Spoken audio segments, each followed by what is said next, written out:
Chapter 1, She Cannot Be Pregnant. As Lin Shiyan pushed open the door to the private room, she beheld Feng Xingzhi languidly reclining on the sofa, with a delicate young woman nestled against him, exuding an air of fragility. Upon noticing Lin Shiyan's entrance, the girl seized a document and hurled it towards her, haughtily declaring, "I am 3 months pregnant, and I have already undergone a fetal gender assessment at the hospital. It's a boy, Lin Shiyan. If you know what's good for you, you will initiate the divorce." Lin Shiyan snatched the examination report, confirming the girl's claim of pregnancy. "Let's go," Lin Shiyan addressed the young woman.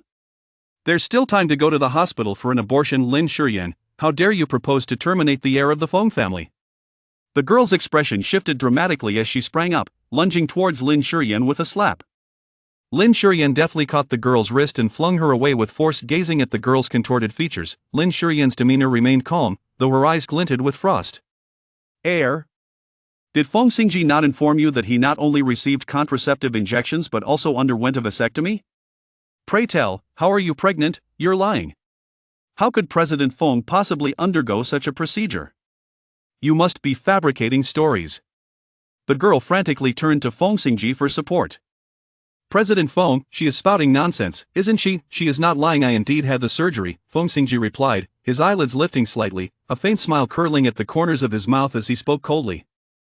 "So, how exactly did you become pregnant? Parthenogenesis? Or perhaps spontaneous conception?" The latter remark dripped with sarcasm. The young girl appeared flustered, struggling to articulate her thoughts. Ultimately, she could only wail, "President Feng, I was wrong to deceive you. I love you too much. I only wish to remain by your side." Lin Shiyan clicked her tongue, seeing the girl persist in her antics. She promptly summoned the bodyguards to escort her out. "You're always so fierce. Even a young and beautiful girl has been frightened to tears by you," Feng Xingzhi remarked, lighting a cigarette. The curling smoke obscured his handsome features, rendering them somewhat indistinct. Lin Shiyan approached him, retrieving the cigarette from his hand. Bending down to meet his gaze, she said, "They need not weep, as long as you can tolerate these girls, who bear resemblance to Feng Yahweh, employing such tactics of false pregnancy to coerce marriage." Feng Xingzhi's expression darkened, his demeanor turning vicious.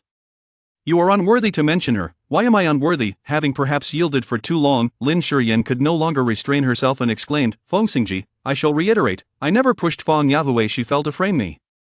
And her demise was merely her own doing. I bear no responsibility, nor can you use this to coerce me into atonement." "Silence. Very well, if you do not wish to hear my words, let actions speak instead." Lin Shiyan perched herself atop Feng Xingzhi, forcefully tearing off his shirt and discarding it into the trash. "This shirt is sullied and deserves to be discarded." Feng Xingzhi scoffed, "Throwing away one will only lead to another." Lin Shiyan's fingertips trembled. She understood that he was referring to women. Throughout their 3 years of marriage, she had to contend with Feng Xingzhi's women every few days. These women, like the one from earlier, all possessed features reminiscent of Feng Yahweh, be it eyes or lips. Their purpose was solely to provoke her as his wife. With unwavering determination, Lin Shiyan declared, "Then continue to discard them. As compensation, you belong to me tonight. I am most curious to know who has instilled in you the audacity to believe my nights would be yours." With that, Feng Xingzhi forcefully overturned Lin Shiyan and stood to leave. Feng Xingzhi, reclining on the sofa, Lin Shiyan suddenly spoke, "Are you not afraid that I shall seek out grandfather to send Feng Shui away?" Feng Shui was Feng Yahweh's sister. She lacked both youth and beauty, and her family background paled in comparison, yet her resemblance to Feng Yahweh had led Feng Xingzhi to cherish her like a prized possession. Feng Xingzhi abruptly grasped Lin Shiyan by the throat, a smile playing on his lips, yet the glint in his eyes was sharp as a blade. "Lin Shiyan, I hope you remain obedient, otherwise, I cannot predict what I might do, understand?" Lin Shiyan was certain she discerned malice in Feng Xingzhi's gaze. For the sake of Feng Shui, he would end her life. A chill washed over her heart, and sorrow welled in her eyes. Feng Xingzhi scrutinized her for a moment before releasing her, extracting a tissue to meticulously wipe his fingers, even cleansing under his nails, his expression one of revulsion as if he had touched something vile. Lin Shiyan's heart lurched, as if gripped by invisible hands, constricting her breath. Watching Feng Xingzhi slam the private room door, she collapsed onto the sofa, tears spilling from her eyes. What could be worse than knowing the man she loved cherished another? Perhaps it was that the woman he adored had perished. Once a person dies, they can no longer err, and as time passes, they become increasingly perfect, transforming into a cherished memory, leaving her, as his wife, to dwell in the shadows. Given the choice, she truly wished to never love Feng Xingzhi again. Straightening her attire, Lin Shiyan lifted her head, her expression now serene, devoid of any trace of the earlier sorrow. She opened the private room door and emerged to find the tall figure of Feng Xingzhi awaiting her at the entrance. Feng Xingzhi glanced at her and stated, "Grandfather is waiting at home." With that, he stepped out, and Lin Shiyan followed quietly behind. The car moved slowly, the only sounds within being Feng Xingzhi flipping through documents and their shared breaths. Lin Shiyan relaxed, savoring the tranquility of the moment. An infrequent interlude for the two of them. Upon entering the living room, the venerable Feng patriarch approached, enveloping Lin Shiyan in a warm embrace. Yan, you've finally come. Grandfather has missed you so much. At X.1 day apart feels like 3 autumns. It has been 6 years since I last saw you, old man. 6 years? How many 6-year spans does one encounter in a lifetime? That sounds about right. Lin Shiyan engaged in lively conversation with the elderly gentleman, inadvertently sidelining Feng Xingzhi. Feng Xingzhi was accustomed to this. Lin Shiyan was adept at charming her way into favor. At that moment, the butler approached, announcing, "Dinner is ready for the old master." The dinner was comprised entirely of Lin Shiyan's favorite dishes, laid out generously. The elder Feng placed a large piece of fish in front of Lin Shiyan's plate, smiling warmly. "Eat more, you've lost weight." "Thank you, grandfather." Yet, as she took a bite of the fish, nausea surged within her, compelling her to cover her mouth and gag. Chapter 2: To avoid the creation of little people. The elder Feng's eyes widened with delight. Yan, are you pregnant?" "She cannot be pregnant," Feng Xingzhi interjected without hesitation. The elder's brow furrowed. "You have been married for 3 years. How can it be that Yan cannot be pregnant?" "Chen Shu, arrange for a car to take Yan to the hospital for a checkup." "No need for the hospital," Lin Shiyan replied. "I just had a physical examination today. The hospital indicated I have some gastrointestinal discomfort." "Is that true?" Lin Shiyan nodded. Her menstrual cycle had just concluded yesterday, and apart from a drunken encounter half a month prior, they had never truly shared a marital bed. Feng Xingzhi sat quietly, consuming his meal with an expression of indifference, as though the topic of conversation bore no relevance to him whatsoever. Old Master Feng feigned vulnerability, adopting a pitiful demeanor. "Oh, woe is me. At my advanced age, I do not know when I might depart this world, yet I may never see my great-grandchildren. How can I rest in peace?" "Grandfather, please do not say such things. It troubles my heart." Lin Shiyan grasped Old Master Feng's hand tightly, feeling a deep discomfort within. Yan, you are a good child, but some are not so considerate. They would rather witness their grandfather's regrets than make any concessions. Feng Xingzhi set down his chopsticks and sighed. "Grandfather, you shall live a long and prosperous life." "Grandson, I have matters to attend to this evening," Feng Xingzhi said, his brow furrowing. Old Master Feng ignored him entirely. "Your most pressing task is to ensure Yan becomes pregnant. If you dare sneak away tonight, do not call me grandfather."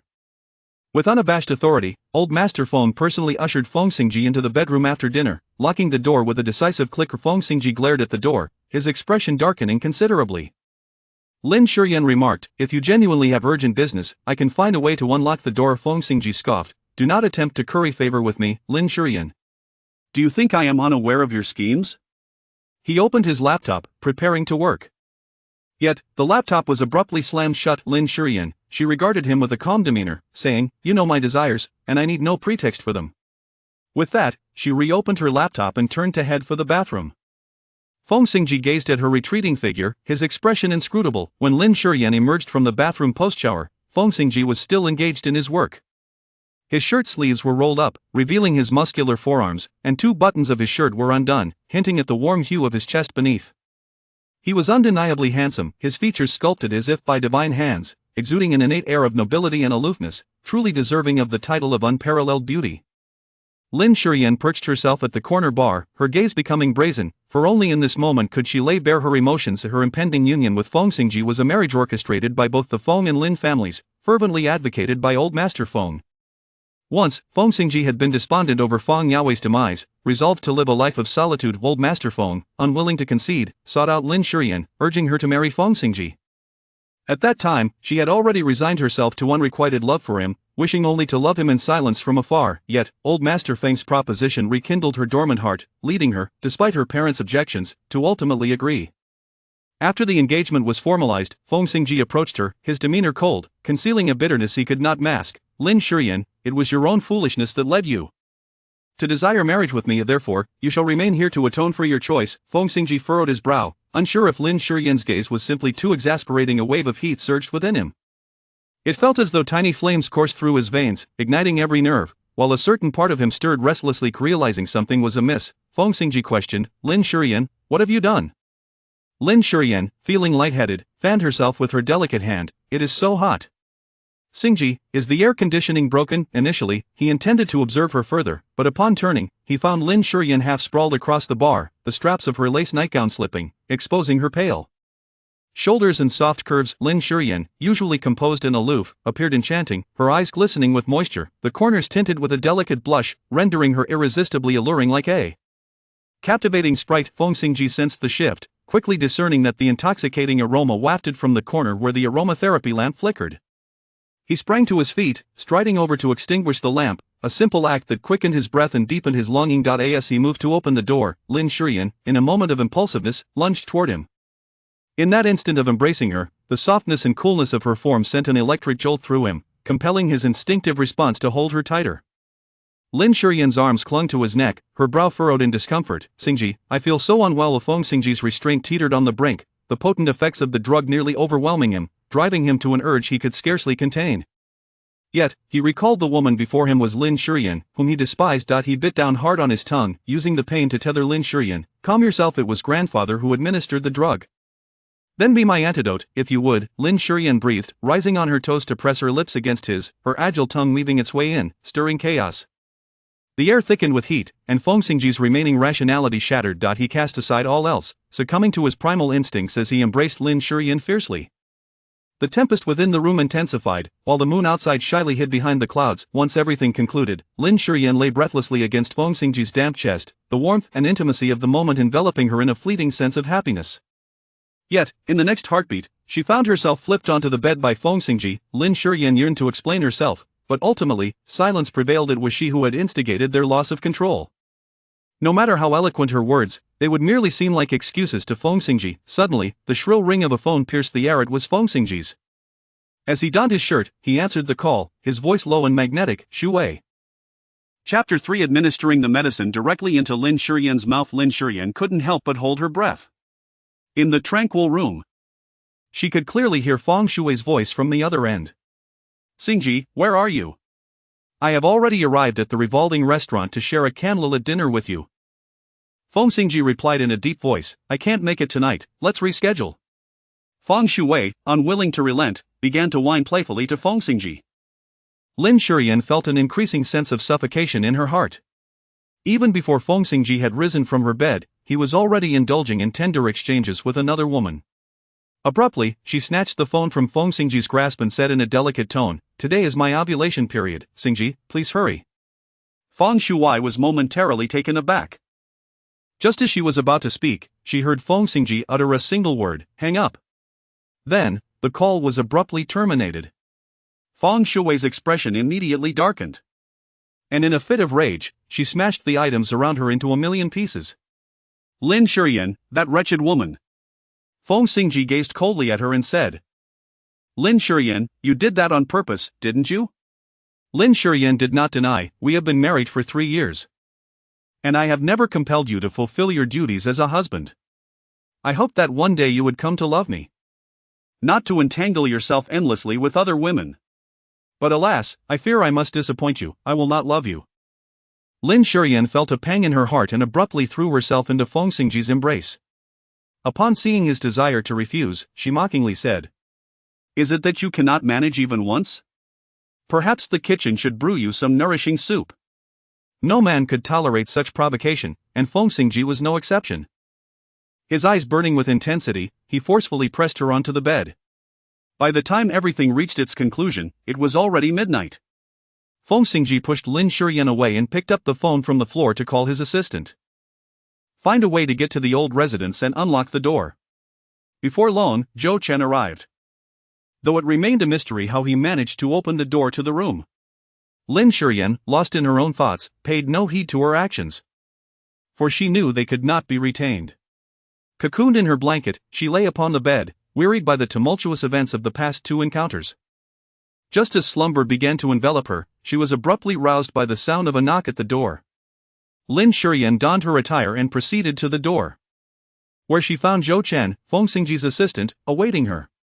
In his hands, he held a glass of water and, with the utmost respect, he said, Madam, Mr. Feng has instructed me to deliver this to you. Lin Shiyan gazed at the contraceptive pill before her, her expression inscrutable as she remarked, There is no need to take it, your President Feng has already taken precautions. Zhou Chen replied in a subdued tone, President Feng said it is merely a precaution. Lin Shiyan's heart trembled slightly. What if I refuse to eat? Zhou Chen, unable to bear it, nonetheless replied, Young madam. It matters not if you put me in a difficult position, I fear that President Feng will personally ensure the medicine is administered to you. In an instant, Lin Shiyan crumbled. She understood that Feng Xingzhi was capable of such actions. She retrieved a contraceptive pill and swallowed it whole. The bitter taste spreading from her tongue to the depths of her heart. Feng Xingzhi had undergone a vasectomy and received long-acting contraceptive injections, yet, after a single night, he still insisted she take the pill. He was resolute in his determination to eliminate any chance of her becoming pregnant. Lin Shiyan suppressed the bitterness within her heart. Clenching her trembling fingers into her palm, and apologetically remarked, Assistant Zhou, I have embarrassed you. Zhou Chen shook his head and could not help but offer comfort to Lin Shiyan, saying, Madam, everything will turn out well. Thank you. Lin Shiyan slumbered until noon. And upon awakening, she proceeded directly to the shopping mall. Her mother had recently been experiencing discomfort in her waist, and Lin wished to select a supportive brace for her. As she entered the mall, she immediately spotted Feng Shuwei. Lin Shiyan pretended not to notice, but unexpectedly, Feng Shuwei approached her with an imposing demeanor. Unleashing a torrent of invective, Lin Shiyan, you are well aware that yesterday was my birthday, yet you still chose to monopolize Xingji. What exactly are your intentions? Lin Shiyan laughed in anger, Feng Xingzhi is my husband. So what? If it weren't for you causing my sister's death, the position of Mrs. Feng would not belong to you. Lin Shiyan remarked coolly, it is neither my turn nor yours. The most sensitive part of Feng Shuwei's heart was struck fiercely, igniting her fury, and she lashed out with a resounding slap. Lin Shiyan grasped Feng Shuwei's wrist, her expression tinged with impatience. Miss Feng, do be mindful of your image. Your sister embodies the delicate grace of a fragile lotus, your fierce demeanor bears no resemblance to her. If Feng Xingzhi were to witness this, he might very well consider substituting you. Lin Shiyan shook off Feng Shuwei's wrist and, observing her relentless pursuit, remarked, keep an eye on the illustrious Feng. Or it could be quite troublesome if a paparazzo captures you in an act of aggression. Lin Shiyan. Feng Shuwei, infuriated, attempted to chase after her for a confrontation. But her assistant firmly restrained her. Sister Wei, please don't act impulsively. If you were to strike someone and it were to be photographed, it would severely impact your career. Did you not mention that President Feng delights in seeing you shine brightly? Feng Shuwei ceased her struggle, and just as the assistant sighed in relief, they heard her chilling voice, you are mistaken. Gu Xingji cares not for such trivialities. The assistant instinctively glanced up, only to be met with the icy glint in Feng Shuwei's eyes, causing her heart to skip a beat. Upon encountering Feng Shuwei, Lin Shiyan found herself devoid of any desire to select gifts for her mother and instead retreated to her studio to focus on work. Later in the afternoon, the office door was abruptly flung open. Lin Shiyan was taken aback, and upon seeing the visitor, she expressed her surprise, what brings you here? Lin Shiyan. How could you be so malicious? Feng Xingzhi's handsome face bore a dark scowl, his eyes glinting with frost, as if they were swords poised to pierce her. Lin Shiyan furrowed her brows and asked, could you clarify what has transpired? Feng Xingzhi let out a cold laugh and replied, what have you done to Feng Shuwei's face? Do I need to repeat myself? Lin Shiyan was taken aback. When had she ever harmed Feng Shuwei's face? She had encountered her today. Yet not even a fingertip had grazed her, let alone her face. The shopping mall was equipped with surveillance cameras, if you do not believe me, feel free to review the footage. Feng Xingzhi let out a cold laugh, it appears you have dealt with the surveillance recordings quite thoroughly. Which gives you the audacity to speak so boldly. What do you mean? Are you implying that the footage is also missing? Do you suspect that I had someone erase it? Is it not so? Feng Xingzhi's retort pressed heavily upon Lin Shiyan's heart, stifling her breath. She had long been aware of Feng Xingzhi's lack of trust in her, yet no matter how many times she encountered this reality, it still pained her immensely. Lin Shiyan took a deep breath and said, Feng Xingzhi, is it truly so difficult to trust me? Feng Xingzhi's thin lips curled up slightly as he scoffed, trust you? Ha! The light in Lin Shiyan's eyes gradually dimmed as she let out a self-deprecating smile. It was her own folly to have hoped for anything. For Feng Xingzhi had never placed his faith in her.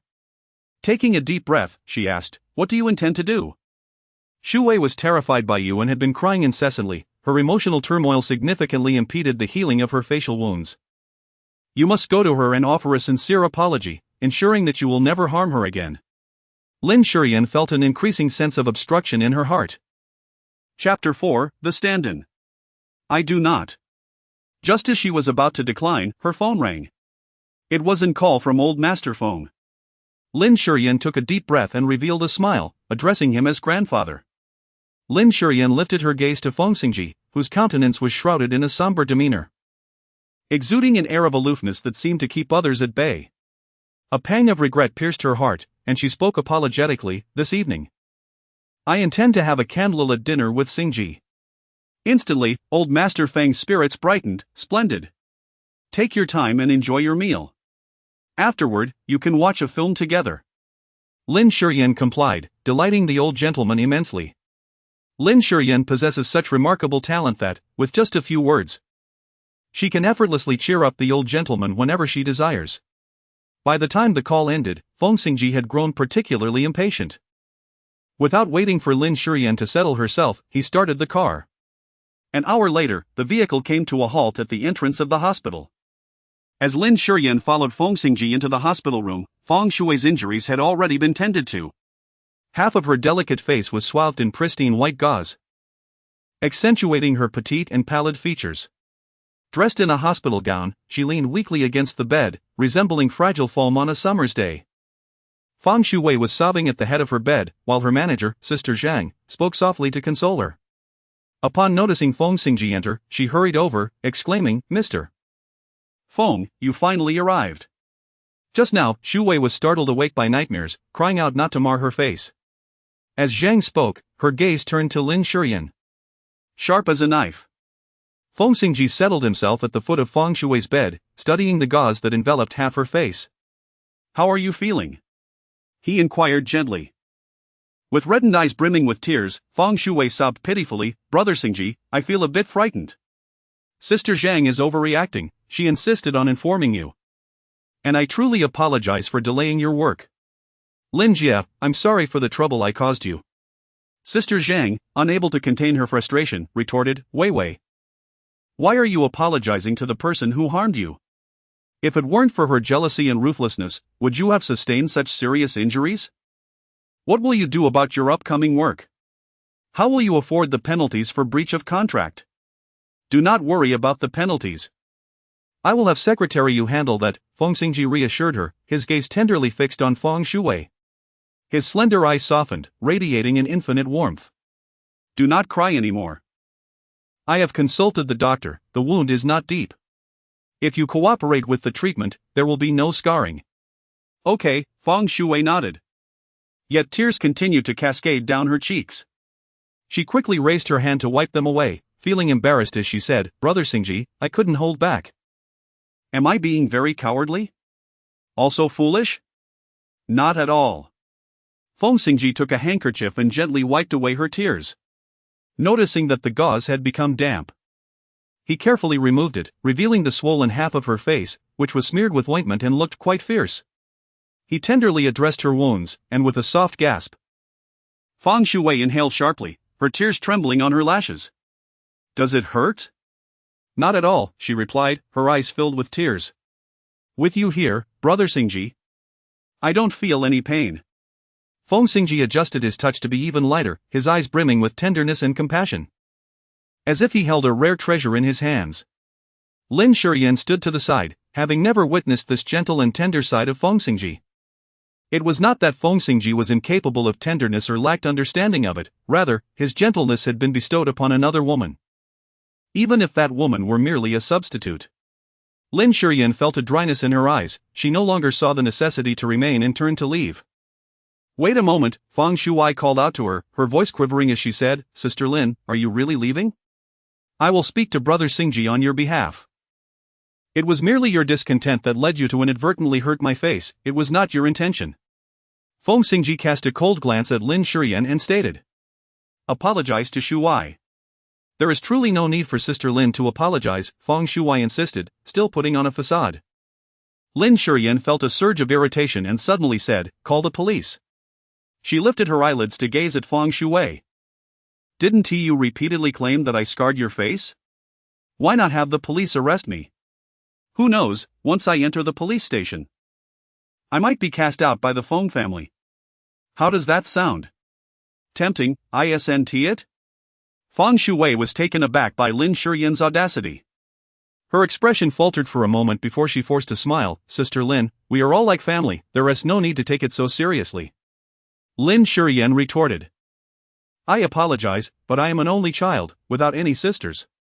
She then turned her attention to Feng Xingzhi. "Now that the matter is clear, I shall take my leave." Lin Shiyan turned and walked away, her straight back resembling a proud green bamboo. Feng Shuai gritted her teeth, but upon seeing Feng Xingzhi's icy demeanor, her heart raced. And she hurriedly adopted a pitiful expression. "Xingzhi, I'm so sorry, I was just frightened by Sister Lin, which led to my accidental injury. Sister Zhang was only concerned for me, and that's why she called you. Sister Lin would never resort to the same method she used on my sister against me." "Enough!" Feng Xingzhi abruptly interrupted her. "I'm sorry, it's all my fault." Feng Shuai's face was a picture of remorse and timidity. "Do not apologize." Feng Xingzhi snapped again, finding her increasingly pitiable visage quite vexing. Such an expression should not grace her face, it ought to be bright, radiant, and exuberant. Not one of a mere victim. Feng Shuai shuddered slightly, as if struck by fear.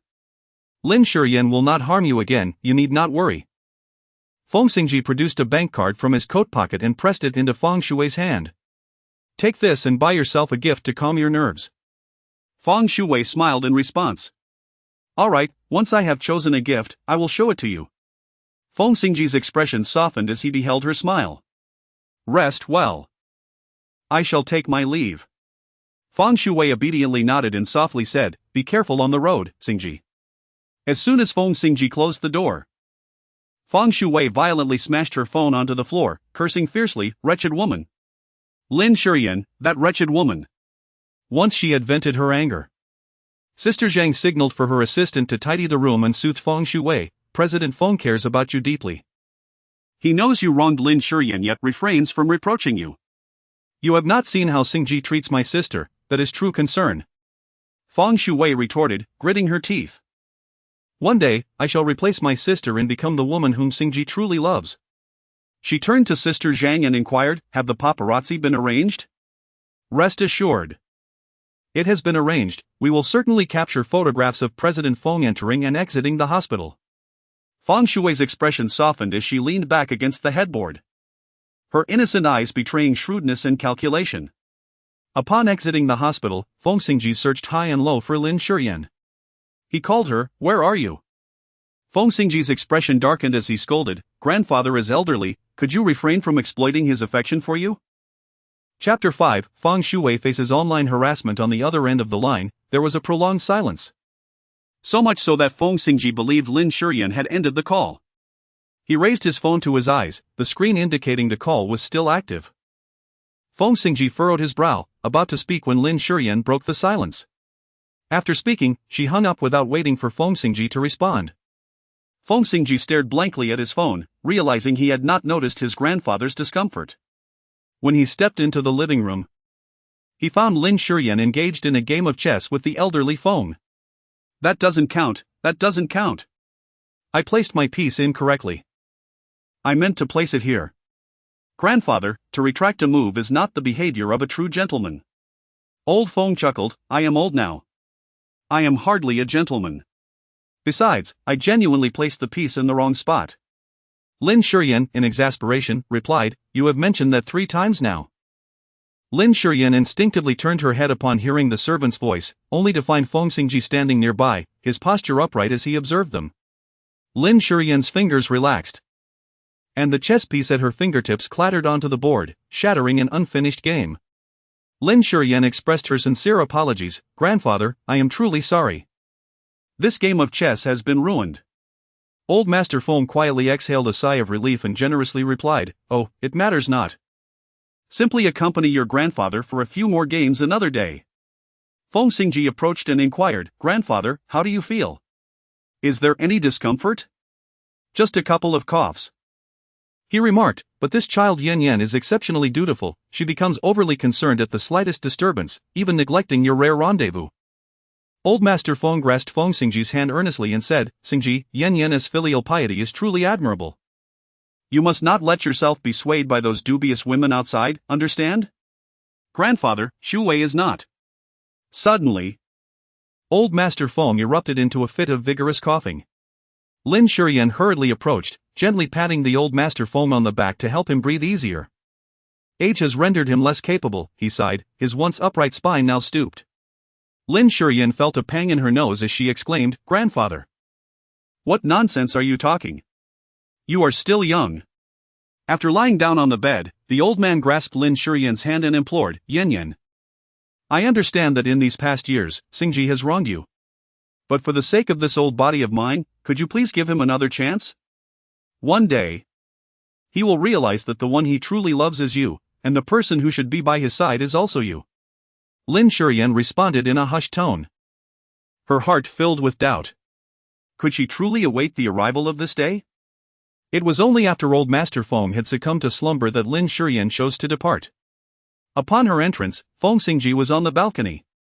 Clutching his phone as he engaged in a call, his voice tenderly calling out to Wei Wei. Yet again, it was Feng Shui. Indeed, aside from Feng Shui, who else could transform Feng Xingzhi into such a gentle soul? Lin Shiyan changed into her pajamas, curling up under the covers. She was utterly exhausted, yet sleep eluded her, leaving her with a throbbing pain at her temples. It was not until a warm body settled beside her that she felt a gentle breath, enticing her to draw closer. However, she ultimately resisted, uncertain of the source of her inner conflict. Feng Xingzhi had an affection for Feng Shui and harbored disdain for her. This was a truth she had long accepted, yet for some reason, it had become particularly unbearable today. Feng Xingzhi gazed at Lin Shiyan's back, wishing he could bore a hole through her with his stare. During the few times they had shared a bed, she would quietly inch closer, refusing to leave even when he pushed her away, yet today was unusually different. It must be one of Lin Shiyan's new tricks. With a composed expression, Feng Xingzhi closed his eyes. Lin Shiyan was unaware of when she fell asleep. When she awoke, it was to the incessant chime of incoming text messages. With her eyes half closed, she reached for her phone, where notifications from various apps screamed headlines. Breaking. The rising star intrudes upon another's marriage. Breaking. Feng Shui receives injuries to her face from the rightful spouse. Breaking. Unveiling the financial backer behind Feng Shui. These sensational tidings spread like a contagion, swiftly dominating the trending topics across all platforms. Lin Shiyan was taken aback, abruptly sitting up on the grand bed. She was acutely aware of how significant Feng Shui was to Feng Xingzhi. As she stepped out of the bedroom, she spotted Feng Xingzhi standing in the living room. Having just concluded a phone call, the device still clutched in his hand. Xingzhi. Lin Shiyan hastily approached, her urgency palpable. There's been an incident. Feng Shui's negative news is spreading everywhere. Should we not act swiftly to have it retracted? Retracted? Feng Xingzhi replied with a cold smile. Are you certain you wish for me to proceed with that? Lin Shiyan was taken aback, finally noticing that Feng Xingzhi's expression was amiss. His thin lips were pressed together. The contours of his face taut, and a trace of hostility flickered between his brows. When he looked at her, there was an unmistakable loathing in his eyes. Lin Shiyan fell silent for a moment. Do you suspect that I was the one who leaked those news articles? Isn't that the case? Ruining Feng Yahweh? Then destroying Feng Shui, isn't that your ultimate goal? Lin Shiyan, your malice has never failed to disappoint me. Each word from Feng Xingzhi was like a sharp blade, piercing her heart 1,000 times. Lin Shiyan longed to question him. Where is the evidence? On what grounds can she be condemned without proof? Yet, her lips parted and closed for a considerable while, her throat felt as though it were being tightly constricted, rendering her voiceless. After a moment, Lin Shiyan laughed. A self-deprecating chuckle at her own foolishness. She had actually worried that Feng Xingzhi might be displeased due to Feng Shui's predicament, forgetting that regardless of who was responsible, In Feng Xingzhi's eyes, she would always be the instigator. Her earlier concern must appear to him as mere pretense. Feng Xingzhi regarded her with a cold stare. And at that moment, his phone began to ring incessantly. Upon answering, his expression darkened considerably. "You can't open the door? Then break it down. Is such a simple task beyond your capabilities?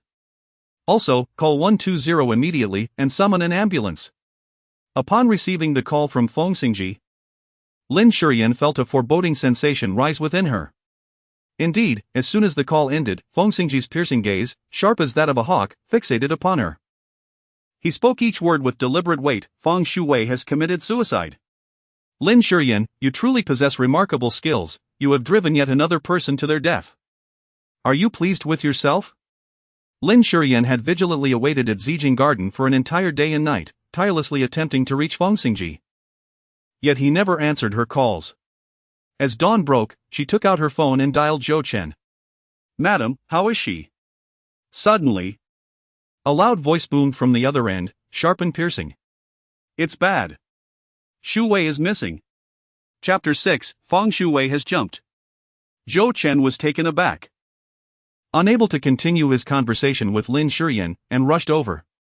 "Weren't you supposed to stay with Miss Feng? How could she possibly go missing?" Zhang Jie, in a state of panic, almost in tears, explained, "Shu Wei said she wanted to bathe alone. She seemed so calm that I let her be. But little did I know she was merely trying to send me away. What are you still doing? Hurry and find someone." In a flurry, Zhang Jie called her assistants to search for her.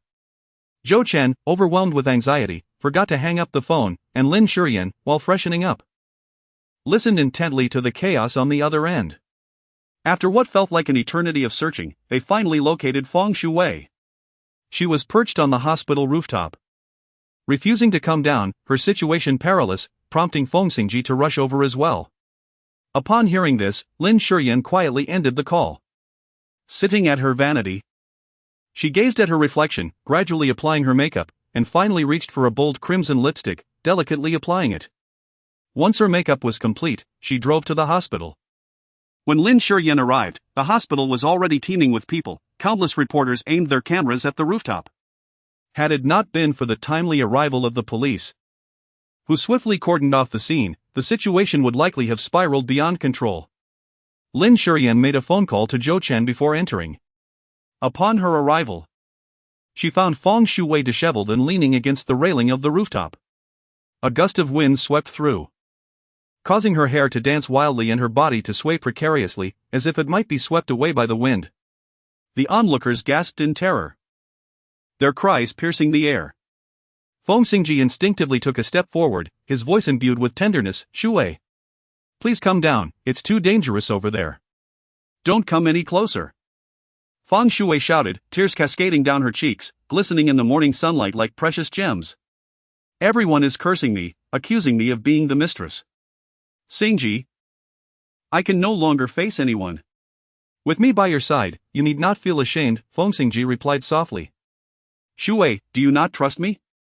"Of course I trust you, Xingzhi. You are the one I trust most in this world. Yet, I cannot bear this shameful title." Feng Shuwei sobbed inconsolably, her words pleading for Feng Xingzhi to give her a rightful place in his life. Though he cherished her, she was unwilling to remain in the shadows of his affections indefinitely. Feng Xingzhi's expression darkened, just as a cold voice interjected, "If you feel you cannot face the world, then perhaps you should just jump. Death would be a final resolution. As for the others' scorn, you would no longer hear it. Maybe, in your passing, they would feel remorse and remember you with a sense of loss, lamenting the fleeting nature of beauty." Lin Shiyan approached gracefully in her high heels. Adorned in a flowing red gown and exquisite makeup, her lips painted a striking red, exuding a beauty reminiscent of a recent ball. She smiled, her expression sincere, seemingly oblivious to the venomous nature of her words. Feng Xingzhi furrowed his brow, unable to contain himself, and admonished, "Do not act foolishly. She cannot bear the provocation." Feng Shuwei was in a state of heightened agitation, pounding the railing with fervor. "Lin Shiyan, you wicked woman! Not only did you ruin my sister's life, but now you seek to entice me to take a leap from the building. Your malevolence will surely lead to your downfall. Thank you for your concern. However, what you fear will not come to pass, Lin Shiyan replied with a serene smile, her tone unfazed. You set your own trap, and in your overzealous performance, you inadvertently sealed your fate. This matter bears no relation to me. Feng Shui's heart raced, her voice sharp with indignation. What are you saying? Lin Shiyan. After tarnishing my reputation, do you intend to shift the blame onto me?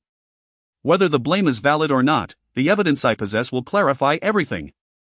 You are indeed clever, but it is unfortunate that you have chosen incompetence to assist you. I called my father, and with a simple inquiry, the truth will be revealed. Producing a stack of documents from a brown paper bag, she extended it toward Feng Shui. Feng Shui, would you like to see how poorly orchestrated your scheme truly is? You speak nonsense. I arranged everything meticulously, there is no way you could trace it back to me. Feng Shui shouted, only to fall silent abruptly, having inadvertently revealed the truth. Lin Shiyan curled the corners of her lips and spoke softly, indeed, I found nothing regarding you. It is not that I couldn't find anything as you claimed, but rather that it was unnecessary. As she relaxed her grip on the documents, the pristine white papers were whisked away by the wind, swirling like fluttering butterflies. They were utterly devoid of any content. The case had already been resolved. Feng Shui was taken aback by Lin Shiyan's deception, she nearly lost her sanity. In a moment of emotional upheaval, she failed to grasp the railing and fell. A piercing scream escaped her lips, echoed by the gasps of the onlookers. The instant Feng Shui vanished from sight, Lin Shiyan instinctively rushed towards her, desperate to catch her. But alas, it was too late. All she grasped was the empty air. In that moment, her mind was a blank slate, overwhelmed by a cacophony of noises. Yet she could hear nothing. At that time, the school had already closed for the holidays, and many students had departed. It was yet another rainy day, leaving the campus desolate. The grace that once adorned her beautiful visage was replaced by arrogance as she declared, Lin Shiyan, I admit your family background is admirable. But your intellect leaves much to be desired. To think you could leverage your status to drive me away from Xingzhi is nothing but a fantasy. Today, I shall teach you a lesson. Feng Yahui retreated step by step until her legs were pressed against the railing, her smile laced with malice. I am curious to see if Xingzhi will allow a childhood friend who harms his girlfriend to remain by his side. She leaned back, a calculating smile gracing her lips. Feng Yahui's scheme was astute. By slandering Lin Shiyan and claiming she had pushed her from the pavilion, she anticipated that Feng Xingzhi would be furious. Their relationship, already strained by countless conflicts, would surely plummet to its nadir. However, Feng Yahui had not foreseen the brick concealed in the grass, her head collided with it, leading to her untimely demise. On that fateful day, a torrent of blood flowed forth, staining the rain a vivid crimson, a sight both glaring and repulsive. The heavy scent of blood rendering one nauseous. Young mistress, Zhou Chen observed Lin Shiyan's pale complexion and softly apologized, I am sorry to have frightened you. Miss Feng is unharmed. What did you say? Lin Shiyan prompted. Zhou Chen reiterated, safety measures were established well in advance, the rooftop is not high, and a fall would not cause any harm. Lin Shiyan finally summoned the courage to gaze down from the rooftop. Feng Shui had already been lifted from the protective mat, rushed into the outpatient building amidst a throng of people. From this vantage point, Lin Shiyan could see that Feng Shui's limbs were still moving. She was not dead. Chapter 7, she had long been condemned. All alone, Lin Shiyan had yearned to pose a singular question to Feng Yahui, do you regret it? For wronging her? Ultimately sacrificing your life, do you feel remorse?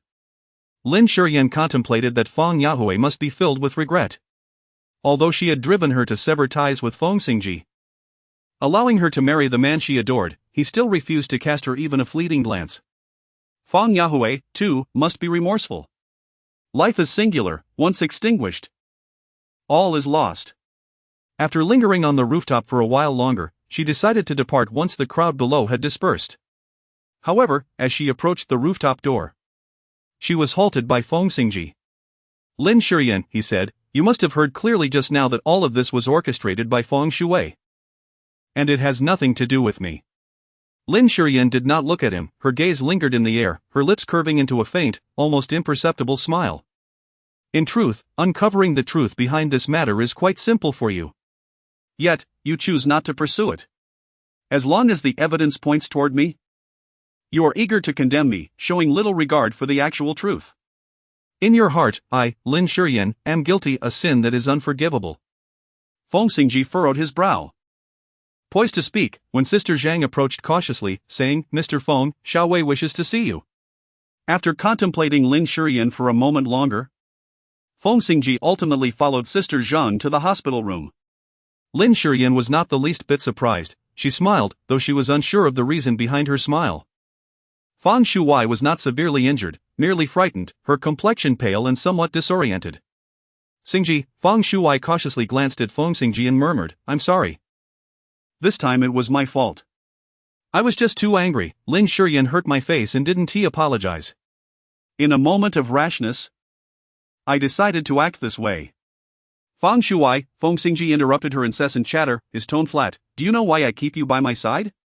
It is because of your face and your relatively docile demeanor. I hope you can continue to be sensible, all right? His tone was not harsh. Yet Feng Shuai appeared to be thoroughly intimidated. All right? Feng Xingzhi repeated, his voice growing increasingly gentle. Feng Shuai jolted and nodded vigorously, assuring him, I will definitely be obedient. Feng Xingzhi was pleased, noticing that the bandage on Feng Shuai's face was slightly soiled. He summoned the doctor. Take good care of her wound, it must not scar. After giving his instructions, he took his leave. Feng Shuai was about to vent her frustration when she was stopped by Sister Zhang. Dear, don't involve yourself with the injury on your face. If it doesn't heal properly, there will be no tears left to shed.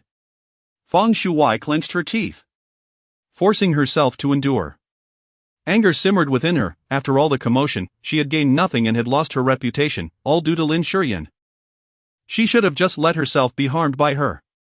Feng Xingzhi settled into the Rolls-Royce parked by the roadside. As his gaze swept over, he coldly remarked, So concerned about her, should I grant you a leave? Zhou Chen felt a tightening in his chest and immediately fell silent. Suddenly, a call came in from the Feng family.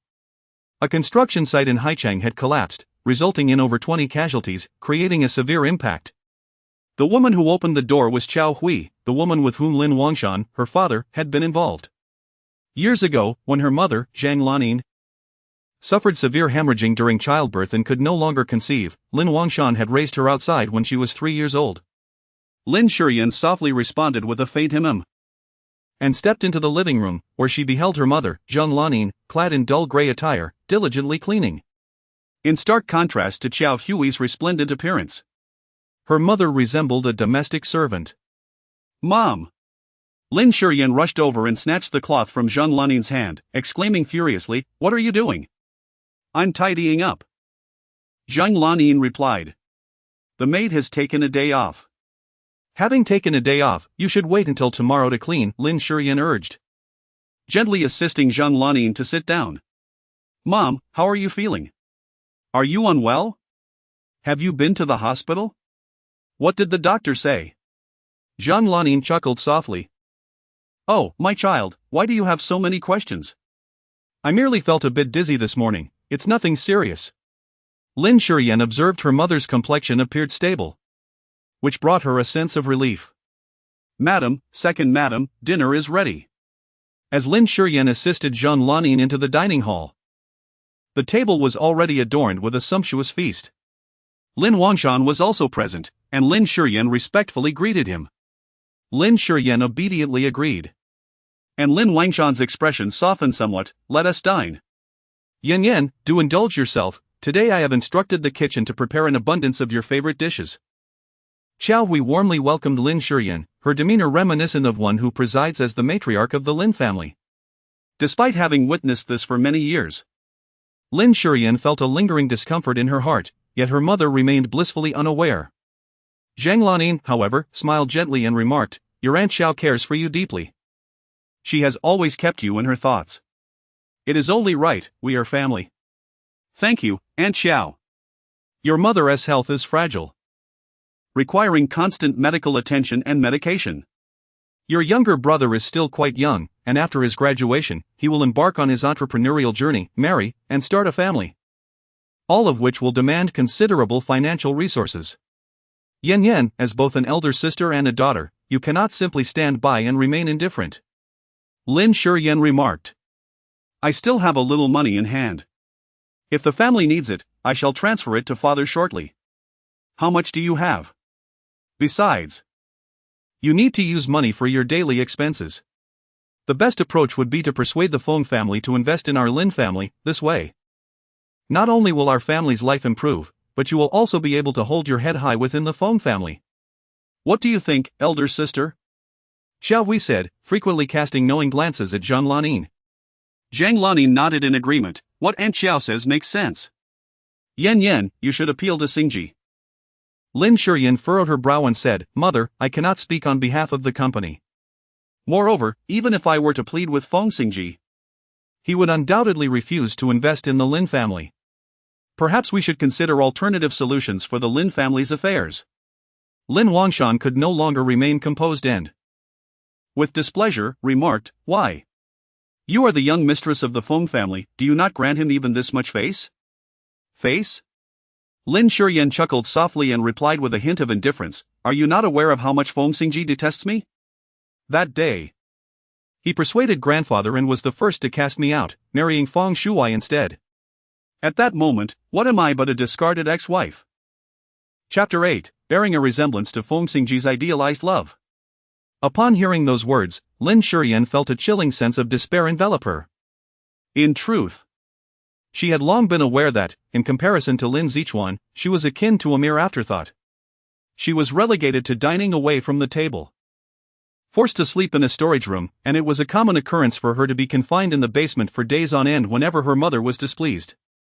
More astonishingly, her mother procured an array of exquisite gowns, handbags, and jewelry to bolster her own reputation for propriety, while Lin Shiyan languished in a few tattered garments and worn-out shoes.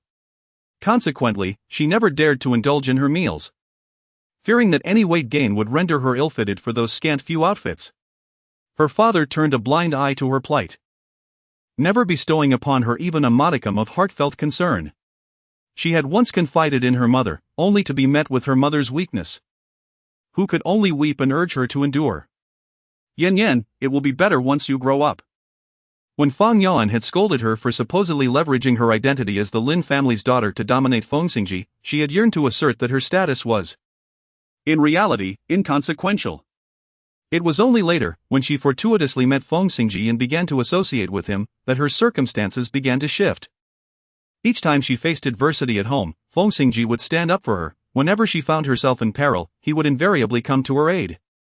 If she sought solace in solitude, he was always the first to discover her whereabouts. If every girl harbors a superhero in her heart, then Feng Xingzhi was hers, rescuing the fragile Lin Shiyan and enveloping her in warmth. Lin Wangshan swept his sleeves and departed, followed by Xiao Hui, leaving the meal in an atmosphere of discontent. Lin Shiyan also found it difficult to linger at home. As she was leaving, Zhang Lanin caught up with her, saying, Do not take it to heart. Your father is simply too anxious. You are unaware of the hardships we have been facing lately. Xiaochuan wishes for a Bugatti Veyron, yet your father cannot afford it. Zhang Lanin felt both pity and guilt, as if the family's inability to provide Lin Zichuan with a luxury car was a profound injustice to him. Lin Shiyan found it difficult to articulate the myriad emotions swirling within her. If she were to dissect them, they would likely amount to a profound sense of sorrow and helplessness. Zhang Lanin embodies the archetype of a traditional woman, holding the belief that the continuation of the family line is paramount. Her failure to bear a son for her husband fills her with immense guilt. Years ago, when Xiao Hui brought her son Lin Zichuan into their lives, Zhang Lanin was elated, throwing herself wholeheartedly into the task. Not only did she raise her husband's illegitimate child, but she also catered to his every whim, relegating her own biological daughter, Lin Shiyan, to the shadows. Isn't it astonishing? Yet, Zhang Lanin is precisely that kind of woman. Lin Shiyan cannot quantify the amount of anger this has caused her, but it has proven futile. Her mother simply states, I cannot allow the Lin family lineage to perish. Mother, if Lin Zichuan possesses any capability, he should procure his own Bugatti Veyron. He is in his 20s. Yet he constantly begs the family for money. What kind of person does that make him? What future could he possibly have? What nonsense is this? Xiaochuan is working now. He will soon be associating with influential figures. How can he hope to impress them without a respectable vehicle? As his sister, you should be offering support instead of casting aspersions. Zhang Lanin scolded Lin Shiyan sternly, only softening once Lin Shiyan promised to find a way to help Lin Zichuan acquire a car, at which point she bestowed a smile upon her. Just as the call connected, Feng Xingzhi's boisterous voice rang out, "Yan Yan. I heard that my brother has once again betrayed you and even caused a life to hang in the balance." "That is untrue.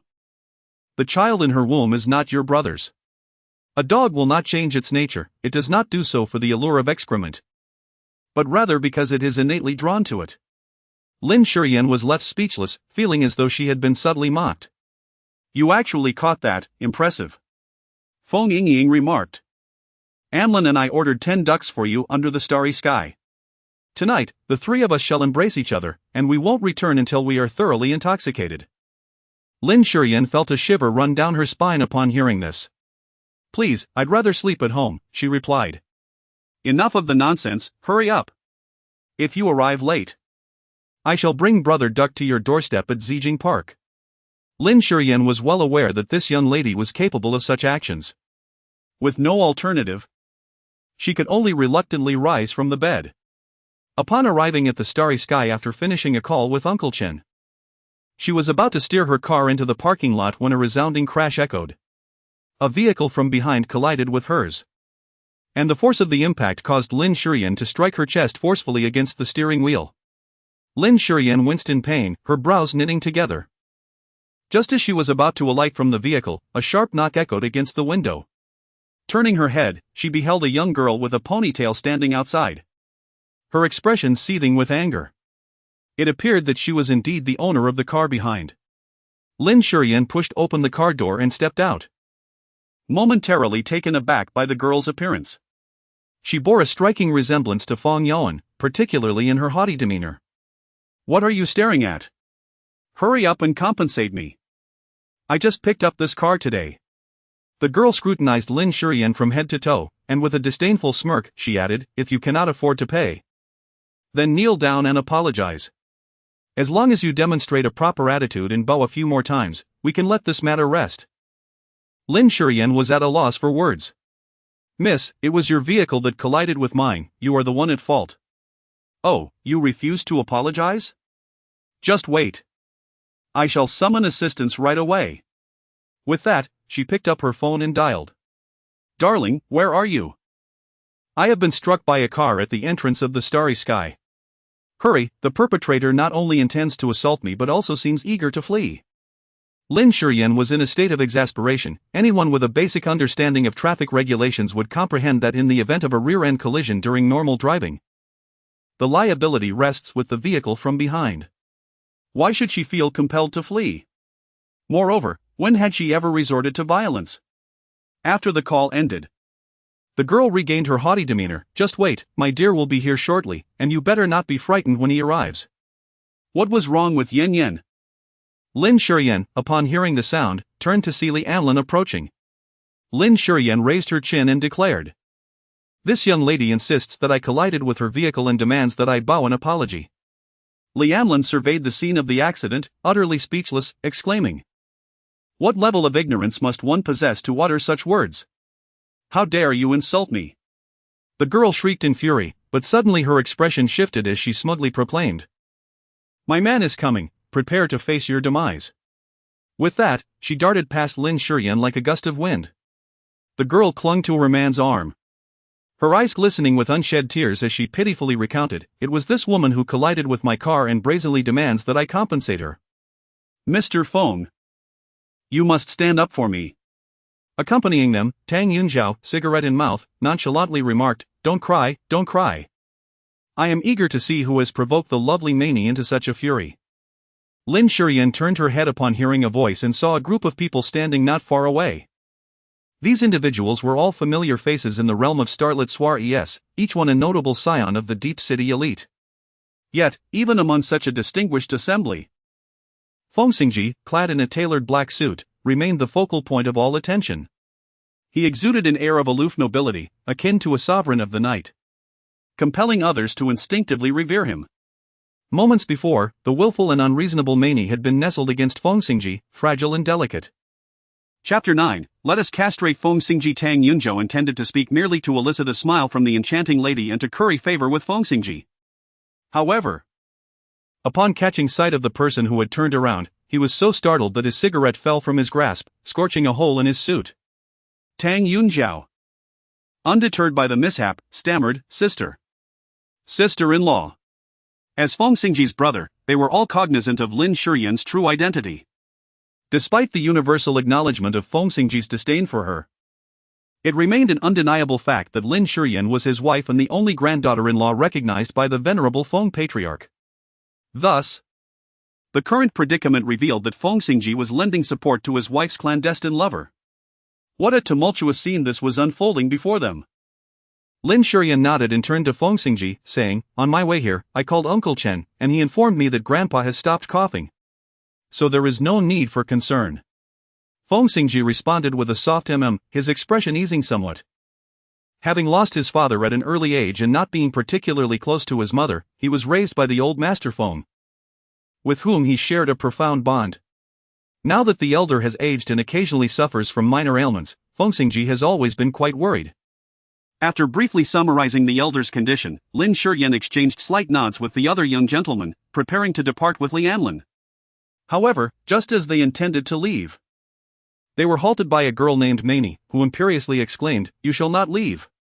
You have yet to apologize for colliding with me, nor have you offered any compensation. This matter is far from resolved." Lin Shiyan nodded, acknowledging, "Indeed, it is not yet resolved. The repairs will cost 500,000.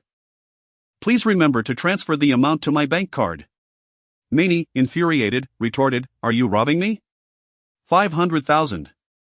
Lianlin scoffed, "My dear Yan drives a Bentley. For a vehicle of such caliber to be damaged in this manner, the repair costs will inevitably reach several 100,000. Moreover, my family Yan has endured considerable shock. We are only asking for 500,000, which is already a bargain for you. Surely, you are not in a position to contest this? Who says I cannot afford it?" Mani shot back. "Will you pay via bank transfer, or would you prefer WeChat or Alipay? Either method works." As Lianlin spoke, she opened her phone to scan the payment code. Mani's face turned pale. She could hardly bear the thought of parting with such a sum. She turned and threw herself into Feng Xingzhi's embrace, exclaiming, "President Feng, you must see this. They are extorting me in public. Please stand up for me." Feng Xingzhi's expression darkened, yet upon seeing Mani's distressed countenance, he finally spoke, "I will have someone handle the car situation. For now, you may drive that BMW." Upon hearing this, Lianlin felt a surge of indignation, and just as she was about to explode, she was restrained by Lin Shiyan. Lin Shiyan smiled gently and said in a warm voice, "I wish to drive that Land Rover." "As you wish," Feng Xingzhi replied, and with that, he led Tang Yunzhou and his companions away in a grand procession. Lin Shiyan pulled Lianlin into the private room. Lianlin's anger had yet to dissipate, and she exclaimed, Yan, why are you dragging me along? It's merely a trivial matter. If it weren't for his backing, how would he dare to be so brazen in front of you?" Feng Xingzhi looked at Lianlin's flushed face in confusion and asked, "What happened?" "It's none other than Feng Xingzhi. Just now, Yan was involved in a car incident at the entrance. Guess what? The woman who caused the accident showed no remorse whatsoever. Instead, she called your brother for support. And your brother, even more astonishingly, directly shielded that little mistress, trivializing the matter as if it were of no consequence. Supporting the mistress who collided with his wife, Feng Xingzhi truly epitomizes a scoundrel. Goodness! This fiery temper of mine. Each of them, relying solely on their appearances, has forgotten their true identities." Feng Xingzhi leaped up from the sofa, ready to seek trouble. "What are you doing?" "I am standing up for you." Feng Xingzhi, particularly infuriated, retorted, Lin Shiyan, "If you can tolerate this, beware that I might turn against you." "How could that be? I'm not an ancient tortoise, merely relying on endurance. I was hoping to help you resolve the issue at its source." "How do we resolve it?" Lin Shiyan narrowed her eyes and said ominously. Let us take care of it, with the source of turmoil removed, peace should prevail. Feng Xingzhi stuttered, must it be so ruthless? He is my brother. Indeed. It is precisely because he is your brother that your act of sacrificing family for the greater good will be profoundly moving. If things go awry, you might even be nominated as one of the 10 most inspiring figures in Huagua. Lin Shiyan grasped Feng Xingzhi's hand and said with utmost sincerity, Xingzhi, my tranquil days henceforth will rely entirely on you. Do you find the fruit knife in the private room to your liking? Following Lin Shiyan's gaze, Feng Xingzhi looked over and saw the fruit knife glinting with a silvery sheen in the fruit bowl, as if it were wildly proclaiming, I am capable. Lin Shiyan inquired with concern, why aren't you going? Are you not aware of your brother's private room? Feng Xingzhi scoffed lightly, with so many handsome gentlemen awaiting my presence. I cannot possibly neglect them all, that would surely break their hearts. As she spoke, she began to frolic with the young men behind her.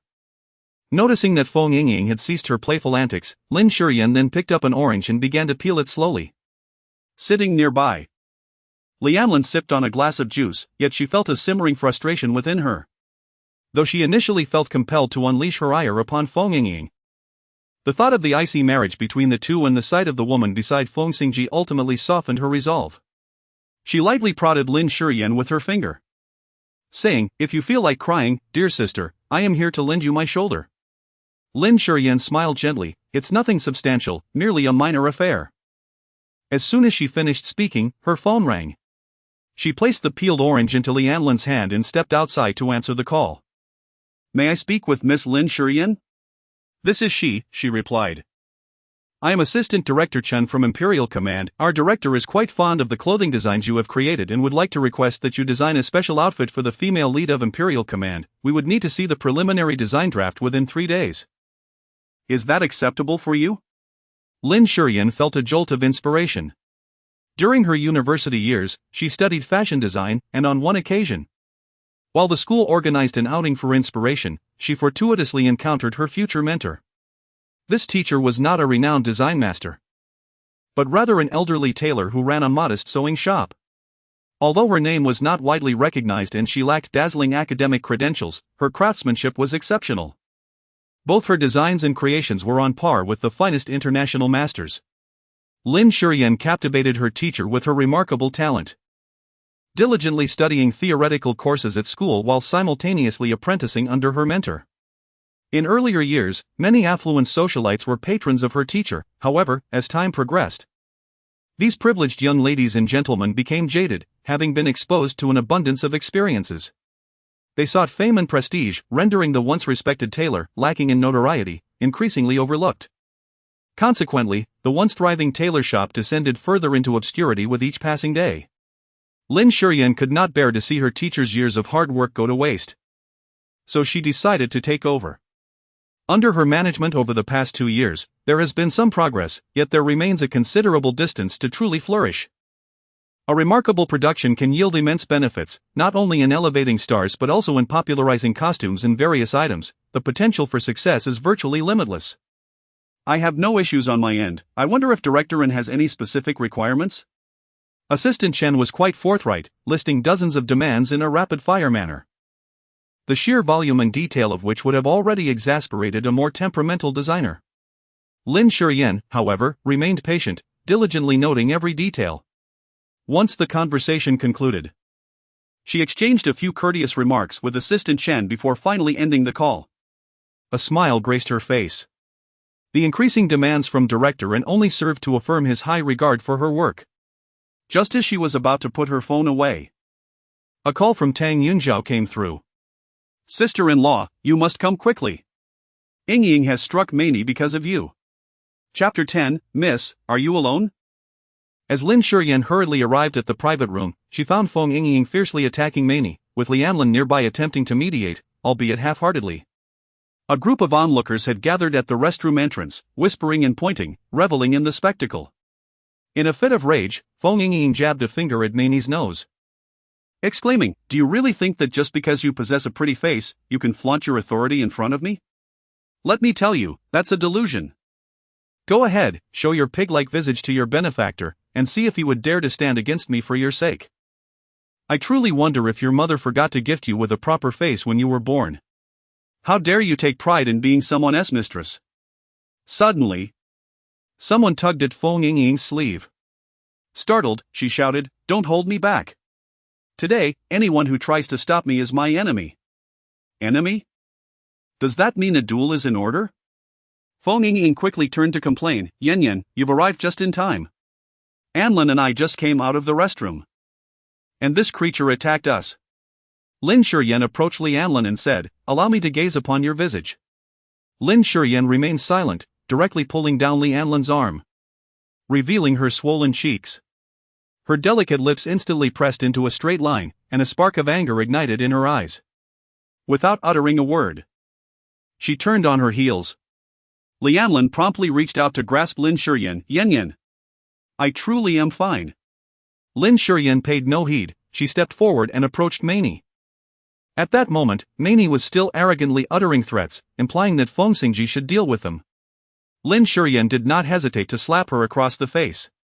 "Ah!" Mani screamed, as if she had been wronged. "You hit me? How dare you strike me? Was my previous blow not apparent enough? Allow me to offer you another experience." Without a moment's pause, Lin Shiyan delivered another resounding slap. "I will fight you." Before Mani could finish her shriek, she noticed Feng Xingzhi approaching. She abandoned her scuffle with Lin Shiyan, covering her face, and dashed toward Feng Xingzhi, wailing, "President Feng, you have finally arrived. This wicked woman is about to beat me to death." Mani revealed her battered, swollen visage. Feng Xingzhi's brows knitted in concern. Li Anlin, witnessing this, felt a pang of anxiety. No one understood better than she how much Feng Xingzhi cherished that face, nor how arduous Lin Shiyan's life had been. Just as she prepared to speak, Feng Xingzhi interjected loudly, "You must be joking. My sister and I were simply heading to the restroom when you rushed over to assault us. You deserve every bit of what you received." Mani trembled, desperately pressing herself against Feng Xingzhi, feigning vulnerability. "President Feng, I am so scared." The sight of Mani's faux innocence infuriated Feng Xingzhi, who was about to confront her when Lin Shiyan grasped her wrist. "She is not worth your effort." Feng Xingzhi, though vexed, heeded Lin Shiyan's words and refrained from retorting, turning her head away, unwilling to address Feng Xingzhi as brother. Even if he were her biological brother, such behavior was intolerable. After soothing Feng Xingzhi, Lin Shiyan turned to the others with poise. "I sincerely apologize for the spectacle. Please charge the bill to my husband as a small token of my appreciation." With that, she smiled and nodded at the crowd, taking Feng Xingzhi and Li Anlin by the hand as they exited the restroom. As they passed by Feng Xingzhi, Lin Shiyan did not spare him a glance. His brow furrowed as he watched her retreating figure, unable to tear his gaze away. Unbeknownst to him, memories of Lin Shiyan's words after Feng Shui's tragic demise resurfaced. Mani seethed internally, such brutishness and lack of refinement, no wonder she failed to win her husband's affection. Relegated to a life of mediocrity. "President Feng, you have suffered over these years. I will never be like her."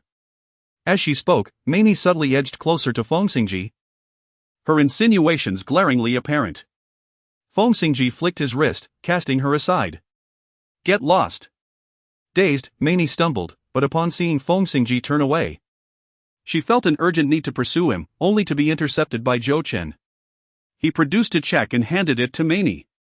"Take the money and leave." She glanced at the figure, 1 million.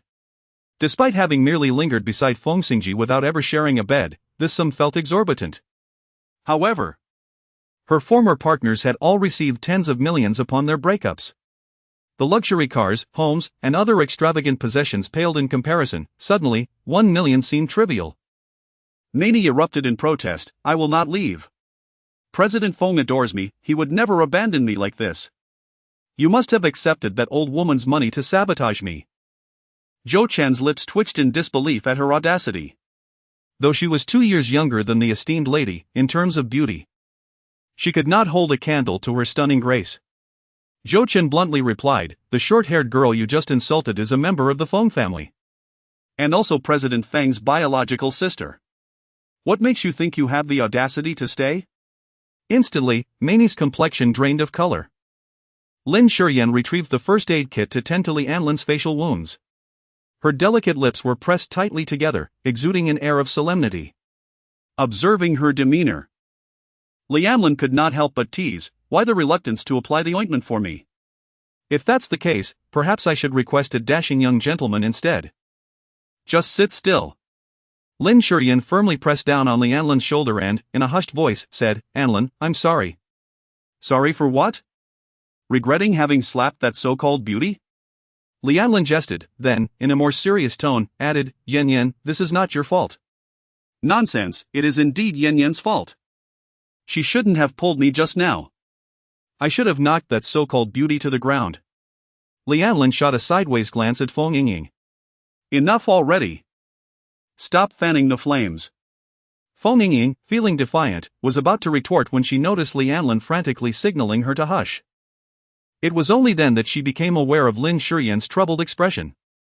"Come on, let's not leave until we're utterly intoxicated," she declared, pouring a generous glass of red wine for Lin Shiyan. Without uttering a word, Lin Shiyan seized the opportunity to drink. Feng Xingzhi was taken aback by Lin Shiyan's manner of drinking and quickly concocted an excuse to snatch the wineglass from her hand, subsequently leading her into the dance floor. The dance floor was filled with handsome men and beautiful women, all brimming with enthusiasm, leaving Feng Xingzhi preoccupied in no time.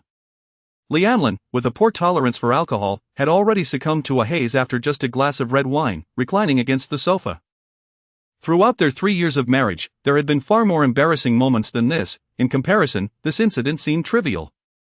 Yet, Mainy, seeking to stir trouble, had struck Lianlin.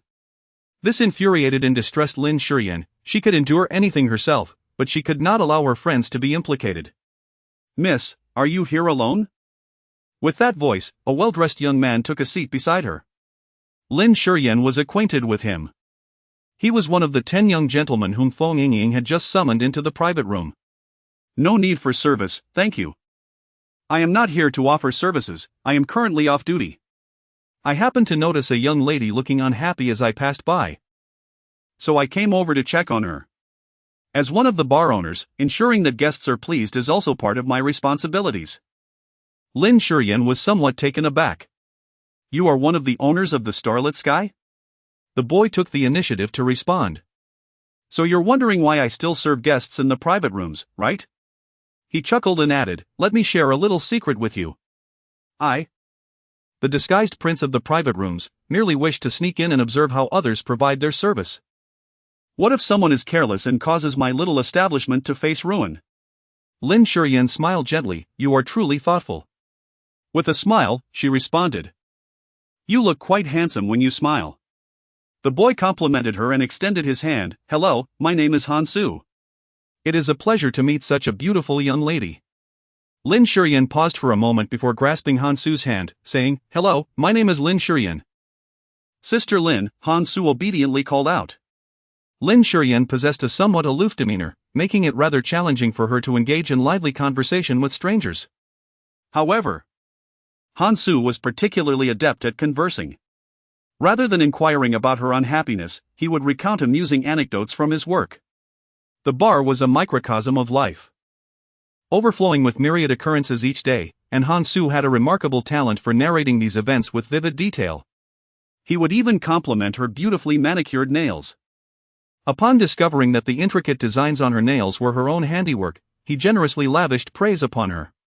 Although this was a rather commonplace achievement, something easily accomplished by anyone with a modicum of artistic skill, in Hansu's words, it seemed as though she had accomplished something extraordinary, which in turn made her feel exceptionally talented.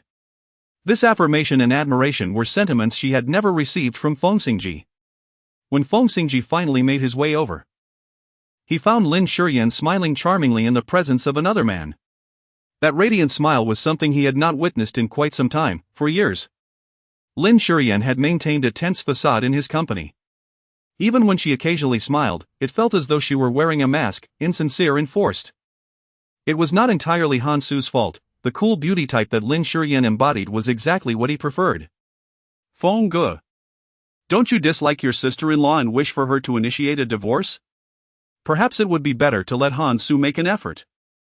encouraging her to willingly part ways. Tang Yunjiao's words gradually faded under Feng Xingzhi's icy glare. He made a gesture to silence him, and with a scoff, Feng Xingzhi turned and departed without uttering a word. After a few small magic tricks, Lin Shiyan's demeanor had relaxed considerably, and she appeared much more at ease. Just as Han Su was preparing to seize the moment to request her contact information, the bar manager hurried over. "Boss, the police have arrived for a routine inspection. You should go and check it out." Lin Shiyan initially intended to decline, but upon gazing into Han Su's eyes, filled with anticipation and pleading, she found herself unable to utter the word no. "Go ahead, I shall wait for you," she said. The situation was urgent. Han Su, disregarding everything else, hurriedly departed with the bar manager. Lin Shiyan intended to check on Feng Yingying's situation, fearing that the girl might indulge herself too much and land in trouble. At that moment, a shadow fell over her, and when Lin Shiyan looked up, she beheld Feng Xingzhi standing before her. Lin Shiyan couldn't help but be taken aback. Instinctively glancing towards Feng Xingzhi's side, where the enchanting Mani was conspicuously absent, a flicker of joy surged within her. "Xingzhi, you." Just as she began to speak, her wrist was firmly grasped by Feng Xingzhi, who abruptly pulled her up and began to drag her outside. Lin Shiyan struggled for a moment, but found herself unable to break free. Unable to contain her curiosity, she inquired, "Where are you taking me?" "Yingying and Anlin are still at the bar. Zhou Chen has arranged for someone to look after them." Upon hearing his words, Lin Shiyan ceased her struggles, as she followed Feng Xingzhi out of the bar. His luxurious Rolls-Royce awaited them by the roadside. Lin Shiyan entered the car and immediately saw Zhou Chen seated in the driver's seat. She promptly conveyed Li Anlin's address to him. Just as Lin Shiyan was about to express her gratitude, a heavy object suddenly landed in her embrace. Lin Shiyan gazed at the object in her arms, resembling a directory, feeling somewhat bewildered. "What is this? Let me take a look." Lin Shiyan obediently opened the directory, revealing a photograph of a young man. Each was around 20 years old, handsome and charming, embodying the youthful allure of a little milk dog. It was a veritable collection of every type one could desire. Lin Shiyan gazed at Feng Xingzhi in bewilderment. "What do you want me to see this for? If there's someone you fancy, you can simply speak up, or you may contact Secretary Zhou directly, he will assist you with the arrangements." Feng Xingzhi regarded her, speaking deliberately. "Do not provoke Han Su, he is not a man you can afford to entangle with." Lin Shiyan felt a bit dazed. Once she grasped the meaning behind Feng Xingzhi's words, fury coursed through her, causing her to tremble uncontrollably. Unable to restrain herself, she slapped Feng Xingzhi across the face. "Feng Xingzhi, you have never been this insulting." Lin Shiyan possessed considerable strength, causing the corner of Feng Xingzhi's lips to split, filling his mouth with a taste reminiscent of rusted blood. Feng Xingzhi's expression instantly darkened. "Did I insult you? When you smiled so provocatively in front of Han Su, why did you not say that I was the one insulting you? I am merely offering you a reminder and a chance to choose, considering the bond we once shared as a couple." Lin Shiyan's fingers trembled as she tightly clenched her palm, digging her fingertips into her hand, yet she felt no pain. Nothing could be more distressing than the words spoken by Feng Xingzhi. Observing Lin Shiyan's pale complexion and tear-filled eyes, he felt an unusual sensation stir within him. His demeanor softened slightly as he coldly remarked, "Lin Shiyan, it has been 3 years. I believe you have come to realize that I do not wish to marry you. Nor will I ever live a good life with you. If you are wise, you should consider divorcing me while you are still young. Given our past as a couple, I shall not treat you unfairly." "Were you not curious about whom I favor?" Before Feng Xingzhi could finish his sentence, Lin Shiyan ruthlessly interrupted, "I have feelings for you." Lin Shiyan spoke as she rose to nestle into Feng Xingzhi's embrace. She tugged at his shirt, her fingers delving beneath the fabric, igniting a tempest upon his chest. Feng Xingzhi grasped Lin Shiyan's wrist firmly, his brow furrowed deeply. "What are you trying to do?" "You." Lin Shiyan tilted her head, gazing at Feng Xingzhi's extraordinarily handsome visage. Her eyes sparkled brightly, as if aflame with passion. She remarked, "I indulged in some wine this evening, and my spirits are quite high. Since you have so eagerly presented yourself before me, it would be a shame not to take full advantage of this opportunity." With that, She propped herself up, pressing her delicate lips against the man's Adam's apple, and then, with a playful bite, she took hold. Lin Shiyan's movements were not gentle. The pain from her bite was sharp, yet within that discomfort, a flicker of flame ignited, instantly setting ablaze the blood coursing through her veins. Zhou Chen promptly raised the barrier, for what was to follow could not be witnessed without a price. Feng Xingzhi's breathing grew heavy, and his eyes darkened, as if something restless stirred within. He warned, Lin Shiyan, do not push your luck. Am I being excessive? She retorted. You're the one who put me in this position, I chose you. Shouldn't you obediently lie down and let me rest? Instead of exhausting all your efforts to win my favor? What does it mean? Are you not a man of your word? Or is it that Feng Xingzhi cannot rise to the occasion and cannot bear this? Chapter 12, cast out of the car by Feng Xingzhi. Feng Xingzhi's expression darkened instantly, unable to contain the fury within him. Lin Shiyan, I have already shown you enough courtesy. If you were wise, you would descend the steps gracefully, rather than overreaching. So choosing to sleep with you is overreaching? Then, who wouldn't be overreaching by sleeping with you? Feng Shui? Or that Mani? I am genuinely curious, do you truly adore Feng Yue to the point of obsession, or is it merely her visage that captivates you? Or is it that as long as a woman bears such a face, you would settle for any foul creature? Silence. Feng Xingzhi, do you believe that after death, a spirit lingers on? If so, upon witnessing you in this state, would Feng Yue not be unable to rest even in her coffin? The veins on Feng Xingzhi's temple throbbed, his handsome face reflecting the tempest before a storm. Stop the car. Zhou Chen trembled in fear and immediately pulled over to the side of the road. Get out. Lin Shiyan raised her gaze towards the car window. It was quite late, and the streets were devoid of pedestrians. A gust of cool wind swept through, stirring the fallen leaves along the desolate road. Feng Xingzhi remained silent, his handsome face tense.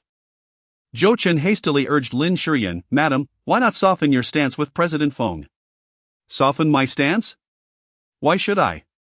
I am merely following my heart. Desiring to be with my husband, where have I gone wrong? The fire in Feng Xingzhi's eyes seemed ready to burst forth. Will you exit the car on your own? Or shall I force you out? His expression grew increasingly menacing, resembling that of a man poised to commit murder.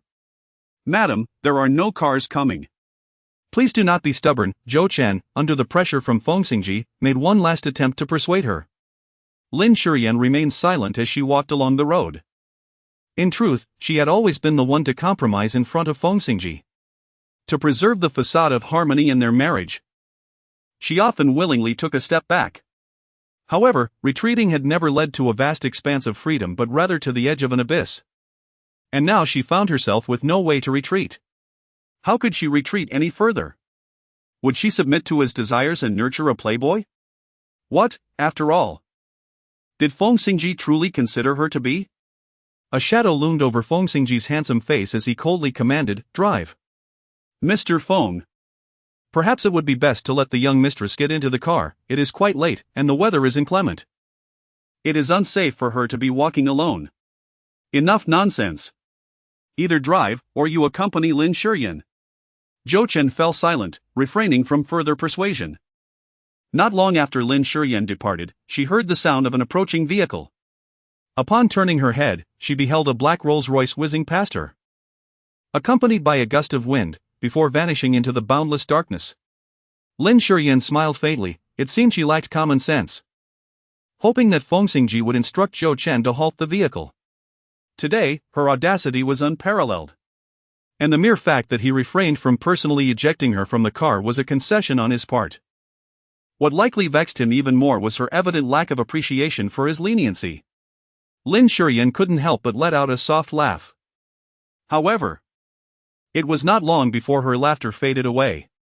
Suddenly, raindrops began to pour down, large and relentless, swiftly transforming into a torrential downpour. Lin Shiyan swiftly sought shelter from the rain and attempted to summon a vehicle using a mobile application. However, it was far too late, no cars were available. And the rain showed no signs of abating, intensifying instead. Lin Shiyan, unwilling to delay any further, quickly discerned the direction and dashed into the rain. Suddenly, she was startled into a piercing scream, instinctively grabbing anything within reach to shield herself. It's me. As the words escaped her lips, the entrance light illuminated. Lianlin was taken aback upon seeing Lin Shiyan, drenched to the skin, standing at the doorway. Lin Shiyan currently appeared exceedingly disheveled. However, she did not inquire about anything. Instead, she urged, "Hurry and wash up. Don't catch a chill." Without further ado, she propelled Lin Shiyan into the bathroom. Lin Shiyan removed her drenched clothing and stood beneath the shower. As the warm water cascaded over her skin, she became aware of her trembling. Perhaps some water had seeped into her eyes, causing a dry and uncomfortable sensation. Lin Shiyan took a shower for half an hour. When she emerged, Lianlin had already prepared wontons for her. They had just finished cooking. She should enjoy them while they are still hot. Lin Shiyan was not courteous. After such a long journey, she was quite famished. However, she paused for a moment and succinctly recounted the events that had just transpired. Lianlin was immediately incensed, exclaiming vehemently, "Introducing other men to your own wife? Surely, Feng Xingzhi must be suffering from some grave affliction. Or does he simply relish wearing the green hat? If you refuse to place it upon his head, he will go to great lengths to adorn himself with one." After venting her frustration, Lianlin could not help but inquire, "The gentlemen on the list are all exceptionally handsome, each possessing unique qualities. Are you truly not the least bit tempted to give it a try?" Lin Shiyan, rendered speechless, sighed and remarked, "There's nothing to be done, after all. I have already risen above the mountains. So, are you to endure his peculiarities for the sake of that countenance?" Lianlin cast a sidelong glance at Lin Shiyan. "Feng Xingzhi is not a mere cuckold. His actions today stem from the fact that he has never regarded me as his wife. Anlin, do you know? He even mentioned divorce to me today." Upon hearing Lin Shiyan's words, Lianlin turned her gaze towards her, noticing the tremor in her voice. She anticipated tears. Yet they did not come. Lin Shiyan wore a smile, yet to her, that expression appeared more sorrowful than tears. Lianlin felt a pang of distress in her heart and could not help but embrace Lin Shiyan tightly, saying, "Yan, I am here."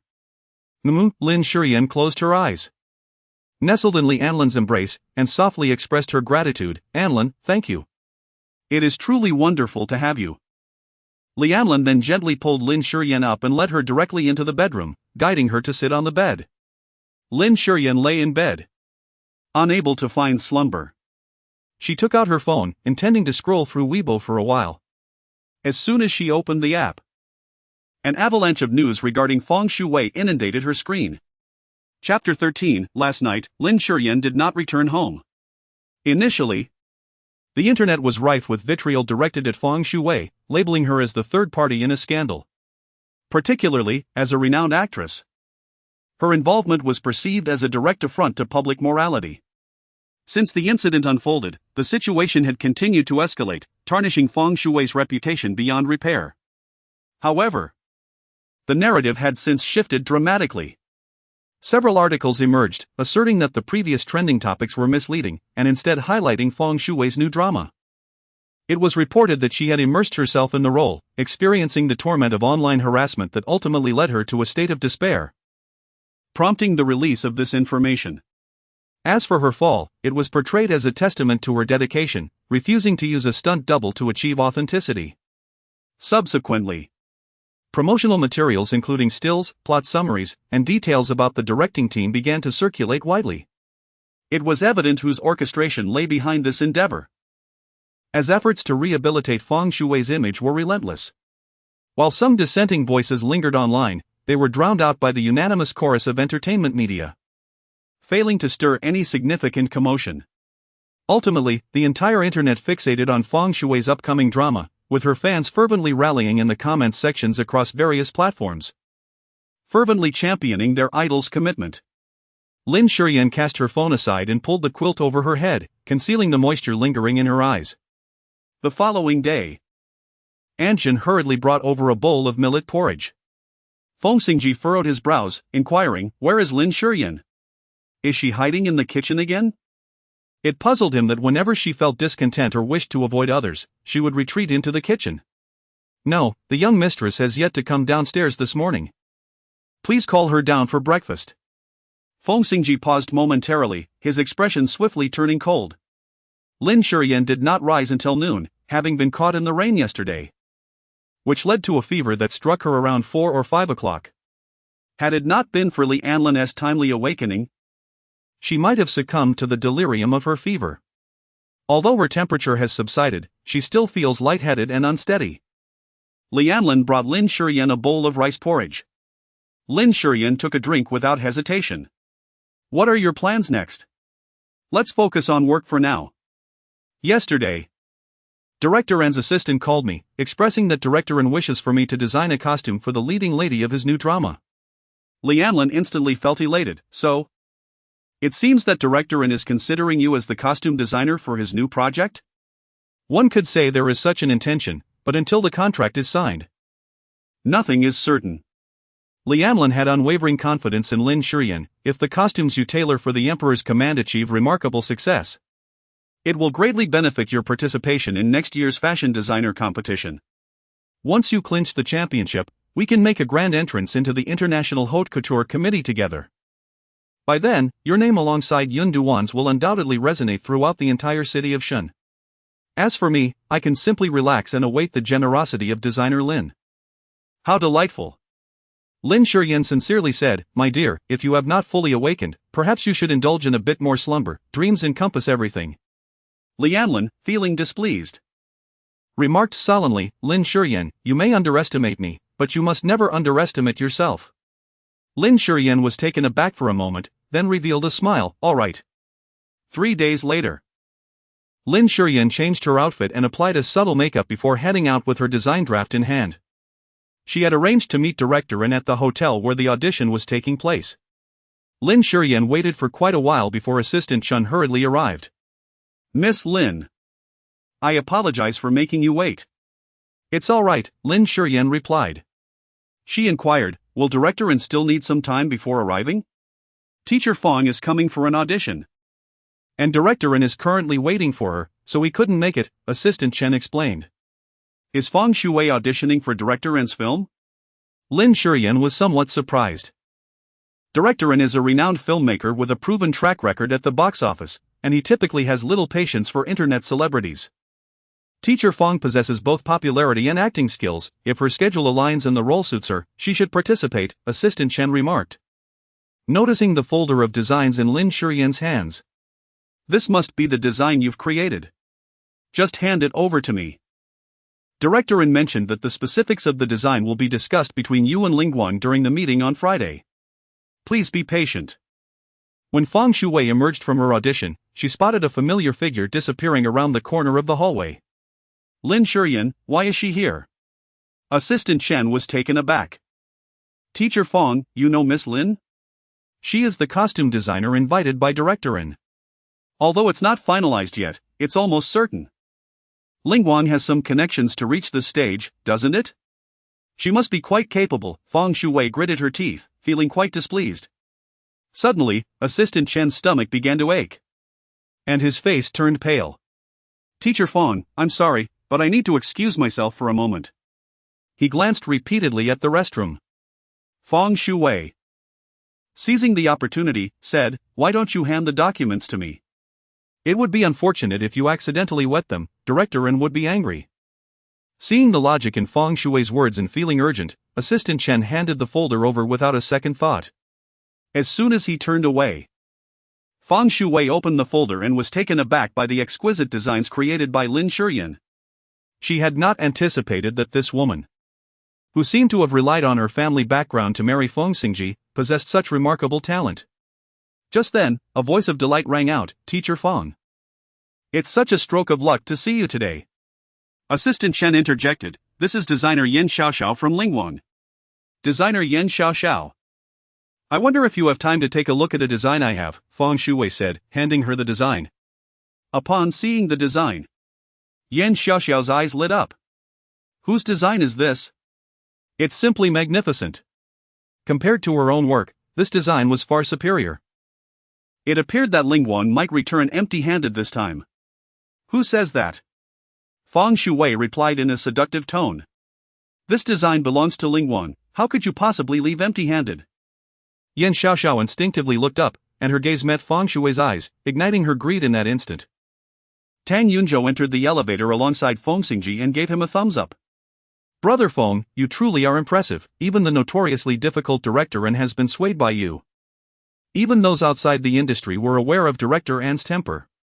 Previously, Feng Xingzhi's attempts to cast Feng Shui in such a major production seemed like a pipe dream. However, with the power of finances backing him, he eventually yielded. Everyone has their weaknesses, Feng Xingzhi said coolly. You're right.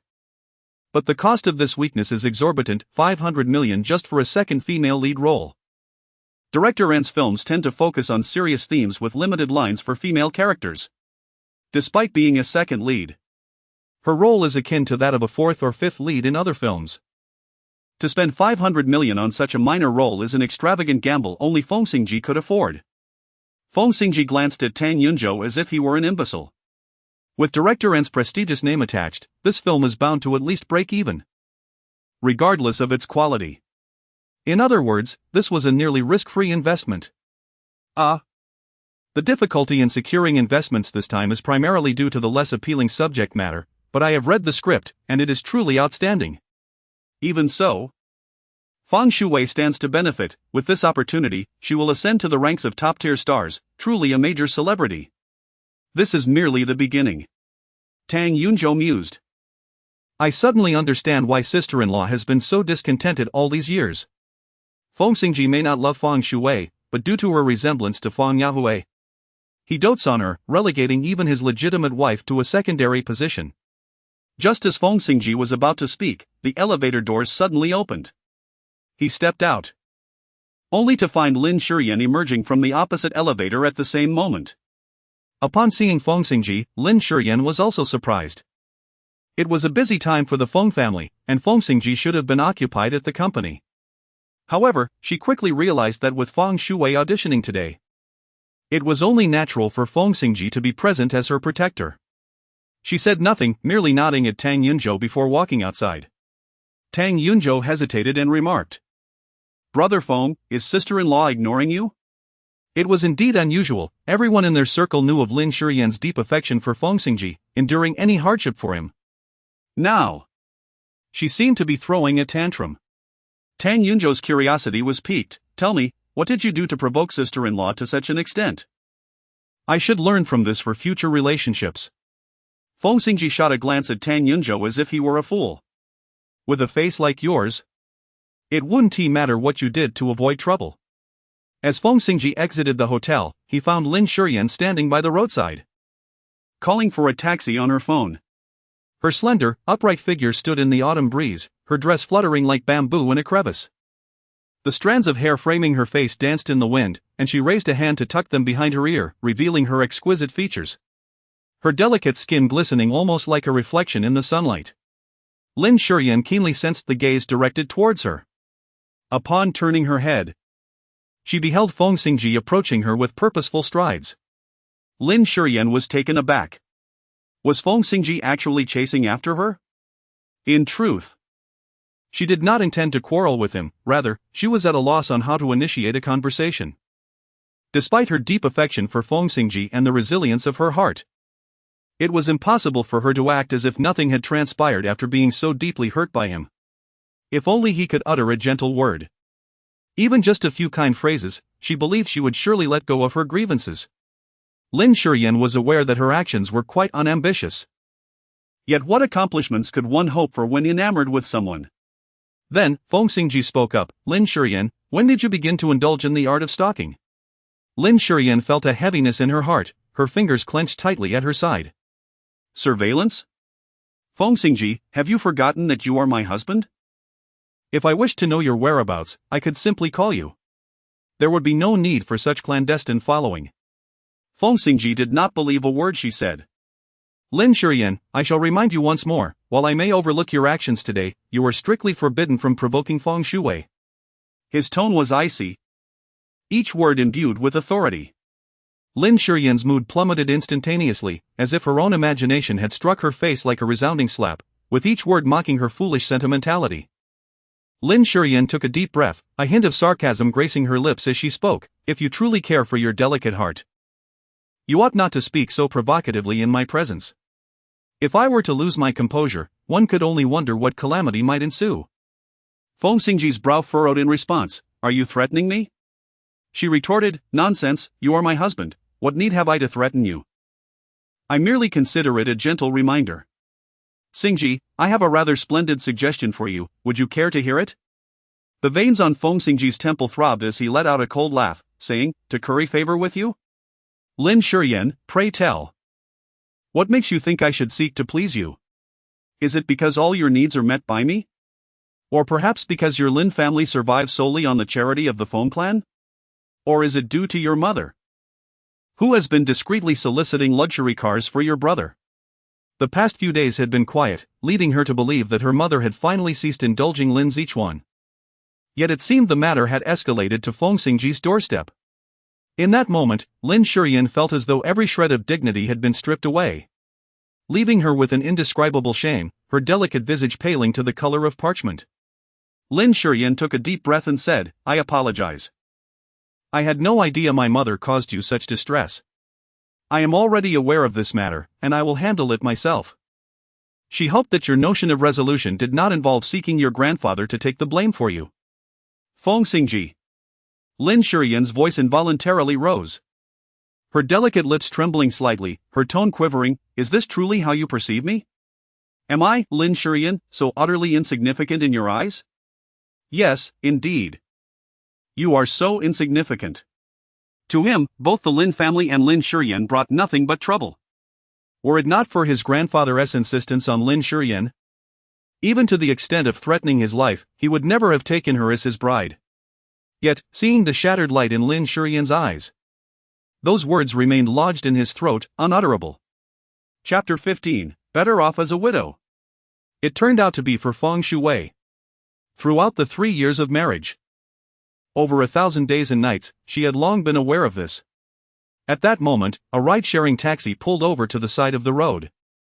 Lin Shiyan stepped forward and entered the car, yet she could not restrain herself from speaking. Feng Xingzhi, whether you believe me or not, I have always cherished you as a person. You may not love me, and you may disdain me and the Lin family, but you must never trample upon my love so wantonly. Having said this, she closed the car door and refused to look back at Feng Xingzhi. Feng Xingzhi watched the car recede into the distance, his brows instinctively furrowing into a knot. Feng Ge, your words just now were impeccable, but regrettably, you did not continue with the same vigor. Had you spoken more harshly, perhaps sister-in-law might have impulsively divorced you. Then, you would never have to face her again. Feng Xingzhi's frown deepened, an inexplicable irritation gnawing at him. His gaze cast coldly toward Tang Yunzhou. Shall I record your words and send them to grandfather? Tang Yunzhou immediately dropped to his knees. Feng Ge, I was wrong, I beg you to spare me. If grandfather learns of my words, I fear he would strike me down. Feng Xingzhi snorted coldly. I believe your head is hardly worth keeping anyway. Tang Yunzhou shrank his neck and hastily sealed his lips. Yet curiosity burned within him. What was the true cause of Feng Xingzhi's displeasure? Was it because Lin Shiyan had been following him? Or because he suggested that Lin Shiyan might impulsively seek a divorce? An hour later, the taxi stopped at the old Feng family residence. The venerable Feng patriarch beamed upon seeing Lin Shiyan. Yan, you must not leave at noon. You have to stay and dine with me. Grandfather, rest assured. Even if you urge me to leave, I shall remain. The old man laughed heartily. I would never have the heart to send my Yan away. You are my precious little darling. Lin Shiyan also smiled. As lunch would take a while, she decided to stroll into the garden. The osmanthus flowers were in full bloom, exuding a delightful fragrance. Accompanied by a servant, she gathered a large bouquet and selected a few stems to present to the elder Mr. Feng. Just as she approached the living room door, she overheard a heated argument within. What complaints? Why can't Yan share her troubles with me, her grandfather? Do you expect her to endure such grievances in silence? Elder Mr. Feng was acutely aware of the recent events and felt a surge of pent-up anger. In my opinion, if Yan wishes to leave home, so be it. Being married to such a man is hardly better than being a widow. A deceased person is more reliable, sparing her unnecessary distress. Grandfather, what is wrong? Do you not wish to hear the truth? The voice continued. If you're dissatisfied, then treat Yan Yan better. Elder Mr. Feng's fury intensified. You married her but neglect her. If that is the case, you might as well divorce her. I will welcome her as my granddaughter and find her a better husband, so she need not remain shackled to your crooked branch. Feng Xingzhi, unable to contain himself any longer, retorted, I never intended to marry her. Grandfather, I have made it clear that I will never love her. Nor will I live a good life with her.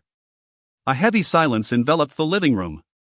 Elder Mr. Feng's expression darkened, and though Feng Xingzhi felt a twinge of guilt, he remained steadfast in his stance. Had it not been for the insistence of both Elder Mr. Feng and Lin Shiyan, this marriage would never have come to fruition. After a long pause, Elder Mr. Feng finally spoke, sighing deeply, You dare to harm Yan Yan so recklessly, relying solely on her affection for you. One day, when she awakens to the truth and no longer loves you, and chooses to leave, it will be too late for your regrets. Feng Xingzhi replied firmly. I will never regret it, the person I wish to marry has never been her. With that, he turned to leave, only to catch sight of Lin Shiyan standing at the door, cradling the osmanthus flowers in her hands. Lin Shiyan gazed at Feng Xingzhi, her mind racing with thoughts she longed to articulate, yet, her throat felt constricted, rendering her voiceless. Feng Xingzhi's gaze faltered momentarily before he turned away, his expression inscrutable. Feng Xingzhi. The elder Feng rushed out, spotting Lin Shiyan pale and standing at the doorway, realizing she had overheard their earlier exchange. Yan Yan. The elder Feng looked at Lin Shiyan with deep concern, his heart heavy with regret. Had he known, he would have refrained from reprimanding Feng Xingzhi, sparing Yan Yan the pain of such words. Grandfather, I am fine. Please do not worry about me, Lin Shiyan replied, forcing a smile, feigning indifference. The elder Feng felt a pang of sorrow. She was such a wonderful daughter-in-law, yet his grandson seemed to have lost his senses, fixating on Lin Yan despite her demise. Taking Lin Shiyan's hand in his, the elder Feng spoke with resolve, Yan Yan, rest assured, without my consent, Xingzhi will never divorce you. You are too remarkable. Once he recognizes your worth, he will surely regret his choices. I know my grandson. Lin Shiyan nodded, yet her heart felt as though it were stuffed with cotton. For the past 3 years, she had been comforting herself with the same notion, that Feng Xingzhi would eventually come to love her and they would become a devoted couple, a tantalizing carrot dangled before her. However, she could not ascertain how much longer she could endure this uncertainty. Suddenly, Feng's father struck his cane and exclaimed angrily. This Feng Xingzhi dares to treat you this way solely because he believes you are indispensable to him. I shall find you 10 or 8 suitable suitors to show him that you are beloved by many. Let us see then whether he will come to regret his actions. Lin Shiyan felt a wave of frustration. Grandfather, perhaps it is best to refrain from this, I am already married. What of marriage? Does it preclude one from indulging in romance or enjoying a date with a handsome young man? Certainly not. The elder Mr. Feng became increasingly convinced of the merit of his plan, summoning Uncle Chen to assist in selecting suitable suitors for Lin Shiyan. He could never believe that his grandson harbored no feelings for Yan Yan. The reason he had persistently neglected his wife was simply because he was certain that Yan Yan would never leave him, thus emboldening his mistreatment. After Mr. Feng retired for a midday nap, Lin Shiyan took her leave to visit the car dealership. The vehicle she had previously rear-ended had finally been repaired. Lin Shiyan had just settled the bill when she received a phone call from her mother, Zhang Lanin. The voice on the line was indeed that of a nurse from the First Municipal Hospital. Is this Miss Lin? Your mother has been involved in a car accident. Lin Shiyan was utterly terrified, rushing to the hospital with remarkable speed. Mom, what happened to you? I am fine, she replied, just a minor bump on my head. The doctor said it's a mild concussion. Lin Shiyan surveyed Zhang Lanin from head to toe. Her clothing bore some mottled bloodstains, her complexion was pale, and her voice carried a hoarse quality. However, her spirits seemed relatively intact. Lin Shiyan let out a sigh of relief. The anxiety she had experienced throughout the journey had left her legs feeling somewhat weak. Chapter 16, Astonishing that Matchmaking Candidate. After Lin Shiyan regained her composure, she inquired. What prompted you to venture out alone? I was not alone, I was out with Xiaochuan. Today, the forest dealership finally received a Bugatti Veyron. And Xiaochuan asked me to handle the payment. I never anticipated that such an incident would occur on the way, which has now completely delayed everything, Zhang Lanin replied. Her voice laced with frustration. No sooner had she finished speaking than her phone began to ring. It was a call from Lin Shiyan. As soon as she answered, his impatient voice came through, "Where are you? I asked you to make a payment, why is it proving to be so difficult?" Lin Shiyan said unhappily. My mother had an accident on her way to the forest shop. What a stroke of misfortune. I had advised her to hand over her bank card to me.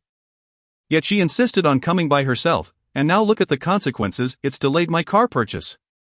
Upon hearing these words, Lin Shiyan felt a surge of anger rise within her. Lin Shiyan, are you even speaking like a human? My mother had that accident solely for your sake. Do I truly value her sacrifices for me? How absurd. After finishing his statement, Lin Shiyan abruptly hung up the phone with a sharp click.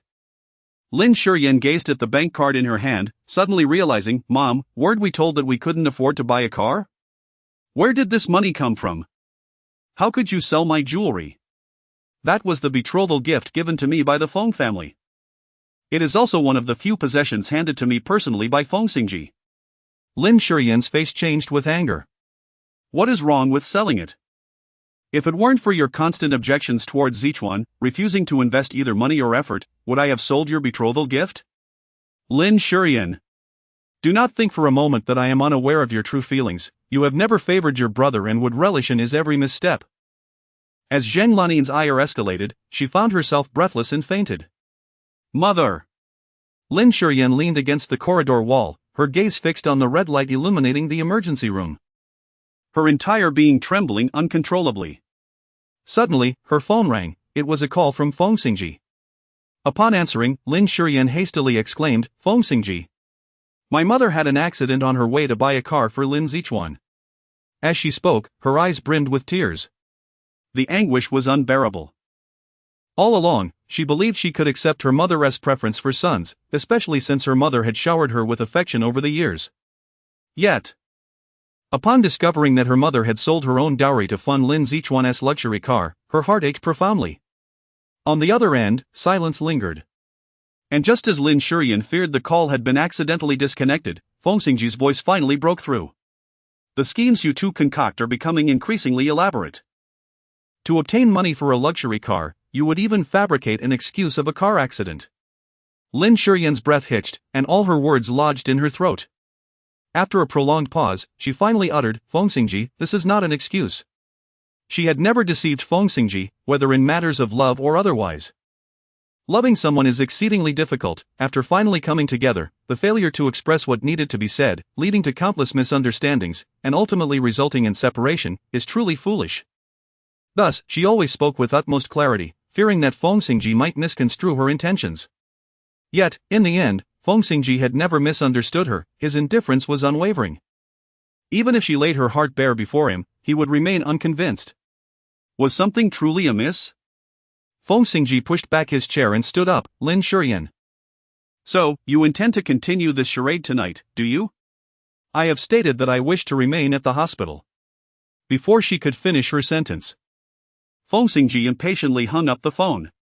Lin Shiyan gazed at the call-in screen for a considerable time before slowly putting her phone away. Feng Xingzhi always harbored suspicions about her intentions. In truth, his doubts were not unfounded, she indeed had ulterior motives. However, it was not money she sought from him, but rather his companionship and a warm embrace. Alas, this was merely her extravagant wish. Lin Shiyan curled up her body, waiting in the corridor for a prolonged period until the light in the emergency room finally dimmed. Her spirits lifted, and she promptly approached. Doctor, how is my mother? Ms. Zhang is stable, however, her condition is frail. She requires ample rest and must avoid excessive stimulation. Lin Shiyan responded and followed Zhang Lanin to the hospital room. Zhang Lanin was still in a deep slumber as Lin Shiyan prepared warm water and soaked a towel to gently cleanse her body. Her mother was frail, her skin showing signs of sagging, a testament to years of toil. She had aged, no longer the towering figure from her memories, the one who could shield her from life's tempests. Birth, aging, illness, and death, these are perhaps the most equitable truths of existence. The following day, She awoke early to fetch kanji.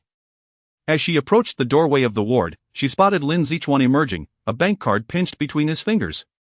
Upon seeing her, he displayed a triumphant smile. Weren't you reluctant to buy me a luxury car? Look, my funds have indeed arrived. Lin Shiyan's expression darkened as she realized that the card in Lin Shiyan's hand was the very bank card her mother had given her yesterday. Lin Shiyan. Lin Shiyan harbored a certain apprehension towards his sister. Upon witnessing her change in demeanor, he hastily departed. Zheng Lanin had also overheard the altercation at the doorway of the ward. Cautiously glancing at her daughter, she advised, Yan, do not be so incensed, Zichuan is your brother. If he drives a finer car, does it not reflect positively upon you? My reputation is something I can cultivate on my own, I have no need for Lin Shiyan. Zhang Lanin's expression darkened instantly. What is this attitude of yours? If you regard Zichuan with such disdain, then perhaps you should forego acknowledging me as your mother. I refuse to accept a daughter who is so cold-hearted towards her own brother. When have I ever looked down upon Lin Shiyan? I merely... Before Lin Shiyan could finish her words, she was hastily ushered out by Zhang Lanin. The sun hung high in the sky, its brilliant rays illuminating the earth. Observing the hurried passers-by on the street, Lin Shiyan found herself at a loss as to where to go. Suddenly, a call from old Master Feng interrupted her thoughts, requesting that Lin Shiyan come to see him. When Lin Shiyan arrived at the designated address, she realized that the place Mr. Feng had summoned her to was a personal styling studio. As she stepped through the door, she was immediately surrounded by a throng of individuals and ushered to sit in front of the mirror. Lin Shiyan inquired in confusion, "Grandfather, what is the purpose of this?" Old Mr. Feng replied, "Of course, it is to adorn you beautifully. You are the young mistress of the Feng family, and it is essential for you to be stunning. Only then can you impress the matchmaker's chosen candidate." Chapter 17, Brother Xingzhi, be gentle, it hurts. This one, and this one must not be included. Prepare a complete set according to my precious Yan's measurements for everything else. With a grand gesture, old Mr. Feng nearly emptied the entire studio. Lin Shiyan felt both helpless and apprehensive. She pondered what virtue or merit she possessed that could elicit such kindness from her grandfather. "Young madam, please close your eyes." Lin Shiyan instinctively closed her eyes. By the time the entire styling session concluded, 2 hours had already elapsed. Old Master Feng was exceedingly pleased. He took Lin Shiyan with great enthusiasm to a renowned private dining establishment. Upon their arrival, the manager of the hall approached them promptly, announcing, "Master Feng, Mr. Feng is already in the private room." Lin Shiyan was taken aback, not expecting that her grandfather had actually invited Feng Xingzhi. Recalling the words she overheard at the entrance of the living room that day, her heart involuntarily tightened. Yet, she refrained from uttering a word. Fully aware that her grandfather's intentions were rooted in genuine concern, the old man gently patted Lin Shiyan's hand and spoke softly, Yan, do not be afraid. I shall take care of everything for you." Lin Shiyan nodded, assisting the old Master Feng as they followed the hall manager to the peony hall. Just as they reached the entrance, a delicate voice was heard, "Xingzhi, you're hurting me." Lin Shiyan raised her gaze and was met with the sight of Feng Shuwei perched upon Feng Xingzhi's lap, her skirt hiked up, revealing her thigh in a provocative manner that stirred the imagination. She felt as though struck by lightning, unable to fathom that the two had succumbed to their desires within the private room. Old Master Feng's fury was palpable. "Feng Xingzhi, what on earth are you doing?" Upon hearing the voice, Feng Xingzhi turned to find his grandfather alongside Lin Shiyan at the door. "Grandfather, you're here." "Indeed, I am here. Do you believe that my arrival is ill-timed, interrupting your delightful escapades? Should I take Yan and leave, so as not to disturb your affair with this inappropriate woman?" Old Master Feng's words were brusque, offering no semblance of leniency to Feng Xingzhi. Feng Shuwei immediately feigned innocence, saying, "Grandfather, you misunderstand. My interaction with Xingzhi was merely accidental." "Silence. I am speaking to my grandson. When did it become your place to interject?" "You lack any semblance of decorum." Old Master Feng held a deep disdain for the Feng sisters. After rebuking Feng Shuwei, he turned to Feng Xingzhi, his voice icy, "Feng Xingzhi, if you wish to remain here for dinner with me, you must expel this woman. I will not tolerate her presence affecting my appetite." Feng Shuwei's complexion turned ashen. tears welling in her eyes as she pleaded, "Grandfather, please do not blame Xingzhi. I merely came to dine with friends and happened upon him, wishing to converse. I never anticipated such a misunderstanding. I assure you, there is nothing untoward between Xingzhi and myself. If it is indeed innocent, then why do you cling to another's husband? Do you wish for everyone to witness your so-called purity? Or are you planning to orchestrate another paparazzi stunt, capturing your innocent moments to make headlines? Letting the world know of your entanglement with a married man?" Lin Shiyan had long believed that over the years. Managing Feng Xingzhi's tabloid affairs and the multitude of women surrounding him had rendered her somewhat adept. Yet, she now realized, in comparison to her grandfather, she was still woefully inexperienced. At the very least, her grandfather's decisiveness and commanding presence were qualities she would never master, no matter how many lifetimes she studied. Feng Shui could no longer contain herself. Ever since she became a star, she had grown accustomed to adulation and could hardly bear the brusque remarks from the old master Feng. "Grandfather Feng, I have always held you in high regard. Even when you insisted on meddling in Xingzhi's matrimonial affairs 3 years ago, I harbored no resentment. However, you ought not to wound me so. I am the daughter of a respectable family, upright and virtuous." Old Master Feng scoffed, "Upright? Virtuous?" If these two phrases had consciousness, they would surely weep from the indignity. He turned to Feng Xingzhi, "Listen well, you must observe a limit to your reckless behavior. The Feng family upholds a reputation of integrity. And I will not permit you to make headlines with frivolous women. The family cannot afford such disgrace." Unable to endure any longer, Feng Shui covered her face and fled in tears. "Shui!" Feng Xingzhi could not help but rise. Old Master Feng thundered, "Feng Xingzhi, should you dare to leave this room in pursuit of that woman, do not ever acknowledge me as your grandfather." The atmosphere in the private room was thick with tension, rendering even the act of breathing a challenge. Upon sensing the tense atmosphere, Lin Shiyan promptly remarked, "Grandfather, may we order now? I am beginning to feel quite hungry." "If you are hungry, you may have a few light snacks to tide you over. Our guests will not arrive for some time," replied Old Master Feng. As he gazed at Lin Shiyan, his expression softened, radiating a warmth of affection as he pushed the delicacies and tea towards her. Lin Shiyan nibbled on a delicacy and curiously inquired, "Grandfather, who is so fortunate today to receive your invitation?" "It is your grandmother's nephew, who is also the match arranged for you today." Lin Shiyan suddenly sprayed the tea she was drinking everywhere. "How careless!" Old Master Feng quickly handed her a tissue. "Grandfather, how could you arrange a blind date for me? Especially with the nephew of my mother-in-law. This connection is far too tangled, and besides, I am a married woman.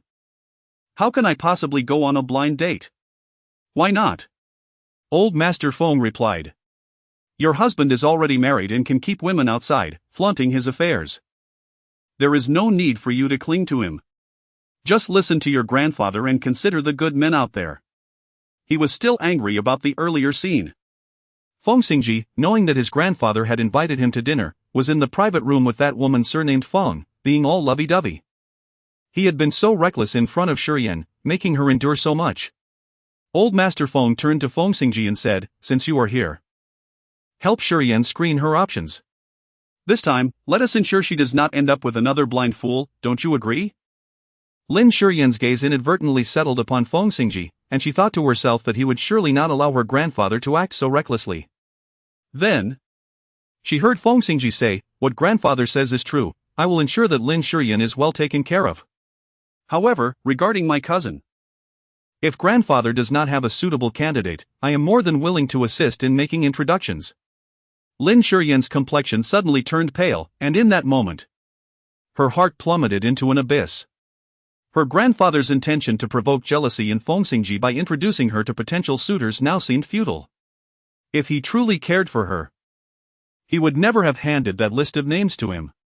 Elder Feng furrowed his brows, about to speak, when a melodious male voice interrupted, "Apologies for my tardiness."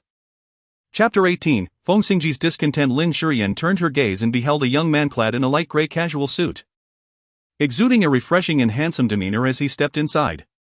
Indeed, it was the tall boy she had encountered previously under the starlit sky, Han Su. "Grandfather Feng, cousin. Han Su greeted politely, before finally directing his attention towards Lin Shiyan. Upon recognizing her, his eyes sparkled with delight. She was adorned in a flowing lavender gown, her hair cascading in large waves over her shoulders.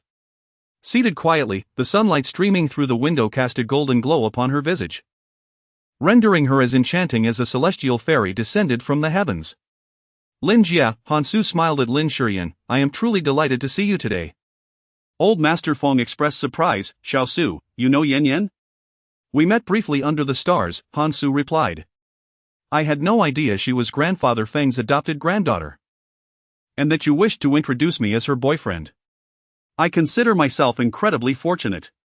Old Master Feng raised an eyebrow. It seems you hold my granddaughter in high regard. Han Su's handsome face flushed slightly as he earnestly stated, Lin Jia is so remarkable, how could anyone possibly feel otherwise? Old Master Feng glanced at Feng Xingzhi, who appeared nonchalant as he perused the menu, and his frustration intensified. He continued, Xiao Su, you truly have discerning taste. My Yan not only possesses beauty but is also filial, and, more importantly, she is an exceptionally talented student at Tsinghua University's Academy of Fine Arts. To think that Lin Jia is a student at Tsinghua, had I known earlier, I would have chosen to study there instead of going abroad, Han Su lamented, filled with regret.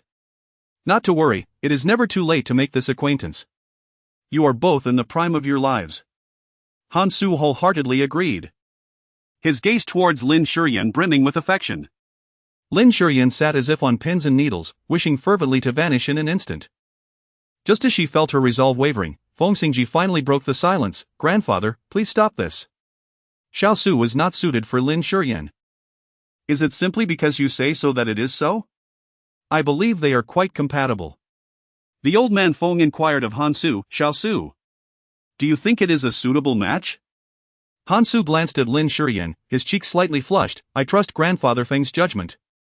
The elder Feng, appearing invigorated, remarked, Xiao Su, if you have no pressing engagements this afternoon, why not take Yan Yan out for a stroll? Han Su readily agreed, of course. Grandfather. Lin Shiyan looked at the elder Feng. Go on, enjoy yourselves. It's always beneficial for young people to make new friends. Lin Shiyan had no choice but to follow Han Su as they departed. As they walked towards the parking lot, Han Su suddenly remarked, I no longer wish to address you as Sister Lin. May I call you by your name from now on? Lin Shiyan nodded, of course. Yan Yan, Han Su called out, beaming a broad smile at Lin Shiyan. Lin Shiyan did not anticipate that Han Su would call her name so affectionately, leaving her feeling a bit awkward. Just as she was about to speak, Han Su had already opened the door to the passenger seat and held his hand above the car roof.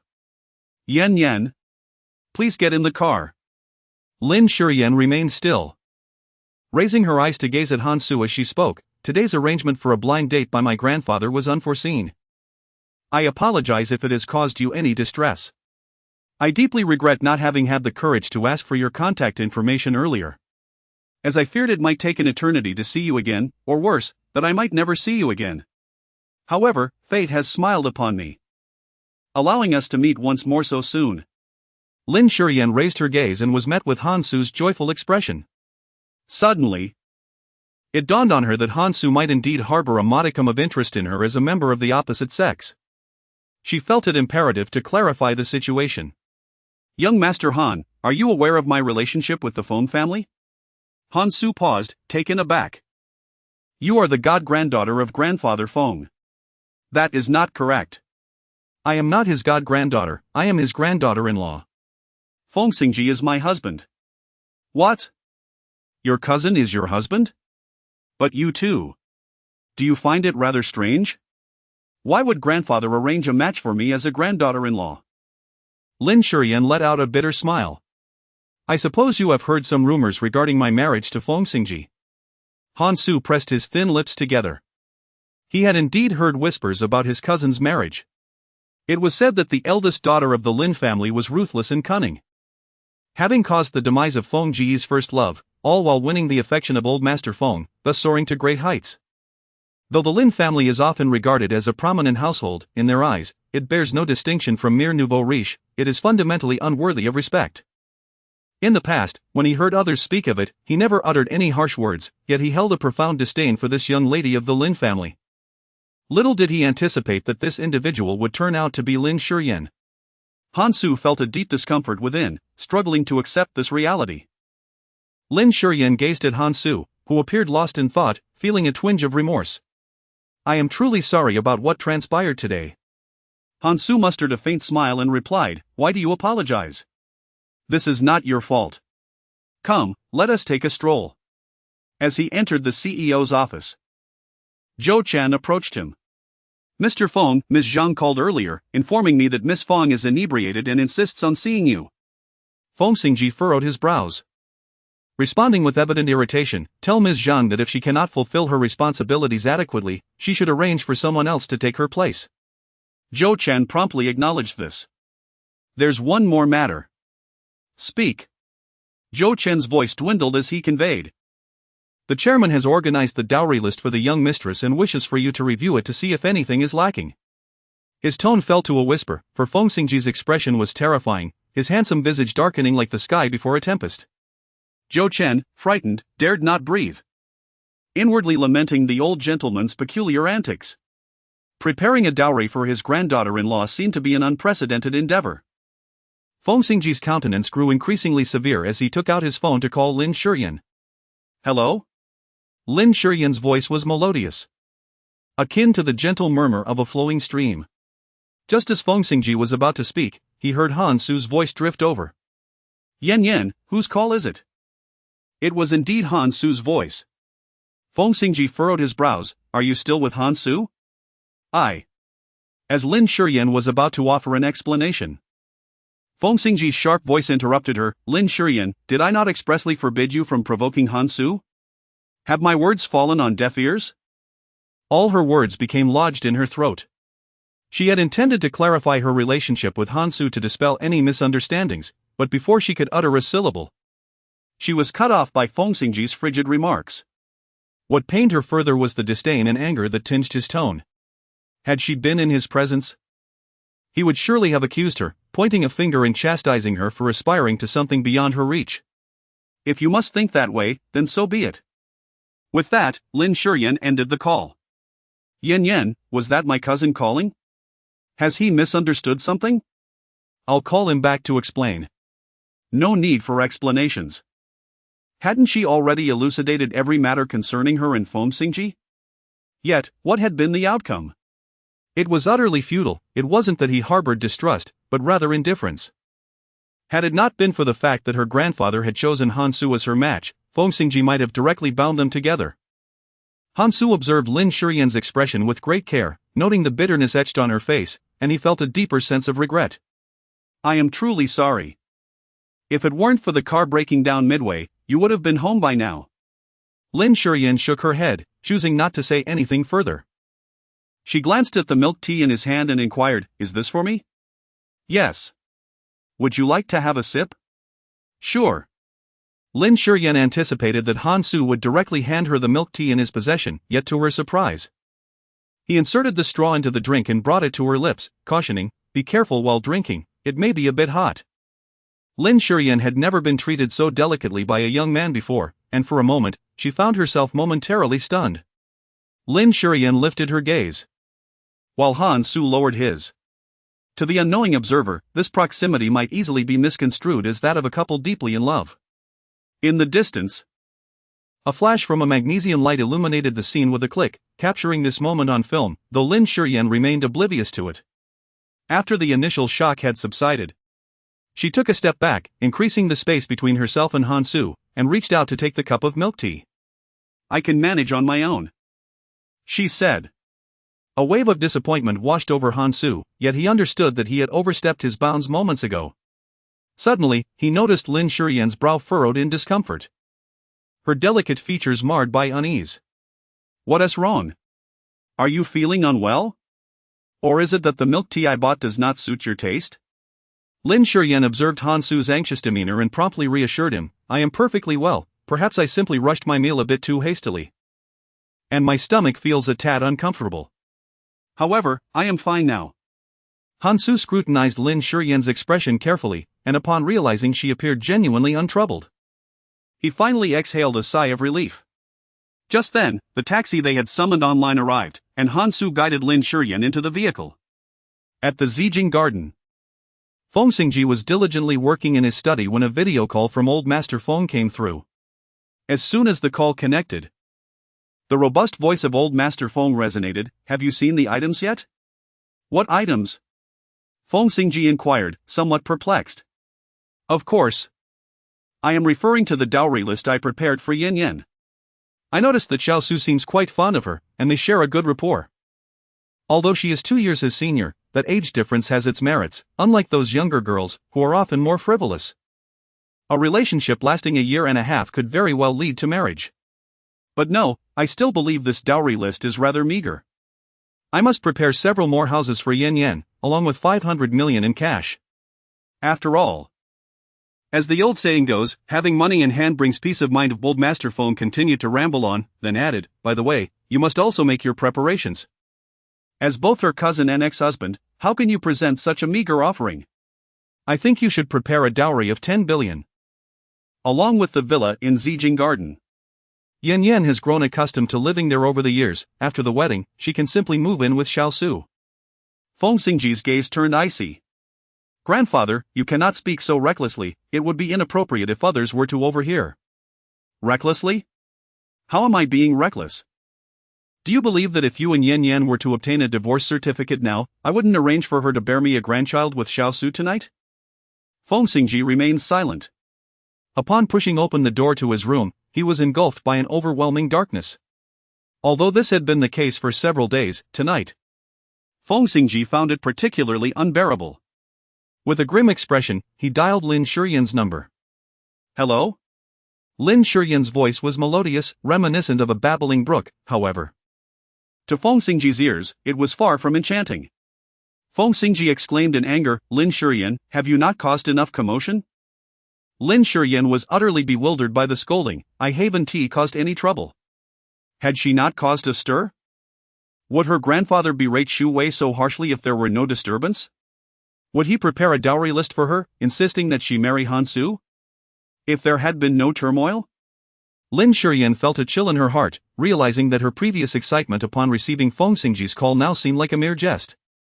After a moment of silence, she spoke, "Feng Shu Wei will bear the brunt of your grandfather's ire. For she not only intruded upon our marriage but also refuses to remain in her place. Feng Xingzhi, while you possess the capability to maintain a mistress, your inability to manage her reflects your own shortcomings, not mine. Emotionally and rationally, I bear no responsibility. You cannot take advantage of my affection for you to treat me unjustly." Feng Xingzhi stared at the already disconnected call, his expression grim, as if he wished to bore a hole through the air. Lianlin gave Lin Shiyan a thumbs up, exclaiming, "Sister, you are remarkable. At last, I have witnessed the grace of the former beauty and prodigy of Qingda." Lin Shiyan felt somewhat dazed, if it weren't for Lianlin suddenly bringing it up. She would have forgotten that she too had once been so spirited. To celebrate Lin Shiyan's awakening, Lianlin generously ordered a plethora of barbecued delicacies and beer. As they reveled in their merriment, she playfully patted Lin Shiyan on the shoulder and declared, "Men will only affect the speed at which we earn money. Let love and romance perish." Lin Shiyan couldn't help but smile, her heart filled with joy at Lianlin's beaming face. However, her elation was short-lived. A knock echoed at the door of Lianlin's apartment, revealing the landlord. Upon entering, the landlord offered his apologies. Yet his message was unmistakably clear: the property had been sold, and he expected them to vacate by tonight. Tonight? Lianlin's anger flared instantly. Are you serious? Where are we supposed to go at this hour? Miss Li, it is imperative that you find a solution. In any case, you must leave tonight, as the new owner will be moving in this evening. The landlord, upon hearing footsteps, quickly approached with an ingratiating smile. Mr. Feng, please hold on a moment. I will resolve this matter promptly. Lin Shiyan raised her gaze and beheld Feng Xingzhi approaching in a sharply tailored suit. He stood tall and graceful, his handsome visage illuminating even the dimly lit corridor, as if he were at the center of a grand stage. Indeed, it was Feng Xingzhi. Chapter 20, Feng Xingzhi.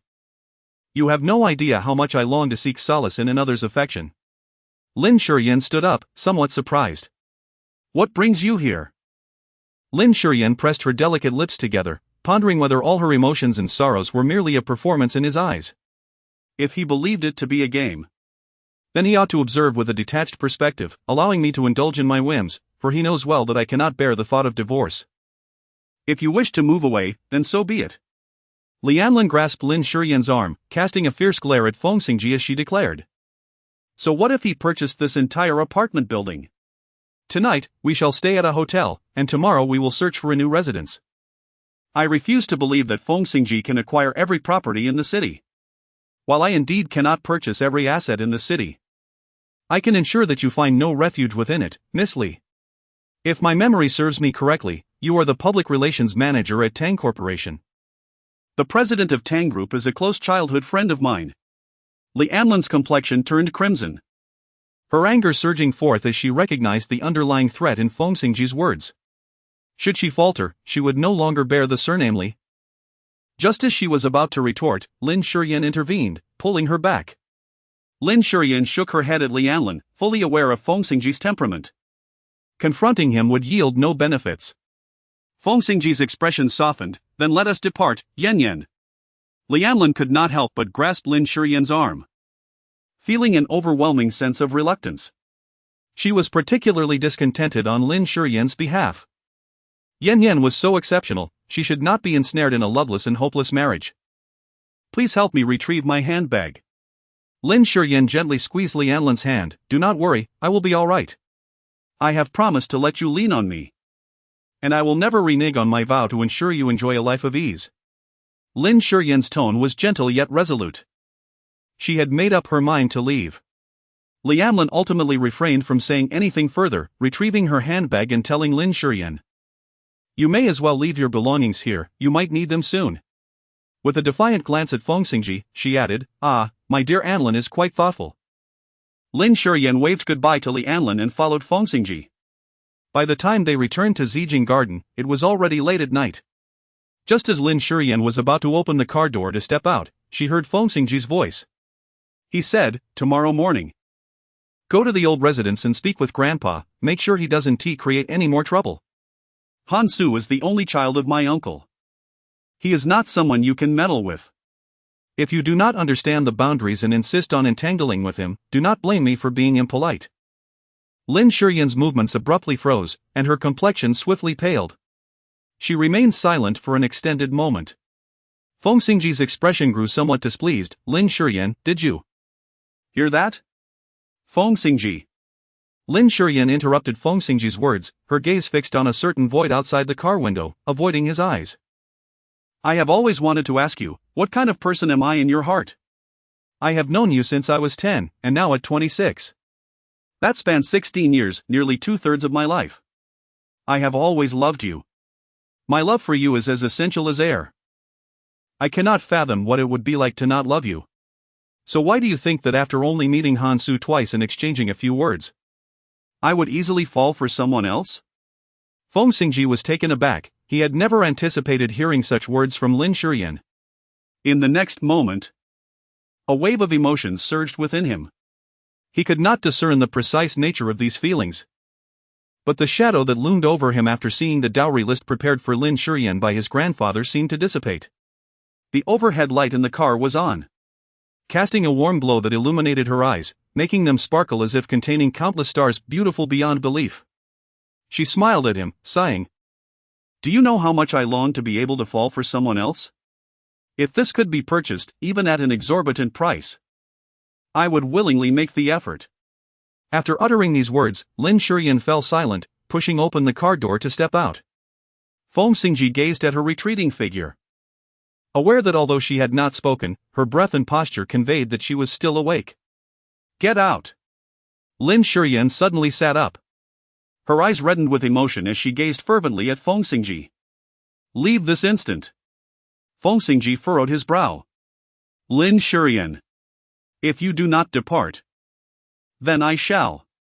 Lin Shiyan tossed aside the covers and rose from the bed. Lin Shiyan. Feng Xingzhi seized her wrist. I am speaking to you calmly. Why are you making a scene? Making a scene? Feng Xingzhi, it is I who should inquire about your intentions. Are you provoking me deliberately? Hoping to drive me to madness so that you may seize the opportunity to divorce me? Lin Shiyan's eyes burned with intensity, a fierce determination etched upon her expression. I shall inform you not to harbor such delusions. I will speak to my grandfather, and even if I were to lose my sanity, or if you were to take my life for the sake of the Feng sisters, I will steadfastly retain the position of the young mistress of the Feng family. Your heart shall forever be barred from the gates of the Feng estate, relegated to the status of a despised mistress. Feng Xingzhi's countenance darkened abruptly. Lin Shiyan, you have quite the audacity to threaten me. Therefore, should you find yourself fearful, I advise you to cease provoking me. Lin Shiyan uttered a few words and left the master bedroom, clutching a blanket. As she stepped into the guest room, tears streamed uncontrollably down her cheeks. Feng Xingzhi gazed at the desolate room and the unoccupied bed, his eyes filled with disbelief. Lin Shiyan is indeed being intentional. He is aware that she seeks to assert her significance through this means. The approach is commendable, however, when applied to him, it becomes a source of humiliation. Chapter 21, The Stolen Blueprint.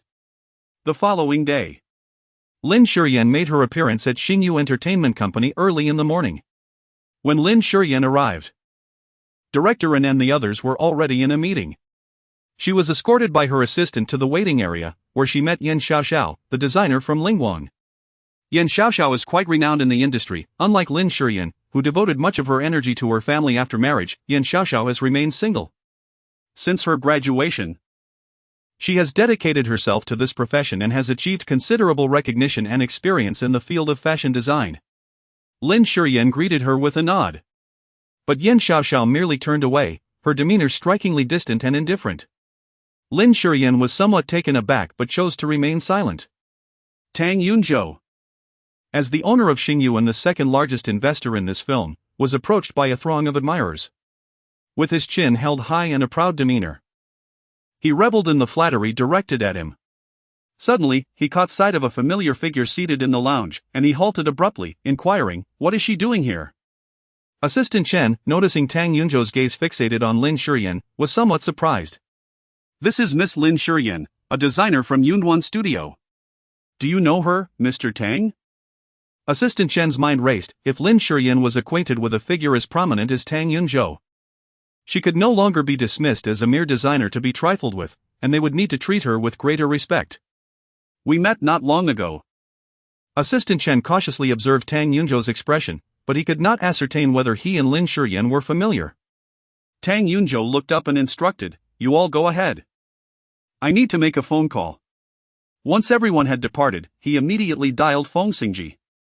"Brother Feng, guess who I just saw at Xingyu? Your wife, my sister-in-law. She is actually a designer for Yunwan, and the one director and was most optimistic about. It seems that when we spotted her at the Marriott last time, she wasn't following you, she was there to submit her design drafts." And so? Tang Yunzhou was left in confusion by Feng Xingzhi's icy response. "What do you mean, and so? Tang Yunzhou, do you think I have nothing better to do?" With that, the line went dead with a sharp click. Tang Yunzhou sighed.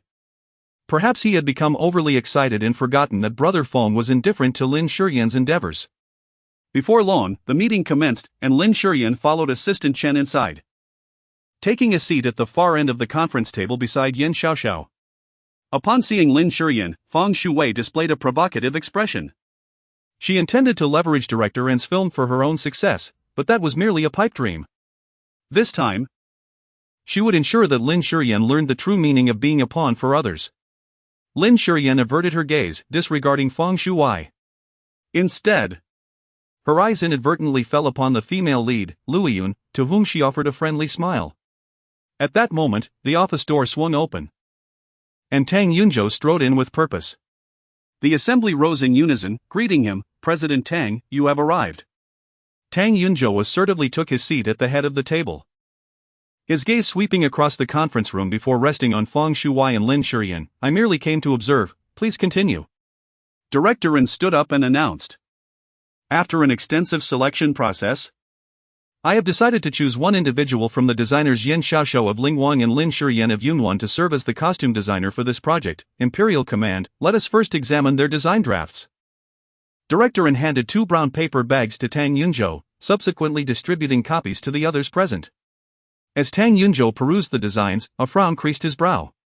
The attendees began to whisper among themselves, their glances frequently darting toward Lin Shiyan. Their voices were hushed, and though Lin Shiyan could not discern the content of their discussions, an instinctual sense warned her that their words were far from flattering. A sudden pang gripped Lin Shiyan's heart, an ominous premonition flashing through her mind. Sure enough. Feng Shui soon spoke up, her tone laced with confusion. Director, did you not mention 2 design drafts? Why is one of them merely a blank sheet? Is it possible that a certain designer has created garments akin to the Emperor's new clothes for us? Or is this simply a deliberate waste of our time? Indeed.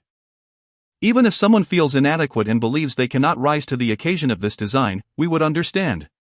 However, there is no need to befuddle us with a few blank sheets, is there?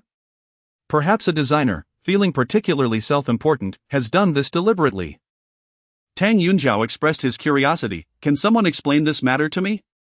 Yan Xiaoxiao immediately stood up, asserting, I assure you, I submitted a design draft, not a blank sheet. It is indeed the brown paper bag with the blue label. Turning to Tang Yanin, she inquired, what do you think of my design? Tang Yunzhou, glancing at the design draft in his hands, nodded in approval. This designer Yan has indeed produced commendable work. Upon hearing this, Director Ren immediately praised, however. This time designer Lingwang Yan's creation resonates profoundly with my vision. The enchanting concubine who overthrew an entire dynasty should don such audaciously exquisite garments, captivating the emperor to forsake his empire for her. Director Ren, filled with fervor, elaborated extensively.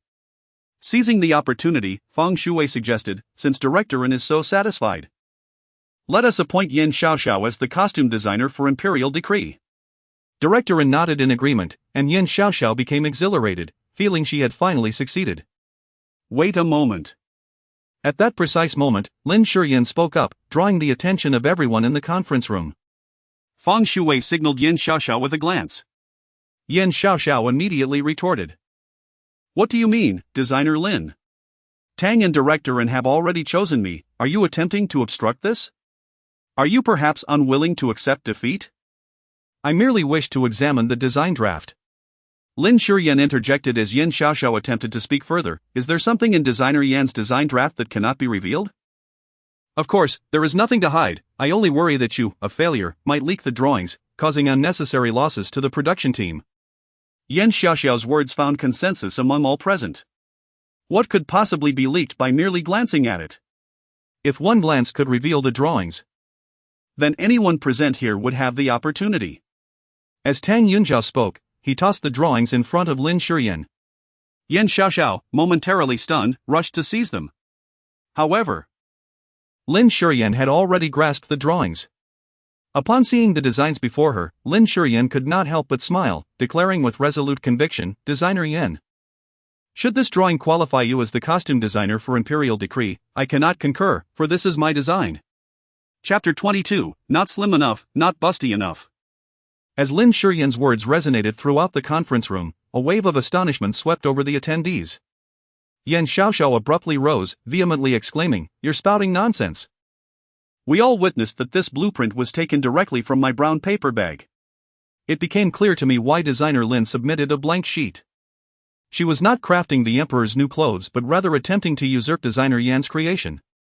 Feng Shui sighed and earnestly stated, I truly understand your urgency in presenting your design, yet one must create their own work. Ultimately, appropriating another's design is not a sustainable solution. Director An's expression darkened, displeased with Lin Shiyan's actions. He spoke sternly, Designer Lin, if you cannot provide a reasonable explanation, I will have no choice but to ask you to leave and report your conduct on Weibo. Tang Yunzhou realized he could no longer remain silent. Although he had come merely to observe, he could not allow Lin Shiyan's reputation to be tarnished, otherwise, Grandfather Feng would surely reprimand him. I believe this matter is a misunderstanding, perhaps we should wait for another day. Who says I cannot offer a reasonable explanation? I can prove that the design is indeed mine. Prove it? I see it more as continued evasion, Yin Xiaoxiao retorted, regarding Lin Shiyan with disdain. Unconvinced that she could produce any evidence. Feng Shui, aware of Lin Shiyan's capabilities, feared she might indeed present proof, and interjected to Directorin. We are gathered here for a creative meeting, not to adjudicate a case. As for whose design it is, we can discern that later. For now, we must establish the primary matters. Senior Lu and I have engagements to attend, and we cannot afford any delays. Once today passes, unless Lin Shiyan can turn back time, she will remain an irredeemable plagiarist. The previously quiet Lu Yun lifted her gaze, saying, I have no objections. Once Directorin announced today's creative meeting, I postponed all my engagements. Feng Shui's expression stiffened, a flicker of anger flashing in her eyes. Lu Yun's comment insinuated a lack of dedication on her part. However, Feng Shui refrained from engaging Lu Yun in conflict, focusing instead on dismantling Lin Shiyan. Directorin, the time is indeed becoming late. Directorin glanced at the clock, noting it was already past 11 and the costume designer had yet to be determined. This matter had indeed been delayed for too long, and he resolved. The costume designer shall be Yen. Before Directorin could finish his sentence, the conference room door swung open. He was about to express his frustration when he saw Feng Xingzhi standing at the entrance, dressed in a tailored black suit. He exuded an air of elegance that captivated the room. Directorin was momentarily taken aback, quickly rising to address him respectfully. Mr. Feng, what brings you here unexpectedly? I just wrapped up some company matters and thought I would check in, Feng Xingzhi replied, surveying the room. What is happening here? Directorin promptly recounted the situation. Tang Yunjiao leisurely added, sister-in-law. Designer Lin has indicated she can prove her innocence, though it may require some time. Feng Xingzhi's gaze finally settled on Lin Shiyan. He had always been aware that she engaged in her own work outside, yet he had never delved into the specifics of her profession. He had not anticipated that she was a designer at Yunduan, though a modest studio. Yunduan held significant esteem among affluent women due to its rich history and the expertise of its artisans. Previously, the design department manager had incessantly urged him to acquire Yunduan. After much persistence, he had sent Zhou Chen to negotiate, only to be met with refusal. Subsequently, he had become too occupied to pursue the matter further.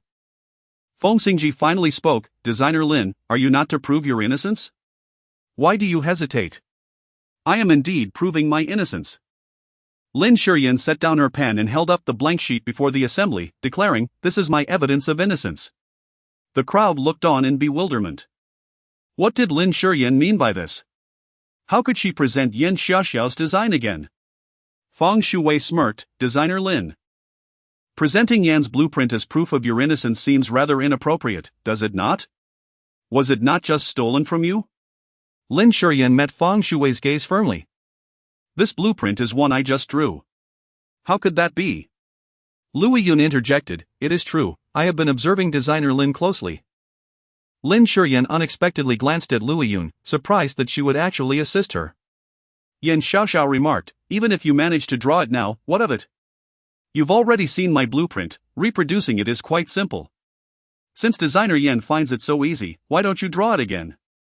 Lin Shiyan approached, turned the design sheet over, and placed the paper and pencil before Yin Xiaoxiao, saying, please, designer Yen. Yin Xiaoxiao picked up the pen. But just as she was about to begin, her mind went blank, much like the white paper before her. She found herself utterly incapable of producing any lines. It often happened this way, she could vividly recall the appearance of the blueprint, yet when it came time to replicate it, she could not render even a single stroke.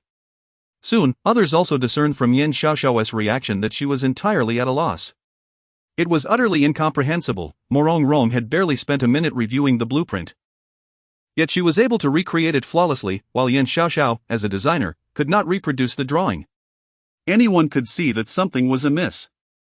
Tang Yunjiao clicked his tongue and stated, it seems the outcome is quite clear, designer Lin is indeed the true creator of this design. Yin Xiaoxiao's complexion paled instantly as she stared at the blueprint in Lin Shiyan's hands. Suddenly, she exclaimed with fervor, even if Lin Shiyan has drawn the blueprint, she is not the designer, for there are several errors in her drawing. If she were the designer, such mistakes would be inconceivable. Feng Shui, prompted by Yin Xiaoxiao's remark, Also noticed the discrepancies and chuckled. Indeed, designer Lin's memory is exceptional, yet it appears she has still made some blunders. Lin Shiyan cast her gaze towards Feng Xingzhi and spoke softly, "That is not an oversight. You have clearly made an error in your drawing." Lin Shiyan spoke candidly, "When I designed the costume for the second female lead, I based it on the character's appearance, status, and lifestyle as described in the novel. However, upon seeing that Miss Feng had been cast as the second female lead, I realized that my previous design concepts were rather immature. the collar was designed too high. The bust area was excessively loose, and the waist was overly tight. Although I am quite satisfied with the patterns on the garment, they would overshadow Miss Feng if she were to wear it. While redrawing the design, I made several revisions." Lin Shiyan spoke as she handed over the design drawing to director and scrutinized Lin Shiyan's design, then slapped the desk and exclaimed, "Excellent, excellent. You have made remarkable improvements. Initially, when I first saw the design, I thought it was flawless, yet somewhat unsuitable. Now, with your revisions, it fits perfectly." Chapter 23, Feng Xingzhi embraced Feng Xingzhi, whose complexion turned a deep shade of purple. What does Director An's approval of Lin Shiyan's modifications to the design imply? Does it suggest that she believes Feng Xingzhi's neck is insufficiently elongated, her bosom lacking in fullness, her waist not slender enough, or her overall appearance lacking beauty? Lin Shiyan was undoubtedly intentional. She aimed to insult her appearance before Feng Xingzhi. Feng Xingzhi gritted her teeth and remarked, "Even if designer Lin's drawings are commendable, ultimately, the designs were submitted by Yan Xiaoxiao. I am aware that designer Lin will likely use the excuse that Yan Xiaoxiao cannot recreate the drawings. But considering the number of individuals involved, it is only natural for her to feel nervous and falter. After all, not everyone is as thoroughly prepared as designer Lin." Feng Xingzhi turned to Feng Xingzhi, playfully asking, "Brother Xingzhi, do you think I am making sense?" "There is some merit in your argument," Feng Xingzhi acknowledged. Upon hearing his agreement, Feng Shui's spirit soared. She looked triumphantly at Lin Shiyan, eager to witness her dismay. To her disappointment, Lin Shiyan nodded in agreement. Much to her astonishment, Mr. Feng's reminder is astute. If this matter spreads, the ownership of the design will indeed be subject to varying opinions, and if it escalates, it could negatively impact the film's production. It is certainly not auspicious for a movie to make headlines due to plagiarism allegations before it even begins. And while others may not mind, Director An does not favor such sensationalism. Yan Xiaoxiao shivered slightly, promptly producing a stack of draft papers. Passionately discussing the challenges she faced during her creative process, even presenting a few sketches in a semblance of authenticity. She understood that a mere finished design could not wholly validate her efforts. Well articulated, Lin Shiyan applauded generously before adding, however, "Designer Yan may not be aware that I have a habit of certifying all completed designs on the design window as soon as they are finalized. The design window is an official software launched by Huawei to safeguard designers' copyrights, with a stringent certification process that ensures the clarity of ownership, effectively eliminating potential disputes." Yan Xiaoxiao's expression froze, as she had never anticipated that Lin Shiyan had undergone the certification. If designer Yan wishes to maintain her stance, she may contact the authorities or reach out for official review. "No. It's unnecessary," Yan Xiaoxiao managed to utter, collapsing into her chair. Observing Yan Xiaoxiao's state, further discussion was rendered superfluous. The dispute over the design had reached its conclusion. The drawings unequivocally belonged to Lin Shiyan. Director An extended his hand towards Lin Shiyan, saying, "Designer Lin, welcome. I hope our upcoming collaboration will be delightful." "I will certainly meet your expectations." Lu Yun was the first to rise, smiling at Lin Shiyan. "With such an exceptional costume designer like you joining Imperial Mandate, I am even more eager for the upcoming shoot." "Thank you." Lu Yun glanced at Feng Xingzhi and remarked, "Xingzhi, aren't you going to congratulate designer Lin?" Feng Xingzhi, wishing she could storm out, was compelled to suppress her anger under Feng Xingzhi's gaze, forcing out a reluctant, "Congratulations." Lu Yun, amused by Feng Xingzhi's vexation, felt a sense of satisfaction. Originally, she was the film's leading lady, but Feng Xingzhi, with her 500 million investment, had been so ostentatious that she was nearly overshadowing her. Now, witnessing Feng Xingzhi's predicament brought her great joy. Lu Yun generously conveyed goodwill to Lin Shiyan. Lin Shiyan's demeanor was polite, yet lacking in warmth, after engaging in a brief conversation with Liu Yun, she departed. Liu Yun's assistant, Xiaoyi, expressed her indignation, remarking, "What is there for such a mere designer to be proud of, daring to treat you with such disdain? Do not speak recklessly. Once filming commences, you must extend your utmost care towards designer Lin, understood? Just like Feng Xingzhi." In truth, Feng Xingzhi was not lacking in beauty. Her delicate features and sorrowful expression evoked a sense of affection. Yet, this time, she was cast to portray a devastatingly enchanting femme fatale. One whose allure could bring ruin to a nation. Lin Shiyan, representing the Cloud Studio, signed a collaboration agreement with Andao. Upon exiting, she promptly sent a message to Lianlin. Having been eagerly awaiting her phone call, Lianlin immediately dialed in. "Yan, you are incredible. I knew you could do it," Lianlin exclaimed with great excitement. "Was it that your design captivated Andao so profoundly that they were weeping and clamoring to sign a contract with you?" "You are overthinking it," Lin Shiyan replied. "In the future, when online discussions arise regarding the aesthetics of films and television series, Imperial Decree will undoubtedly be among the most recognized." Lin Shiyan couldn't help but smile as she listened to Lianlin's increasingly enthusiastic words. Although what was being said seemed rather far-fetched, the fact that someone in this world unreservedly trusted her and rejoiced at her every small advancement filled her heart with warmth. Suddenly, she became aware of a gaze directed at her. When Lin Shiyan looked up, she saw Feng Xingzhi standing not far away, watching her. Was he waiting for her? Lin Shiyan ended the call with Lianlin, her steps involuntarily quickening. Then, a gust of wind swept past her. Feng Xingzhi flitted by like a dancing butterfly, her eyes sparkling as she gazed at Feng Xingzhi. "Sweetly," she said, "Xingzhi Gu, I apologize for keeping you waiting." Tang Yunzhou remarked. "I have been keeping Feng Gu company as well." Feng Xingzhi smiled shyly. "Mr. Tang, I apologize for making you wait too." Lin Shiyan paused momentarily, a self-deprecating smile emerging on her lips. Surely, she must have been reincarnated from a goldfish, otherwise, how could her memory be as fleeting as that of a goldfish whenever she encountered Feng Xingzhi? After Tang Yunzhou finished speaking with Feng Xingzhi, he turned his gaze towards Lin Shiyan, calling out, "Sister-in-law." Lin Shiyan approached. "Mr. Tang."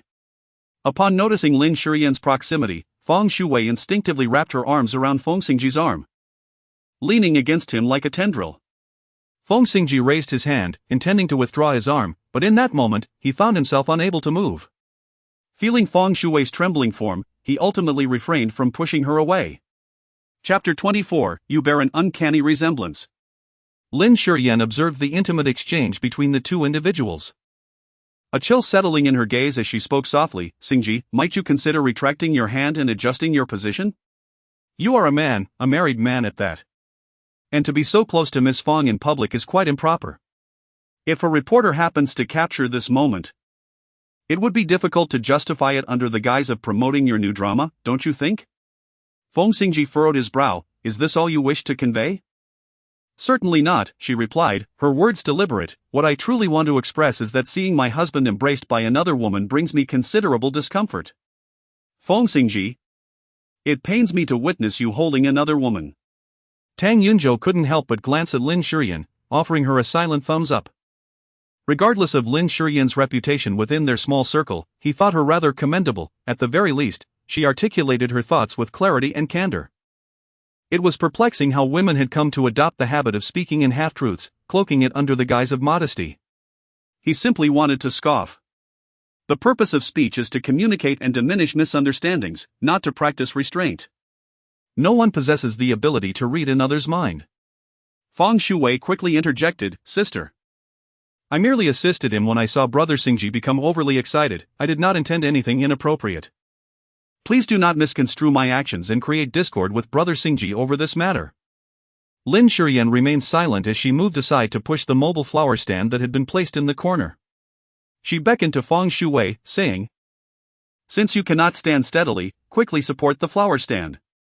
Lin Shiyan spoke sincerely. "This flower stand is of excellent quality and design. And the orchid atop it is quite lovely. Not only can it provide you with stability, but when the reporters take your picture, you can strike a pose. Perhaps you will both gain some notoriety." Tang Yunzhou couldn't help but burst into laughter. This was undoubtedly the most genuine sarcasm he had ever heard. Feng Shui's face flushed with indignation. She wanted to retaliate, but with Feng Xingzhi standing nearby, she could only endure. She resolved to cling tightly to Feng Xingzhi. Feng Shui understood that this was the best way to provoke Lin Shiyan. Just then, Feng Xingzhi withdrew his arm with considerable force, leaving no room for refusal. Xingzhi? Shui. Didn't you say you had something important to discuss with Lin Shiyan? Realizing Feng Xingzhi's unwavering stance, she dared not approach him again. Taking a deep breath, she forced a smile and said, I do have matters to discuss with my sister. Sister, can we find a place to talk? Absolutely not, Lin Shiyan promptly refused. Miss Feng, you appear quite delicate. I fear that if we converse in private, something might go awry. I would be at a loss for words. You may as well speak your mind here. She paused, then solemnly added, I am Lin Shiyan. My mother, Zheng Lanin, bore only me. I have no sisters. Feng Shui's face reddened further, taken aback by Lin Shiyan's repeated disregard for her in front of Feng Xingzhi. Yet, recalling her purpose, she chose to endure.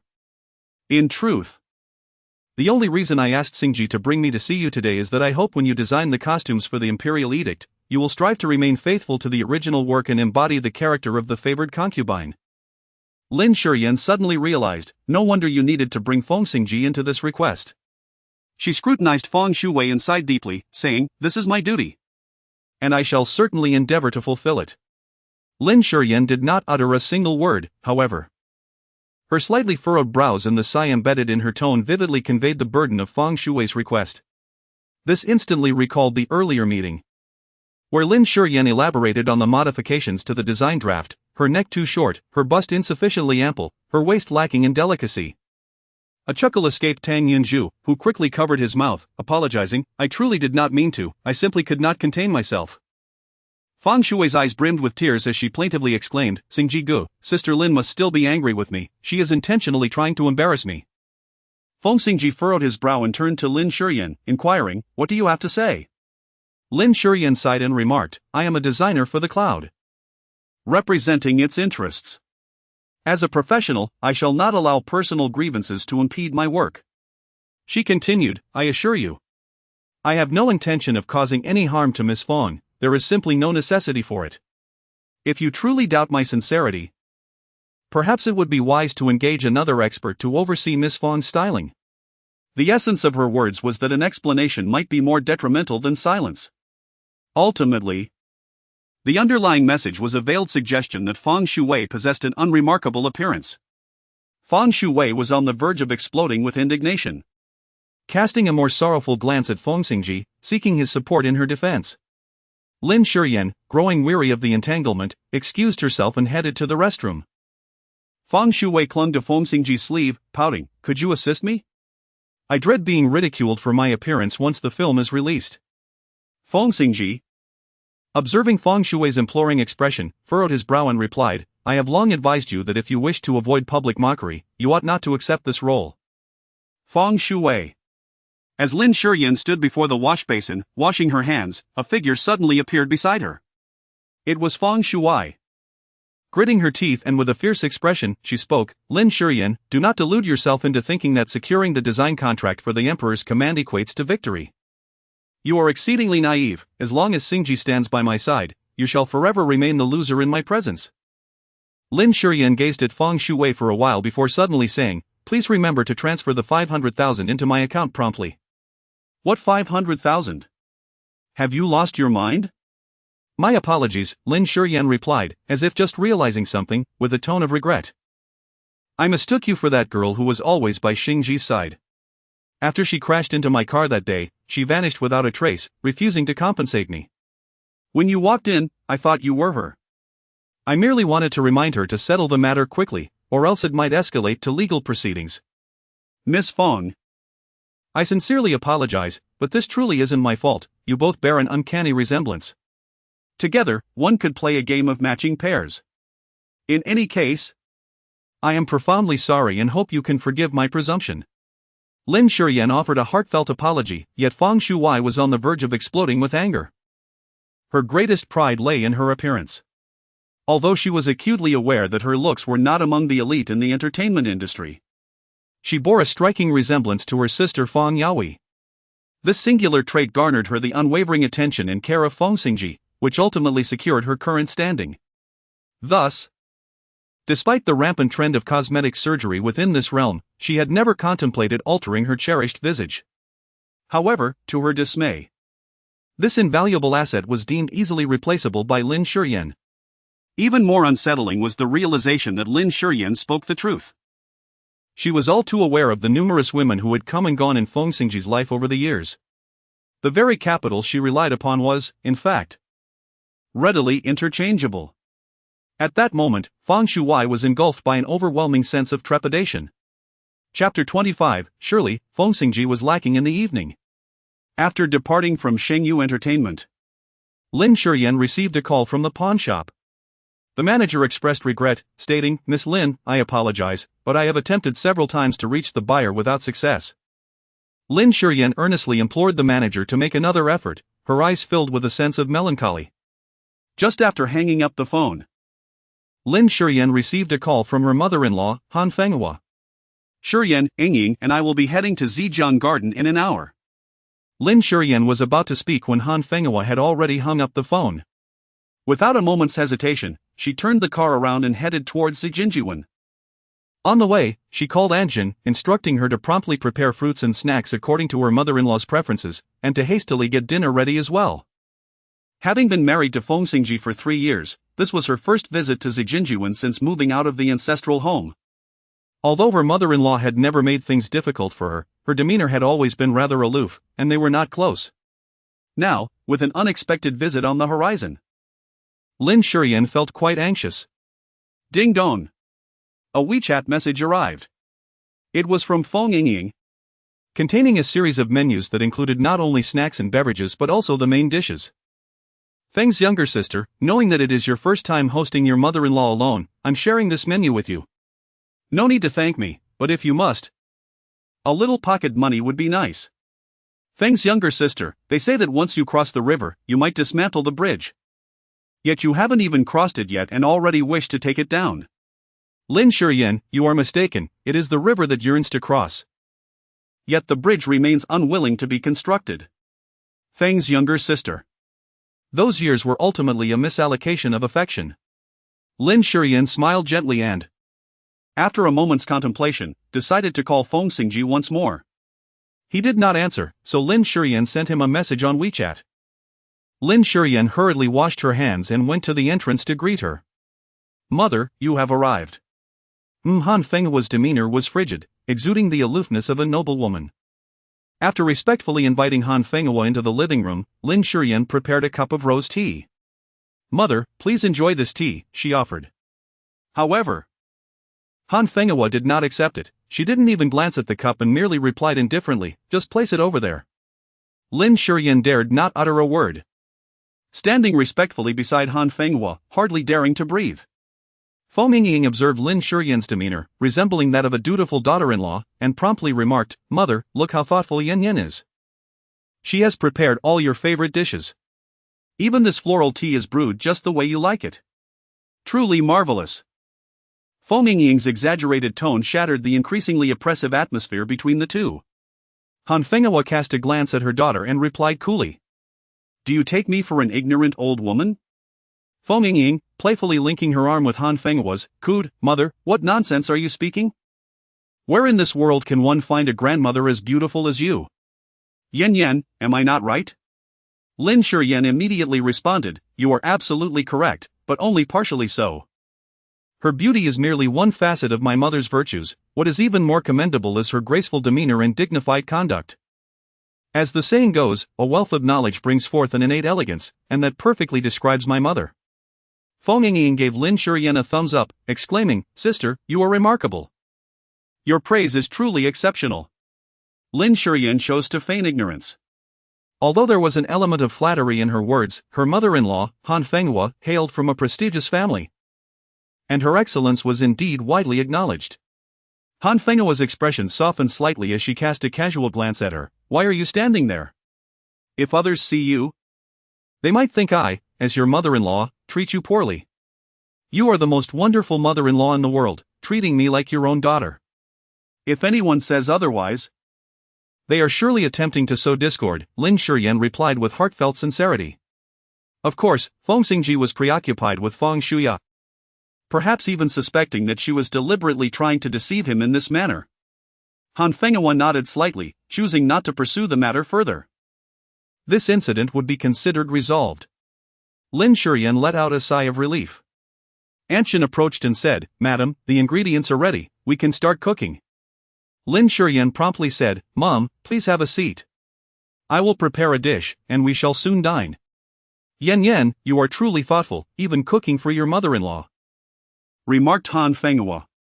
"You ought not to be overly strict with her." Han Fengwa shot a disapproving glance at her daughter. "My strictness towards Lin Shiyan is for her own good. She comes from an ordinary background. If I, as her mother-in-law, do not guide her properly, how will she establish herself in this circle? Furthermore, Lin Shiyan is your sister-in-law, addressing her by her name is quite inappropriate. You should call her sister-in-law." All right. Sister-in-law it is. Is it not sufficient, mother?" You truly fuss over the slightest matters. If you are to be so concerned, you ought to manage my brother properly. Just look at what he is up to with all those women. If it were me in Yan's position, I would have long since taken drastic measures. Silence. Han Fengwa retorted sharply at Feng Xingzhi. With a huff, Feng Xingzhi rose and left the living room, mysteriously making a phone call. Lin Shiyan let out a sigh of relief.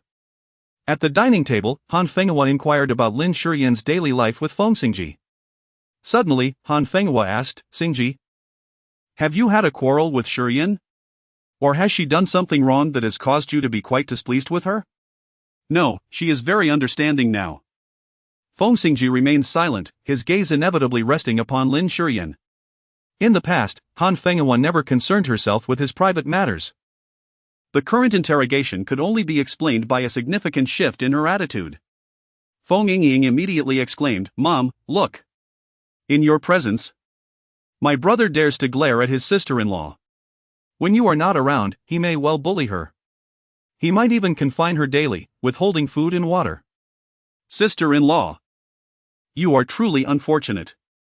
Feng Xingzhi clutched Lin Shiyan, weeping uncontrollably. Lin Shiyan's lips twitched slightly. "That is simply not true, Xingzhi would never stoop to such behavior." Feng Xingzhi curled her lips. "Even if my brother has not subjected you to physical torment, the psychological strain has undoubtedly been considerable. Not to mention the myriad women outside. Just look at your belly. You have been married for 3 years, yet still no little niece or nephew to show for it. Surely. It must be my brother's lack of performance at night." Chapter 26, The Perpetual Secret Mistress Feng Xingzhi. Han Fengwa scolded sharply. "What kind of behavior is this for a young lady of your standing? It seems you are in dire need of proper discipline." She then turned to Feng Xingzhi, "Come here this instant." Feng Xingzhi cast a glance at Lin Shiyan before rising to follow Han Fengwa out of the living room. Feng Xingzhi was exceedingly pleased. Yen, this time, my brother is certainly going to receive a thorough scolding from our mother." Lin Shiyan spoke with irritation. "Indeed. Your brother is bound to be scolded, but he will undoubtedly think it is all my doing, and I fear he will hold me in even greater disdain." "If he chooses to disdain me, so be it. It's not as if your brother has shown any particular fondness for you during these 3 years of your careful demeanor. Frankly, you should either seek a divorce and pursue your own second spring, or resolutely confront him. After all, he has already fulfilled his obligations to you. Should other temptresses provoke him, they will only be left staring in vain." Lin Shiyan pinched Feng Xingzhi's chubby cheeks and, grinding her teeth, remarked, "I believe mother is right. You truly need proper discipline. Just listen to the nonsense you are spouting." In the garden, the mother and son remained silent. Suddenly, a gust of wind swept through, prompting Feng Xingzhi to remove his coat and drape it over Han Fengwa's shoulders. "Mother, it's chilly, be mindful of your health." Han Fengwa looked up at her son and replied softly, "Do not associate with Feng Shuwei, my health is better than ever."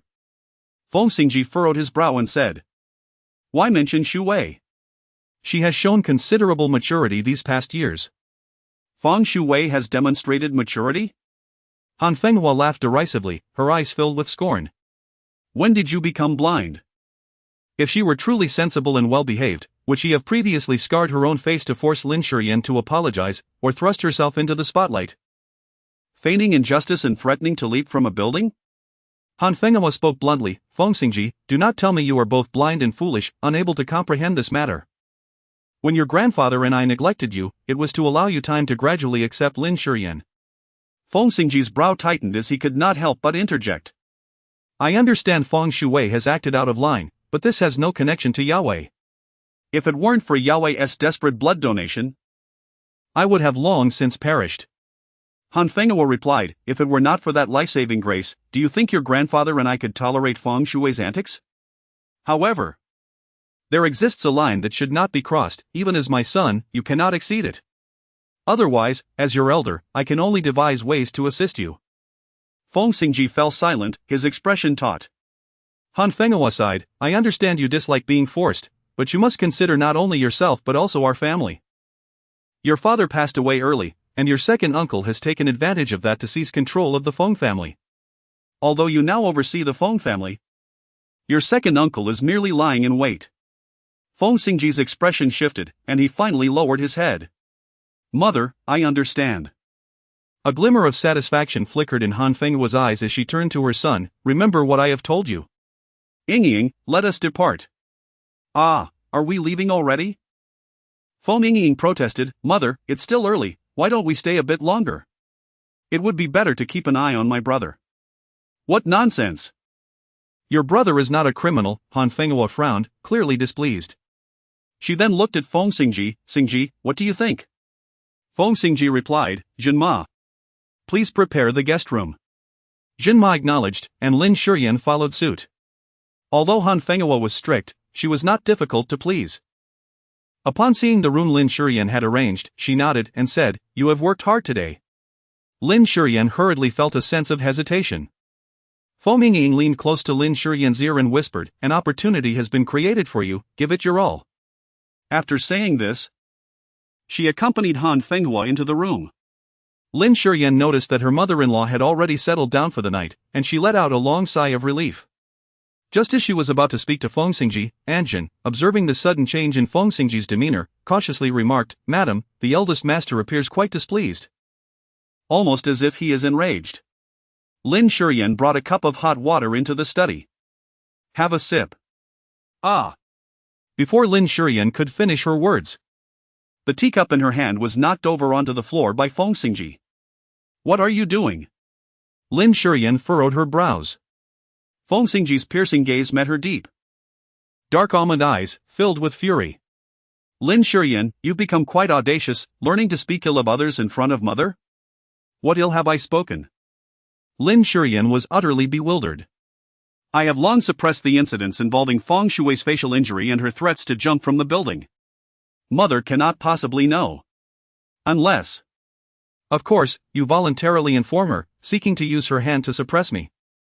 Lin Shiyan was taken aback. You. Do you believe that I discussed these matters with my mother? Is that not the case? Lin Shiyan's breath hitched. As Feng Xingzhi's disdain and suspicion constricted her throat as if it were being choked. In truth, being misunderstood and doubted by him had occurred numerous times. Yet each instance pierced her heart with the same relentless agony. Will you continue to argue? Why have you fallen silent? Lin Shiyan's heart felt as though it were being tightly gripped, yet in the next moment, she broke into a smile. You have already condemned me. What more do you expect me to say? Do you believe I possess the gift of eloquence and persuasive speech? However, on what grounds do you, Feng Xingzhi, assume that I have betrayed you or spread rumors? Even the police require evidence to apprehend someone. What proof do you possess? At this juncture, Lin Shiyan let out a laugh, a reflection not only of her amusement at Feng Xingzhi but also at herself. To be regarded in such a manner by the man she cherished so deeply was indeed a profound failure.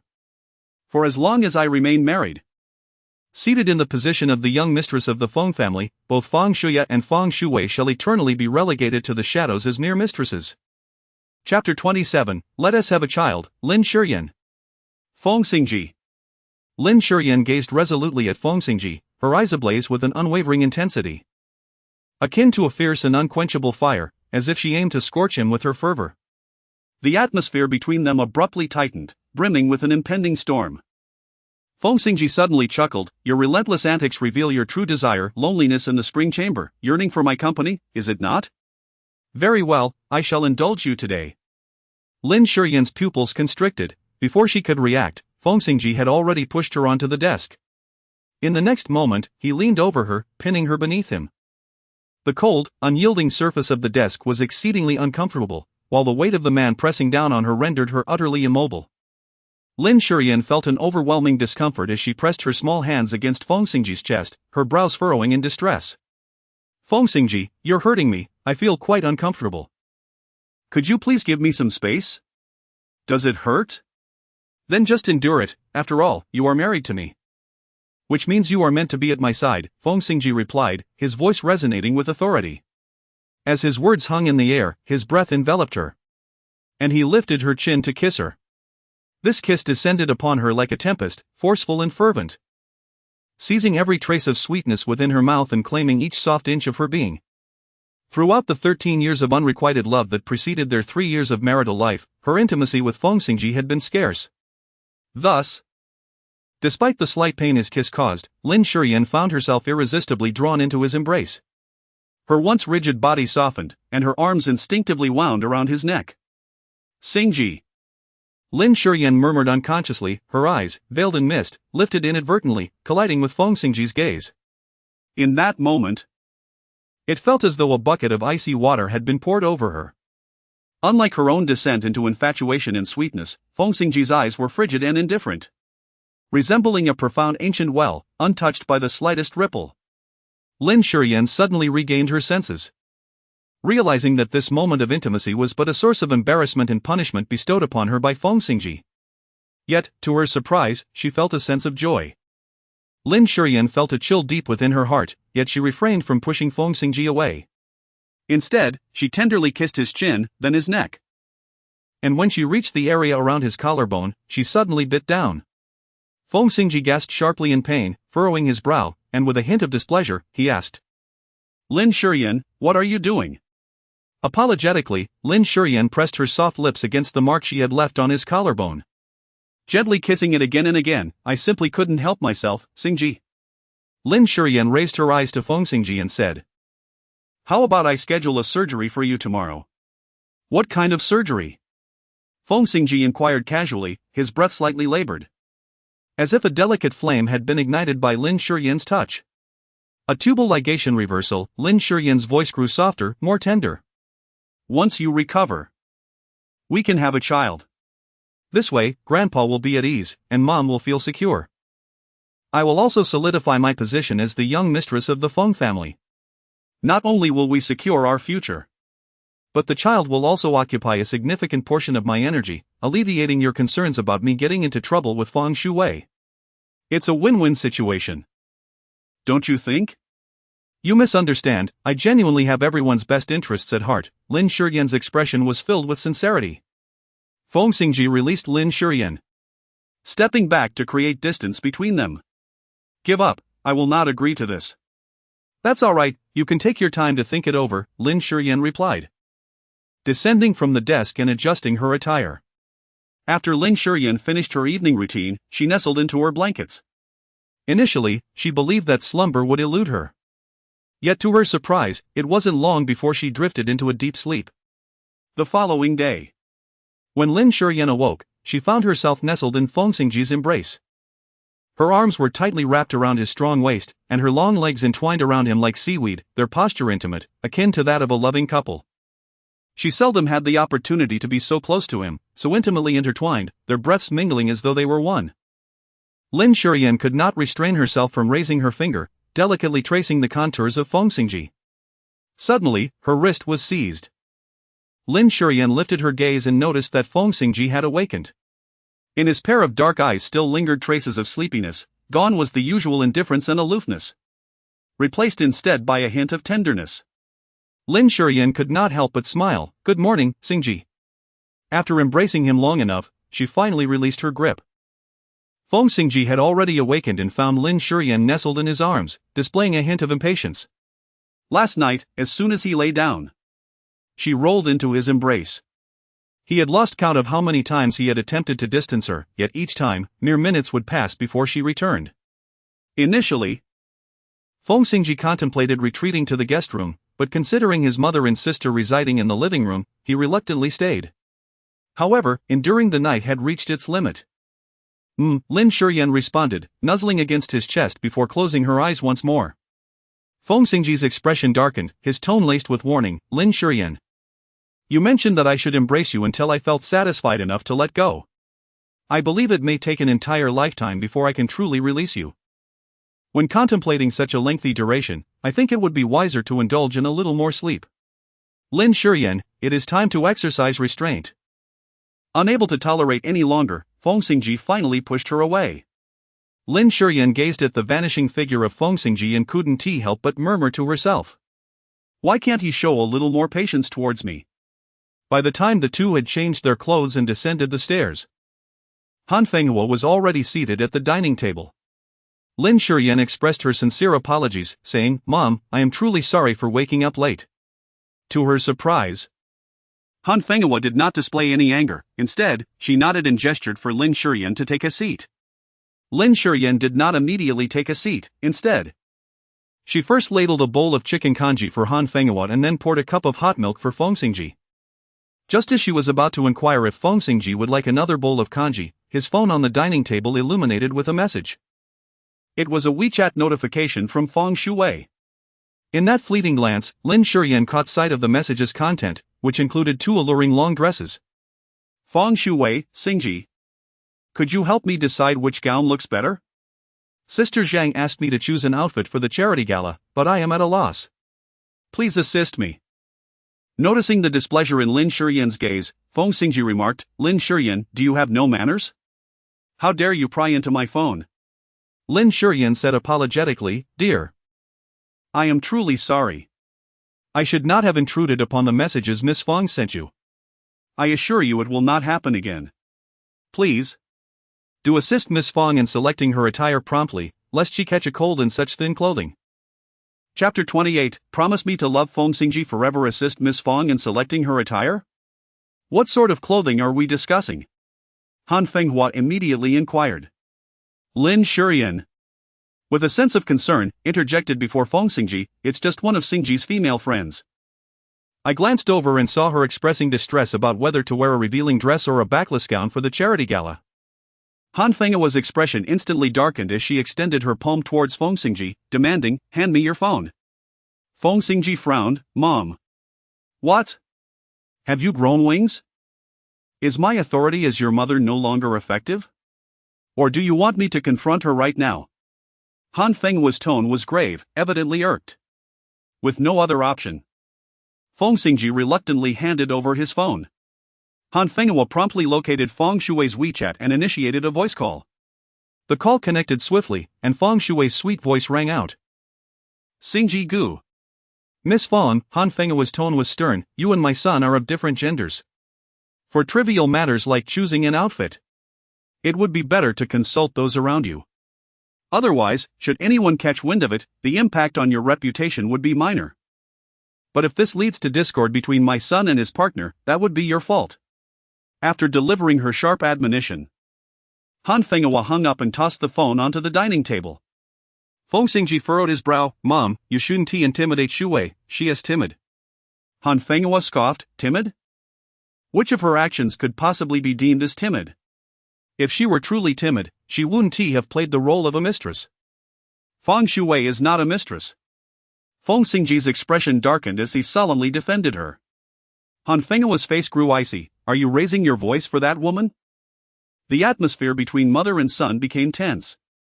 Ultimately, Feng Xingzhi pushed back his chair and left, radiating coldness.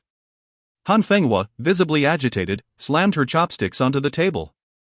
Mom! I'm sorry. I shouldn't have said such things abruptly and affected your mood. Lin Shiyan felt a pang of guilt.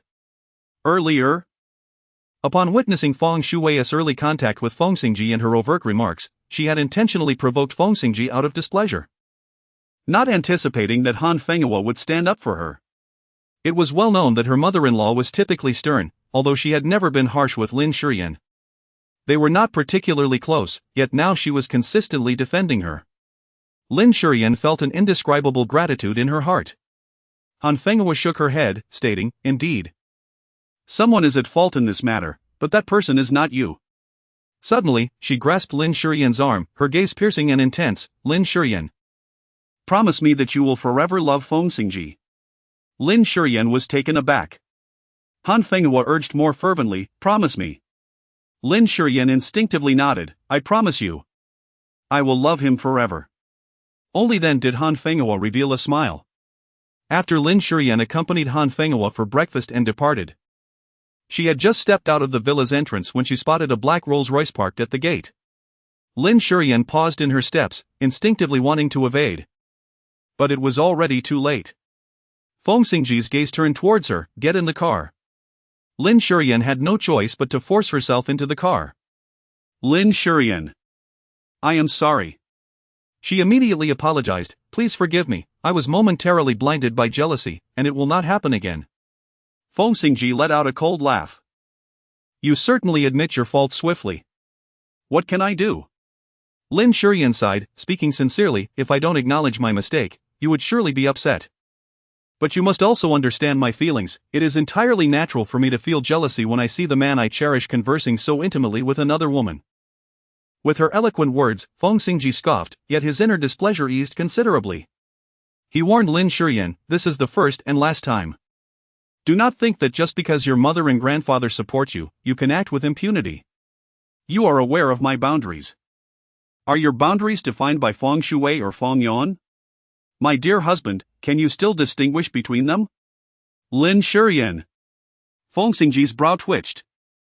Uncertain whether it was due to the names of the Feng sisters or the term of endearment, husband, that escaped her lips. After Lin Shiyan finished speaking, she stepped on the accelerator and departed. Feng Xingzhi gazed at the receding vehicle.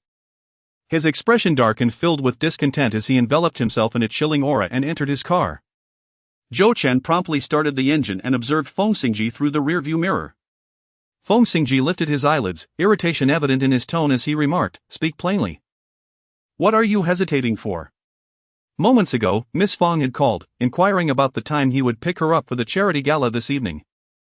Feng Xingzhi immediately recalled his mother's earlier warning, informed her that she need not attend tonight's charity event. Zhou Chen acknowledged and swiftly dialed Feng Shui's number. Soon, Feng Xingzhi's phone began to ring, the sound of sobbing resonating through the device. "Xingzhi Ge, are you really going to ignore me forever?"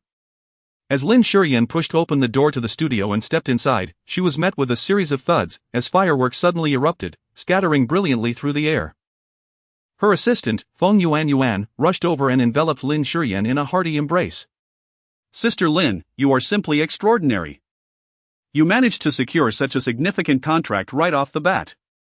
With the costume design order from the Imperial Decree production team." Yunwan could finally breathe a sigh of relief, escaping the financial strains it had previously endured. In an era where foreign luxury brands exert substantial pressure, it is exceedingly challenging for studios like Yunwan, which steadfastly adhere to handcrafted, bespoke clothing, to survive. The artisans who rely on their craft often struggle to make ends meet. Had it not been for Lin Shiyan taking the helm of Yunwan a few years ago and promptly establishing an online presence while deeply embedding herself in the traditional culture niche, Yunwan might not have persevered until today. Lin Shiyan humbly shook her head, stating, "This is the collective achievement of all. Indeed, it is a shared triumph. Yet you are the foremost contributor." As her words lingered in the air, an elderly woman, over 60 years of age, entered the room. Her hair had turned white, and she donned a traditional qipao, adorned with simple pearl earrings. Though her attire was modest, it exuded an exquisite elegance and an ineffable charm. She stood upright, respectfully addressing Teacher. Her mentor, Yang Shuzhen, had inherited the family legacy of Yunduan, which she later nurtured and expanded, earning widespread acclaim. However, as the ideals of the younger generation shifted, the enterprise fell into decline. What remained unchanged was Yang Shuzhen's unwavering appreciation and love for Yunduan. With a gentle gaze, Yang Shuzhen looked at Lin Shiyan. Smiling as she remarked, Yuan speaks truthfully, you have performed admirably this time. It is a source of pride for us all. Lin Shiyan had always been composed. Yet upon hearing Yang Shuzhen's praise and affirmation, she felt a surge of joy within her, akin to a child who, after achieving a modest success, receives commendation from their parents. It is indeed a lamentable circumstance. Despite having both parents, her father was stern and indifferent, while her mother was timid and disproportionately concerned with Lin Shiyan, the illegitimate son. She had never experienced the most basic form of love and encouragement from Zhang Lanin. Chapter 29, Feng Xingzhi is truly the mistress of the Feng family. Lin Shiyan shook her head, casting away the chaotic thoughts that plagued her mind. Let us discuss the forthcoming design proposal. The director has set stringent requirements, and the timeline for the design is exceedingly tight. We must expedite our efforts to meet the filming scheduled for next week. Lin Shiyan, bustling with her entire studio, looked up to find that it was already past 3 in the afternoon. She gazed at the design blueprints before her and let out a sigh of relief. Just as she was about to take a sip of water, her phone rang. It was Han Fenghua, inviting her to accompany her to a charity gala. Lin Shiyan was reluctant to attend, aware that Feng Xingzhi would also be present at the charity gala. Although she did not fear Feng Xingzhi, she wished to avoid constant encounters with her, especially in the presence of Feng Xingzhi. Such moments would repeatedly remind her of her insignificant place in her husband's heart. The sensation was utterly dreadful. No matter how many times she experienced it, she could never grow accustomed to it. Lin Shiyan declined, saying, "Mom, I truly cannot leave work today. Perhaps it would be better for Ying to accompany you." However, Ying had prior commitments with her classmates and had already departed. "Shiyan, I understand that your refusal is not solely due to your busy schedule, but rather your apprehension of encountering Feng Xingzhi and that woman he is involved with." Han Fenghua's tone gradually turned stern. "But how long do you intend to avoid this?" "A lifetime? Are you willing to relinquish both the position of the Feng family's young mistress and the man you cherish? If this is what you desire, then tell me now." Lin Shiyan found herself at a loss for words. How could she resign herself to this fate? After all, it was she who had grown up alongside Feng Xingzhi. He had once expressed that marrying her would not be a poor choice. He had even dissuaded several of her suitors while acting as her boyfriend. Yet, everything had changed with the arrival of Feng Yuan. What pained her further was that Feng Yuan had passed away, only for another Feng Shuai to capture Feng Xingzhi's heart. And what of her? What did their shared history mean? What significance did their 3 years of marriage hold? "Mom, I will accompany you," Han Fenghua said, satisfied, before hanging up the phone. This evening's charity gala was unlike the ostentatious charity events held in the entertainment industry. This time, the initiator was the Qin family. In Deep City, while the Feng family may be the foremost aristocracy today, it was the Qin family that ruled supreme 25 years ago. The Qin family was prosperous, with talented descendants thriving across various fields, their influence so profound that a mere sneeze could shake the city. Tragically, the Qin family's little princess, the only girl born into the family in 3 generations, went missing at the tender age of 4. That day marked a calamity for the Qin family, as their kin scoured Deep City, leaving countless homes in distress. Unlike the showy entertainment circles, this annual charity gala extended invitations solely to the upper echelons of society, with attendees numbering less than a third of those within the industry. Hence, receiving an invitation from the Qin family was the ultimate testament to one's status and power, making it a coveted possession for all invitees. Every woman fortunate enough to attend this charity gala exerted themselves to stand out amidst the crowd. Yet, upon the arrival of Feng Xingzhi, all efforts were rendered futile. She commanded attention, not only due to the millions worth of jewels adorning her but also because of the man by her side. It is often said that a woman is the most exquisite accessory of her partner, and the same holds true for men. When Feng Xingzhi emerged from Feng Xingzhi's vehicle, she already outshone everyone present. "Whose daughter is this?" someone mused. "How could she possibly walk alongside Feng Xingzhi?" I felt she looked vaguely familiar. Perhaps a celebrity from the film industry. Yet, even if she were a star, she was certainly not an ordinary one. I had heard that Feng Xingzhi had neglected his wife for the sake of this Miss Feng, the lady of the Feng family. It seemed almost laughable to those affluent women, who scoffed with disdain. Feng Xingzhi overheard their whispers, feeling a thrill of delight within her. Though she maintained a facade of grace, Xingzhi, thank you for allowing me to accompany you this evening. I am truly delighted, she said. Feng Xingzhi merely nodded. Let us head inside, he replied. As Feng Shuai reached for his arm, she heard someone from behind say, the Feng matriarch has arrived. What a splendid evening it is. Han Fenghua's beauty and elegance were unquestionable, as she had always been the center of attention. However, on this occasion, the gaze of the crowd was irresistibly drawn to the young girl standing beside her. Dressed in a simple yet striking red gown devoid of ostentation, her exquisite and radiant features rendered all embellishments insignificant. She shone like a blazing fire, captivating all who beheld her. My heavens, how stunning! Gasped one onlooker. Initially believing Feng Shuai to be the goddess of the night, they soon found her overshadowed by this remarkable lady. Feng Xingzhi's eyes flickered with surprise. Long ago, he had seen Lin Shiyan in her finery, but back then, she had been youthful and charming, her beauty infused with innocence. Now, she resembled a magnificent peony, breathtakingly radiant. Feng Shuai observed this exchange with a flash of jealousy in her eyes, instinctively tightening her grip on Feng Xingzhi's arm. Xingzhi, please come assist me, she urged. However, Han Fenghua interrupted her, calling for Feng Xingzhi. He instinctively moved toward her. Xingzhi. Feng Shui's voice trailed off as she realized he had momentarily forgotten her. Xingzhi. Don't leave me behind, I'll be frightened alone, she pleaded. Xingzhi, why are you still standing there? Feng Xingzhi detected the displeasure in his mother's tone. I have asked Tang Yunzhou to accompany you, he will take good care of you, he reassured Feng Shuai with a glance before departing.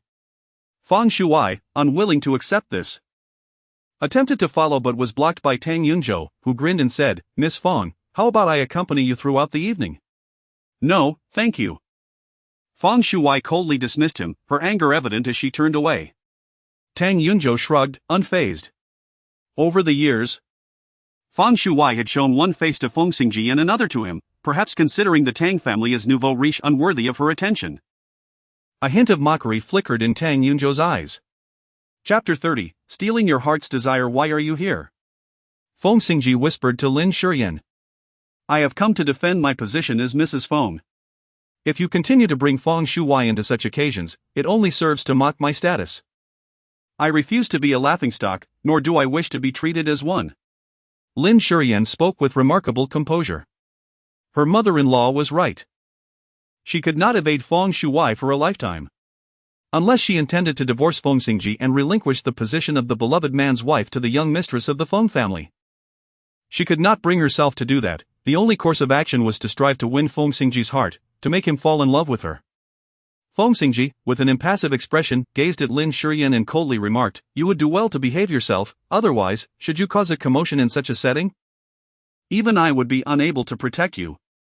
Lin Shiyan's delicate face suddenly illuminated, her eyes sparkling as she gazed at Feng Xingzhi. Xingzhi. Do you mean you want to protect me? He did not harbor such intentions. His concern for Lin Shiyan stemmed merely from the fear that she might instigate trouble. This woman had never been one to be trifled with.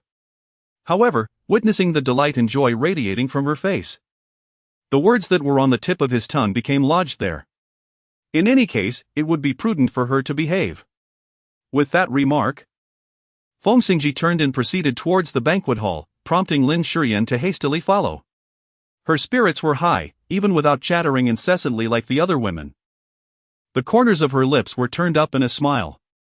Her beauty was already striking, and with such a radiant grin, she shone even more brilliantly. A gaze lingered upon her, unable to be diverted. Xiao Su, who are you looking at? Han Fenghua noticed that Han Su had been lost in thought and inquired. It must be that young lady from a prominent family. Our Han Su little brother is now part of the company and is at the age for marriage and family, Tang Yunzhou remarked. Upon hearing this, Han Fenghua perked up with curiosity and pressed, Xiao Su, which young lady has caught your eye? Do tell your aunt, and I shall assist you in your courtship. Han Su turned to Han Fenghua, asking earnestly, Aunt, is it permissible for me to have my affections set on any young lady? Certainly, Han Fenghua replied without hesitation. Any young lady who could gain entry to this banquet hall would undoubtedly hail from an esteemed lineage. The invitation alone had filtered out those of insufficient standing. Thus, The annual charity gala served not only as a display of each family's prowess but also as a prime opportunity for matchmaking. That's good to hear. Han Fenghua, sensing that Han Su indeed had someone special in mind, grew increasingly curious and urged him to share. However, Han Su responded, "This is merely my own sentiment. She remains unaware of my feelings. Therefore, I cannot divulge anything to you, as I do not wish to cause her any discomfort." I hope you can understand. Of course. Of course. Han Fenghua readily complied, her heart swelling with pride as she regarded Han Su. How wonderful it is. My little Su has grown up and found someone he admires. When you marry and have children, I can finally have peace with your late parents. Han Su's face flushed. I too await that day. Tang Yunju, unable to contain himself, quipped, at such a young age. Why entertain the notion of binding oneself to a woman? Han Su ignored him, his gaze drifting back to Lin Shiyan, filled with ardor. This must be what they call love at first sight. From the moment he laid eyes on Lin Shiyan, he could not tear his gaze away. Simply seeing her filled his heart with joy. Feng Shui, however, was far from pleased. Having long petitioned Feng Xingzhi to attend this charity gala, she finally secured permission under the pretext of representing her sister to witness a genuine charity event. Initially, she believed that as Feng Xingzhi's companion, she would undoubtedly be the center of attention, and for a time, she was. Yet, with Lin Shiyan's arrival, everything changed. This woman was truly malicious, intentionally stealing Feng Xingzhi away from her. However, too many people surrounded Feng Xingzhi, making it exceedingly difficult to approach him. Just as she finally had an opportunity, Tang Yunju obstructed her. Miss Feng, I truly understand your anxiousness, but I advise you to remain composed. Today's occasion is significant. Should you cause a scene, it would surely upset Xingzhi, he cautioned. Feng Shui yearned to assert that Feng Xingzhi would never be angered by her. Yet she could not shake the memory of how he had distanced himself from her after the incident involving her attempted leap from a building. Had she not feigned illness to draw him near, she pondered, what would have become of their relationship? All the guests were ushered to their seats. Lin Shiyan sat in the central seat of the front row alongside Feng Xingzhi and Han Fenghua.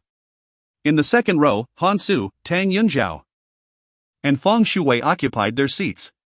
By coincidence, Feng Shui's position was directly behind her, mere inches apart. As Feng Shui settled in, Lin Shiyan sensed her gaze lingering upon her, sharp and piercing, as if she wished to bore a hole through her. Lin Shiyan chose to disregard the surroundings. Directing her attention towards the auctioneer who was fervently presenting the piece in hand, "This is the latest work by King this year, entitled Nostalgia, with a starting bid of 500,000. I invite all esteemed guests to place their bids." No sooner had the auctioneer's words resonated than a number of affluent ladies began to place their offers.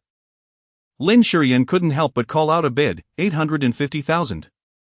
This was already a considerable amount, as the market price of this necklace hovered around 750,000. The bid had now surpassed its original value by 10%. And it was unlikely that anyone would contest further, even at such a charitable auction. Moments ago, a distinguished lady who had participated in the bidding smiled at Lin Shiyan while holding her paddle. Lin Shiyan nodded in acknowledgement, and at that moment, a voice resonated, proclaiming 1 million. The announcement of this price increase immediately captured everyone's attention. Lin Shiyan truly knows how to put on a facade. She is eager to see just how long she can maintain her composure. 1 million, for the third time. The auctioneer forcefully brought down the gavel, his voice ringing out, "The masterpiece by master designer King, Longing, now belongs to Miss Feng, number 28. Thank you." Feng Shui gracefully stood up, casting an apologetic glance at Lin Shiyan as she said, "Miss Lin, I sincerely apologize for acquiring your cherished piece, but I genuinely wish to contribute to those in need." As Lin Shiyan turned her gaze towards her, Feng Shui casually swept her hair back with the hand holding the black card. Lin Shiyan's gaze sharpened, and she indeed noticed the black card. Such cards were rare throughout Deep City, issued to reflect the uniqueness and prestige of each customer, with distinct patterns imprinted on them to signify their identities. The card in Feng Shui's hand belonged to Feng Xingzhi. In that instant, Lin Shiyan's expression froze. Chapter 31, Help. Feng Shui observed Lin Shiyan's reaction, a triumphant smile curving her lips. Then, she deliberately raised her voice, inquiring, "May I ask when the payment will be processed?" The manager in charge of the auction promptly approached, beaming with enthusiasm. "Miss Feng, We shall settle the payments after the auction concludes and collect the treasures you have successfully bid on. However, I am rather fond of this necklace and wish to see it now," Feng Xingzhi lamented, fiddling with the bank card in her hand.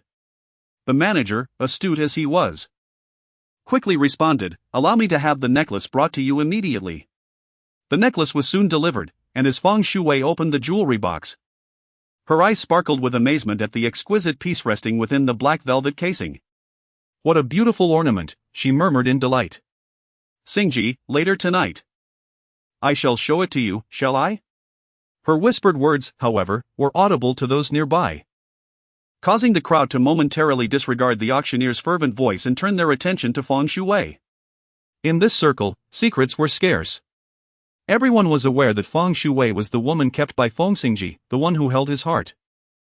Many gazes were cast upon Lin Shiyan with an air of curiosity, eager to witness her reaction. Lin Shiyan greeted Han Fenghua beside her and then stood up to leave. She found it impossible to compete with Feng Xingzhi in such a setting, it would be too undignified. Yet, she also longed to depart, as the black card felt like a thorn piercing her heart, causing her distress. Feng Xingzhi feigned a pitiful expression and said, "Miss Lin, what is the matter? Are you truly upset over this necklace?" "I simply adored it too much and failed to consider things thoroughly." "Enough," Feng Xingzhi interrupted, his demeanor already tinged with impatience. Feng Xingzhi, indeed, dared not say anything further, merely gazing at Feng Xingzhi with a timid expression. Feng Xingzhi furrowed his brow, yet in the face of her countenance, he found it impossible to unleash his anger. Suddenly, he felt a grip on his wrist. Turning, he saw Han Fenghua glaring at him. "What are you still doing? Hurry and check on Shiyan." Feng Xingzhi remained still, aware that his mother intended to unite him with Lin Shiyan as a genuine couple. However, that was an impossibility. Otherwise, how could Yahweh, who had saved him years ago but perished due to Lin Shiyan's jealousy, ever find peace? "Feng Xingzhi," his mother called. He clasped Han Fenghua's hand in return, stating, "The jade hairpin currently up for auction is quite exquisite, allow me to bid on it for you." With that, he raised his bidding paddle, 1,200,000. After Lin Shiyan arrived at the garden, she made a phone call. Deep down, she was aware that her sudden departure would only serve to further enhance Feng Shui's sense of triumph, and it would undoubtedly provide fodder for the upper-class ladies to ridicule her for her inability to keep her man in check. Yet, in that moment, she found herself utterly unable to restrain her emotions. Ding dong, her WeChat notification chimed. There were no railings where he fell, and his position was perilously close to the edge, causing him to plunge directly into the lake. Lin Shiyan was taken aback by this sudden turn of events. Without a moment's hesitation, she dashed forward. "Hey! Can you hear me? Someone has fallen in." The ripples on the lake's surface began to settle, and the enormity of a person plunging into the water felt akin to a drop in the ocean. If this delay continued, even if the person were to be retrieved, it was feared that their life would be in grave danger. Lin Shiyan made a swift decision. She promptly removed her high-heeled shoes and discarded the cumbersome fabric of her gown onto the ground. Without a moment's hesitation, she plunged into the lake. The frigid water sent a shiver coursing through her as she entered, and with no time to waste, she immersed herself in search of the man's whereabouts. Lin Shiyan searched for quite some time, her strength waning significantly, on the verge of exhaustion. Yet, the thought of a living soul spurred her on. She bit her tongue resolutely and plunged once more into the lake's depths. In that instant, she witnessed the scene of herself fully submerged in the water. His mind erupted in a cacophony, consumed by a singular thought. Lin Shiyan leaped into the lake, driven by heartbreak inflicted by her cousin. This was utterly unacceptable. How could one act so recklessly for the sake of a man? As Hansu shouted for help, he rushed to the lake's edge, shedding his suit jacket without a moment's hesitation and plunging into the water. Just as he was about to search for Lin Shiyan, he heard a splash, and she emerged from the depths of the lake. Shiyan. Hansu felt a rush of emotions, both moved and relieved, and in that fleeting moment, he grasped the profound meaning behind tears of overwhelming joy. Lin Shiyan was pleasantly surprised to find Han Su by the lake. She exclaimed, "Quick! Come and help rescue this gentleman." It was at that moment that Han Su noticed Lin Shiyan had saved a man who was unconscious, his head tilted to the side, utterly devoid of awareness. Without a moment's hesitation, Han Su surged forward, joining Lin Shiyan in swimming the man to the shore.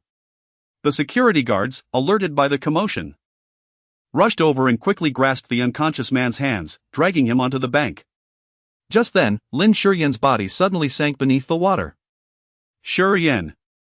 Han Su swiftly reached out, gripping Lin Shiyan tightly, his expression filled with concern. "What's wrong?" "I'm fine," Lin Shiyan reassured him, gesturing for him to remain calm. "I'm just exhausted." Han Su breathed a sigh of relief. "Let me help you up." Lin Shiyan shook her head and said, "Please go ahead first. I will be fine waiting here for a little while longer." Lin Shiyan was taken aback. She never anticipated hearing such caring words from a young boy she had only met 3 times. Lin Shiyan was acutely aware that the longer she lingered in the water, the greater the peril became. Without further hesitation, she ascended the bank with Han Su's assistance. As soon as she steadied herself, she unhesitatingly extended her hand towards Han Su, urging him to ascend swiftly. Chapter 32, Whom do you wish to invite? Upon witnessing the delicate, pale hand before him and the concern etched upon Lin Shiyan's face, Han Su felt a sudden warmth envelop his heart. Without a moment's hesitation, he grasped Lin Shiyan's hand, leveraging her support to emerge from the lake.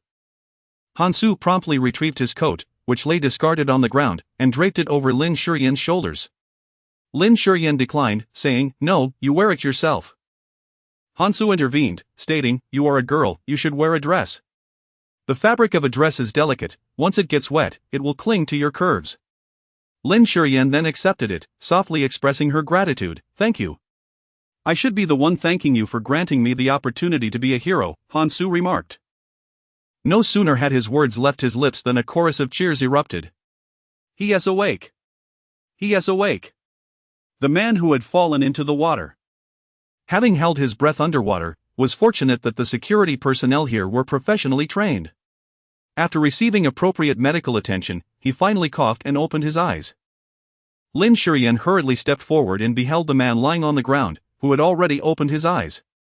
His complexion was pale, and he appeared disheveled. Drenched from head to toe, however, his eyes shone brightly with a piercing intensity. His lips parted slightly, as if he wished to articulate something. Yet his strength was insufficient to produce any sound. "The ambulance has arrived. Quickly transport him to the hospital." The manager overseeing the entire charity gala promptly instructed the security personnel and the designated staff to assist in placing the man onto the ambulance. Lin Shiyan couldn't help but chuckle as she replied, "Manager, you are far too courteous. I merely acted upon the impulse to save a life when I saw someone in peril." However, Han Su interjected, Yen. "You are unaware of the significance of the person you just rescued, that was the 8th master of the Qin family. Every year, during the charity gala, a member of the Qin family is designated to preside over the event, and this year it happened to be the 8th master. His health has always been precarious, and he usually has numerous attendants. Today, for reasons unknown, he ventured alone into the back garden and collapsed unexpectedly. Regardless of the circumstances, had it not been for Lin Shiyan fortuitously encountering him and courageously leaping into the lake to save him, the guests today might not have been disturbed. However, the manager in charge of the charity gala would have faced dire consequences. "He is immensely grateful to you," the manager promptly added, "Miss Lin. I implore you to grant me an opportunity for recompense. How about this? There are still some exquisite items that have yet to be auctioned off. I shall retrieve the list, and you may select one, which I will purchase as a token of my gratitude." "That is unnecessary. Let us consider this incident as the forging of a friendship with Manager Tang," she replied. Manager Tang was taken aback by Lin Shiyan's words, his smile becoming even more genuine as he assured her, "In the future, should Miss Lin ever require assistance, I would go to great lengths to oblige." "Indeed. There is something I need assistance with, but there is no need for such extreme measures. I would appreciate it if you could arrange a restroom for me and prepare an outfit, as I find my current attire rather inappropriate for the occasion." Han Su was quite surprised. "Are you planning to return to the venue?" The thought of his cousin's efforts to protect Feng Shui from Lin Shiyan's hurt caused his brow to furrow. There is still a splendid performance to come. It would be a pity to miss it. Lin Shiyan turned to Manager Tang. Can this be arranged? Manager Tang readily agreed. Absolutely, Mr. Han. I shall arrange a restroom for you as well. It is best to change out of those damp clothes as soon as possible. Hansu nodded in agreement and turned to Lin Shiyan. I will escort you to the restroom. Come, let me lead the way. Upon witnessing Lin Shiyan's tenacity, Hansu refrained from further objections and accompanied her towards the lounge. As they ascended the steps, she inadvertently stumbled. Be careful, Hansu exclaimed, swiftly catching her. His gaze fell downward, revealing that Lin Shiyan's leg was bleeding. Hansu's expression shifted with concern. You're injured? I shall take you to the hospital for proper treatment. No need, she replied. There should be a first aid kit in the lounge. A simple bandaging will suffice.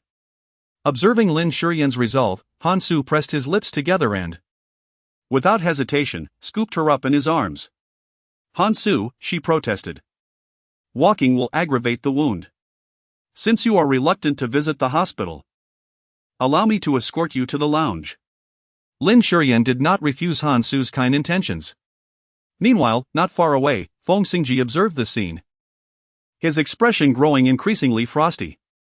Feng Shui could not help but exclaim, who is this man? Why is Miss Lin so intimate with him? Could it be that their relationship is not ordinary? Noticing Feng Xingzhi's cold gaze upon her, Feng Shui quickly amended. What I meant was that Miss Lin must be going through something, which is why this gentleman is embracing her. Mind your words and refrain from speaking nonsense. Feng Xingzhi replied, though his demeanor remained icy. Nevertheless, Feng Shui felt a surge of delight within, believing that attending the charity gala tonight was indeed worth it. Not only did it allow Lin Shiyan to witness Feng Xingzhi's affection for her, but it also revealed to Feng Xingzhi Lin Shiyan's interactions with other women. She understood men like Feng Xingzhi well, proud, possessive, and utterly unwilling to accept a woman who was affectionate with other men as his wife. It seemed she could genuinely prepare for the prospect of marrying into the Feng family.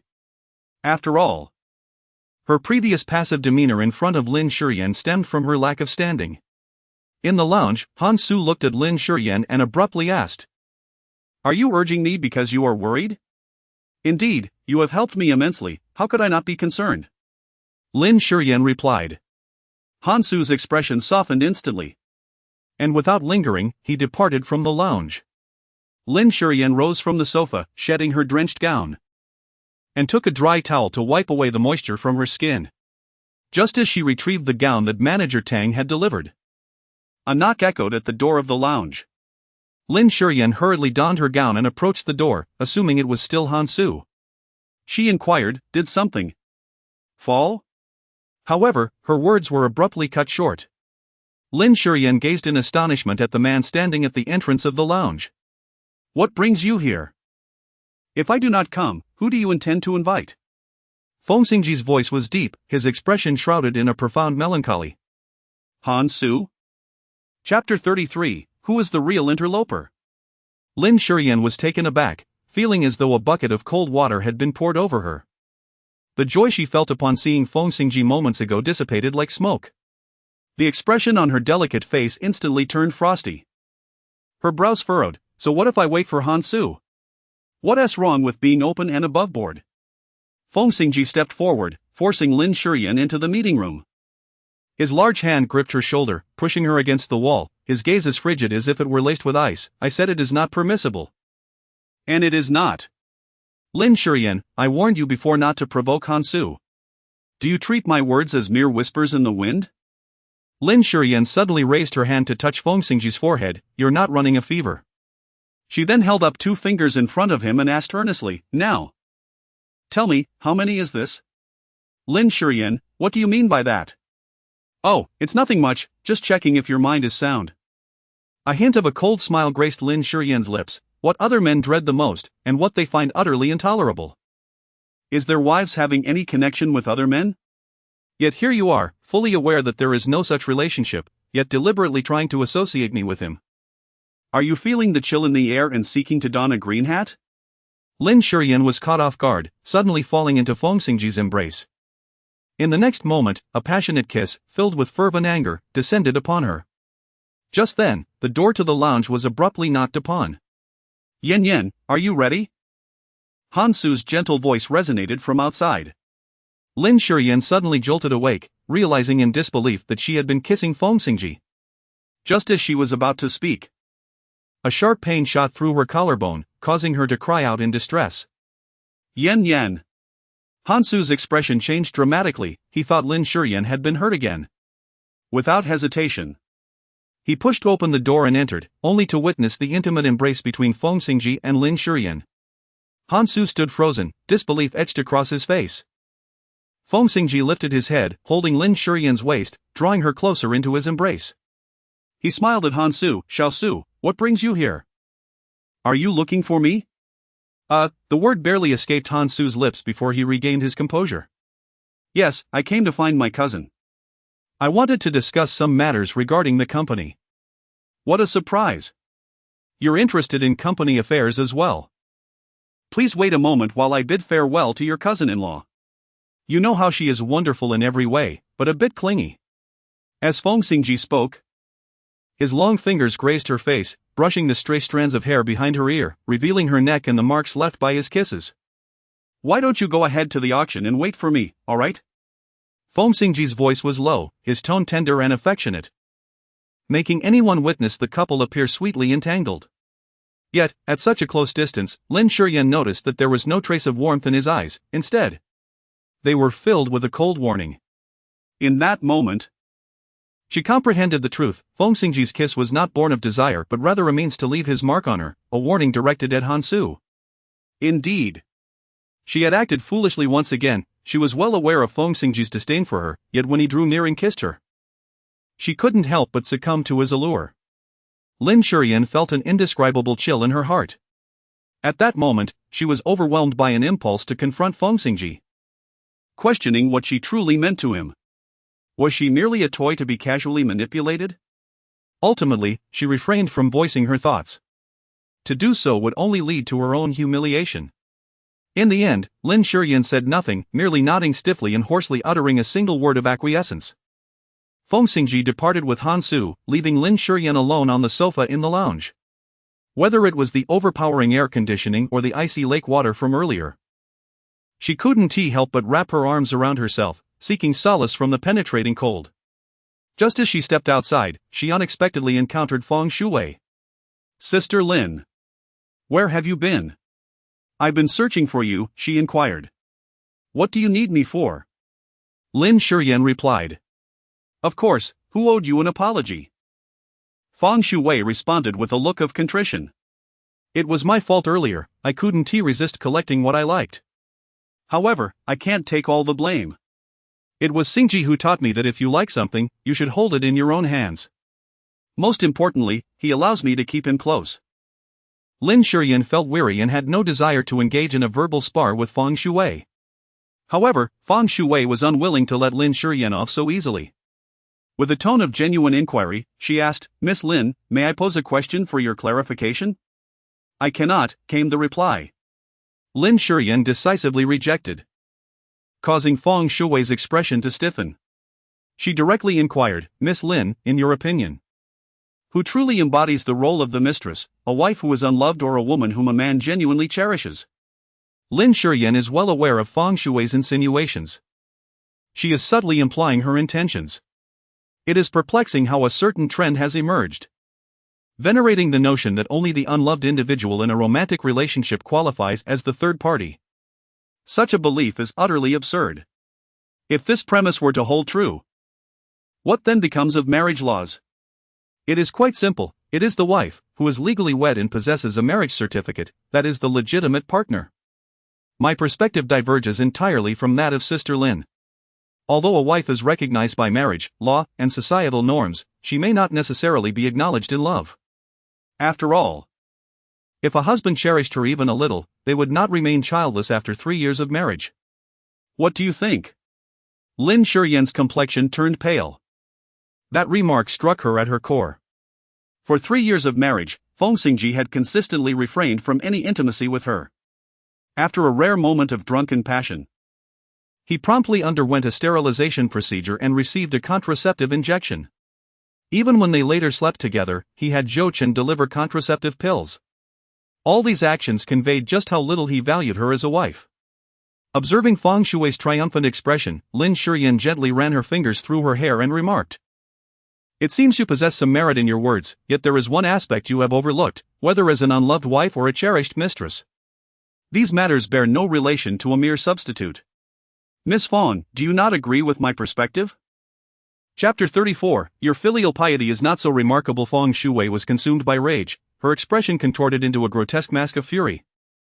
As she swung her hand towards Lin Shiyan had long been prepared. She swiftly dodged to the side, evading Feng Shui's slap. Lin Shiyan grasped her wrist with one hand and firmly pressed Feng Shui against the wall with the other, her delicate face clouded with displeasure. Her almond-shaped eyes glinted with sharpness as she enunciated each word with precision. "Feng Shui, who has granted you the audacity to act recklessly before me time and again. Do you truly believe that your resemblance to your sister bestows upon you a license to act as you please?" Just as Feng Shui was about to retort, she caught sight of the telltale hickey on Lin Shiyan's neck. The image of Feng Xingzhi, who had just departed from her side and then entered the lounge, flashed in her mind, causing her eyes to widen. This was undoubtedly left by Feng Xingzhi. She realized that Lin Shiyan must have shamelessly pursued him. Feng Shui immediately countered, "That question should come from me, Lin Shiyan. What right do you have to boast before me when you are but a Mrs. Feng who cannot even afford a gem necklace she desires?" Lin Shiyan shrugged off Feng Shui, her lips curling into a disdainful smile. "As for that exquisite gemstone necklace, Miss Feng, if you cherish it, then by all means keep it. After all, it is merely an item gained through the light of others. And who knows when it might be lost." With that, Lin Shiyan dismissed Feng Shui and adjusted her attire, striding towards the banquet hall. Feng Shui, infuriated, let out a piercing scream. "Miss, what is the matter?" a maid inquired, drawn by the commotion. "Get out! Just leave me be!"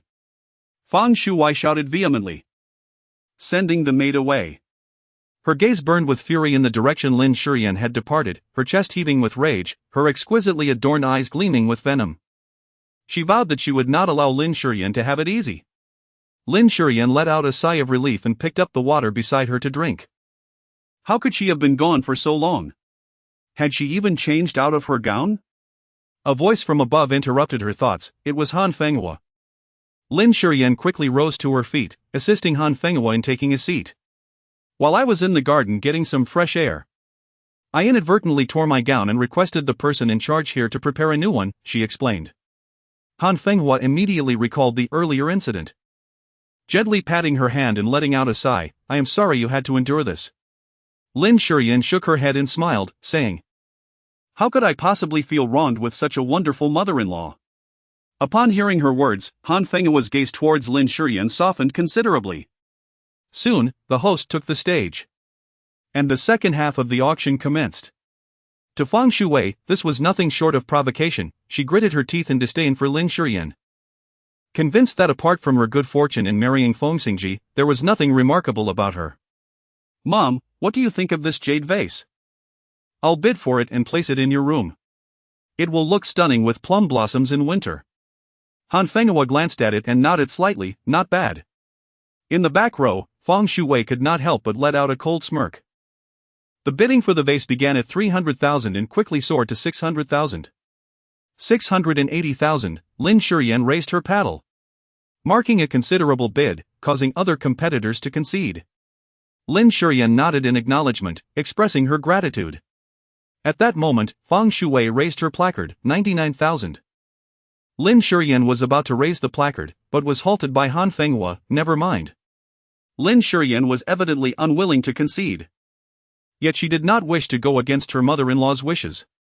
She remarked, "Then let us bid on this exquisite string of pearl necklaces. Your demeanor is regal and elegant, making pearls a perfect match for you." However, she was swiftly outbid by Feng Shui. This pattern continued for the subsequent dozen or so rounds, effectively allowing Feng Shui to monopolize the latter half of the auction. Despite her typically gentle temperament, Lin Shiyan could no longer restrain her irritation.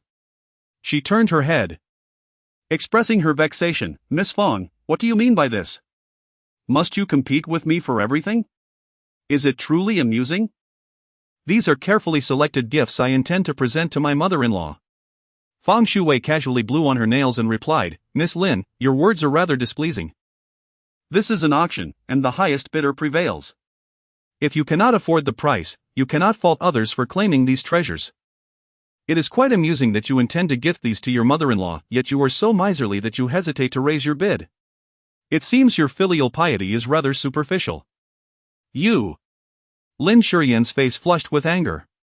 Tang Yunzhao quickly intervened to diffuse the tension, saying, Sister-in-law. The next item is a necklace adorned with pink diamonds, crafted by a renowned artisan. Its value is substantial and it serves as the pai to or assistance of this auction. Indeed, such a treasure is worthy of your mother-in-law's status. Lin Shiyan finally managed to suppress her anger and assured Han Fenghua, Mom, this time I will definitely bid for the necklace and present it to you. Han Fenghua's expression softened slightly. I know you are the most filial. A hint of disdain flickered in Feng Shui's eyes. Lin Shiyan's attempt to curry favor with Madame Feng through an extravagant gift was nothing short of a fantasy. Lin Shiyan, ever cunning, had made her suffer several times. She would not easily let it go. The auctioneer swiftly began to introduce the necklace, a pink diamond piece crafted by a renowned artist.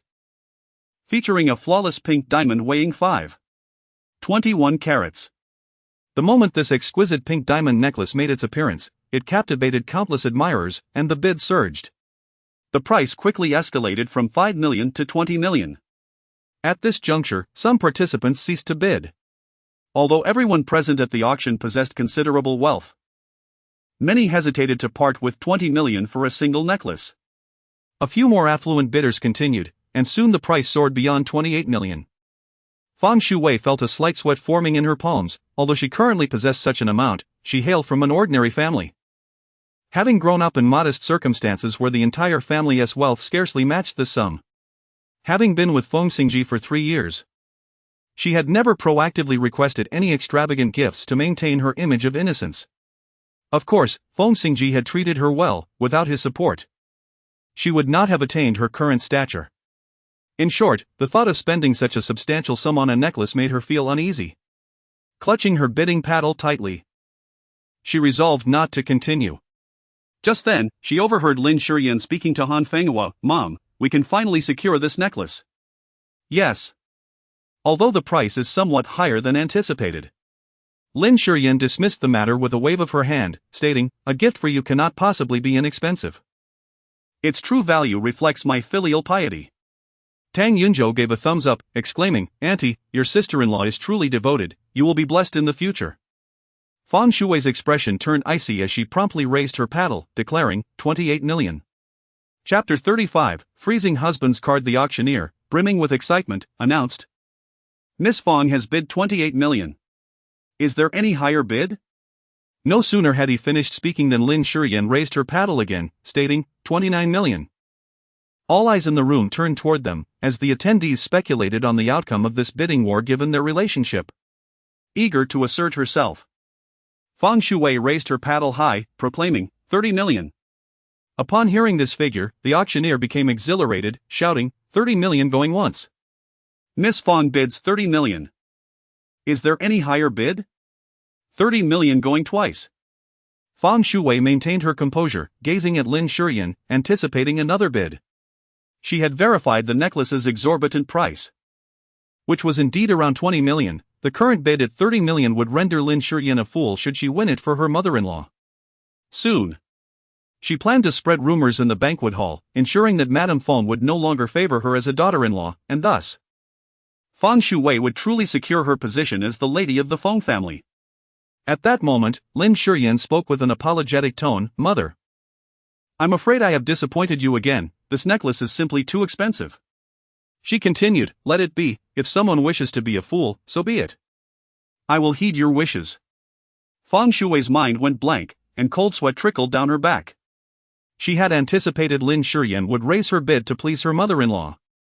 But to her astonishment, Lin Shiyan relinquished her claim. At that juncture, the auctioneer's hammer came down decisively, announcing, 30 million going 3 times. Congratulations to Miss Feng. This rare pink diamond necklace now belongs to you. He then initiated applause, and the others joined in, looking at Feng Shui in admiration. Feng Shui felt dazed. As her fingers curled into her palm, she realized how cold they had become. Heaven bear witness, she had not intended to secure that necklace, as the 30 million price tag was excessively steep. However, Feng Shui quickly regained her composure, recalling the black card in her purse. She had already checked. Feng Xingzhi's black card had no limit. Even if he were displeased with her extravagant spending, a little charm and mention of her sister would surely smooth things over. A smile crept onto Feng Shui's lips, and she regained her confidence as she addressed the guests, saying, "Thank you all for your support." After the auction concluded, a cocktail party ensued. As the most talked about figure from the auction, Feng Shui attracted numerous curious glances. After engaging in casual conversation with several guests, she approached Lin Shiyan. Holding a glass of red wine, her face adorned with feigned sincerity. "Miss Lin, I apologize, I simply couldn't resist the allure of those treasures and ended up bidding, leaving you empty-handed. How about this? Once the items are delivered, I'll let you choose one for yourself, as a token of our newfound acquaintance." While her words may have sounded magnanimous, they were utterly repugnant to anyone with a modicum of pride. Han Fenghua's expression darkened, and just as she prepared to speak, Lin Shiyan interjected. Lin Shiyan shook her head at Han Fenghua, saying, "Mom, it's nothing." Han Fenghua furrowed her brow, while she desired a gentle and graceful daughter-in-law. She did not wish for her to retreat step by step in the face of a mistress's provocation. That was not magnanimity, but rather a display of weakness. Lin Shiyan offered no explanation. Instead, she gazed at Feng Shui with a countenance full of delight. Is it truly permissible to choose at will? Of course. Feng Shui replied with a tone of pride, feeling all her grievances dissipate in that very moment. Then I shall not stand on ceremony. Once Miss Feng completes the payment, I shall take my time to select, for what you have captured today are indeed exquisite treasures. As soon as Lin Shiyan's words fell, Manager Tang, accompanied by a group of staff members bearing trays, approached with great momentum. After exchanging greetings with Lin Shiyan, Manager Tang respectfully addressed Feng Shui, saying, "Miss Feng, here are the items you have purchased, please inspect them." Feng Shui reveled in the attention of those around her, feeling both prideful and satisfied. Casually scanning the items, she remarked with a composed yet haughty demeanor, "Everything appears to be in order, they are indeed to my liking." Manager Tang bowed even lower, courteously responding, "Since Miss Feng has confirmed that all is correct, may I kindly ask you to swipe your card? The total amounts to 46,870,000. And these charitable contributions will be made in your name." Feng Shui was taken aback by the figure. She was aware that she had purchased numerous items in a bid to outdo Lin Shiyan, but she had not anticipated spending over 40 million. Reflecting on the black card nestled within her handbag, Feng Shui regained her composure and handed it to Manager Tang, saying, "Go ahead and process it." Frozen? How can that be? She scoffed, challenging him, "Are you incapable of swiping a card? This is a black card, there is no reason for it to be frozen." Manager Tang replied, "It has indeed been frozen.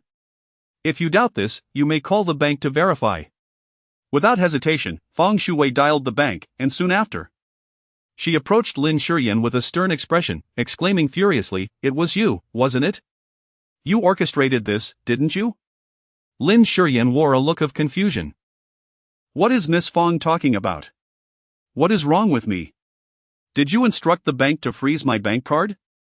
Lin Shiyan chuckled, her voice laced with surprise as she remarked, "Miss Feng, your words are quite perplexing. What authority do I possess to freeze your bank card? My rights are limited to freezing my own card or, under the pretext of safeguarding our shared marital assets, my husband's. This is the extent of the privileges bestowed upon me by marriage." Miss Feng, being young and single, clearly lacks an understanding of these principles.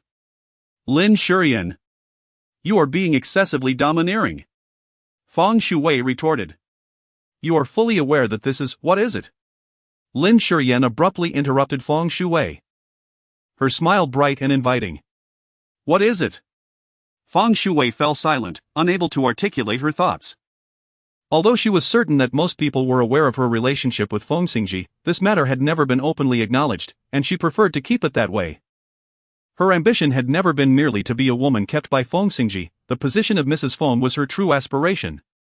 Chapter 36. To have a child soon. Manager Tang, astute as he was, approached with a POS machine in hand. Miss Feng, how do you intend to settle the payment? We accept card transactions, QR code payments, and online transfers. Feng Shuwei hesitated at the prospect of parting with such a sum. Over the years as a star, she had earned a considerable amount, yet her expenditures far surpassed her earnings. The teams she supported and her daily living expenses were substantial. Not to mention her frequent attendance at events where she donned new attire each time. If she were to draw from her modest reserve of over 40 million, it would be entirely depleted. Moreover, the items she had bid on were not only priced 20% above market value, but she also found most of them unappealing. Her previous enthusiasm had solely stemmed from a desire to outbid Lin Shiyan. Manager Tang, let's negotiate. I will keep 2 of these items, the rest should be re-auctioned, she suggested. Manager Tang, taken aback, replied, Miss Feng, as a prominent celebrity, you are no stranger to auctions. Now that the event has concluded and the bidding is established, these items cannot be re-auctioned. With a wave of his hand, he summoned staff members who gathered around Feng Shuwei, presenting an array of exquisite treasures, creating an almost celestial atmosphere. In the past, Feng Shuwei relished such attention, but now she felt utterly uncomfortable. Her gaze instinctively searched the crowd for Feng Xingzhi, hoping he might intervene. Yet, he was nowhere to be found. Urgent matters at Feng Corporation had compelled him to leave before the charity gala's conclusion. Manager Tang, maintaining a cordial demeanor, asked, Miss Feng, have you inspected the goods? If so, please proceed with the payment. After a brief pause, he added, perhaps you are unfamiliar with auction house regulations. Once bidding is finalized, unless you can substantiate claims of quality issues or counterfeit items, withdrawal from the agreement carries legal repercussions. Feng Shuwei's expression flickered with discomfort. She was acutely aware of the implications. If she refused to pay, the scandal would irrevocably tarnish her reputation. Taking a deep breath, she forced a smile and replied, I am well aware of what you have stated. My earlier comments were merely jest. I did not expect such seriousness from the organizer of a charity event. It is truly disappointing. Her expression shifted to one of disdain. Manager Tang, still smiling, urged, then please proceed with the payment. Feng Shuwei resolved to contact Feng Xingzhi, confident that a heartfelt appeal would persuade him to settle the bill. Just then, Han Fenghua interjected, her expression one of admiration. Miss Feng, you are indeed remarkable, casually discussing such a hefty sum. Unlike some young women who, lacking in ability, rely solely on their beauty to manipulate men into spending on them. I would never accept a daughter-in-law who views men as mere sources of funds. Feng Shuwei stiffened at Han Fenghua's words, fully aware of the intentional provocation. However, being Feng Xingzhi's mother, Han Fenghua held significant sway in his heart. If her disdain for Feng Shuwei were to arise from financial matters, Feng Xingzhi's filial duty might lead him to divorce Lin Shiyan, but he would never marry her. Years ago, Feng Xingzhi had yielded to marry Lin Shiyan to please the ailing old master Feng. After much deliberation, Feng Shuwei ultimately called her agent, Sister Zhang, to arrange the funds. Although she possessed wealth, much of it was tied up in investments. Why the sudden need for such a large sum? Feng Shuwei erupted at Sister Zhang's hesitance. When I ask you to raise funds, just do it without all this unnecessary chatter. Half an hour later, Feng Shuwei's money finally arrived. In the past, she would have feigned gratitude, but now she felt both pained and humiliated. With a cold demeanor, she left without taking any of the items. Lin Shiyan gave Han Fenghua a thumbs up and sincerely expressed her gratitude. Mom, I truly appreciate your help today. If it weren't for you, Feng Shuwei would never have willingly parted with her money. Indeed. After witnessing Feng Shuwei flaunting her black card from Feng Xingzhi as a form of provocation, she promptly called to freeze that very bank card upon leaving the banquet hall. As the wife of Feng Xingzhi, she possessed the right to do so. Her intention to cause Feng Shuwei to lose such a substantial amount was to impart a lesson. One should not presume that holding on to Feng Xingzhi's status grants them the privilege to flaunt their superiority before her. Even a clay figurine retains some semblance of indignation, let alone herself. Han Fenghua remarked, if you truly wish to express your gratitude, then you should hurry and give me a grandchild. Everyone around me is surrounded by grandchildren, yet our family has yet to welcome even one. Those who do not know might think we are devoid of such blessings. Lin Shiyan responded softly, her expression dimming slightly. Han Fengwa cast a sidelong glance at Lin Shiyan and spoke in a muted tone. Shiyan, please do not take offense at my words. You must understand that only by bearing a child will you secure your position as the young mistress of the Feng family. It is only then that you will forge an unbreakable bond with him for a lifetime. Not even Feng Xingzhi, nor Lin Yan if she were to return, could sever that connection. Lin Shiyan raised her head and said, Mom, I understand. Rest assured, I will strive to do my best. Han Fengwa left with great satisfaction. Lin Shiyan stood respectfully to one side, only exhaling a sigh of relief when Han Fengwa's figure disappeared from her sight, causing her shoulders to involuntarily slump. Suddenly, her phone rang. Lin Shiyan took out her phone and paused for a moment upon seeing the number on the screen before answering. Xingzhi, where's Mom? Feng Xingzhi replied. Mom just called and asked me to come pick her up, but I can't leave right now. Lin Shiyan thoughtfully responded, I understand. I will soothe Mom on this end. Feng Xingzhi acknowledged with a subtle hum, his tone revealing a sense of satisfaction. Clearly, Lin Shiyan's tactful demeanor had lifted his spirits. Just as Lin Shiyan was about to nod, a delicate voice floated over from the other end. Xingzhi, have you finished your work? It was Feng Xingzhi.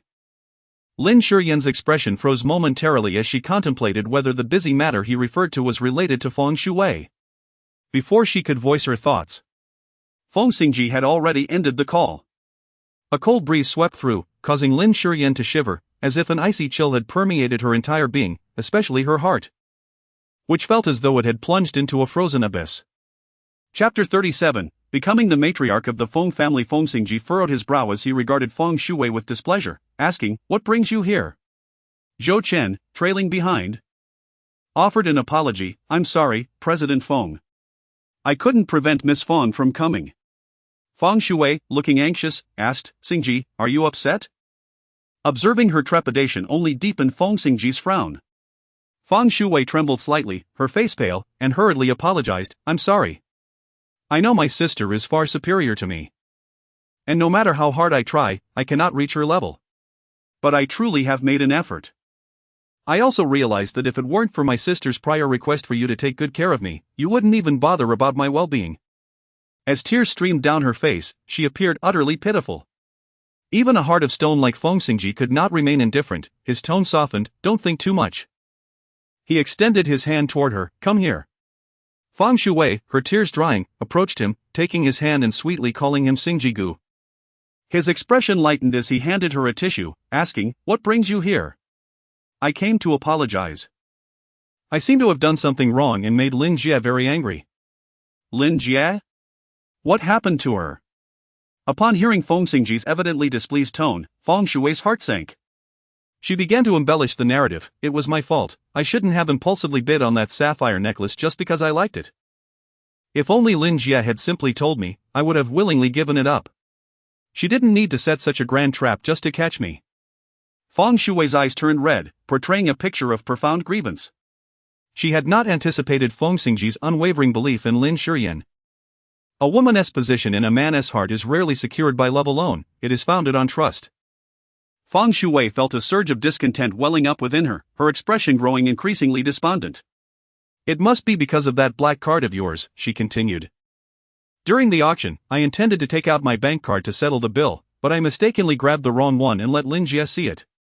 That black card wasn't even given to me by Feng Xingzhi, it was accidentally left behind when I visited the hospital. I kept making excuses not to return it. When I saw Lin Jie sitting in the front row at the auction, I couldn't help but use that black card to provoke her. Lin Jie must have misunderstood. Freezing your black card and intentionally leading me to bid continuously. Being young, I was easily agitated, and in a moment of confusion, I ended up spending over 40 million. Lin Jie even said I deserved it, treating it as a lesson learned. As she recalled her empty bank account, tears of sorrow streamed down her cheeks. Instead of reacting with the outrage Feng Xingzhi expected, Feng Xingzhi nodded in agreement. Lin Shiyan is right. If you can amend your impulsive and reckless tendencies, then that 40 million spent will be worth it. Feng Xingzhi was taken aback by his response, her grip on her clothing tightening as frustration threatened to overwhelm her. She bit her tongue, striving to maintain composure, and offered a resigned, pale smile. I understand that Lin Jie is trying to teach me a lesson. And I am genuinely grateful to her. However, I had saved that money to buy a new house for my parents. You know that my sister's greatest wish was for our parents to live well. I am incompetent, after so long. I finally managed to save enough for a villa in Yunhai, only to lose it all. How am I supposed to explain this to my parents and my sister? Feng Shui nodded stiffly, the weight of her emotions indescribable. She had hoped Feng Xingzhi would offer to compensate her or gift her a villa in Yunhai, knowing that any villa would far exceed 50 million, but she realized he was silent on the matter. To maintain her image of purity and independence, she hesitated to remind him of her plight. Her expression dimmed as she pitifully asked, Xingzhi-gu, are you asking me to leave? Aware that her words might be misinterpreted, she quickly softened her tone. It's just that I wanted to spend a little more time with you. If you have business to attend to, please go ahead. I can wait in your office for a while before I call for a ride home. At that moment, Zhou Chen came in to urge Feng Xingzhi, who chose not to linger with Feng Shui and exited the office. Alone in the spacious office, Feng Shui slowly paced, her ambitions soaring. One day, she would become the matriarch of the Grand Feng family. Zijing Garden. Lin Shiyan tossed and turned on the large bed, unable to find solace in sleep, as Feng Shui's delicate voice echoed incessantly in her ears. The more she thought about her, the more her heart felt ablaze, rendering her restless. Previously, she had not been overly concerned about Feng Xingzhi's close association with Feng Shui, for she understood that his affections did not lie with her, and he would never clandestinely meet her in the dead of night. However, this evening, Feng Shui had indeed remained by Feng Xingzhi's side.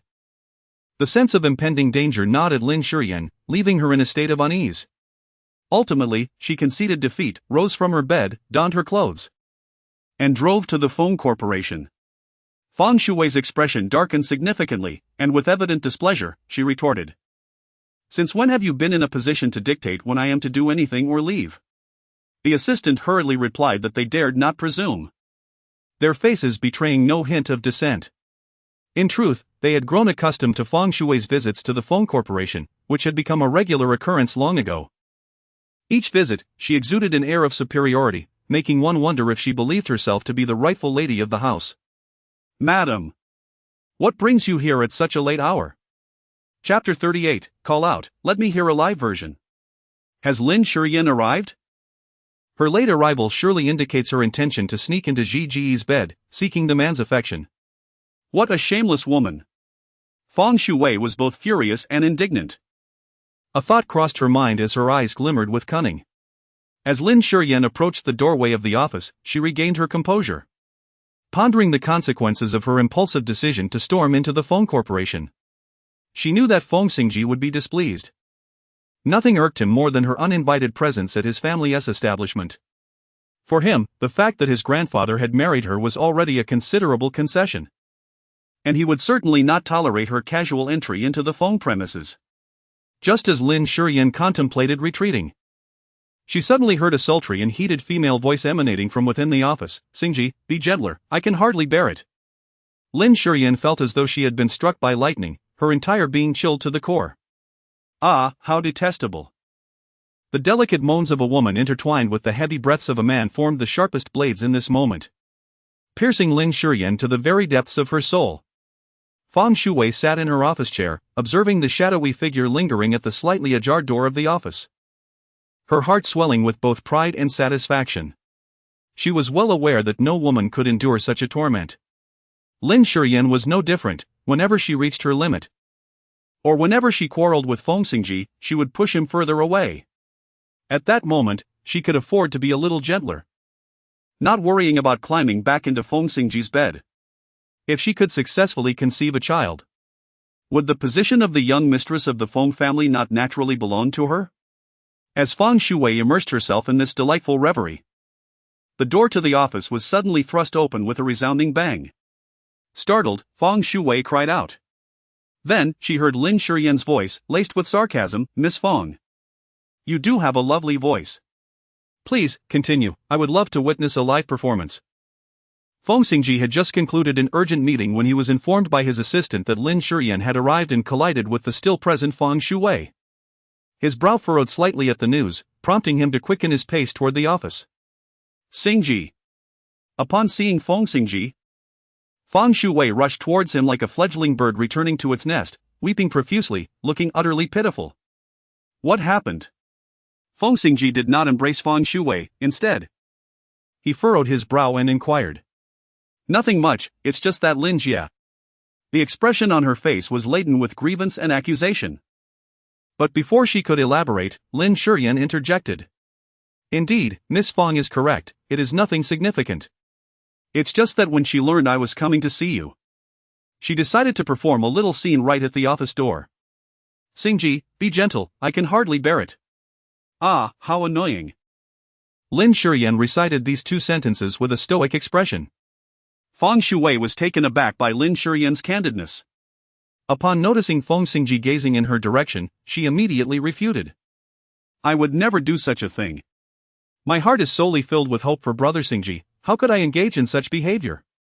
Lin Jia. Even if you dislike me, you cannot unjustly accuse me. With reddened eyes, Feng Shuwei felt tears threatening to spill. TCH, I simply cannot abide being wronged. As Lin Shiyan spoke, she took out her phone and played a recording, a sultry voice resonating, Brother Xingzhi. Feng Shuwei nearly lost her composure. She had never anticipated that Lin Shiyan would stoop so low as to record her. Shocked and enraged, she shot a furious glare at Lin Shiyan. Lin Shiyan turned to Feng Xingzhi, offering a sincere apology. Initially, I presumed that you had utilized your financial prowess to secure Miss Feng's position in the production crew of Endao, attributing it to my drowsiness and a lapse in judgment. To my surprise, it was actually due to Miss Feng's exceptional acting skills. My dear husband, your discerning eye leaves me in utter admiration. Zhou Chen could not help but chuckle, recognizing the essence of sarcasm in her words. Upon noticing Feng Xingzhi's piercing gaze directed at her, she promptly sealed her lips and lowered her head. I refuse to leave. Feng Shuwei immediately protested, clutching tightly to Feng Xingzhi's sleeve. Brother Xingzhi, please don't rush me away, allow me to explain. Shuwei complied obediently. Feng Xingzhi's tone grew more emphatic, laced with impatience. A chill ran through Feng Shuwei's heart. Despite her reluctance, she dared not persist any further and could only follow Zhou Chen out. How can we let Miss Feng depart just like that?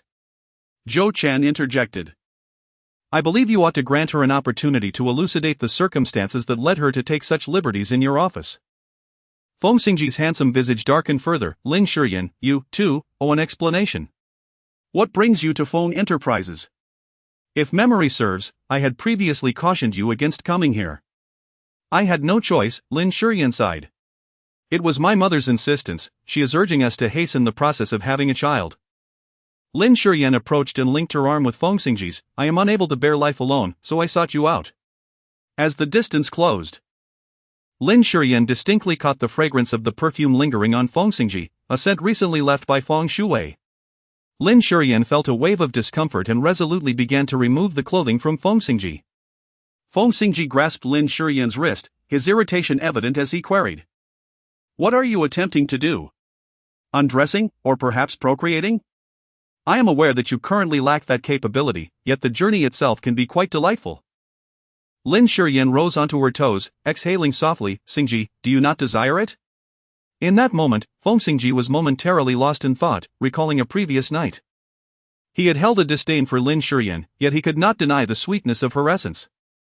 For a fleeting instant, he found himself in a daze, his grip on her wrist loosening. Lin Shiyan seized the opportunity to tear open his shirt. Lin Shiyan gazed at Feng Shuwei's furious expression and remarked, Is there a problem with being affectionate with my husband? Indeed, there was a problem. Feng Shuwei was both angry and indignant. In her heart, despite Feng Xingzhi marrying Lin Shiyan, she believed she should have been his wife. However, Feng Shuwei remained somewhat rational and refrained from voicing her thoughts. With her eyes reddened, she covered her mouth and fled. Little did she expect that in such a brief span of time, the young mistress had become entwined with President Feng. Lin Shiyan remained unfazed as she instructed Zhou Chen, please retrieve Miss Feng's handbag and promptly catch up with her. Also, Convey to her that there is no need for such an uproar. Even if an accidental collision occurred, there is no reason for embarrassment. We are husband and wife. And such intimacy is perfectly natural. Zhou Chen responded ambiguously and hurriedly pursued her. Feng Xingzhi grasped Lin Shiyan's hand, which was mischievously exploring within his clothing. And with a darkened expression, remarked, "Are you doing this on purpose?" Chapter 39, I sleep with you because I like you. What nonsense is this? If you believe that my possessing extraordinary abilities is implausible, then why do you assume I would deliberately act in such a manner for Feng Shui's observation? Lin Shiyan took a deep breath and said seriously, Feng Xingzhi, let me reiterate, my closeness to you, my desire to be with you, stems from my affection for you and is unrelated to any other matters. She continued, I would never employ intimacy with others to provoke you. Nor would I seek to achieve any ulterior motives through my closeness with you.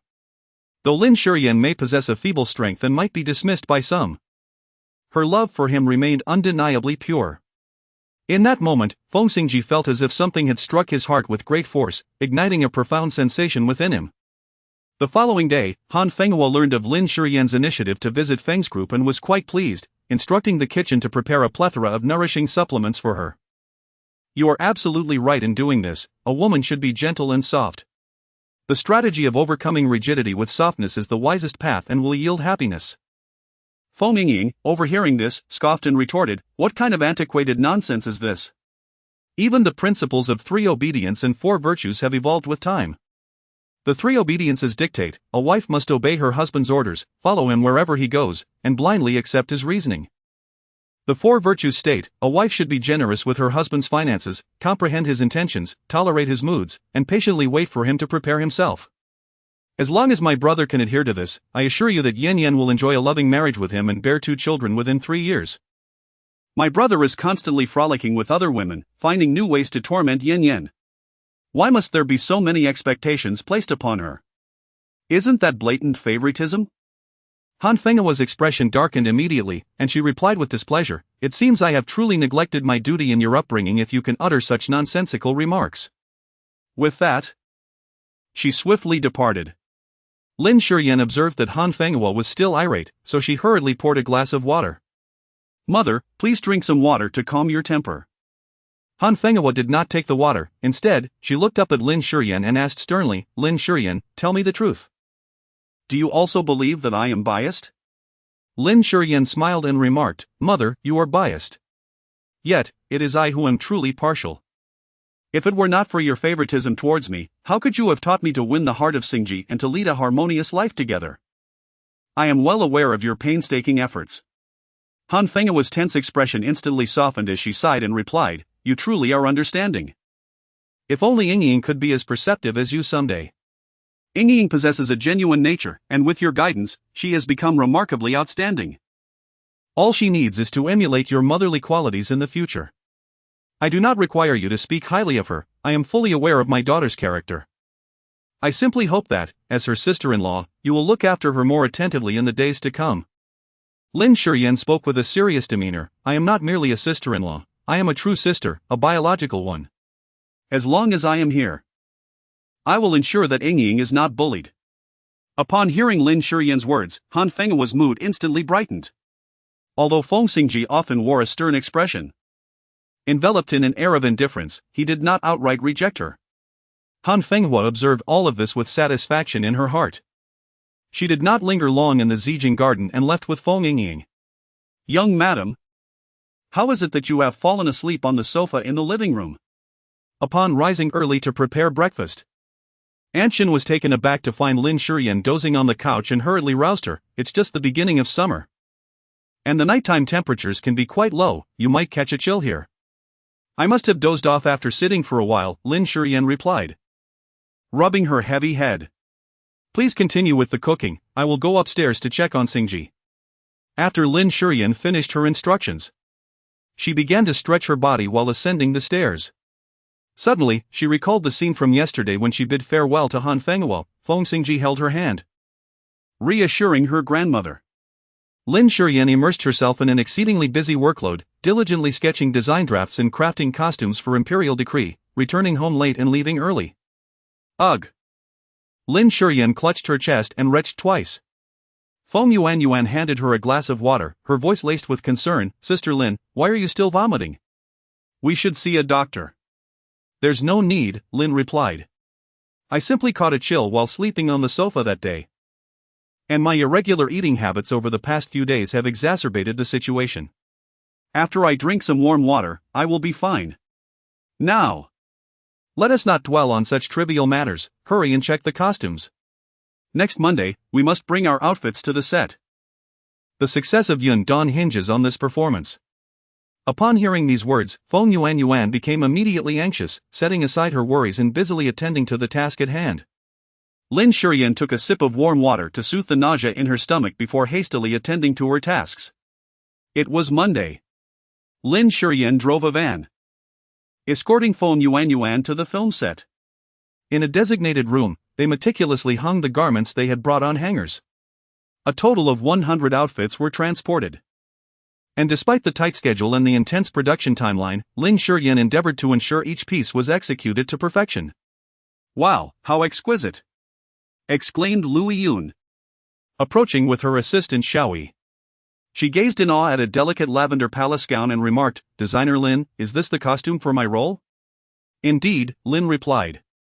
Without even needing makeup, I can tell it's stunning. Once filmed, it will undoubtedly become the defining still of my character. Xiaoyi concurred. I can hardly wait to commence shooting. At that time, Sister Yun, you will surely outshine everyone.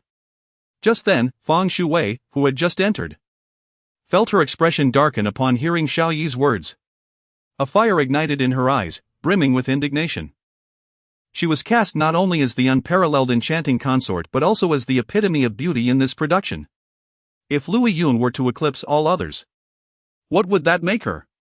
Glancing at the costumes designed for the second female lead, she noted their simplicity, either exceedingly basic or resembling armor. They appeared quite monotonous. A stark contrast to Lu Yun's attire. Lin Shiyan is indeed being deliberate. She seeks to humiliate her in this manner. What a truly malicious heart. Chapter 40, The Tool. Lin Shiyan accompanied Lu Yun as they toured the costume room. After which Assistant Chen arrived to inform them that the filming ceremony was about to commence. Lin Shiyan is not an actress and does not need to accompany director and to offer incense, however, as a member of the creative team, her presence is required. As Lin Shiyan departed, she earnestly instructed Feng Yuan to diligently guard the costume room, for the bustling film crew was teeming with unfamiliar faces, and being newcomers, they might find it difficult to articulate any concerns. During the opening ceremony, director personally arranged the offerings and led the ritual of incense burning, followed by the film's leading actors. On the first day of shooting, aside from the customary offerings, directors typically select the most straightforward scenes to film. This time, director chose the scene featuring Feng Shuwei, who at this moment was not yet the reviled seductress. The scene itself was quite simple, primarily showcasing the carefree and blissful life of the second female lead, and although Feng Shuwei's acting was rather mediocre, she managed to perform it smoothly. Such an auspicious beginning filled director with delight, prompting him to call for a rap with a loud cheer. In the makeup room, a haughty voice rang out. Come help me remove my makeup. Lin Shiyan sensed the gaze of the crowd fixed upon her, a hint of bewilderment crossing her face. You want me to remove your makeup? She inquired. Indeed, am I not capable of commanding you? Feng Shuwei's tone was laced with evident displeasure. Before Lin Shiyan could utter a word, those surrounding Feng Shuwei, eager to curry favor, had already begun to vocally criticize her. How could this person exhibit such arrogance? Even with an invitation from Professor Feng herself, she remains unyielding. It is truly baffling from whence such a lofty demeanor originates. Some individuals simply relish the act of posturing, as if they genuinely believe that being addressed as teacher elevates them to that status. In my view, this air of superiority is not befitting a mere teacher, but rather that of a master. One might even presume their design prowess surpasses that of the esteemed Master Mo. As the derisive remarks echoed around her, Feng Yuan found it increasingly difficult to contain herself, and just as she intended to step forward, Lin Shiyan prevented her. Since Miss Feng holds her in such regard, I have no reason to refuse, Lin Shiyan declared, stepping forward to invite Feng Shuwei to take a seat. She then retrieved makeup remover to assist in cleansing her face. Be careful, it's getting into my eyes. Feng Shui exclaimed in alarm. Lin Shiyan watched as the makeup remover glided across her face. Realizing that Feng Shui was deliberately trying to provoke her. I apologize, I assumed that teacher Feng chose me, this clumsy novice, to assist you with your makeup removal. As a means to provide me with an opportunity for learning and growth. I truly regret misunderstanding your intentions. Feng Shui was momentarily taken aback. Not expecting Lin Shiyan to so candidly acknowledge her own awkwardness and to emphasize her status as an outsider. If she continued to press the issue, it would appear as though she was intentionally harassing Lin Shiyan. Although that had indeed been her original aim, being so overt about it did not reflect well on her. So she had no choice but to endure. Lin Shiyan stood before Feng Shui, assisting her in removing her costume when, suddenly, her wrist was seized. Feng Shui gripped her wrist with considerable force, her sharp nails nearly piercing the skin, sending a sharp pang of pain coursing through her. Gritting her teeth, Feng Shui declared. Lin Shiyan, do not be so pleased with yourself. As long as you continue to linger before me, I will have the opportunity to deal with you. Lin Shiyan's expression remained unchanged as she calmly stated, Teacher Feng, it is quite troublesome, could you please lift your hand? I am unable to remove the garment. Lin Shiyan's voice was not soft, drawing the attention of everyone present. Feng Shui's expression faltered, and she had no choice but to release her grip. Lin Shiyan swiftly removed her costume and handed it over to Feng Yuan. She sincerely expressed her gratitude to Feng Shui for her cooperation before departing. As for the venomous glare that lingered behind her, she paid it no heed. After all, the discord between her and Feng Shui had long since become irreconcilable. As Lin Shiyan stepped out of the film set, she noticed Feng Xingzhi approaching amidst a throng of admirers, with Director An by his side. Observing Director An's obsequious demeanor next to Feng Xingzhi, she realized that he had come for Feng Shui. Sister Lin, what are you looking at? Feng Yuan inquired, giving a nod before hastily departing. Lin Shiyan did not linger for long before turning to leave. Feng Xingzhi seemed to have suddenly realized something when he glanced back. He could only see a slender figure vanishing at the entrance of the set, presumably Lin Shiyan. Mr. Feng, it is a rare pleasure to encounter you today. Might I have the honor of inviting you to dinner? Director An expressed his regret, yet felt it inappropriate to press the matter further. My mother-in-law has already departed. I have no pressing engagements. Lianlin instantly grasped the implication, her voice rising in indignation. So, Mr. Feng truly regards you merely as a tool to present himself as a good son before his mother, to be discarded once used, is that so? Lin Shiyan candidly remarked. He cannot lose me, his indispensable aid, in such a short span of time. Lianlin retorted, somewhat irked, so, you take pride in that, do you? Of course not. Lin Shiyan replied, resting her head on the bar. I am quite distressed. And rightly so, Lianlin responded, it proves you still possess a heart. At that moment, the waiter delivered the drinks, and Lianlin pushed a glass towards her. Drink up, a single intoxication can dissolve 1,000 sorrows.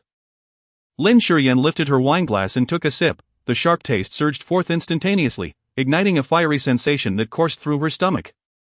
Her cheeks flushed crimson in an instant, and she set the remaining wine aside. Lianlin gazed at Lin Shiyan and inquired, not drinking anymore?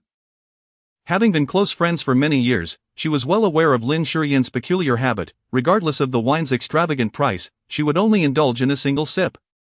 Indeed, drinking excessively would render one unable to remain composed, Lianlin remarked, shaking her head. Yan, your self-restraint is truly exhausting. Lin Shiyan smiled gently. I have grown accustomed to it, there is nothing particularly wrong with that. Lianlin shook her head, offering no further persuasion. And simply raised her glass to take a drink. Several unscrupulous men encircled Lianlin. Chapter 41, Kneel down and lick my feet, Anlin. I came with your brother to fetch you, why have you consumed so much? Lin Shiyan approached with poise, supporting her as she attempted to leave. However, just as they began to take a step forward, a man blocked their path. This man had a sharp, monkey-like face, his beady eyes wandering over the two of them. Where are you lovely ladies headed? How about we gentlemen escort you? He suggested as he reached out to grab one of them. Lin Shiyan sidestepped. Gazing at the persistent man, her delicate face instantly clouding as she admonished, step aside. Oh, quite feisty, I like that. Once we reach the bedroom, it will surely be exhilarating, a thrilling experience. As soon as the man's words fell, the surrounding crowd erupted in cheers. Young Master Hua is magnificent, capturing two beauties. Tonight, he shall embrace them both, indulging in unparalleled pleasures. Rest assured, you shall not be deprived of your share of the benefits. Honey, why did you come in without changing out of your police uniform? Look, everyone's staring at you, Lin Shiyan suddenly remarked, glancing behind the man. Upon hearing the term police, young Master Huo and his companions instinctively turned their heads. In that fleeting moment when Lin Shiyan seized the opportunity as they turned, she swiftly made her escape. Where were the police? Young Master Hua, accustomed to his reign of dominance, could hardly tolerate such defiance. He immediately led his underlings in pursuit. And upon reaching the alley behind the bar, they found themselves encircled. Rubbing his hands together, young Master Hua approached with a cold smirk. Run, weren't you quite the athlete? Let us see where you think you can flee this time. If I don't bring you to your knees today, I shall write my name backwards. Lin Shiyan spoke softly. It was wrong of me to deceive you earlier, but I acted out of self-preservation. How about this? I sincerely apologize, and we can consider today's events settled. Shall we? Settled? How can you claim it's settled when you betrayed the feelings of the brothers? Who says it can't be settled? If you strip down and call out good brother a couple of times, we might just forgive you. If you can call out good brother a few more times, we would be inclined to fulfill any of your desires. As soon as these words were uttered, everyone burst into laughter. Young Master Hua, who had been eagerly anticipating this moment, urged them to capture Lin Shiyan and Lianlin. Upon witnessing this, Lin Shiyan let out a soft sigh. She gently set Lianlin aside. Just as she straightened her posture, a group of men surged forward like a swarm. Lin Shiyan's expression remained tranquil as she raised her foot to deliver a kick just as the first man was about to rush towards her. A few minutes later, the men lay sprawled on the ground, clutching their stomachs and groaning in pain. Lin Shiyan clapped her hands, not even glancing at the men, as she helped Lianlin to her feet. Yen. It's all right. Lin Shiyan patiently comforted Lianlin. We will not let this go unpunished. Lianlin smiled. But as her laughter subsided, tears began to flow. But he is gone, he no longer wants me. Lianlin was heavily intoxicated, and as Lin Shiyan soothed her, she assisted her towards the parking lot. After a considerable effort, they finally managed to get her into the car, her clothes drenched in sweat. Lin Shiyan let out a long breath, fastened her seatbelt, and was just about to start the engine when she was intercepted. Two uniformed police officers rapped on her car window. Lin Shiyan did not immediately lower the car window. She patiently awaited the presentation of a police badge before she finally let it down, inquiring with an air of surprise, "Is there something amiss?" The officer responded, "Lin Shiyan, someone has reported an incident. You are accused of intentional harm, please accompany us to the station." Subsequently, Lin Shiyan and Lianlin were escorted into the police precinct.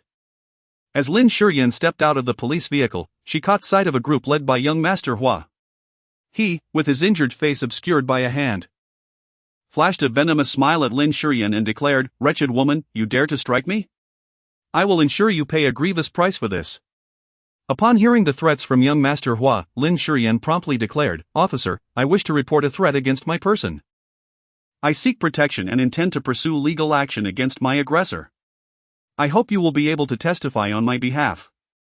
Young Master Hua was instantly infuriated, exclaiming, "Wretched woman, how dare you slander me?"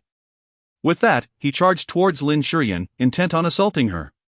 Lin Shiyan's face was filled with terror as she exclaimed, "Officer, please help me.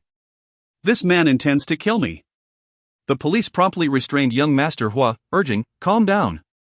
You must remain composed, otherwise we will be compelled to take forceful measures." Under the pressure of several officers, young Master Hua was eventually subdued. With fury etched across his face, he declared, "This woman is spouting nonsense. She assaulted me and my brothers. I demand a medical examination for my injuries." The officer turned to Lin Shiyan. Furrowing his brow as he inquired, "Lin Shiyan, why did you resort to violence? Are you aware that causing harm to others is a criminal offense?" Lin Shiyan, upon hearing such biased remarks, was not the least bit surprised. She calmly inquired, "Officer, may I ask if my friend has awakened?" "Not yet," came the reply. "Did Mr. Hua just accuse me of injuring him and several of his companions?" "Indeed." Lin Shiyan inquired again, "How many were injured?" "Surely, Mr. Hua. You haven't indulged to the point of forgetfulness."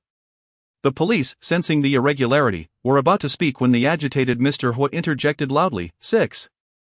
You have injured 6 of my brothers. Thus, it follows that I, alone, with an inebriated companion, have assaulted you and your 6 friends, correct?" Lin Shiyan's tone was gentle and utterly sincere. Fortunately, before arriving at the police station, I had already shared this incident on Weibo. Lin Shiyan glanced at her phone. Many people were paying attention to this matter, all inquiring about the source of such bravery. Questioning how a young woman could overpower 7 men, prompting them to seek her master for martial arts training. The police were taken aback and promptly searched for Lin Shiyan's Weibo account, and indeed, as she had mentioned, she had already shared the details of the incident on her Weibo. Lin Shiyan boasts a substantial following on Weibo, with several 100,000 fans. Following her recent post, numerous fans have taken to the comments section to engage in lighthearted banter, while a segment of her audience is earnestly concerned about the unfolding situation. Resourceful netizens have traced the address to their local precinct and have begun to inquire about the matter on Weibo. The police promptly set out to gather information regarding the situation. Lin Shiyan nervously inquired, "Is the situation truly that dire? Young Master Hua, would you kindly step outside?" Young Master Hua, reluctant to comply, had yet to see Lin Shiyan yield, thus he was disinclined to leave. However, before he could voice his refusal, the police forcibly dragged him out. Chapter 42, Your husband is not coming home, he sleeps beside me. Lin Shiyan found herself alone in the room for a brief moment when the police officer entered. "Miss Lin, we have investigated the matter thoroughly. It turns out that the young masters were simply intoxicated and accidentally fell to the ground.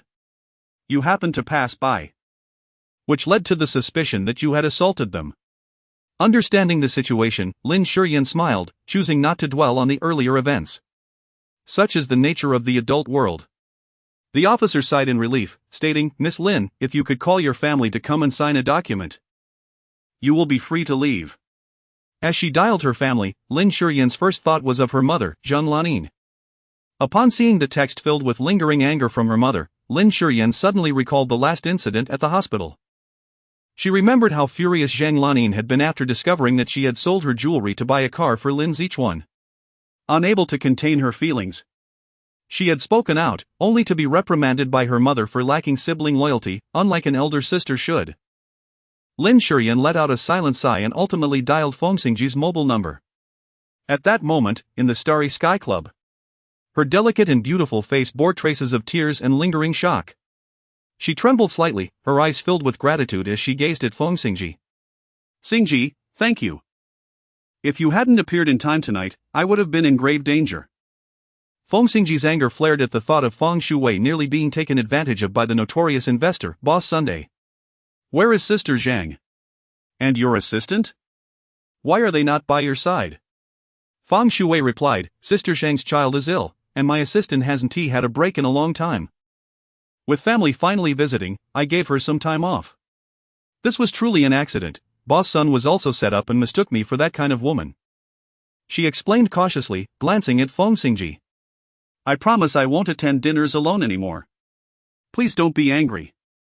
Observing her anxious expression under the lights, Feng Xingzhi ultimately chose silence. Seizing the moment, Feng Shuwei suggested, "Xingzhi, you should take a shower. Your clothes are already dirty." Feng Xingzhi glanced at the red wine stain on his chest, a remnant from when he rushed to save Feng Shuwei, who had accidentally spilled it on him. With a touch of cleanliness obsession, he could no longer tolerate the stain, frowned, and removed his jacket before heading to the bathroom. As Feng Shuwei watched him disappear from view, her earlier anxiety and timidity evaporated. A triumphant smile graced her face. With Boss Sun's cooperation tonight, she had successfully found herself alone with Feng Xingzhi. No matter what, she must seize this opportunity to be intimate with him. It was hard to believe that after 3 years of being with Feng Xingzhi, he had never so much as touched her, save for moments when he would get lost in gazing at her face.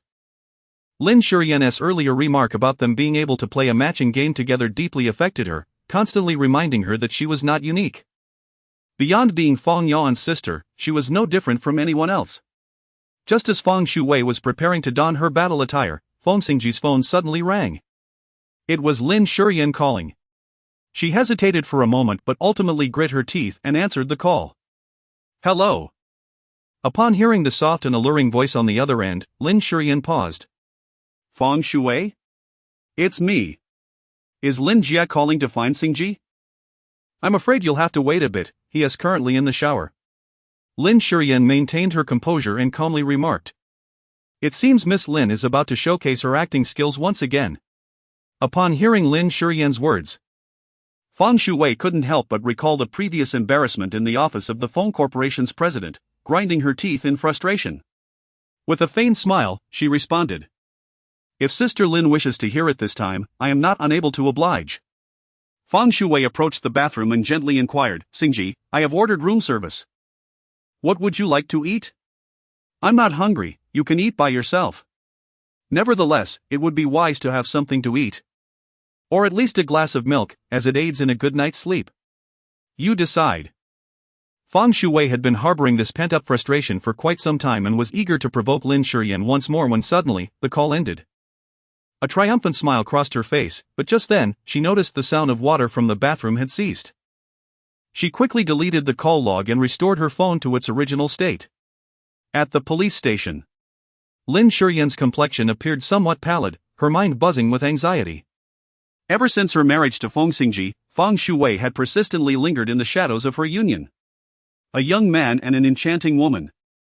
One possessed of affection while the other harbored intent. Their frequent encounters led her to believe in the purity of their connection, which felt like a grave insult to her intelligence. Previously, ignorance had been a form of bliss, but the situation had changed. She had now heard their insinuations. Recalling Feng Shuwei's earlier provocation over the phone, Lin Shiyan instinctively clenched her fists. "Miss Lin, when will your family arrive to sign?" A half hour later, the police re-entered. This time to inform her that her family had indeed arrived and she was free to leave. Lin Shiyan expressed her gratitude, then went to another lounge to assist Lianlin as she emerged. Subsequently, she spotted Han Su in the waiting hall. Lin Shiyan was momentarily taken aback, a hint of surprise flickering across her face. "What brings you here? Where is Yingying?" It was merely a misunderstanding. Lin Shiyan did not wish to elaborate further. "Shall we go?" Han Su nodded in agreement, offering his assistance to support Lianlin. At that moment, Lianlin regained her senses and, glancing at Han Su, excitedly whispered in Lin Shiyan's ear, "Yen Yen, you've finally come to your senses." Ready to abandon that unsightly Feng Xingzhi and seek solace in the embrace of the young gentleman, Lin Shiyan covered her best friend's mouth, exclaiming in irritation. "What nonsense are you spouting? This is Han Su, not only the owner of Xingkong, but also the cousin of Feng Xingzhi." Lianlin felt a twinge of disappointment. "So he is just a cousin." With a sigh, she extended her hand towards Han Su. "Hello, cousin." "I am a good friend of Yen Yen." Han Su gently grasped Lianlin's hand, replying, "Hello, sisterly. I appreciate your constant companionship and care for Yen Yen." "Yen Yen?" Lianlin lifted her gaze and noticed Han Su's attention lingering on Lin Shiyan's face, prompting her to raise an eyebrow. Chapter 43, Do you wish to come in and sleep with me? Upon exiting the police station, they did not linger outside for long. Lin Shiyan, unable to resist Han Su's insistence, reluctantly agreed to let him escort them. As Lianlin stepped out of the car, she suddenly wrapped her arm around Lin Shiyan's shoulder and whispered in her ear, "Seize the opportunity." She then flashed Lin Shiyan an encouraging gesture. Lin Shiyan, speechless, disdainfully remarked, "Hurry up and leave, just hurry up." "Is that so?" "I find sisterly to be quite amiable, especially with her discerning eye." Lin Shiyan remained silent. For she had once been engaged to Han Su, and delving too deeply into conversation felt somewhat ambiguous. Initially, she feigned sleep to alleviate any potential awkwardness between them. But unexpectedly, she soon succumbed to genuine slumber while leaning against her seat. Han Su quietly adjusted the car's air conditioning to a slightly higher setting and reduced the speed. wishing to ensure that Lin Shiyan could rest more comfortably and to prolong their journey a little longer. An hour later, the car came to a halt outside the villa in Zijinjuan. Lin Shiyan was still asleep. After stopping the car, Hansu took a blanket from the storage compartment and gently draped it over Lin Shiyan's shoulders. Lin Shiyan suddenly awoke with a start, her gaze falling upon Hansu, who was drawing near, causing her to feel a twinge of panic. Hansu quickly expressed his apologies, saying, "I'm so sorry. I merely intended to drape a blanket over you." Lin Shiyan awakened, realizing it was I who should apologize for falling asleep in your car. Hansu chuckled softly, his voice warm. "To be trusted by you is indeed my privilege." Lin Shiyan was momentarily taken aback. It had truly been a long time since she had heard such words. Just as she was about to utter something more, a deep voice resonated from behind her. "Lin Shiyan, Hansu, what are you doing?" Lin Shiyan turned her head and saw Feng Xingzhi standing outside the car. Hansu emerged from the vehicle and called out to her cousin. After glancing at Feng Xingzhi's icy demeanor, Hansu ultimately refrained from speaking further and left. Once Hansu's car faded into the night, Lin Shiyan turned and walked towards the courtyard, not sparing a single glance at Feng Xingzhi. Upon entering the living room, she noticed Anshin anxiously gazing upstairs. "Where is Lin Shiyan?" "The young mistress has gone upstairs." Seeing Feng Xingzhi's troubled expression, Anshin couldn't help but advise, "Young master, the young mistress has had a difficult time. When issues arise, please speak to her kindly." Feng Xingzhi ascended the stairs and found Lin Shiyan just reaching the door of the master bedroom. "Lin Shiyan!" He strode over, grasping her wrist with an expression of uncontainable anger. "What on earth are you doing?" "Lin Shiyan, I warn you once more to speak to me properly." "Fine.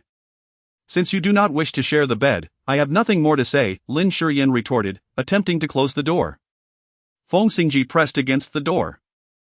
"Lin Shiyan, do not think you can evade responsibility this way. You still have not explained to me why you were entangled with Hansu in the dead of night. Do not attempt to deceive me with your usual excuses, they are futile. You must provide me with an explanation today." "All right, if it is an explanation you seek." Lin Shiyan's voice rose slightly. "Tonight, I was falsely accused and taken to the police station.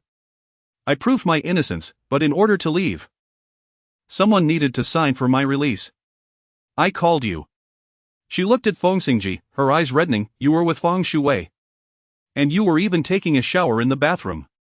Why would a man in his right mind take a shower? It can only mean he engaged in such activities." Feng Xingzhi was taken aback. "You called me?" I did not answer. Lin Shiyan, weary of idle chatter, promptly unlocked her phone and displayed the call log. "See for yourself." Lin Shiyan harbored some doubts. "Really? You haven't engaged in any misconduct?" She found it hard to believe that Feng Shuwei would let such a splendid opportunity slip away. Lin Shiyan suddenly stepped forward, embracing Feng Xingzhi's waist, burying her face in his chest. Feng Xingzhi's expression darkened. "Lin Shiyan, what are you doing?" Lin Shiyan remained silent, her senses acutely attuned to the scents around her. Apart from the fragrance of the shower gel clinging to Feng Xingzhi, there were no other chaotic odors. Most notably absent was Feng Shui's scent, as well as any lingering traces of intimacy shared between a man and a woman. Lin Shiyan's tense expression relaxed, and then she tore open Feng Xingzhi's shirt, sinking her teeth fiercely into his chest. "Hiss!" Feng Xingzhi gasped in pain, pushing Lin Shiyan away and shouting angrily, "What madness is this? Why abandon your sane self to act like a dog?" Lin Shiyan was not at all angry, her face adorned with a smile. "Feng Xingzhi, thank you. Thank you for not embracing Feng Shuwei on this night, for providing her with a reason to persevere." She understood that some might scold her for being foolishly happy, merely because Feng Xingzhi had chosen not to spend the night with Feng Shuwei. Yet, to love someone is inherently to be foolish. If one were not foolish, then love would cease to exist.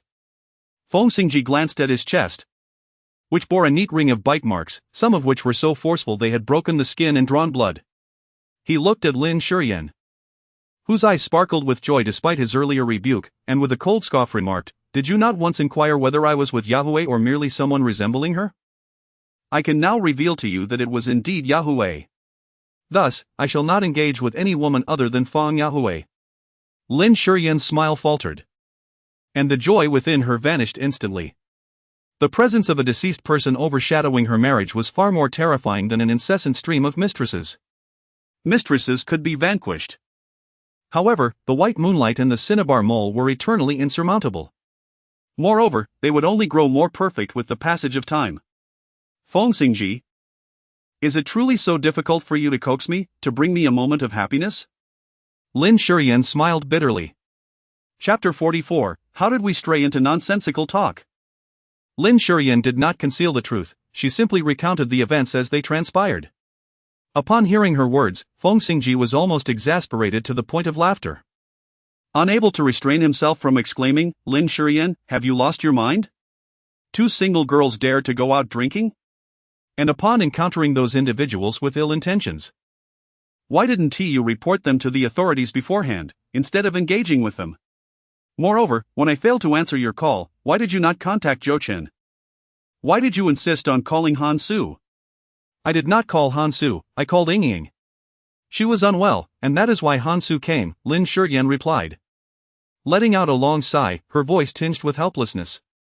Feng Xingzhi, I have already clarified that there is nothing between Han Su and me. You may choose not to believe me, but you cannot belittle my feelings for you. Han Su is your cousin, we see each other often. With your constant suspicion, how am I to face him in the future? Feng Xingzhi remained silent, for he was well aware that Lin Shiyan harbored no feelings for Han Su. The affection one feels for another does not necessitate verbal affirmation, her eyes, her demeanor, convey the truth to all. It is often said that love, like a cough, cannot be concealed.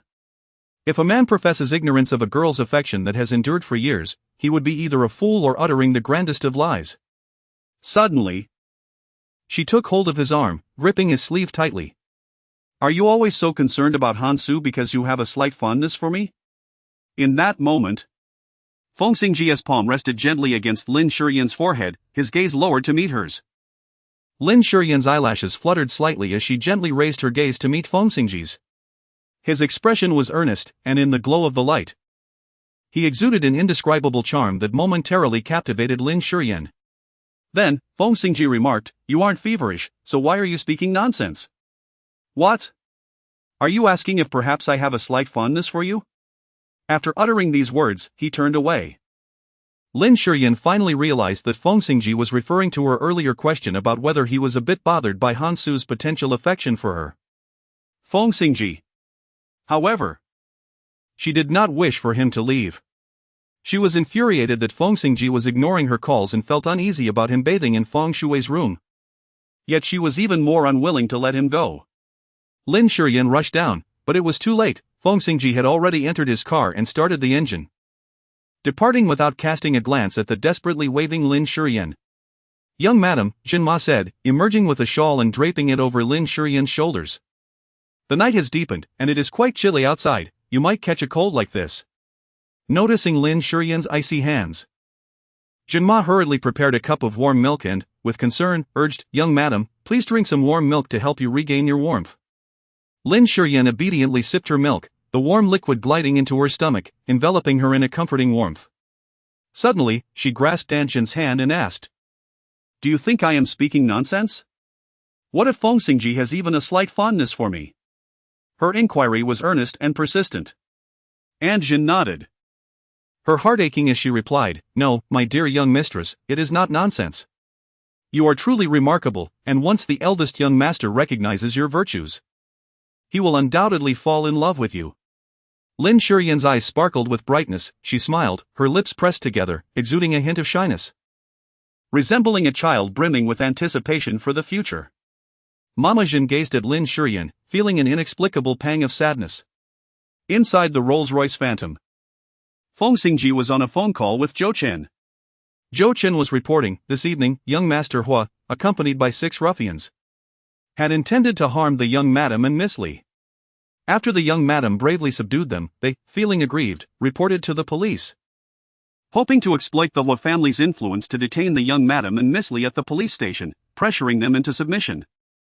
The young madam's safe emergence was due to her prior instincts prompting her to publicize the matter online, which garnered attention and compelled the police to act cautiously, resulting in the release of the young madam and Miss Li. Upon hearing Zhou Chen's words, Feng Xingzhi's expression darkened. And he coldly remarked, "It seems the Hua family has grown overly arrogant, no longer regarding the Feng family. In that case, we shall take action to prevent certain insignificant individuals from causing a stir." Zhou Chen, taken aback, quickly concurred, expressing profound sympathy towards the Hua family. The last family to incite such wrath from Mr. Feng has long since vanished without a trace. The following day, Lin Shiyan had a rather late night, and upon awakening, her mind felt somewhat hazy. However, before she could fully gather her thoughts, Assistant Chen's call came through. "Designer Lin, I kindly ask you to arrive early." Director Lin mentioned that today's shoot is particularly demanding, and the costume and makeup department needs to be on set ahead of time. Lin Shiyan consented to rise from the bed. However, whether it was due to her abrupt movements or some other reason, her mind momentarily went blank. Nevertheless, it was merely a fleeting moment, and Lin Shiyan did not dwell on it. "Designer Lin, Miss Feng is requesting your presence. Please hurry over to attend to her." Lin Shiyan did not take a sip of water and accompanied Feng Yuan to the filming location. Feng Shuwei was in tears, surrounded by a group of people. Her manager, Sister Zhang, witnessed her throw the armor and angrily scolded, "Lin Shiyan, are you harboring resentment against Wei Wei for having made you polish the armor a few times? Deliberately intending to harm her?" Today, Feng Shuwei was shooting a battlefield scene, portraying a 16-year-old general's daughter clad in gleaming silver armor alongside her family as they marched into battle. This was a commonplace affair for them, before their departure. The second female lead had cheerfully made plans with her family to drink and dance around the campfire that night. They had even agreed that once the battle concluded, the second female lead would wed her childhood sweetheart. However, none could foresee that this beautiful dream would remain eternally unattainable. In this confrontation, they fell into an ambush, suffering countless casualties. Director Lin aimed to capture the juxtaposition of beauty in the tragic sorrow of death. Thus, the silver armor worn by the second female lead, Feng Shuwei, needed to transform from pristine to drenched in blood. This scene required the portrayal of the second female lead's profound sorrow and brutality, which was inherently challenging for Feng Shuwei, especially as she struggled to find her footing, resulting in frequent NGs. Lin Shiyan had never been a damsel in distress. Yet tending to over 20 pounds of armor under the relentless sun for several consecutive hours proved to be quite exhausting. Just as she was about to catch her breath after meticulously cleaning the armor once more, a loud thud echoed as the silver armor was forcefully thrown down before her. Lin Shiyan inquired with a hint of confusion, "What does this mean? Zhang Jingji, do you doubt that my armor design lacks elegance, thus hindering teacher Feng's performance?" Chapter 45, Pregnancy. Feng Shuwei's complexion flushed with indignation, feeling as though she had been subjected to the utmost ridicule. Accustomed to pampering, she could hardly endure such an affront. Tearfully, she retorted, "Lin Shiyan, do not presume that your incessant bickering can mask your own transgressions. Your dissatisfaction with my poor condition is what compelled you to raise the fragments of the armor, ultimately causing my neck to be cut." Lin Shiyan then noticed that Feng Shuwei had been clutching a handkerchief to her neck, where deep crimson stains had already begun to seep through, indicating a serious injury. Sister Zhang, in a fit of rage, was jumping up and down, berating Lin Shiyan. "I know you hold a grudge against my Wei Wei for supporting Yan Xiaoxiao in the past, but you cannot be so malicious. Do you understand that for an artist, appearance is of utmost importance? What do you intend to achieve by repeatedly trying to harm Wei Wei?" Director Lin, with a furrowed brow, turned to Lin Shiyan and inquired, "Lin Shiyan, what do you have to say about this matter?" Lin Shiyan remained silent as she crouched down to examine the armor on the ground. The collar of the armor had been specially treated, enveloped in soft fabric from the inside to prevent chafing the delicate necks of the actors. However, now that protective layer had been torn apart, leaving behind frayed threads due to the excessive roughness. To add insult to injury, the originally aesthetically designed neckguard had now risen up, resembling a multitude of sharp little blades.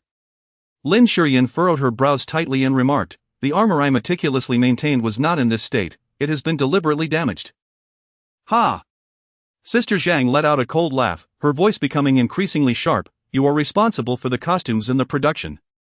Now that something has gone awry, you claim it is not your fault? How can you be so capable?" Director Lin inquired, "Designer Lin, do you have any evidence?"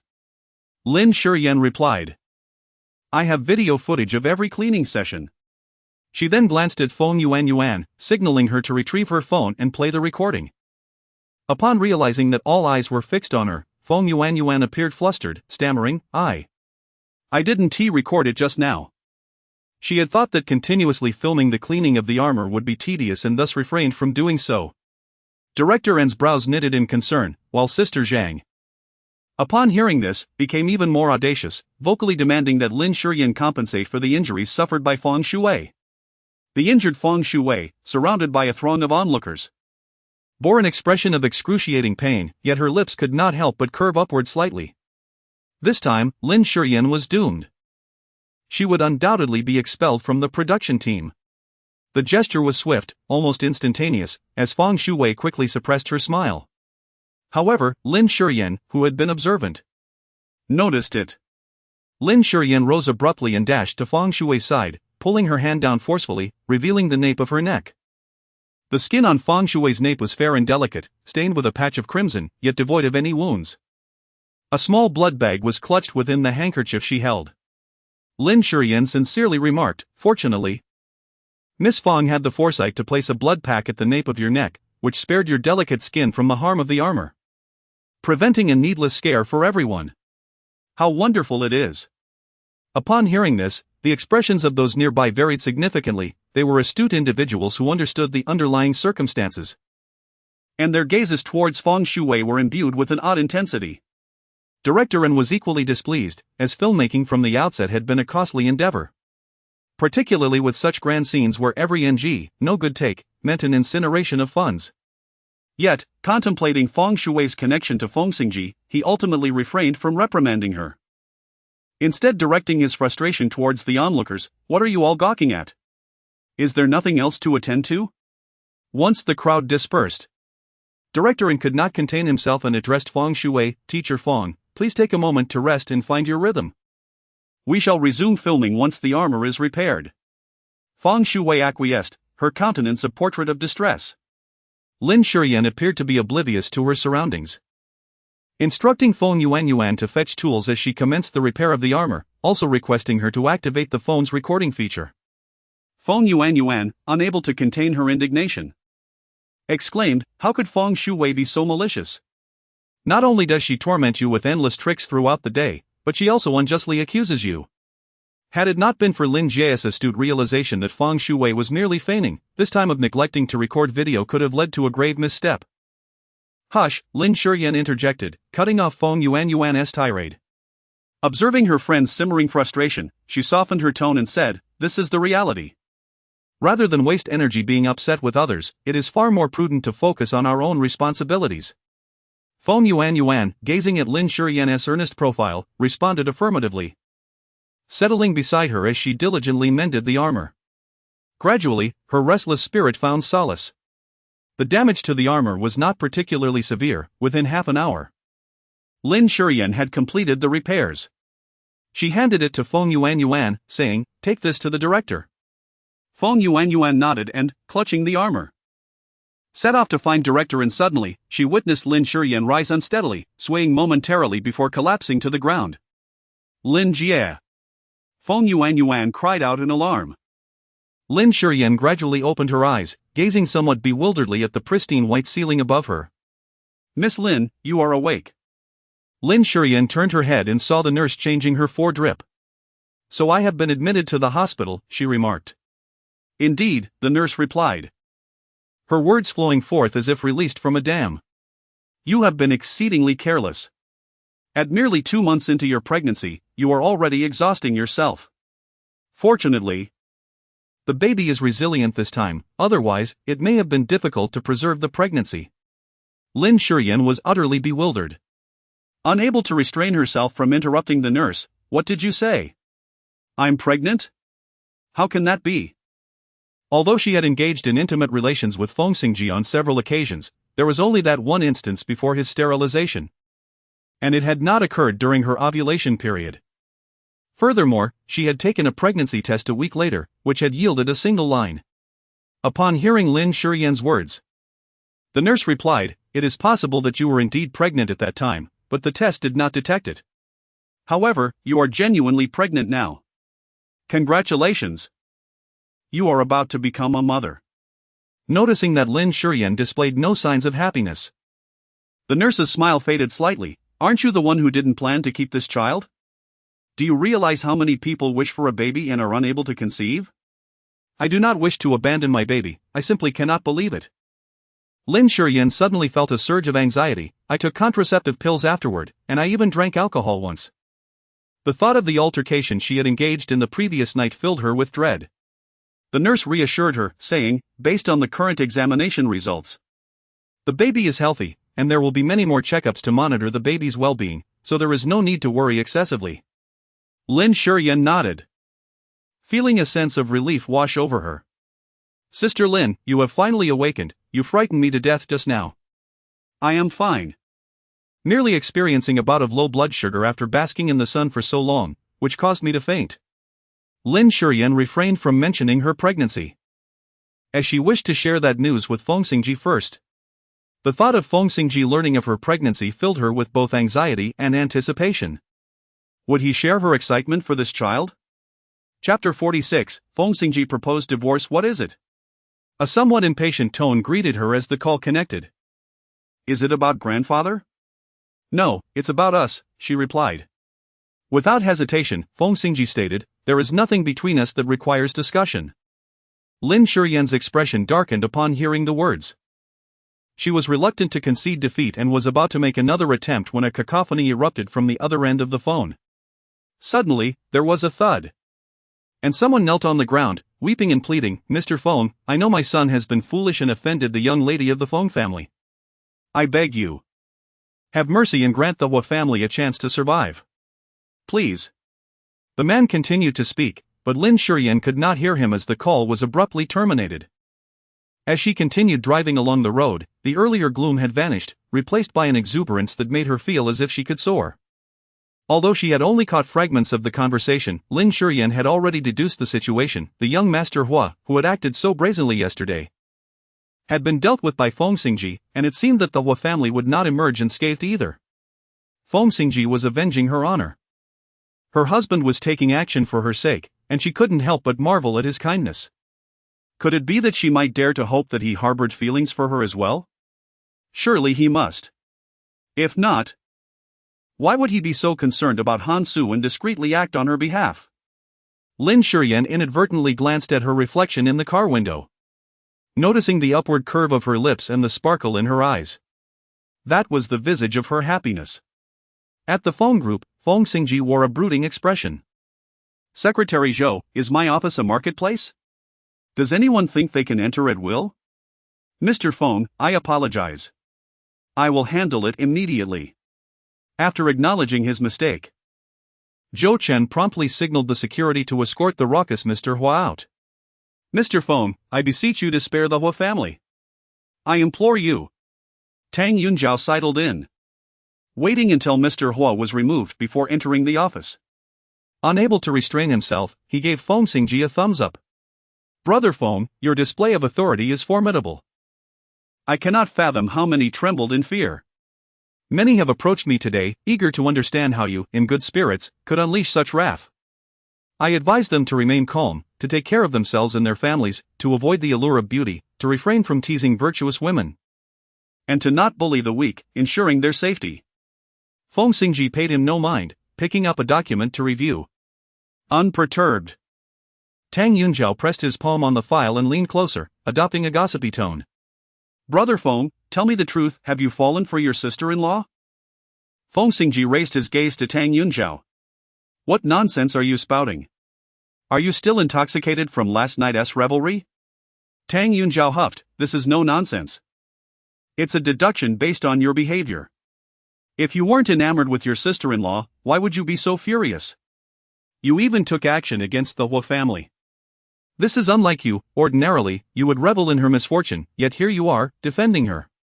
Feng Xingzhi's expression remained impassive as he coldly replied. It seems the Tang family is indeed too idle. How about this, you shall oversee the diamond mine currently in operation in South Africa. After stating this, he turned away, hastily departing, fearing that Feng Xingzhi might retaliate for his foolish prattle. Yet, in truth, he harbored such thoughts. Setting aside the past involving Lin Yahue and some troubling family matters, Lin Shiyan was truly impeccable. Her genuine affection for brother Feng was undeniably precious. Feng Xingzhi continued to peruse the documents, half an hour passing without completing a single one. Frustrated, he tossed the files aside. Ding dong, a message arrived. It was from Lin Shiyan. Feng Xingzhi cast his phone aside, pressing the intercom to call, "Lawyer Qi, please come up." Zijing Garden. With the assistance of Aunt Jin, Lin Shiyan prepared a delightful Western meal and redecorated the dining area. On a nearby silver candlestick rested elegantly shaped candles, which she ignited with a match. The warm glow of the candles danced in the darkness, infusing the profound night with a touch of enchanting romance. Lin Shiyan immediately rose to her feet.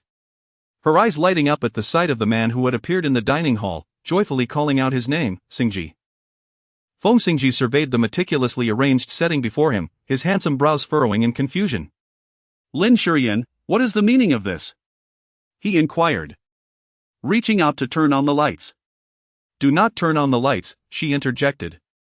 Lin Shiyan halted, walking over to grasp Feng Xingzhi's sleeve, pulling him to a seat.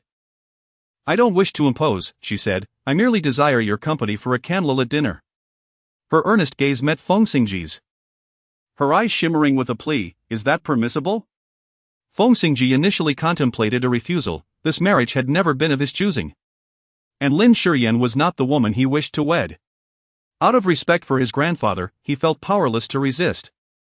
The only recourse left to him was to deny Lin Shiyan any semblance of warmth. Yet, as he beheld the light in her eyes, the words of rejection remained unspoken. He silently picked up the knife and fork beside him, slicing a piece of steak before placing it in his mouth. This is your handiwork. Indeed. You can still discern its flavor, Lin Shiyan replied, her heart buoyed with joy. In truth, she was frail and in the early stages of pregnancy, necessitating more rest. However, today held a special significance, perhaps the relationship between her and Feng Xingzhi would undergo a profound transformation. They would transition from mere acquaintances to a united family. Lin Shiyan slowly savored her steak, gazing at Feng Xingzhi, who sat across the dining table from her. Dressed in a bespoke black suit, he exuded an air of elegance. And under the warm candlelight, his features appeared even more strikingly handsome. Is the taste satisfactory? Should I adjust the marinade proportions next time I prepare the steak? Lin Shiyan couldn't help but inquire. No need, it is already exquisite, Feng Xingzhi replied affirmatively. Upon hearing his words of approval, Lin Shiyan felt an exuberance akin to winning a grand prize. However, the pregnancy test slip resting beside her heightened her anxiety, making her heart race as if it might leap from her throat. Xingzhi, there's something I wish to discuss with you. Coincidentally, I have something to convey as well. Then please, go ahead. Last time, when I mentioned the topic of divorce, what are your thoughts on it now? Chapter 47, Terminate the Pregnancy Divorce? Lin Shiyan asked in bewilderment. Why would we consider such a thing? Haven't we been living harmoniously for the past 3 years? Harmoniously? Feng Xingzhi chuckled softly. That is likely a mere illusion on your part. If you were capable of rational thought, you would recognize that this is nothing but self-deception. Lin Shiyan.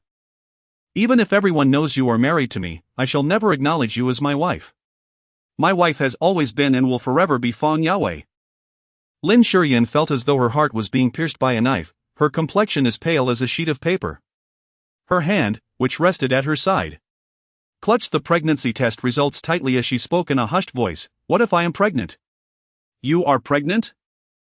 Feng Xingzhi's gaze turned sharp as it pierced through Lin Shiyan, akin to a blade. However, he quickly shook his head, declaring, impossible, I took every precaution. Except for that one reckless encounter a month ago when he had succumbed to intoxication. Feng Xingzhi's expression darkened considerably. Are you truly pregnant? Lin Shiyan felt an inexplicable tremor in her heart. The words of admission lingered at the tip of her tongue, only to be swiftly retracted. I was merely hypothesizing. Lin Shiyan gazed imploringly at Feng Xingzhi and asked, what if we were to have a baby? Would you still not divorce me? Would you cherish our life together? Terminate it. Lin Shiyan found it hard to believe. Ever since she discovered her pregnancy, she had envisioned countless possibilities. Yet none were as cold and cruel as this. Why terminate it? I am pregnant. I mean, if I were pregnant, the child within me would be yours. Carrying your blood, how could it be terminated? With tears welling in her eyes, Lin Shiyan was overwhelmed with emotion. Unable to comprehend how the man she loved could utter such heartless words. In Feng Xingzhi's mind, he recalled Tang Yunzhou's words from earlier in the office. Tang had asked him if he had fallen in love with Lin Shiyan. In truth, he had not. His actions today were merely a response to the fact that Lin Shiyan was part of the Feng family. And he could not allow her to be so mistreated without consequence. Now, Feng Xingzhi began to feel that he might have erred. He should not have acted in such a manner, as it could instigate false hopes in Lin Shiyan, mislead others, and bring him endless trouble. His demeanor grew increasingly distant and cold. Lin Shiyan, understand this clearly, my decision to divorce you will not waver for anyone or anything. Not even for the hypothetical child you speak of. He continued, do you know why, after you climbed into my bed in a drunken stupor, I chose to undergo a vasectomy? Ever since Lin Yawei risked her life to save me with 600 cubic centimeters of her blood. She has been my wife and the woman I intend to cherish for a lifetime. Lin Shiyan's heart constricted painfully, her lips trembling. The pregnancy test results, previously cherished like a treasure, were now drenched with layers of sweat seeping from her palm. Suddenly, she felt utterly ridiculous. How could she have forgotten how much Feng Xingzhi loathed and despised her? How could she place her hopes on an unborn child? Expecting Feng Xingzhi to regard her with affection and share a normal married life? Feng Xingzhi observed Lin Shiyan's pallid complexion, a peculiar sensation rising within him, however. It was too faint to register, and he dismissed it entirely. He slid a divorce agreement across the table toward Lin Shiyan. This is the divorce agreement I had lawyer Chi draft. If there are no further issues, please sign. Lin Shiyan glanced over, and on the white paper. The enormous 5-characters divorce agreement pierced her eyes like a dagger, causing a sharp pain. Lin Shiyan swiftly averted her gaze, her lips pressed together as she spoke. Grandfather will not consent. You are well aware that his greatest wish is for our marriage to be blissful. Hence, I must entrust this matter to you. I hope that after our divorce, you can keep this under wraps until I have persuaded grandfather. Once I have convinced him, we shall reveal the situation. As compensation, I am willing to grant you one condition, as long as it is not excessive, I shall fulfill it. Lin Shiyan declared without hesitation, I desire you, Feng Xingzhi. My sole condition is that you belong to me. Feng Xingzhi's brows furrowed, and an expression of displeasure crept upon his face as he replied, do not act irrationally. Lin Shiyan couldn't help but smile, her heart filled with bitterness. She had loved Feng Xingzhi for 16 years and had been married to him for 3. Now, she was even expecting his child, how could her desire for him be deemed unreasonable? Yet, deep down, she understood that it was indeed an irrational demand. To Feng Xingzhi, she was merely a little girl who had been overlooked by her family, whom he had helped out of kindness, only to find himself ensnared. Now, he had finally brought up divorce, asking her to endure for another year or two for the sake of her grandfather, even allowing her to propose conditions. Yet, she had overstepped, wishing to possess him entirely. In this light, she indeed appeared quite detestable. However, she had never desired to be this way. Especially not for the sake of the child within her. Though it was only 2 months along and nothing was yet apparent, it would soon grow. And then there would be no secrets to conceal. Feng Xingzhi was a man of his word, as he had stated. He would not permit her to secure her position as the young mistress of the Feng family simply by virtue of her pregnancy. He would undoubtedly force her into the operating room, compelling her to terminate the pregnancy. Lin Shiyan instinctively placed her hand protectively over her abdomen. The imminent arrival of this child, coupled with Feng Xingzhi's demeanor, has finally awakened her to an unprecedented clarity. She could once struggle in this hopeless marriage for the sake of her love, hoping for a miracle that was nearly unattainable. Yet, she could not gamble with the life of the child growing within her. Though the baby was still small and yet to move. Lin Shiyan felt as if the child sensed something, as if little fish were gently nudging against her abdomen, silently beseeching her for maternal protection. Lin Shiyan ultimately made her decision. She took a deep breath, suppressing the tears that threatened to spill from her eyes. Wait for me a moment. Holding a pen in her hand, she opened the divorce agreement laid upon the dining table, swiftly inscribing her signature before handing it to Feng Xingzhi.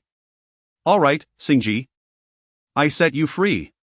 Chapter 48, After Divorce, Seeking a New Beginning. What do you think my intentions could be? Feng Xingzhi remains silent, continuing to regard her with a gaze filled with skepticism. Lin Shiyan couldn't help but smile bitterly, reflecting on her profound failures in life. Despite having signed her name in black and white, Feng Xingzhi still did not believe her. Taking a deep breath, she said, think as you wish. Regardless, if you choose not to believe me, I have already acquiesced to your desires. Should you require my cooperation in processing the divorce, I shall comply. If you wish for me to feign a marital relationship, I can agree to that as well. However, I have two conditions. Feng Xingzhi wore a knowing expression, as if her words were anticipated. What are they? Tonight, stay with me, watch television, and accompany me in the bath, just as any husband would. While we sleep. Give me a goodnight kiss, and upon waking, an early morning kiss. Following that, I wish for you to accompany me to a destination for a short trip. Concluding tomorrow evening. The day after, I will willingly accompany you to the Civil Affairs Bureau to finalize the procedures. Is that acceptable? Feng Xingzhi was taken aback. Is this your request? His tone instantly grew serious. You should understand that this changes nothing. Not true.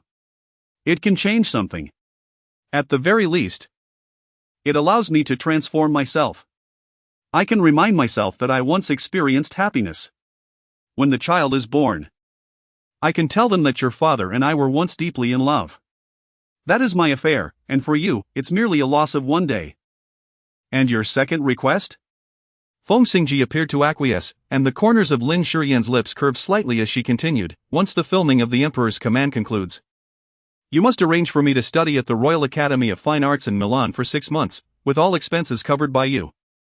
By then, her belly would be at least 7 months along, a stage that would be challenging to conceal. The only solace was that most of the filming for The Emperor's Command would take place out of town, and as the costume designer, she was required to accompany the crew. Thus, she could go along and, once filming wrapped, head directly to Milan to prepare for childbirth. Lin Shiyan raised her eyes to Feng Xingzhi and said, Feng, you have betrayed me. Therefore, I shall utilize your wealth to empower myself. Once you persuade grandfather to consent to our divorce, it will be effortless for a talented, beautiful, and still youthful woman like me to seek a new beginning. Feng Xingzhi furrowed his brows slightly, feeling a twinge of discomfort. Uncertain whether it stemmed from Lin Shiyan's accusation of betrayal or from her declaration of self-empowerment and pursuit of a fresh start, Lin Shiyan extended her arms. Tilting her head slightly, a sweet smile illuminating her face as she confidently declared, Feng Xingzhi, hold me. After a moment's contemplation, Feng Xingzhi gazed at Lin Shiyan and eventually approached her, enveloping her in his embrace. Lin Shiyan nestled in Feng Xingzhi's embrace, her delicate arms encircling his neck.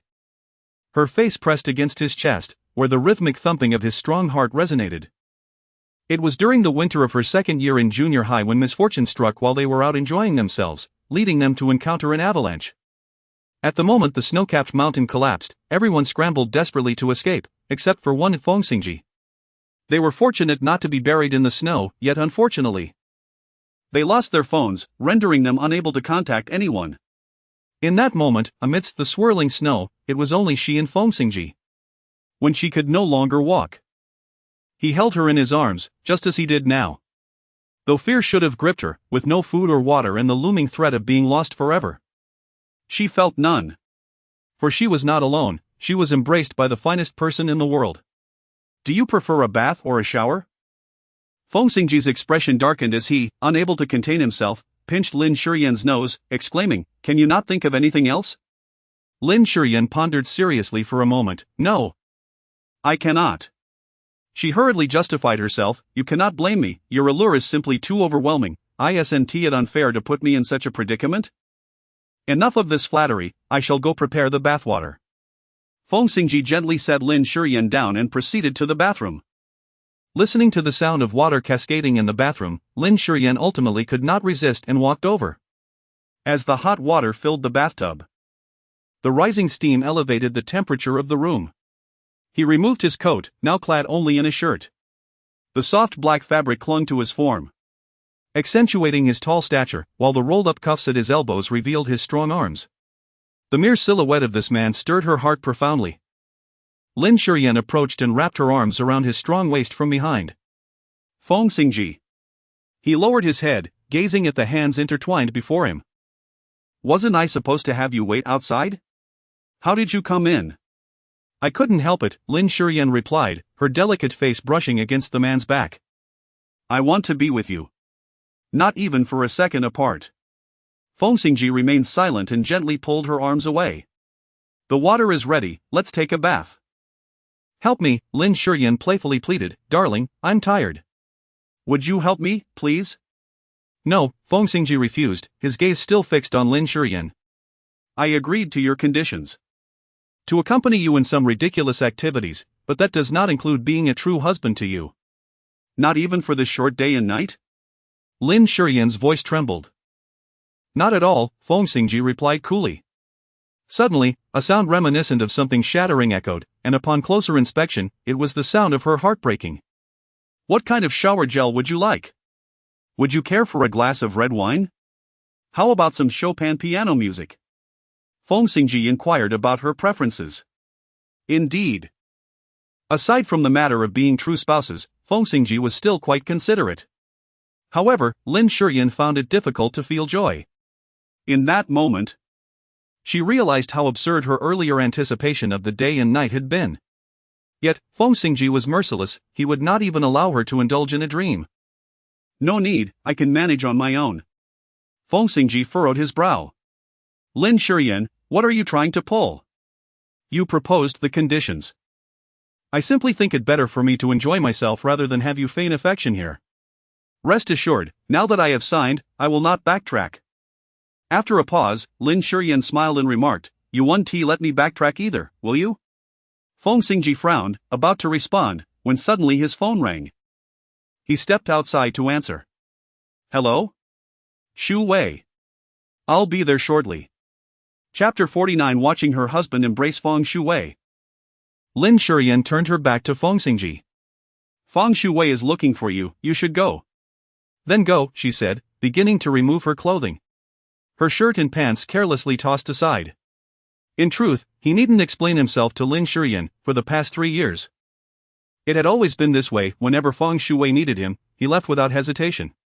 Yet, for some unknown reason, at that moment, his feet felt suddenly rooted to the ground. He watched as Lin Shiyan lifted her leg to step into the bathtub and after a moment of silence said, Tonight doesn't count, I will make it up to you. Make it up to me? Lin Shiyan couldn't help but chuckle. Sitting in the bathtub, she looked up at Feng Xingzhi and asked, How do you plan to make it up to me? By spending 2 nights with me? How many nights do you desire? This was undoubtedly Feng Xingzhi's most accommodating moment. Yet Lin Shiyan found it bitterly ironic. Her husband was asking her how many nights she wanted. I want as many nights as possible, she replied. Lin Shiyan tilted her head back against the bathtub, taking a towel from the side to cover her face. Feng Xingzhi, concerned for Feng Shuwei, did not linger too long. Leaving behind a remark, I will have Zhou Chen come to pick you up tomorrow morning. Lin Shiyan listened to the sound of the bathroom door closing and the man's footsteps fading away. Gradually, she removed the towel from her face, revealing her reddened eyes. Lin Shiyan did not wish to weep. She had always regarded crying as a sign of weakness, believing it accomplished nothing but to render oneself vulnerable. Yet, at this moment, she found it utterly impossible to restrain her tears. She laid a towel beside the bathtub and carefully retrieved the pregnancy test results that she had hidden in her pocket. Smoothing the paper with delicate precision as she gazed at the ultrasound image. Though she was not medically trained, the image merely appeared as a dark blur to her, nevertheless. She examined it with utmost seriousness, her fingertips exploring it as if she were touching the most precious treasure in the world. Hello, baby. I am your mother. I am a foolish mother who could not keep your father and cannot provide you with a complete family. Please believe that, even without your father in our lives, I will shower you with enough love and nurture you well. Suddenly, her phone rang. It was a call from Feng Xingzhi. Lin Shiyan quickly wiped away her tears and took 2 deep breaths. Once her emotions had settled, she finally answered the phone. Hello. I asked Zhou Chen to deliver something to you. What is it? It's something you've always desired. Upon hearing Feng Xingzhi's words, Lin Shiyan felt a surge of curiosity. Aside from Feng Xingzhi himself, she remained uncertain about her own desires. Lin Shiyan swiftly emerged from the bathtub. Just as she had changed into her attire, Zhou Chen arrived. He held a small box in his hands, respectfully presenting it to Lin Shiyan. "Madam, this is a gift from Mr. Feng. Please accept it." To claim that she was not anticipating this would be disingenuous, despite having personally signed the divorce agreement. She still harbored a quiet hope for the gift he would bestow upon her. This marked the first occasion in their 3 years of marriage that he had chosen to give her a present. Lin Shiyan personally opened the box, revealing a car key inside. She felt somewhat perplexed. After all, she already owned a vehicle. What could Feng Xingzhi possibly mean by gifting her another car? Lin Shiyan's expression froze, feeling as if a bucket of cold water had been poured over her. She realized that Feng Xingzhi was attempting to make amends. Her husband was compensating her for his infidelity with another woman. How absurd. Zhou Chen observed the distress on Lin Shiyan's face and felt a twinge of concern. "Madam, are you all right?" "I'm fine, truly. Your Mr. Feng is being quite generous. I should be pleased, shouldn't I? After all, a daughter from a fallen family like mine hardly has the privilege of enjoying such a grand villa and a fleet of luxury cars." Zhou Chen noticed the glimmer of tears in Lin Shiyan's eyes, and his heart ached. "Madam, please don't say that. If someone were to overhear, they might misunderstand and think you married Mr. Feng solely for his wealth." He spoke gently. "Did you not say that you have a voice? You ought to express your feelings candidly to Mr. Feng, without harboring any resentment. Life is fleeting, and the time spent with a loved one is precious. Wasting it on misunderstandings is foolish." Yes, those were my words once, she reflected. In her past, she had naively believed that by laying bare her heart, she could elicit the sincerity she desired. Now, she recognized her naivety and folly. If she were not foolish, how could she have assumed that Feng Xingzhi would look forward to the child she carried? "You're right, I shouldn't harbor resentment." Lin Shiyan forced a smile. "Please tell Feng Xingzhi that I truly appreciate his gesture." After a moment's pause, she added, "Also, let him know that my previous conditions were merely jest. He need not take them seriously. I will not go back on my word, and if he requires reassurance, I am prepared to take responsibility at any moment." Zhou Chen keenly sensed the sadness lurking in Lin Shiyan's eyes and had a sudden thought. "Madam, why not allow me to call Mr. Feng so you can speak with him directly?" Without waiting for her to decline, he dialed the number and handed her the phone. "Hello? The items have arrived. Do you like them?" "Yes, I do." "That's good to hear." Suddenly, a silence enveloped them. Though they were husband and wife, at that moment, there was nothing left to discuss. After a brief pause, Lin Shiyan broke the silence, saying, "I won't change my mind. Tomorrow or the day after, whenever you have time. I am ready to cooperate. So, please rest assured." Upon hearing this, Feng Xingzhi furrowed his brow. "That's not what I meant. I merely thought that since I couldn't fulfill my promise to you tonight, I should offer some form of compensation." Just as Feng Xingzhi was about to elaborate, a frantic female voice pierced through. "Xingzhi, where are you?" Then, Feng Shuwei rushed out, hastily wrapped in a bath towel, and threw herself into Feng Xingzhi's embrace. Trembling, she said with a quiver in her voice, "Xingzhi, how did you get here? I just finished my bath and didn't see you. I thought you had changed your mind and left without a word. You promised you would stay with me tonight." "I did not leave. I merely came to take a phone call." It was only then that Feng Xingzhi realized he had been on the phone with Lin Shiyan. The sudden collision with Feng Shuwei had caused his phone to fall, and when he picked it up, the call had yet to disconnect. Lin Shiyan was quietly observing the embrace of the couple. Chapter 50, Replacing Lin Shiyan, Becoming Mrs. Feng. Lin Shiyan quietly observed the two individuals embracing each other through her phone, a suffocating sensation gripping her heart. However, her expression remained calm. "If there is nothing else, I will hang up now," she stated, cutting off any chance for Feng Xingzhi to respond before ending the call. "I'm sorry, Xingzhi. I was just too frightened earlier." Did Sister Lin misunderstand again? Perhaps I should call her to clarify. After all, she is your wife, Feng Shui suggested, attempting to reach for the phone. Only to be stopped by Feng Xingzhi. No need to do that, he insisted. Why not? Feng Shui felt a surge of delight, realizing her provocation had taken effect.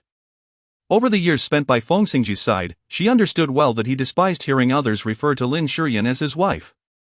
Displaying her understanding, she said, "Don't worry. Sister Lin will only scold me a few times for being shameless, she won't do anything more."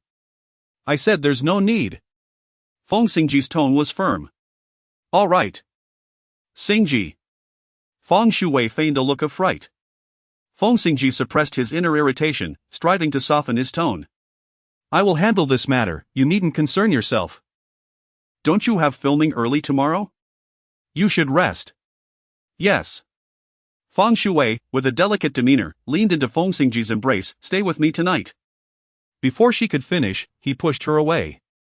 Feng Xingzhi called for Sister Zhang, instructing, "Keep a close watch on Feng Shui."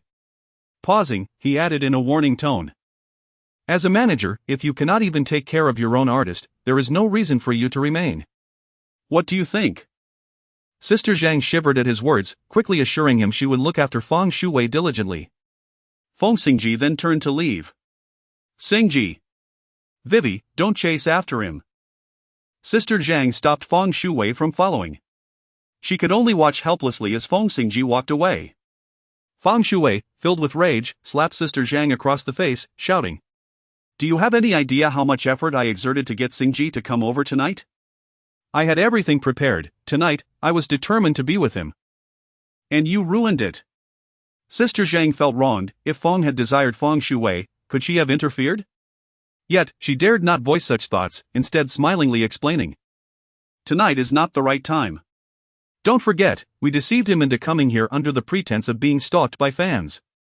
If you climb into his bed, it would plainly reveal that it was all a ruse. If you cannot maintain your innocent image in his eyes, how will you ever replace Lin Shiyan and become Mrs. Feng?"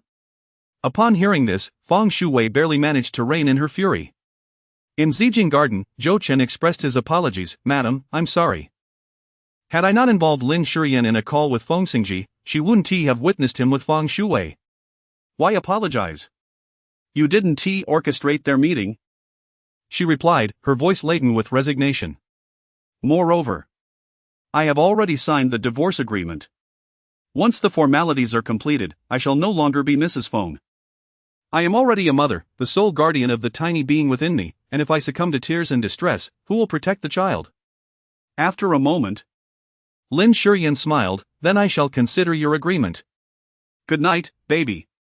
The following day, upon waking, she drove to the film set. After being disturbed by Feng Shui the previous evening, she was determined not to give her another opportunity. The set was bustling with activity. Lin Shiyan had just prepared the costumes needed for the day's shoot when her phone rang. It was Feng Xingzhi. "Hello. Where are you?" he inquired. "I'm at the production team working," she replied. Feng Xingzhi frowned. "Didn't you say you wanted me to accompany you on a short trip today?" "Ah. Let us postpone that.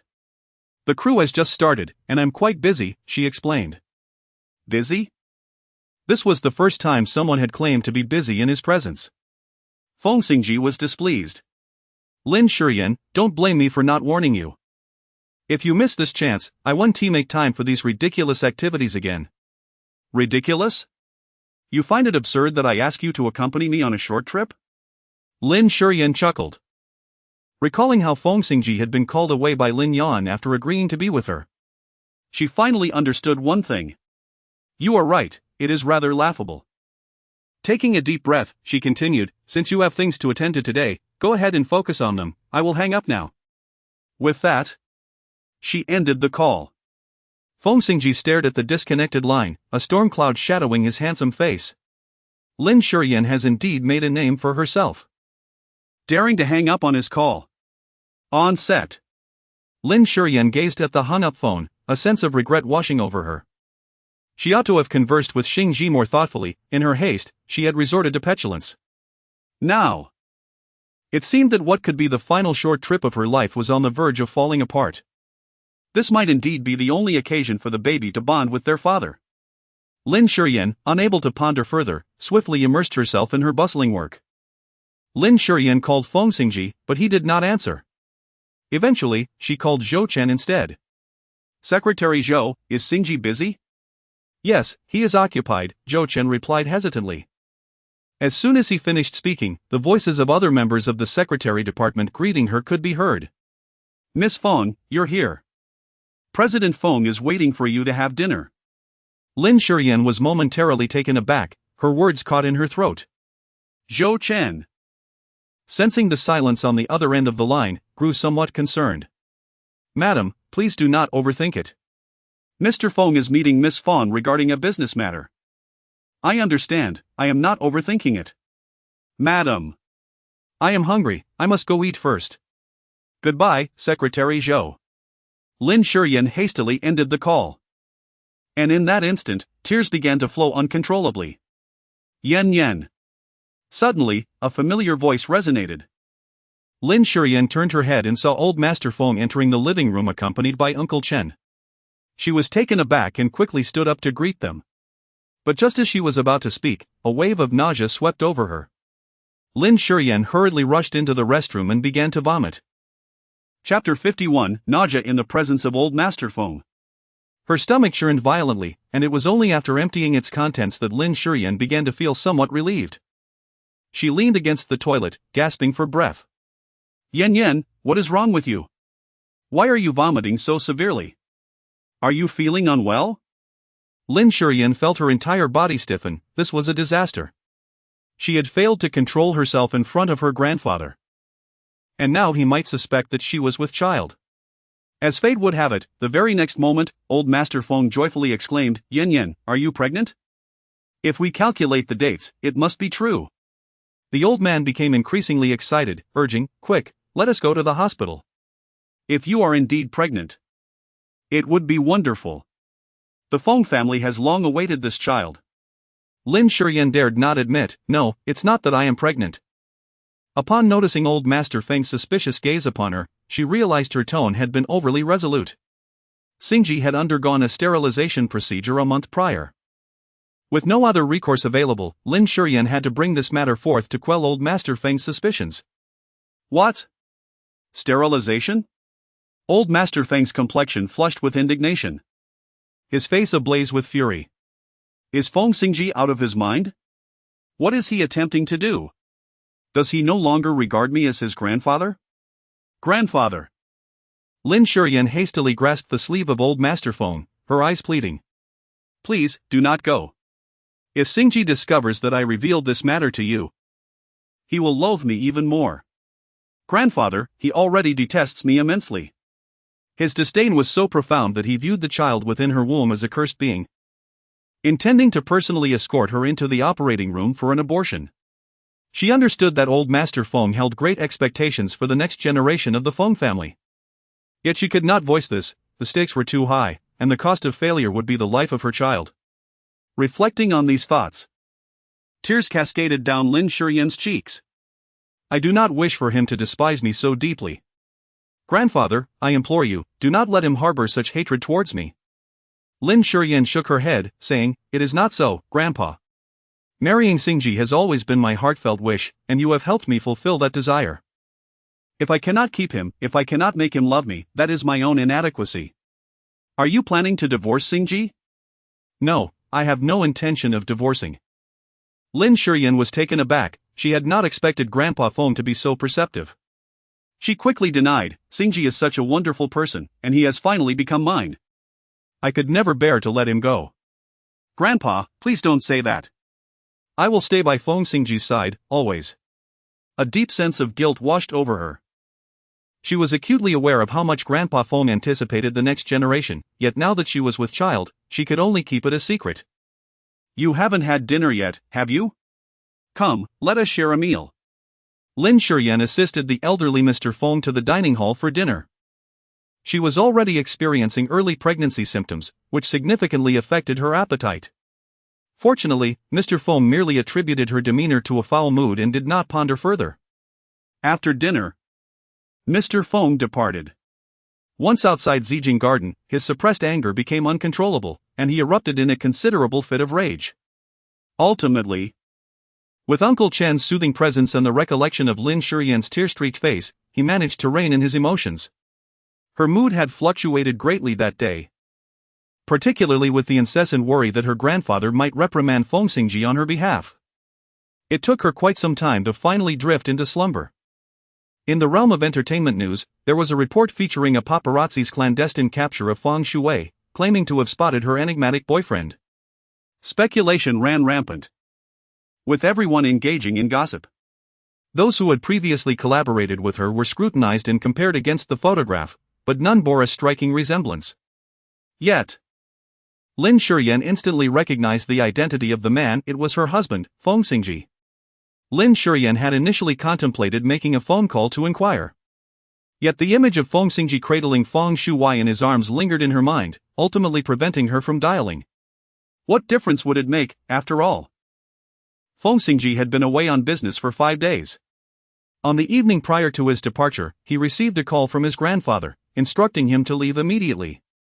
He wished to understand the reason behind this sudden summons, but was met with a torrent of scolding from the old man. After a whirlwind of activity, he stumbled upon the uproarious news circulating online, causing his brow to furrow in irritation.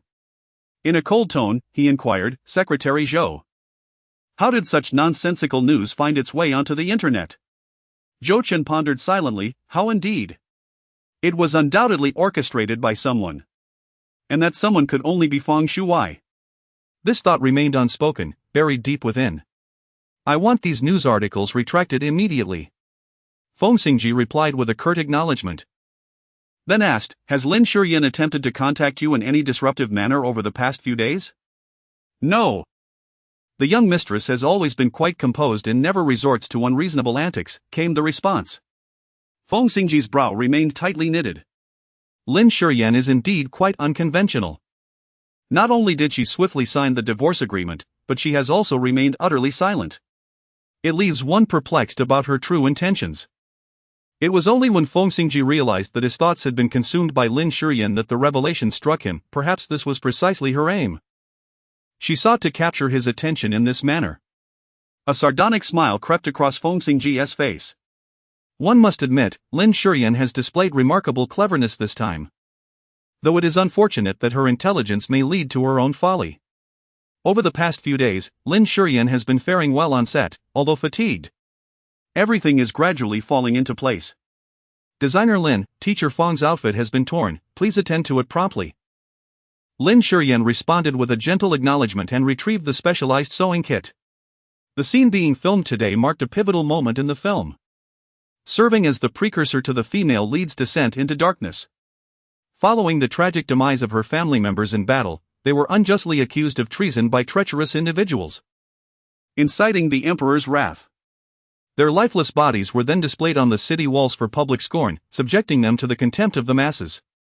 Unable to bear this indignity, the female lead attempted several times to ascend the walls and reclaim her family's remains, standing atop the battlements dressed in coarse garments befitting a commoner. Feng Shui noticed Lin Shiyan approaching and, with a face full of regret, said, "Designer Lin, I apologize for the inconvenience, but my skirt has unfortunately torn." Lin Shiyan approached and inspected Feng Shui's attire, which was indeed severely torn, to the extent that even the slightest movement could lead to an embarrassing exposure. Lin Shiyan chose threads of similar hues to begin stitching the dress. The surrounding staff, noticing her engrossed in her work, busied themselves with other tasks. With no one paying them any mind, Feng Shui suddenly leaned closer to Lin Shiyan and whispered, "Lin Shiyan, do you know? I truly despise you. You rely on your family background to marry Xingzhi, yet you constantly present yourself as the rightful mistress before me. It is utterly vexing. This time, I must teach you a lesson, making you understand that before me, you can only act like a turtle, retreating into your shell." Lin Shiyan instinctively lifted her head and was met with the frenzied expression on Feng Shui's face. Chapter 52, Lin Shiyan has been captured. Lin Shiyan sensed that Feng Shui was acting strangely and immediately attempted to distance herself, fearing the possibility of being wrongfully accused. However, Feng Shui had long been prepared and would not allow Lin Shiyan to escape so easily. She firmly grasped Lin Shiyan's wrist. Do not blame me, Lin Shiyan, instead. Direct your ire towards yourself for occupying a place that does not belong to you. As Feng Shui's words echoed, she suddenly lifted her knee and aimed a strike at Lin Shiyan's abdomen. Lin Shiyan's heart suddenly constricted. She was merely 2 months pregnant, a period when the fetus was still unstable. How could she withstand such an assault? Instinctively, she raised her hand to shield herself, only to see Feng Shui take a sudden step back, a peculiar smile emerging on her heavily made-up face. Then, like a butterfly with severed wings, she plummeted from the city wall. Lin Shiyan's pupils suddenly constricted as she realized what Feng Shui intended to do. She reached out to grasp her, but it was too late. She could only watch helplessly as Feng Shui fell onto the safety mat beneath the city wall. The impact was severe, and blood began to spread from her thigh, quickly blooming into a large patch of crimson. The crowd was initially taken aback, but as they registered Feng Shui's fall, they rushed over in a flurry, turning the scene into utter chaos. Oh my goodness, how did Miss Feng fall? Doctor! Someone, please call a doctor. As Lin Shiyan descended from the city walls, a throng of people had gathered around Feng Shui, awaiting the diagnosis from the production's physician. After conducting an examination, the doctor determined that Miss Feng had sustained a fracture in her right leg, with abrasions of varying severity on her left leg, back, and arms. Fortunately, her head remained unscathed, otherwise, the consequences would have been dire. Director Ren let out a sigh of relief, grateful that Feng Shui had not suffered any grave injuries, as it would have been unfortunate for one of the lead actors to encounter such a mishap so soon after filming commenced. They promptly arranged for her transport to the hospital. The crew quickly summoned a stretcher and placed Feng Shui onto it.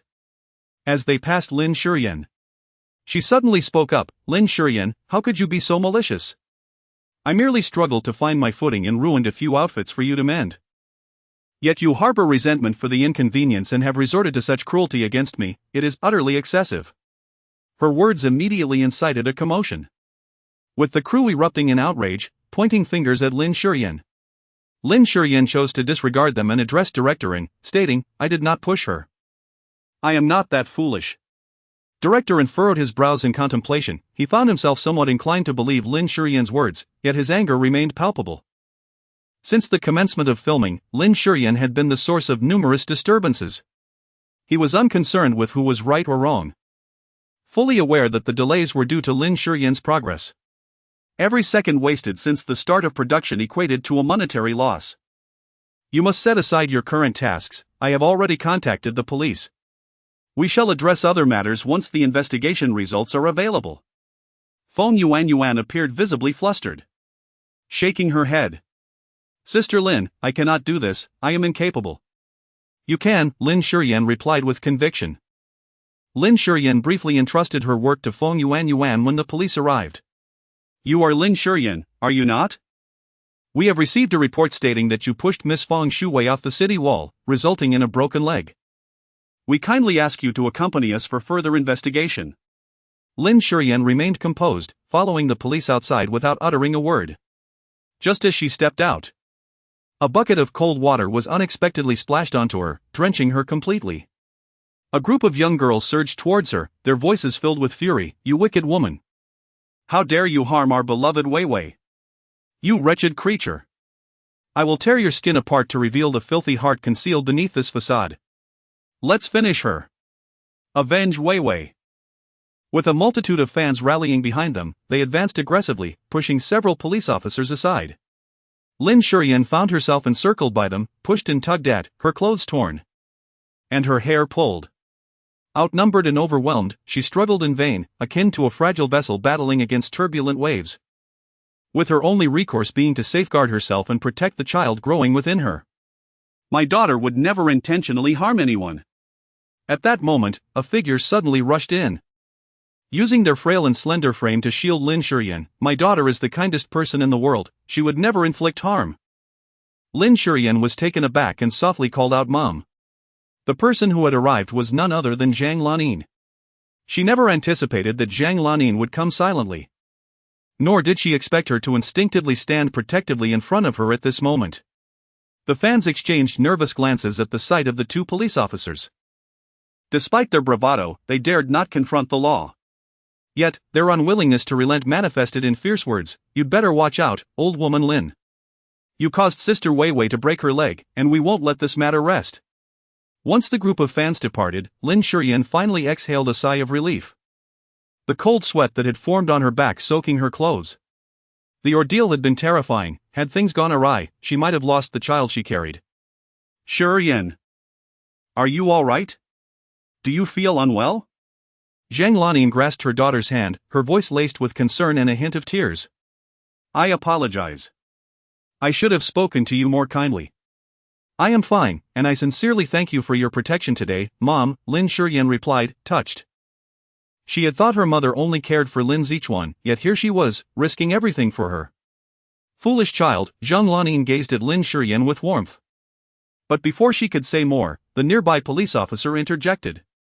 All right, we can discuss this later. For now, we need to take you to the police station. Zhang Laning's face paled instantly, and she hurriedly addressed the officer. Officer, there must be some mistake. My daughter is so kind, she would never harm anyone. Upon arriving at the police station, Lin Shiyan was ushered into the interrogation room for questioning. Chapter 53, Interrogation. Lin Shiyan was firmly seated in the interrogation chair by the police. The air conditioning in the interrogation room was set to a frigid temperature.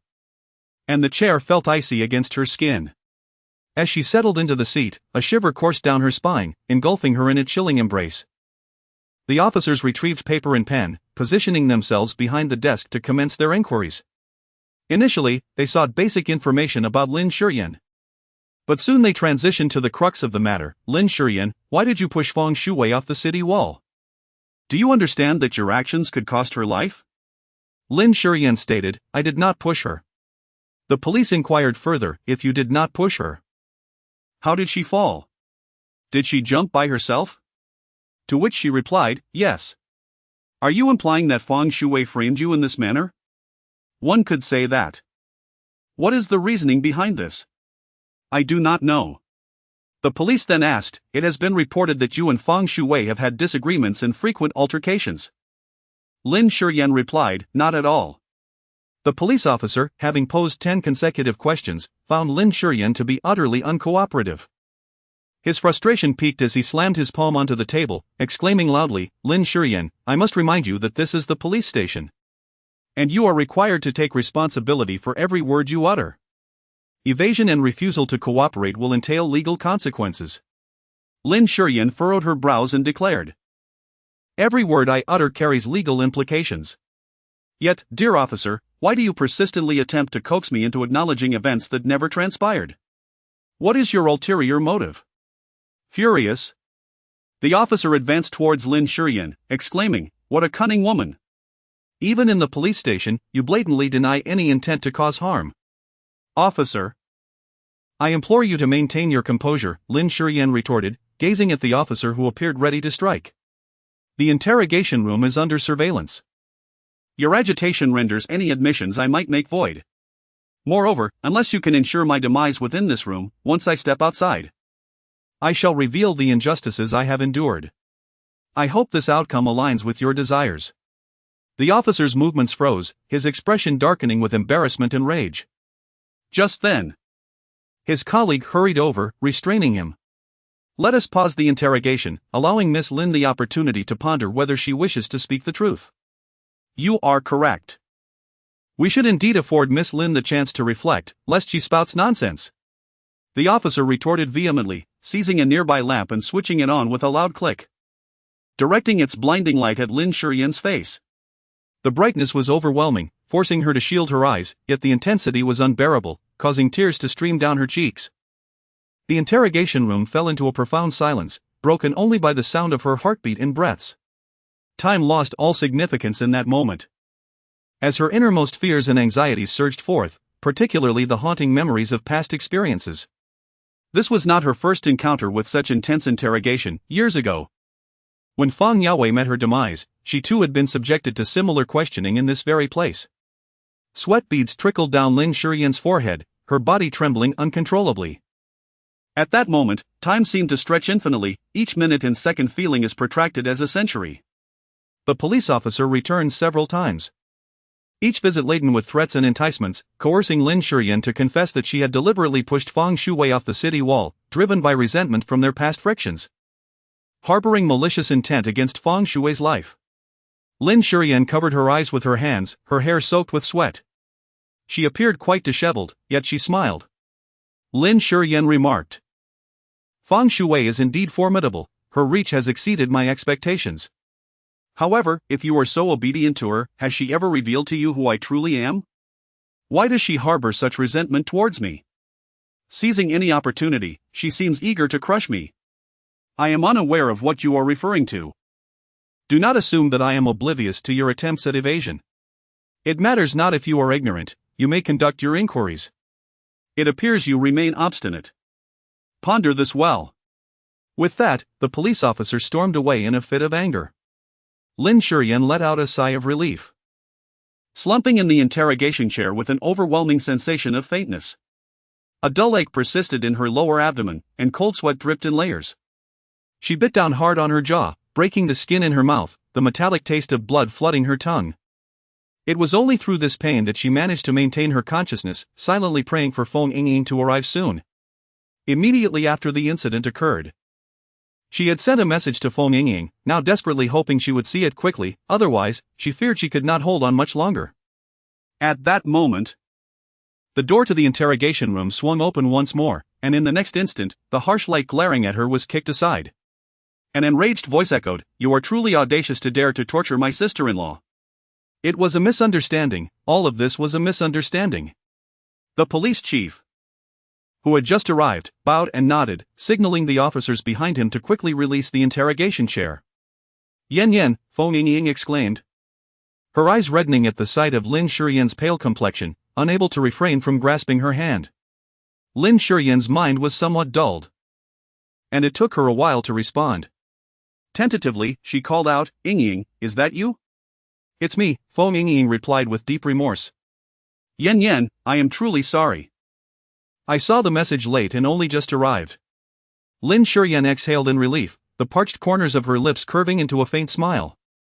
"Xingzhi, it is good that you have come. This is not a suitable place for conversation, let us step outside."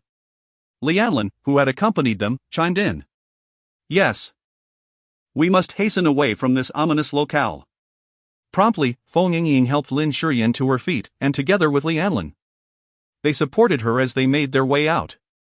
The police chief followed closely behind, his tone conciliatory.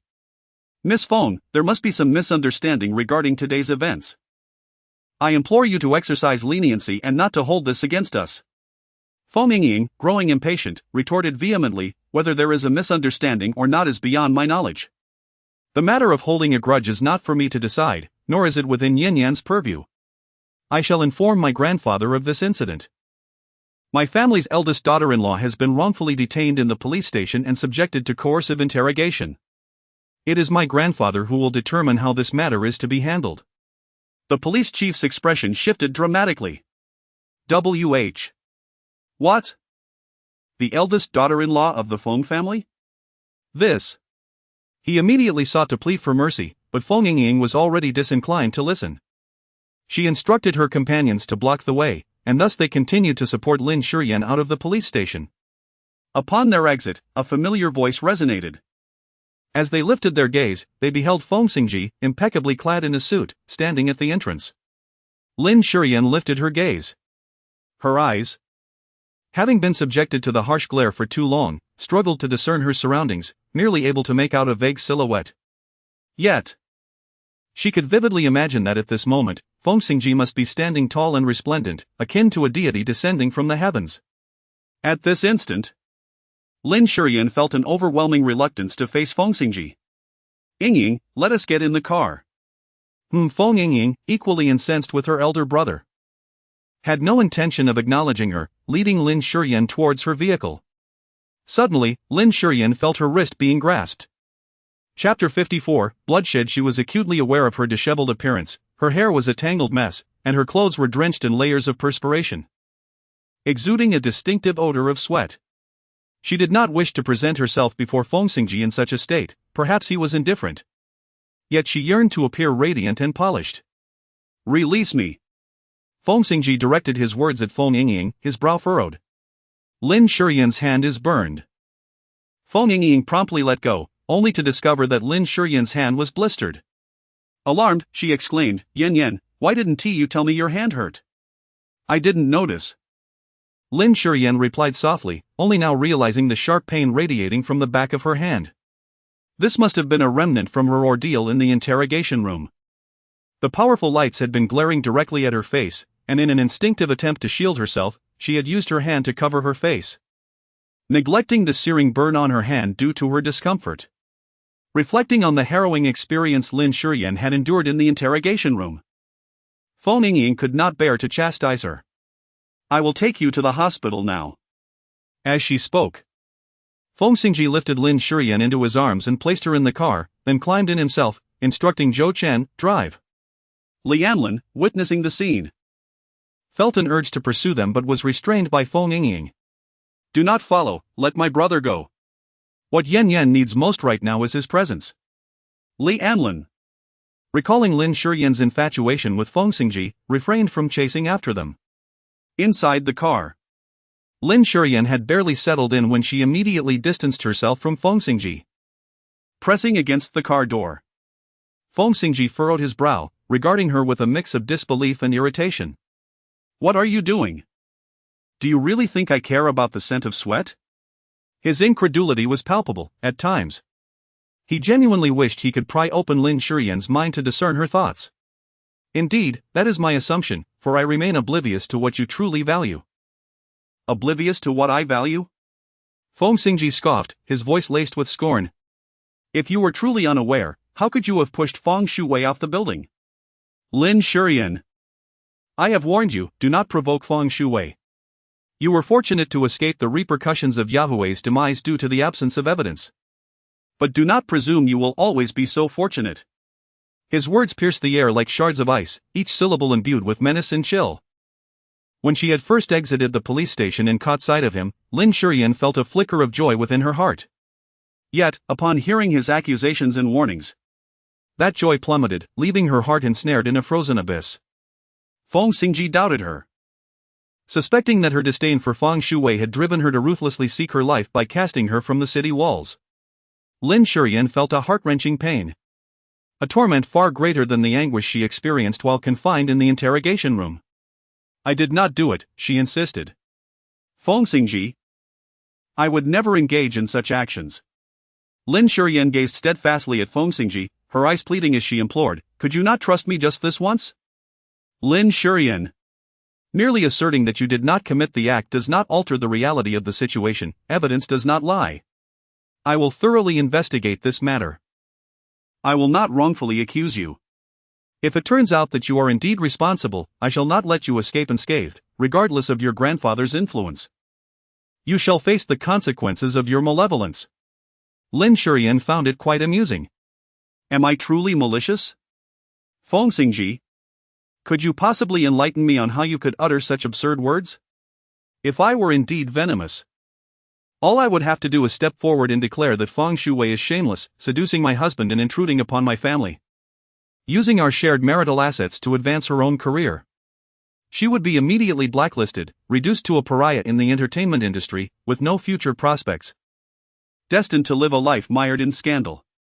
Lin Shiyan, do you dare? Feng Xingzhi's voice emerged as if squeezed through clenched teeth.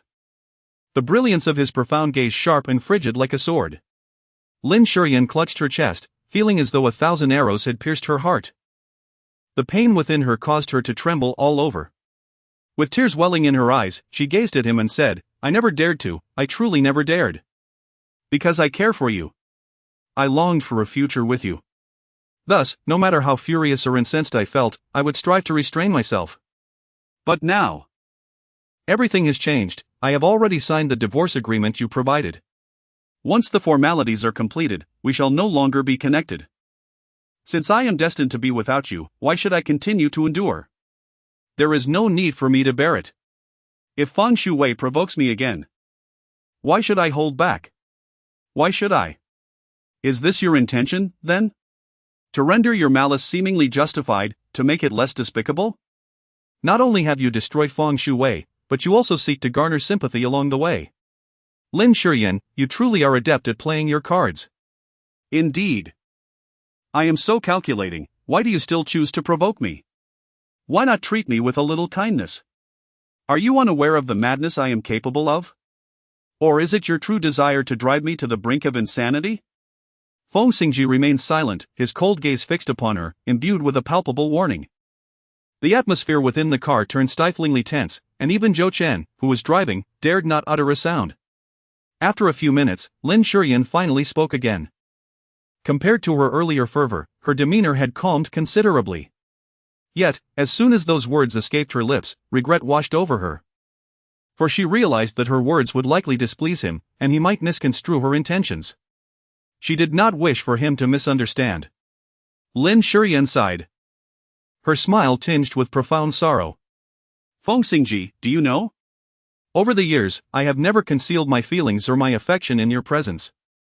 I wished for you to see clearly the love I hold for you. I fear there may be misunderstandings between us. And I worry that such misunderstandings could lead to our separation. I find that notion exceedingly foolish. Lin Shiyan's voice was faint. Her heart feeling as though it had been pierced by a gaping wound, blood ceaselessly flowing from it. Yet, I came to the realization that the fool was none other than myself.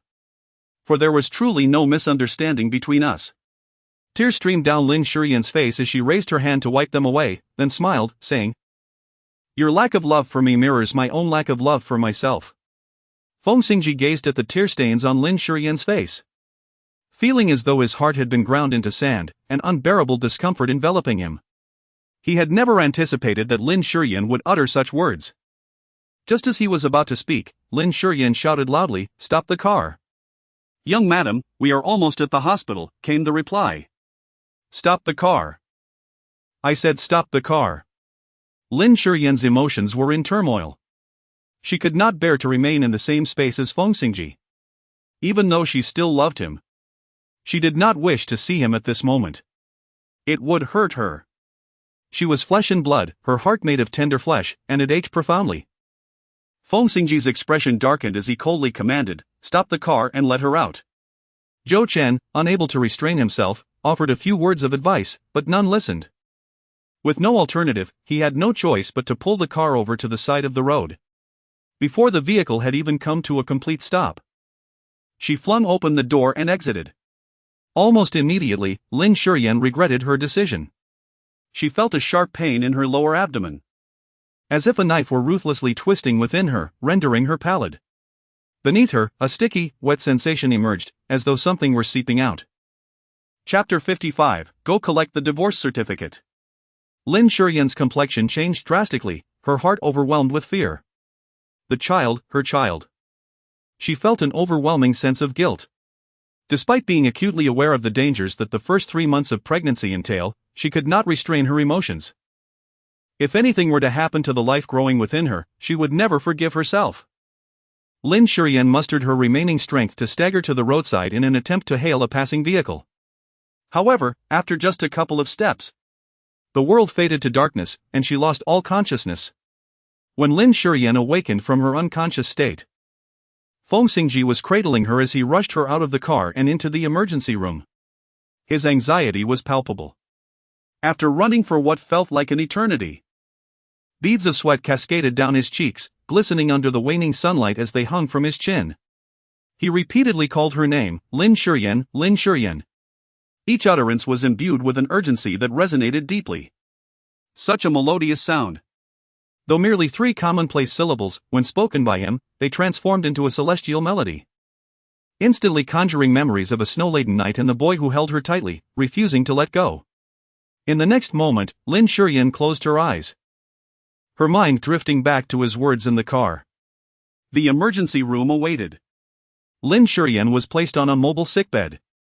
Feng Xingzhi stood beside her, providing the doctor with a detailed account of her condition, speaking as though he were a devoted husband, yet, it was merely an illusion. Get out! Lin Shiyan exclaimed, her tears streaming down her cheeks, her face awash with sorrow. Gritting her teeth, she enunciated each word with determination, Make him leave. Feng Xingzhi frowned, Lin Shiyan, Do not make a scene, your health is the priority. You must leave now. Lin Shiyan insisted with unwavering resolve. Observing her escalating distress, the nurse hastily requested Feng Xingzhi to exit. As soon as the emergency room door closed, Lin Shiyan seized the doctor's wrist, urgency lacing her voice, I am pregnant. And my stomach hurts terribly, I implore you, save my child. Lin Shiyan was clad in black trousers. Upon hearing her words, the doctor finally noticed that the blood flowing from her lower body had already stained the disposable bedsheet crimson. A pang of anxiety gripped the doctor's heart. And he promptly commanded, quickly, find a family member of the pregnant woman to sign. No. Please, no. Lin Shiyan immediately protested. Don't tell him. He doesn't want this child. If you inform him, the baby will truly be lost. I beg you, I implore you. The situation of Lin Shiyan was exceedingly critical. Conducting treatment without the consent of family members was against regulations. However, upon witnessing the desperate plea etched across Lin Shiyan's face, the doctor's compassion was stirred, and ultimately, he chose not to adhere to the rules. He merely instructed, prepare for emergency rescue. Upon hearing those words, Lin Shiyan felt a wave of relief wash over her. And she finally succumbed to unconsciousness. When she awoke once more, a pristine white ceiling greeted her, and the air was infused with the effervescent scent of soda. Recalling the events of the previous day, Lin Shiyan instinctively reached for her abdomen. What was wrong with her stomach? Was she unwell? Lin Shiyan heard a familiar voice. And upon turning her head, she saw Feng Xingzhi sitting beside her, gazing at her with a look of curiosity. Lin Shiyan felt a sudden jolt in her heart. As if struck by electricity, and she instinctively raised her hand. She endeavored to appear nonchalant as she replied, it's nothing. Feng Xingzhi gazed at Lin Shiyan. Noting her pallid complexion, devoid of any color, and his brows furrowed in displeasure as he remarked, do you take me for a fool? Do you think I would believe such a lie? Lin Shiyan said, I did not lie, my stomach truly hurts less now. I have contacted a traditional Chinese medicine practitioner. And once you are discharged from the hospital, I will arrange for him to provide you with some treatment.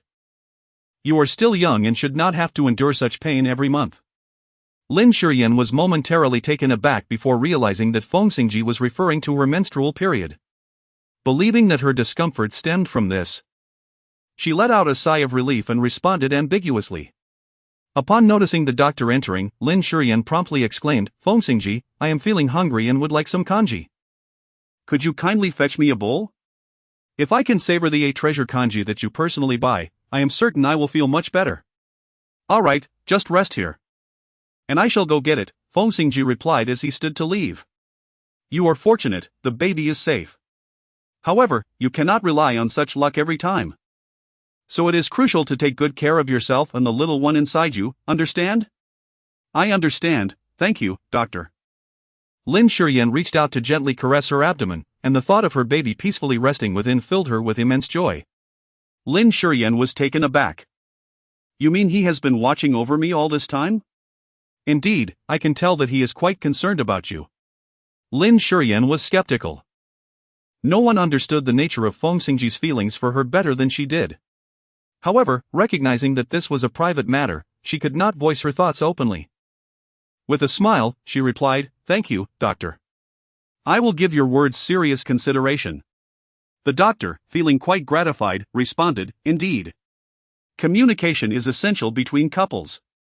It would be a pity to part ways over misunderstandings. At that moment, Feng Xingzhi entered, carrying a box of treasure porridge along with several side dishes. As Lin Shiyan was about to rise from her sickbed to partake in a meal, she was gently restrained by Feng Xingzhi, Do not move. Since your stomach is unwell, it would be best to dine in bed.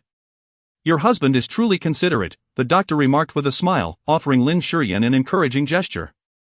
What did the doctor whisper to you? Quite mysterious, isn't it?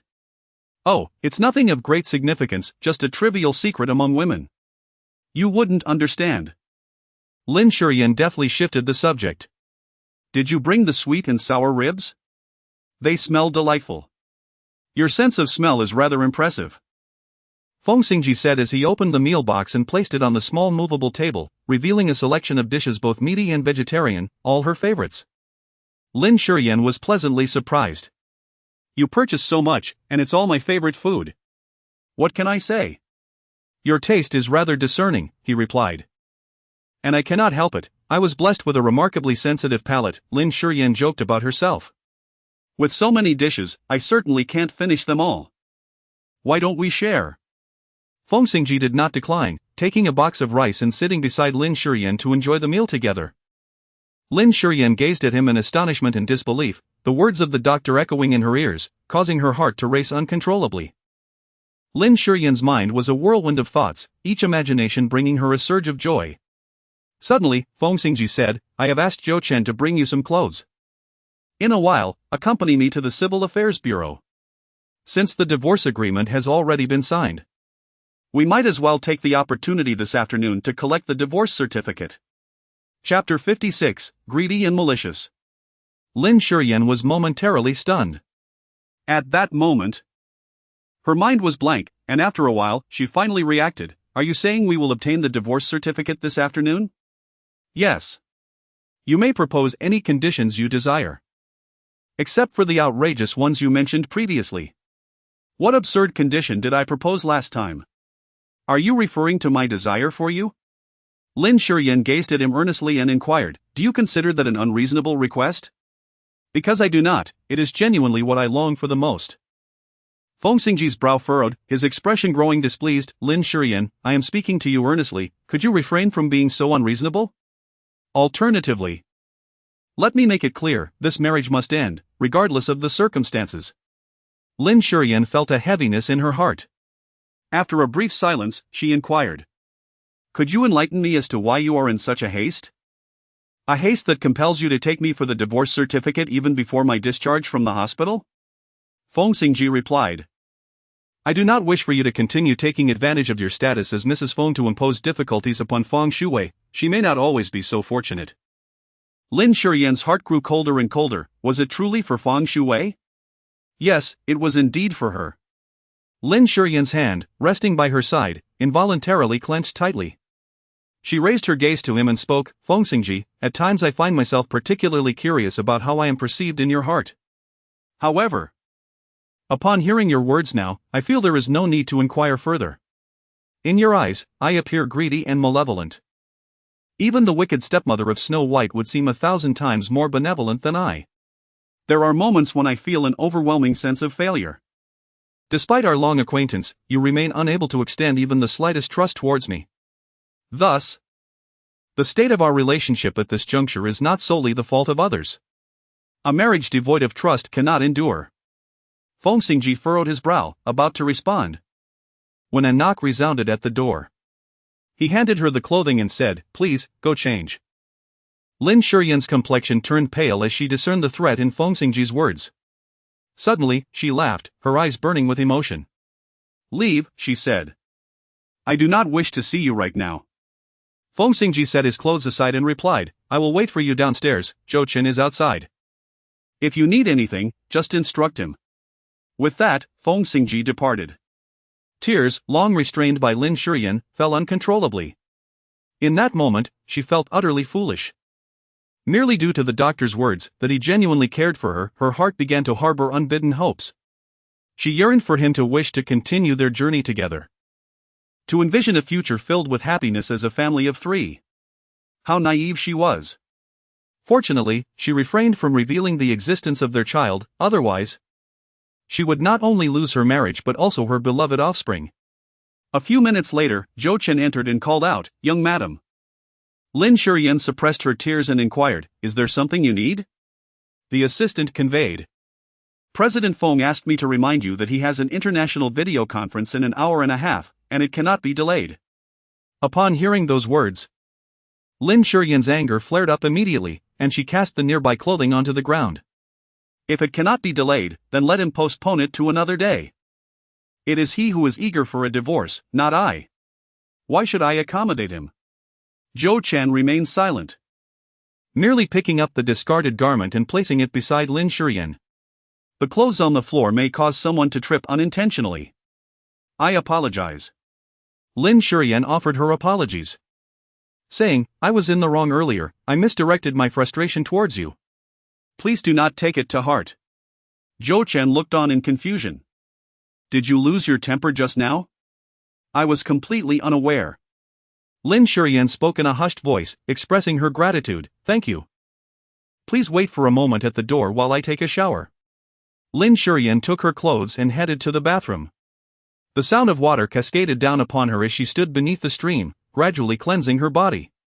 She had anticipated shedding tears amidst the sound of the water, yet, surprisingly, no tears came. There was truly no reason for tears, they would resolve nothing nor alter any outcome. In the hospital room, Zhou Chen was on the phone with Feng Xingzhi. President Feng, the young madam mentioned she would be waiting for you downstairs in half an hour. She agreed? Feng Xingzhi expressed his astonishment, recalling how adamantly Lin Shiyan had previously resisted. What did you say to Lin Shiyan? I merely informed the young madam that you have a meeting shortly and cannot be delayed. It seems she does not wish to put you in a difficult position. You know how she generally avoids causing you trouble. However, I overheard her sobbing in the bathroom when I left. This last remark was Zhou Chen's personal addition. He was unaware of the past grievances that made President Feng harbor such disdain for the young madam, yet after years of interaction, he found Lin Shiyan far more agreeable than Feng Shuwei. I understand. Feng Xingzhi fell silent for a moment before hanging up. He glanced at the divorce agreement beside him, and the memory of her red-rimmed eyes stirred a sudden irritation within him. The divorce was finally upon them, yet it did not bring the joy he had anticipated. President Feng. Hearing a voice from behind, Feng Xingzhi tucked away the divorce papers and turned to see Sister Zhang, her brow furrowed. What is it now?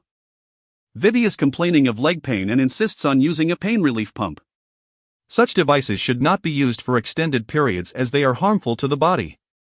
Could you please talk to Vivi? Sister Zhang looked at Feng Xingzhi with hopeful eyes. Just as he prepared to nod in agreement, his phone rang. Upon answering, he said, Wait for Zhou Chen at the entrance, I'll be there shortly. After ending the call, he turned to Sister Zhang. Have Feng Shuwei listen to the doctors. Do not bother me with trivial matters. With that, Feng Xingzhi strode out decisively. In the hospital room, it was noted that Feng Xingzhi had followed Lin Shiyan. He followed Lin Shiyan? Why didn't you stop him?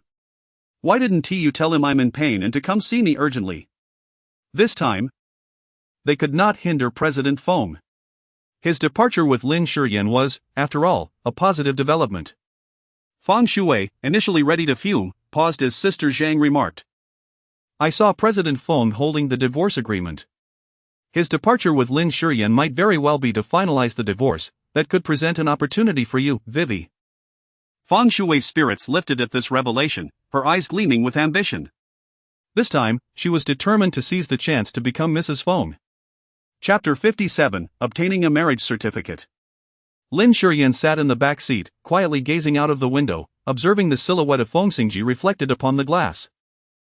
This was likely the last time she would behold him like this. In the future, it may not be so easy to catch a glimpse of him.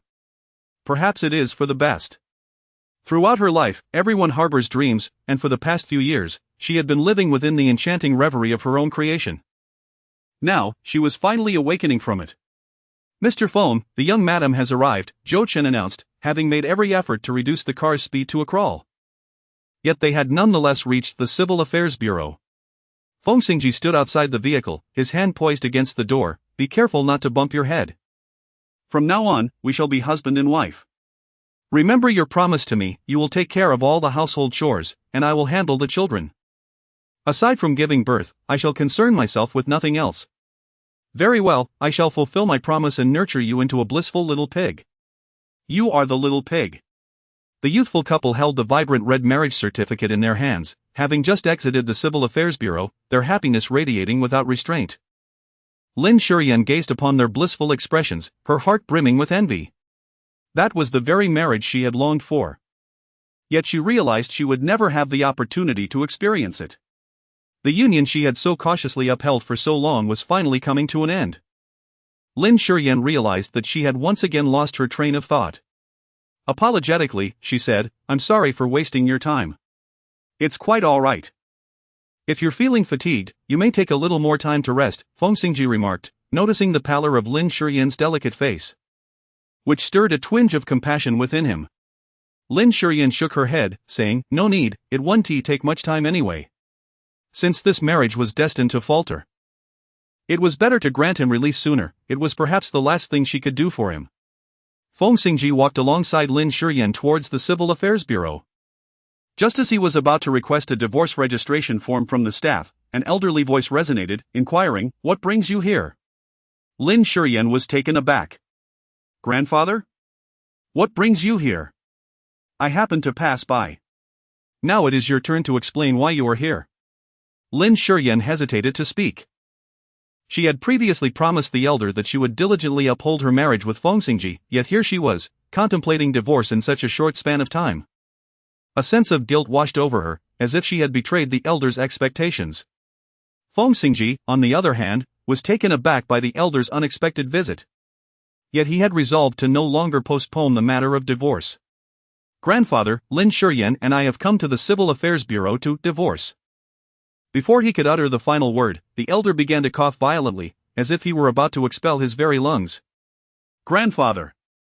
Feng Xingzhi quickly assisted the elder to a nearby chair, helping him regain his breath.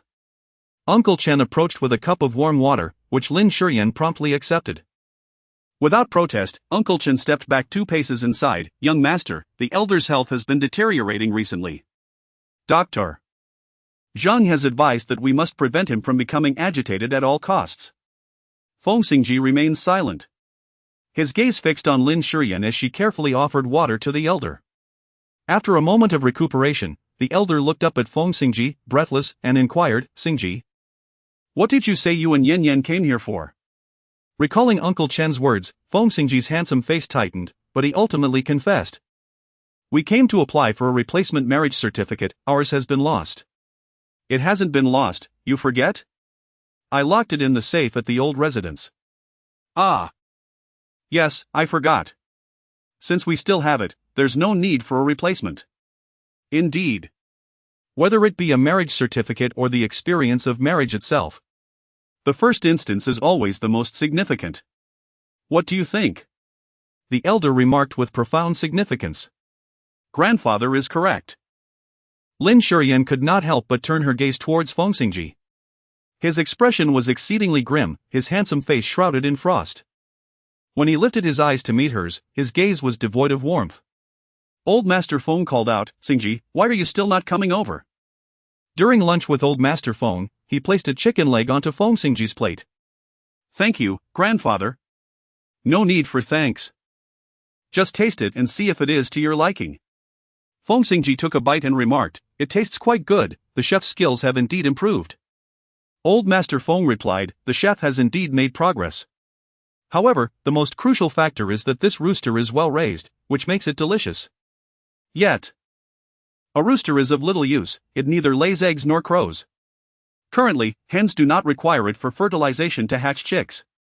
Beyond being consumed, it serves little purpose. Wouldn't you agree?" Feng Xingzhi responded, "Grandfather, your words carry a deeper meaning. If you have any grievances, please express them directly." Feng Xingzhi's countenance darkened. "Grandfather, I disagree. My earlier agreement to spare my second uncle was contingent upon his family never entering the Feng clan." "Yes. But that premise is that Yan Yan of the Feng family bears an heir. Otherwise, the Feng clan will ultimately be handed over to the second branch. Xingzhi, you must understand the significance of an heir in a family such as ours." Old Master Feng's tone grew severe. Feng Xingzhi lowered his head. "Grandfather, I understand."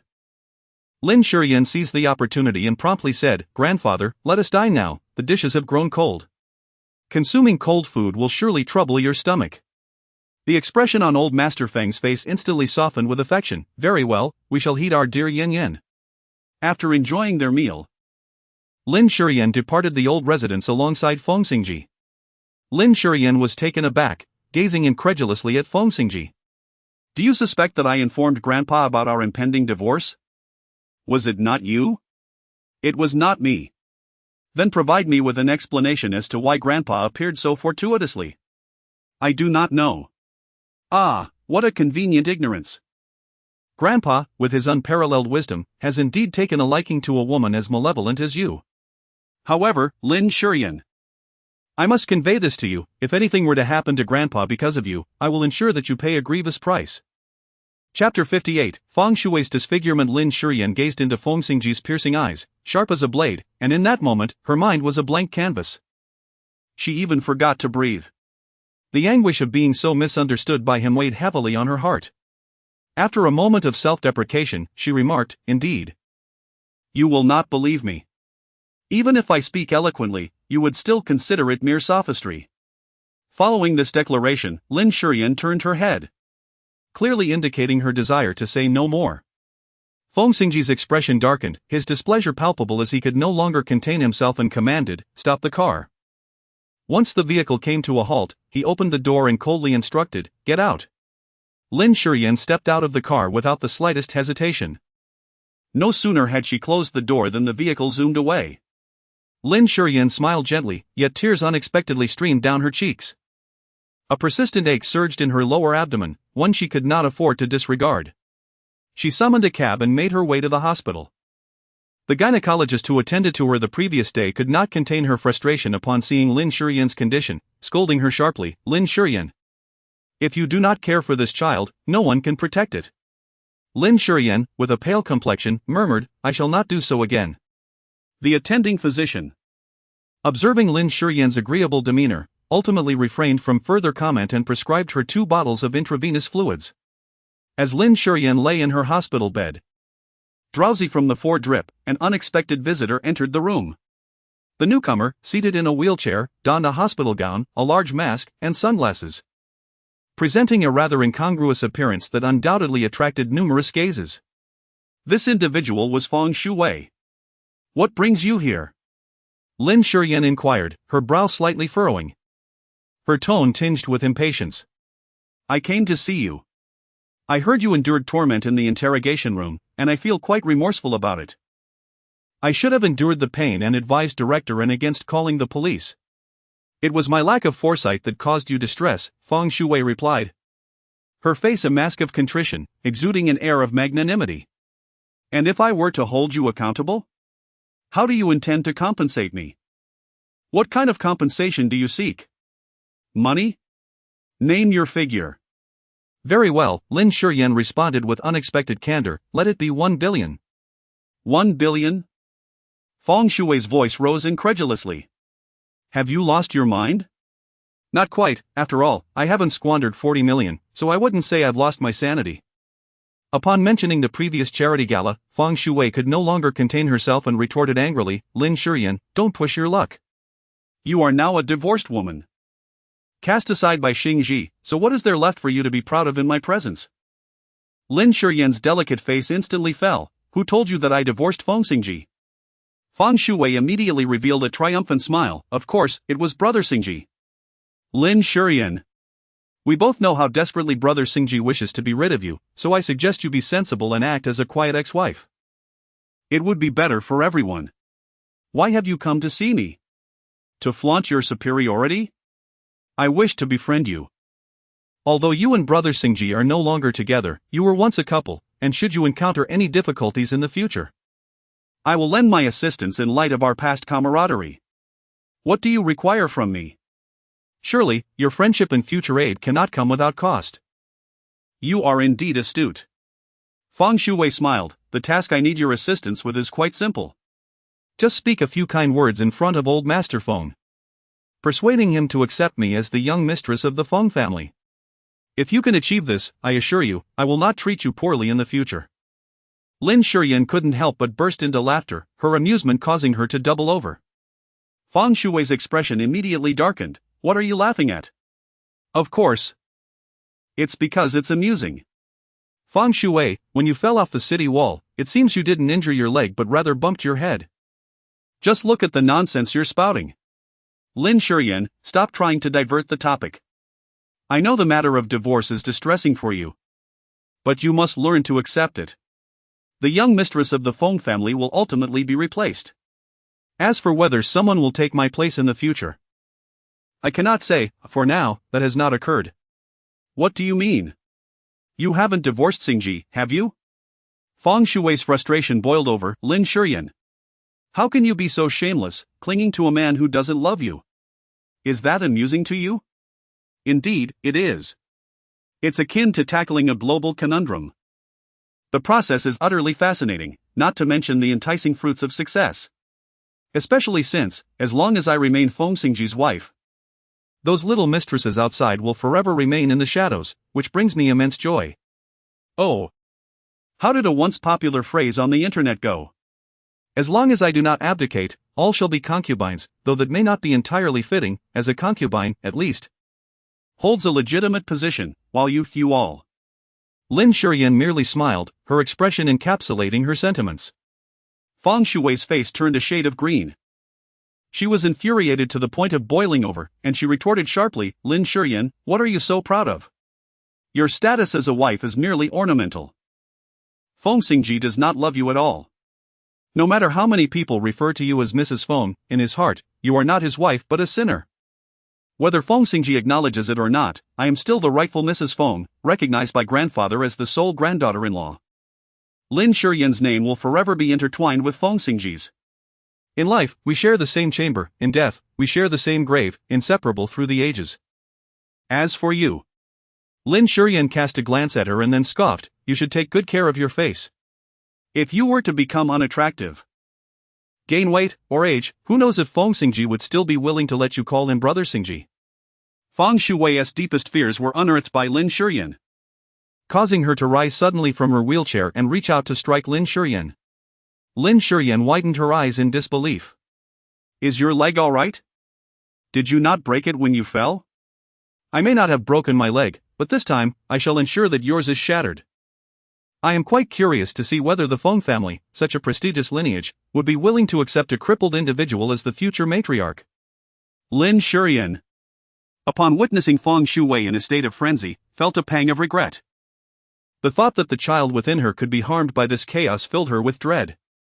Consequently, she rose from her seat, removed the foredrip, and, disregarding her shoes, dashed out of the ward. Her frantic sprint down the corridor drew the attention of many onlookers. Consumed by anger, Feng Shui abandoned all caution and pursued Lin Shiyan, oblivious to the child who was running and leaping in the hallway. The child, of considerable stature, collided with Feng Shui, and the force of the impact sent her reeling backward. Before she could regain her balance, she misstepped and tumbled down the staircase. Being in a hospital, Feng Shui was swiftly taken away for medical attention. Lin Shiyan remained motionless, her gaze fixed upon the shattered glass bottle that lay nearby, its sharp shards stained with traces of blood. If her memory served her correctly, this was precisely where Feng Shui's face had met the ground. Chapter 59, Self-inflicted humiliation. The mischievous child, having caused the commotion, erupted into a fit of tears. Suddenly, a robust woman charged forth like a cannonball. Upon witnessing Lin Shiyan pick up Feng Shui's phone, she seized her by the clothing and demanded, "Are you associated with this woman? How do you even walk? You've injured my child, do you understand? You must compensate us." The woman, fierce and unyielding, showed no recognition of her own child's mischief that led to the incident, instead lamenting the unfortunate fall that had left her offspring in distress. Lin Shiyan furrowed her brows and couldn't help but exclaim, "Your child may have fallen. But prior to that, you pushed someone down the stairs. If she is unharmed, that would be fortunate, however, should anything happen, you will be liable for compensation." The woman's expression shifted dramatically. "What do you mean by compensation? My little Bao is merely 13 years old, how could he possibly comprehend such matters?" After uttering these words, she scooped up her child and stormed off, muttering angrily. Lin Shiyan's expression was somewhat displeasing. It is no wonder that it is often said that behind every unruly child stands a negligent parent. Such was indeed the case. She chose not to pursue them. For once they had appeared in the hospital, there was no escaping their fate. Lin Shiyan instructed a nearby nurse to call the police before heading to the emergency room. She needed to check on Feng Shui. Lin Shiyan stood in the corridor, her gaze fixed upon the glaring red letters proclaiming emergency. A chill enveloped her palm, as she never anticipated that Feng Shui would tumble down the stairs. After all, she had previously endured 2 attempts at framing her without consequence. Suddenly, her phone rang. Startling Lin Shiyan to the core, in a reflexive motion, she flung her phone away. In that fleeting moment, she yearned to conceal the device, allowing her to feign ignorance of the call. A passing family member of a patient kindly remarked, "Miss, your phone is ringing." "Oh," she replied. Lin Shiyan responded softly and reached for the phone, but her trembling fingers rendered her unable to answer the call. Unable to bear the sight, a bystander stepped in and pressed the answer button for her. The connection was established. "Who are you?" Feng Xingzhi inquired immediately upon hearing the unfamiliar voice. Lin Shiyan took a deep breath. "It is I, Lin Shiyan." Feng Xingzhi's voice was filled with confusion. "This is Shu Wei's phone, why did you answer it?" "She has fallen from the building and is currently receiving emergency treatment." "The phone is in my possession," Lin Shiyan explained briefly. Just as she was about to provide the address, she realized the call had already been disconnected. Lin Shiyan gazed at her phone, which had succumbed to darkness. Her heart in turmoil, as if it were being tightly gripped. She yearned to contemplate certain matters, yet her mind was a blank slate. Her disdain for Feng Shui was palpable. She loathed how Feng Shui wielded her beauty to stir up trouble, and even more so, she resented that Feng Shui, an obvious interloper in her marriage, seemed to flaunt her audacity more than she, the wife, ever did. However, despite the depths of her aversion, Lin Shiyan had never wished for any misfortune to befall Feng Shui. Before long, a voice broke through the chaos in her mind. She lifted her gaze to find Feng Xingzhi standing before her. How many minutes had elapsed since the call connected? Merely 3 minutes. And yet he had arrived with remarkable swiftness. Observing the beads of sweat at his temples, Lin Shiyan realized that he must have hurried over in haste. Feng Xingzhi's brow furrowed as he took in Lin Shiyan's disheveled state, her hair in disarray, barefoot on the floor, with dried blood staining the soles of her feet. Yet she showed no sign of pain, appearing utterly lost in her thoughts as she sat in the chair. A knot of anxiety tightened in his chest. Where was Shu Wei? What had become of her? Feng Shui was still in the midst of emergency treatment. Lin Shiyan bit her tongue, using the pain as a means to regain her composure. Feng Shui had somehow learned of the impending divorce and sought her out, requesting that Lin Shiyan speak favorably of her to their grandfather, hoping to secure a smooth passage into the Feng family. When Lin Shiyan refused, Feng Shui, in a fit of rage, had resorted to violence. Not wanting to engage in a scuffle, Lin Shiyan had exited the hospital room, only to be relentlessly pursued by Feng Shui, who, in the ensuing chaos, was struck by a young boy and fell down the stairs.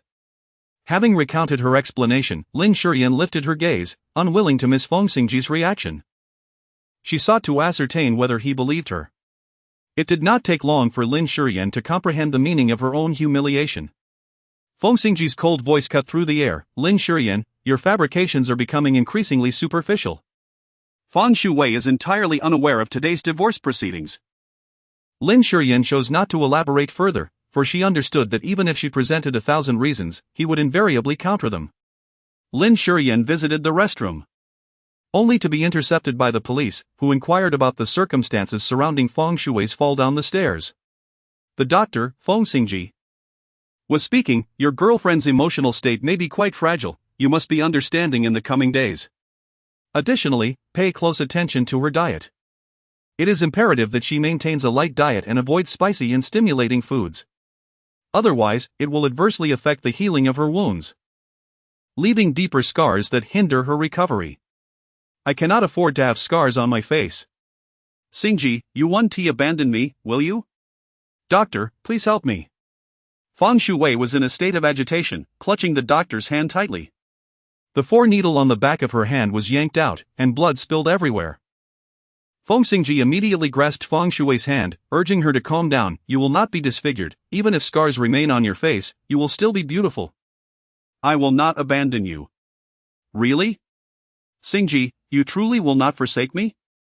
Feng Shui clutched Feng Xingzhi's sleeve, her eyes swollen, a significant bruise swelling on her forehead, and a large bandage covering the left side of her face, with blood seeping through. She looked utterly wretched, gazing at Feng Xingzhi with a pitiable and humble expression. Her eyes filled with apprehension and hope. Feng Xingzhi felt an inexplicable tenderness in his heart, softly assuring her, "No, I will not abandon you." Feng Shui, as if receiving a sacred decree, suddenly threw herself into Feng Xingzhi's embrace, her voice trembling with gratitude. "Thank you, thank you." The doctor advised from the side, "Miss Feng, please try to control your emotions. If you are too agitated, it may lead to a headache." You suffered a blow to the head and have a mild concussion. So you must take great care. Feng Shui quickly wiped away her tears and, with Feng Xingzhi's support, lay down on the bed. He exhibited not the slightest impatience, patiently soothing her. Who could witness this without exclaiming how remarkable Feng Xingzhi is as a boyfriend? Chapter 60, Feng Xingzhi lay beside her. Lin Shiyan found it utterly ironic. Feng Xingzhi was still her husband, yet he now devoted his affections to another woman. Lin Shiyan could no longer endure the situation and stepped into the ward. Xingzhi, I have something to discuss with you. Upon seeing Lin Shiyan, Feng Shui immediately sought refuge behind Feng Xingzhi, her demeanor resembling that of a cornered beast. Yet, she could not entirely conceal the provocation in her expression. Feng Xingzhi gently patted Feng Shui's hand in a reassuring manner, then coldly addressed Lin Shiyan, "You need to leave." The air conditioning in the ward was set to an excessively low temperature, enveloping her in a chilling embrace, as though she had fallen into an ice cellar. Lin Shiyan remained still. Lifting her gaze to speak to him, the police from the Huaxi District Police Station just inquired about when Miss Fan would be available to provide her statement. After uttering these words, Lin Shiyan turned and departed. She did not linger in the hospital for even a moment, leaving in haste as though something were pursuing her from behind. As soon as Lin Shiyan took a mouthful of porridge, her stomach began to churn violently. She barely had time to rush to the restroom before she found herself violently retching into the trash can. Mother Jin, taken aback and at a loss, immediately exclaimed, "I used only the freshest fish." Lin Shiyan gasped, "It has nothing to do with you, it is my stomach that is unwell."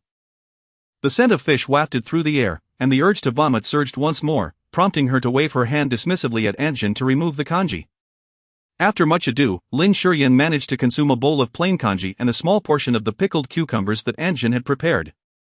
As the effects of the medication took hold, fatigue enveloped her, and she finally succumbed to sleep. She was roused from her slumber by the heat, and upon lifting her head, she realized that the air conditioning had ceased functioning at some point. She fumbled for her phone, illuminated the screen, and rose from the bed to turn on the light. Just as she pressed the switch, a burst of flames erupted. Lin Shiyan was greatly startled. There was an issue with the villa's electrical system, prompting her to investigate the situation. As she pulled open the door, she was met by a shadowy figure at the entrance. Lin Shiyan was startled into a cry, and in that instant, her mind conjured a multitude of terrifying scenarios. Visions of robbers breaking in, thieves sneaking into the villa in the absence of the male owner only to be discovered and met with a fatal end by the female owner flooded her thoughts. These societal news stories incessantly replayed in her mind. Lin Shiyan immediately shouted, "Thief! Catch the thief!" Without hesitation, she threw her phone at the intruder. Taking advantage of his pained cry, she dashed out of the room. Hearing Lin Shiyan's cries from upstairs, Anjin rushed up with a flashlight, frantically calling out, "Where is the thief? Where is the thief? Ah!" Startled by another loud shout from Lin Shiyan, Anjin hurriedly asked, "What happened, young madam? What is going on?" "The thief has taken me hostage, Anjin." "Don't worry about me, quickly go call for help." As she spoke, Lin Shiyan flailed her arms desperately, striking the thief wildly. Anjin, terrified, recognized the urgency of the situation and did not hesitate to rush downstairs to summon assistance. Zijing Garden, being an upscale community, was well guarded, and soon a crowd of security personnel arrived. They clamored, "Where is the thief? Where is the thief?" "Over here." Lin Shiyan pointed, and the guards quickly shone their flashlights in the direction of the struggle, discovering that she was grappling with the thief on the ground. The thief looked somewhat familiar. Just as the guards were about to speak, the lights of the villa suddenly illuminated, revealing the thief clearly. "Feng. Mr. Feng." Lin Shiyan also clearly discerned the face before her. "Feng. Feng Xingzhi." Lin Shiyan was both astonished and taken aback. She never anticipated that the person she had just struck was, in fact, Feng Xingzhi. It turned out to be merely a misunderstanding. "Then we shall take our leave," she said. The security guards dared not linger for even a moment, fearful of retribution from Feng Xingzhi, and hurriedly departed. I still have soup simmering downstairs," Jinma remarked before hastily exiting as well. Lin Shiyan also wished to find an excuse to leave, but was thwarted. Feng Xingzhi, with a composed expression, coldly remarked, "Aren't you going to shout for help this time?" Lin Shiyan quickly shook her head, declaring she would remain silent. Unable to restrain herself, she whispered, "Why are you so quiet? You truly frightened me just now." Hearing this, Feng Xingzhi grew irate. "Did you afford me the chance to speak?" Every time he prepared to voice his thoughts, Lin Shiyan would erupt into loud cries, her voice surpassing his, rendering him inaudible. Though he could forcibly extricate himself from her grasp, her agitation would undoubtedly cause her harm. "I want tea. Come, where am I supposed to go?" Of course. She intended to stay in Feng Shui's hospital room. Reflecting on Feng Xingzhi's earlier anxiety concerning Feng Shui, Lin Shiyan felt a surge of discomfort within her. She pulled her wrist away, apologized once more, and attempted to depart, only to have her wrist seized again. "Is your apology merely superficial? What do you wish to do?" "At the very least, you could help me apply some medicine." Lin Shiyan retrieved the medical kit and instructed Feng Xingzhi to sit on the chair in the bedroom so that she could tend to his wounds. Observing the considerable swelling on his forehead, she felt a profound sense of guilt. "If it hurts, you must tell me. I will apply the ointment gently." Feng Xingzhi was initially filled with anger, particularly when Lin Shiyan leaned in and softly blew on his forehead, as if her breath penetrated the depths of his heart, stirring something within. Suddenly, Feng Xingzhi sprang to his feet. "Do not move, the wound has yet to be treated." "No need, I will go take a shower." "All right. Be cautious with your injury." After the bathroom door was closed, Lin Shiyan lingered at the foot of the bed for a moment before slowly climbing onto the bed and cocooning herself in the blankets. She still felt weary and wished to sleep a little longer, but the sound of running water filled her ears. She contemplated that Feng Xingzhi would likely leave soon. Yet a corner of her heart could not help but hope, yearning for him to stay. Lost in her thoughts, the sound of water from the bathroom ceased. After a while, the bathroom door finally creaked open. Lin Shiyan assumed that Feng Xingzhi would simply open the door and depart. With Feng Shui still in the hospital, she believed that Feng Xingzhi, adhering to his usual habits, would undoubtedly stay by her side. However, this time, her conjecture was mistaken. Feng Xingzhi lifted the covers and nestled beside her. Chapter 61, Lin Shiyan, are you enticing me? The man's body radiated warmth, akin to a tempting heater, beckoning her to draw closer. Lin Shiyan held on, yet ultimately could not resist inching closer to him, just a little. She leaned in ever so slightly. Feng Xingzhi, with his eyes closed in a feigned slumber, seemed entirely oblivious to her presence. Lin Shiyan, emboldened, approached Feng Xingzhi once more. Gently caressing her still flat abdomen, she whispered, "My dear baby, do you see? This is your father. Isn't he wonderful? Isn't he remarkably handsome?" "Indeed, he is truly good-looking." Lin Shiyan's gaze lingered on Feng Xingzhi's handsome face, unable to avert her eyes. At times, she couldn't help but ponder, had Feng Xingzhi not possessed such striking features, perhaps she would not have found herself so deeply ensnared. Suddenly, Feng Xingzhi opened his eyes and turned to Lin Shiyan, asking, "What were you thinking as you stared at me just now?" Lin Shiyan blurted out, "I've been thinking, you are quite handsome." Feng Xingzhi immediately broke into a smile, his thin lips curling upward, and his already strikingly handsome features rendered him utterly captivating. The phrase of beauty in the world was vividly embodied in this moment. Lin Shiyan, disregarding her frustration, stared intently. Feng Xingzhi pointed at Lin Shiyan's forehead and remarked, "You little flirt." Lin Shiyan could not help but touch his forehead, humming softly as he remarked, "Desire and appetite are inherent to human nature. It is an instinct beyond my control, and indeed, I have no wish to resist it." Lin Shiyan lifted her gaze, fixing her eyes upon Feng Xingzhi's face, her passionate feelings radiating unreservedly from her depths. As their eyes met, Feng Xingzhi couldn't help but recall the tender and caring expression Lin Shiyan had worn while applying medicine to him moments ago. Perhaps the night was simply too enchanting. Or perhaps the atmosphere was too intoxicating, an uncontainable longing surged within Feng Xingzhi. He succumbed to the impulse, his large hand encircling her waist, gently yet firmly drawing her into his embrace. Lin Shiyan could not help but exclaim, and then her voice vanished between the man's delicate lips. Feng Xingzhi's kiss was fervent. Akin to a tempestuous storm on a summer afternoon, enveloping Lin Shiyan as she helplessly surrendered to the ebb and flow of their passionate embrace. Lin Shiyan felt a chill in her chest. Upon opening her eyes, she realized she was nearly stripped bare by Feng Xingzhi. Was this permissible? The breath that Feng Xingzhi exhaled brushed against her ear, its warmth imbued with allure and seduction. Sweat trickled from her forehead onto her body, rendering her irresistibly sensual. Lin Shiyan nodded uncontrollably. When she found herself embraced in Feng Xingzhi's arms, an overwhelming sense of regret washed over her. She had forgotten that she had recently experienced a precarious moment in her pregnancy, a time fraught with danger, during which the doctor had repeatedly cautioned her against engaging in any intimate relations. Yet, she could not divulge the truth and could only cradle her belly, softly pleading, "Please. Take it slow. Xingzhi, it hurts."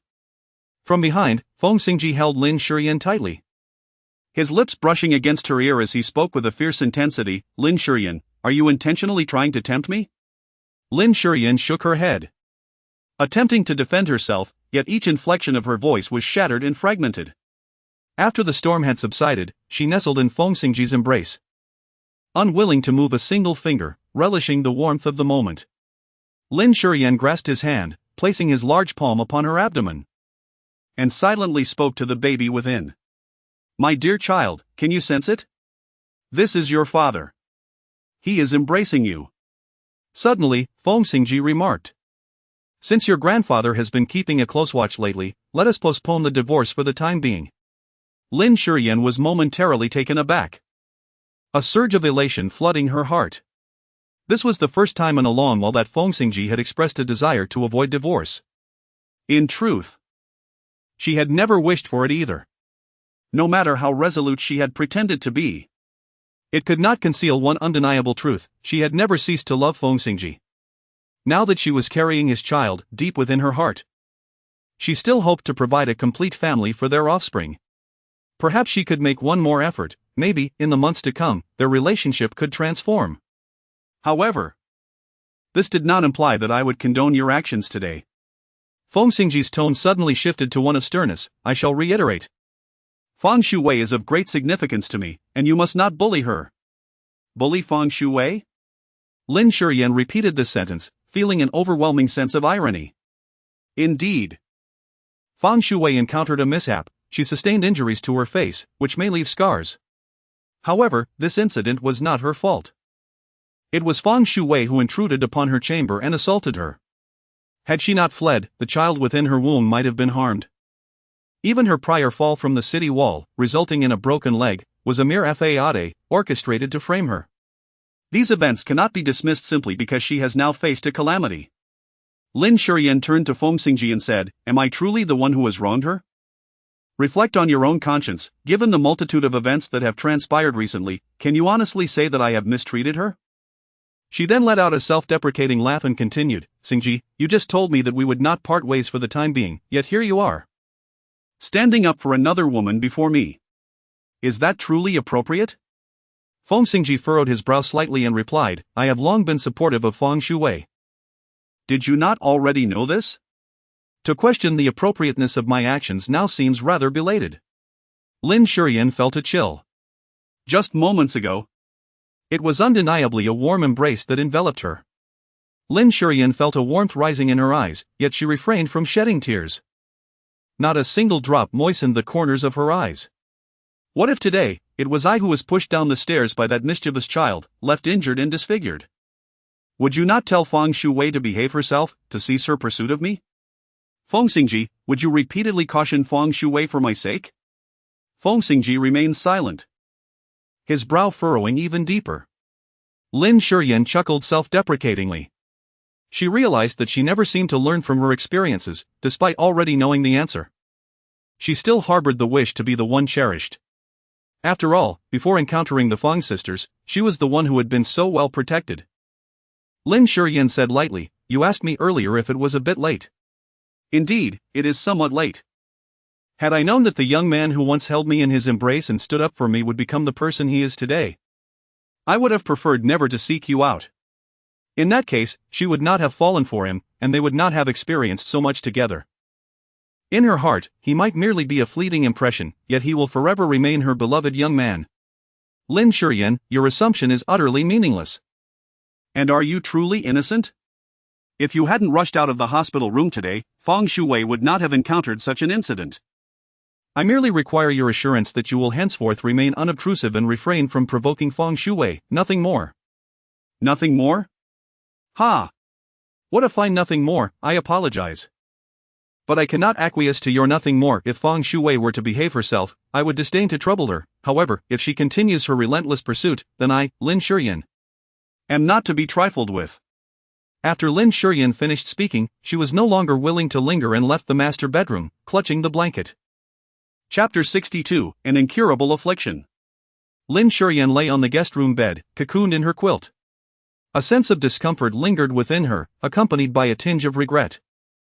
She was well aware of Feng Xingzhi's character, of the profound love he harbored for Feng Yaowei, and how he cherished Feng Xingzhi, treating her as a treasured gem. Now that Feng Xingzhi had sustained facial injuries, Feng merely issued a warning instead of allowing the police to take further action. The fact that she had already been brought in for questioning filled her with a sense of relief, especially considering he had just embraced her with fervor moments ago. Tremors still coursed through her body, remnants of the recent turmoil she had endured. Lin Shiyan told herself that if Feng Xingzhi were to come to the bedroom, she would certainly not throw a tantrum. Instead, she would speak to him gently and quietly relish the intimate embrace of their little family of three. Lin Shiyan waited patiently until she was suddenly alerted by the sound of a car engine starting downstairs. Unable to restrain herself, she leapt from her bed and rushed to the window, just in time to see the sleek black Rolls-Royce Phantom gliding out through the gate. The window was lowered, and he rested an arm on the ledge, revealing a Patek Philippe watch adorned with deep blue gemstones that sparkled with an exquisite brilliance worth millions. Moments later, the vehicle vanished completely from sight. A smile broke across her face, as she found herself amusingly ridiculous. The depths of love, indeed, appeared to be an incurable affliction in the realm of emotions. Lin Shiyan was roused from her slumber by the insistent ringing of her mobile phone. Groggily, she reached for the device and answered, "Hello?" An urgent voice echoed from the other end. It was Lianlin. "Yan, why are you still sleeping? The internet is in an uproar. What are they saying online?" she inquired. "It's about Feng Xingzhi falling from the city wall. Her fans have gone completely frantic." Lin Shiyan felt a tightening in her chest. After hanging up the phone, she immediately opened Weibo, and indeed, the incident involving Feng Xingzhi had taken over the trending topics. Feng Xingzhi fell from the city wall while filming. Malicious customer designer pushed Feng Xingzhi off the building. Lin Shiyan Feng Xingzhi. These hashtags had already gone viral, with hundreds of thousands of retweets and comments flooding in.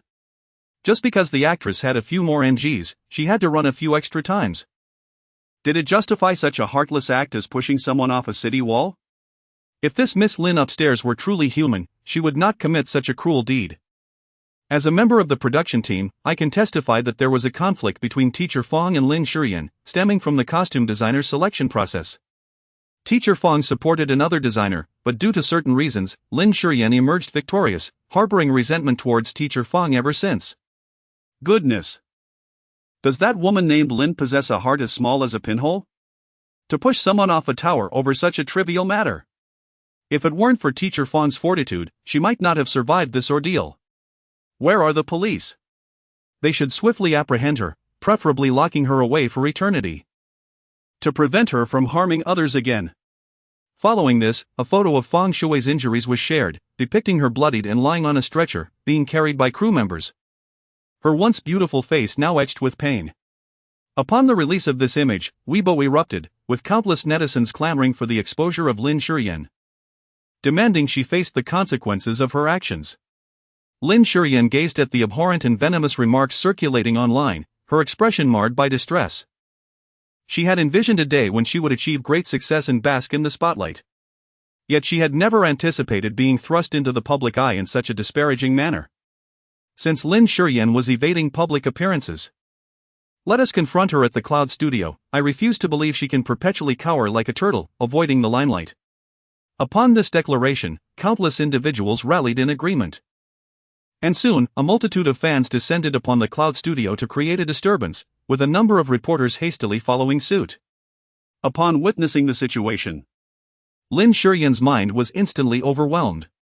Realizing that there were only a few teachers and several masters at the Cloud Academy, she could no longer remain seated.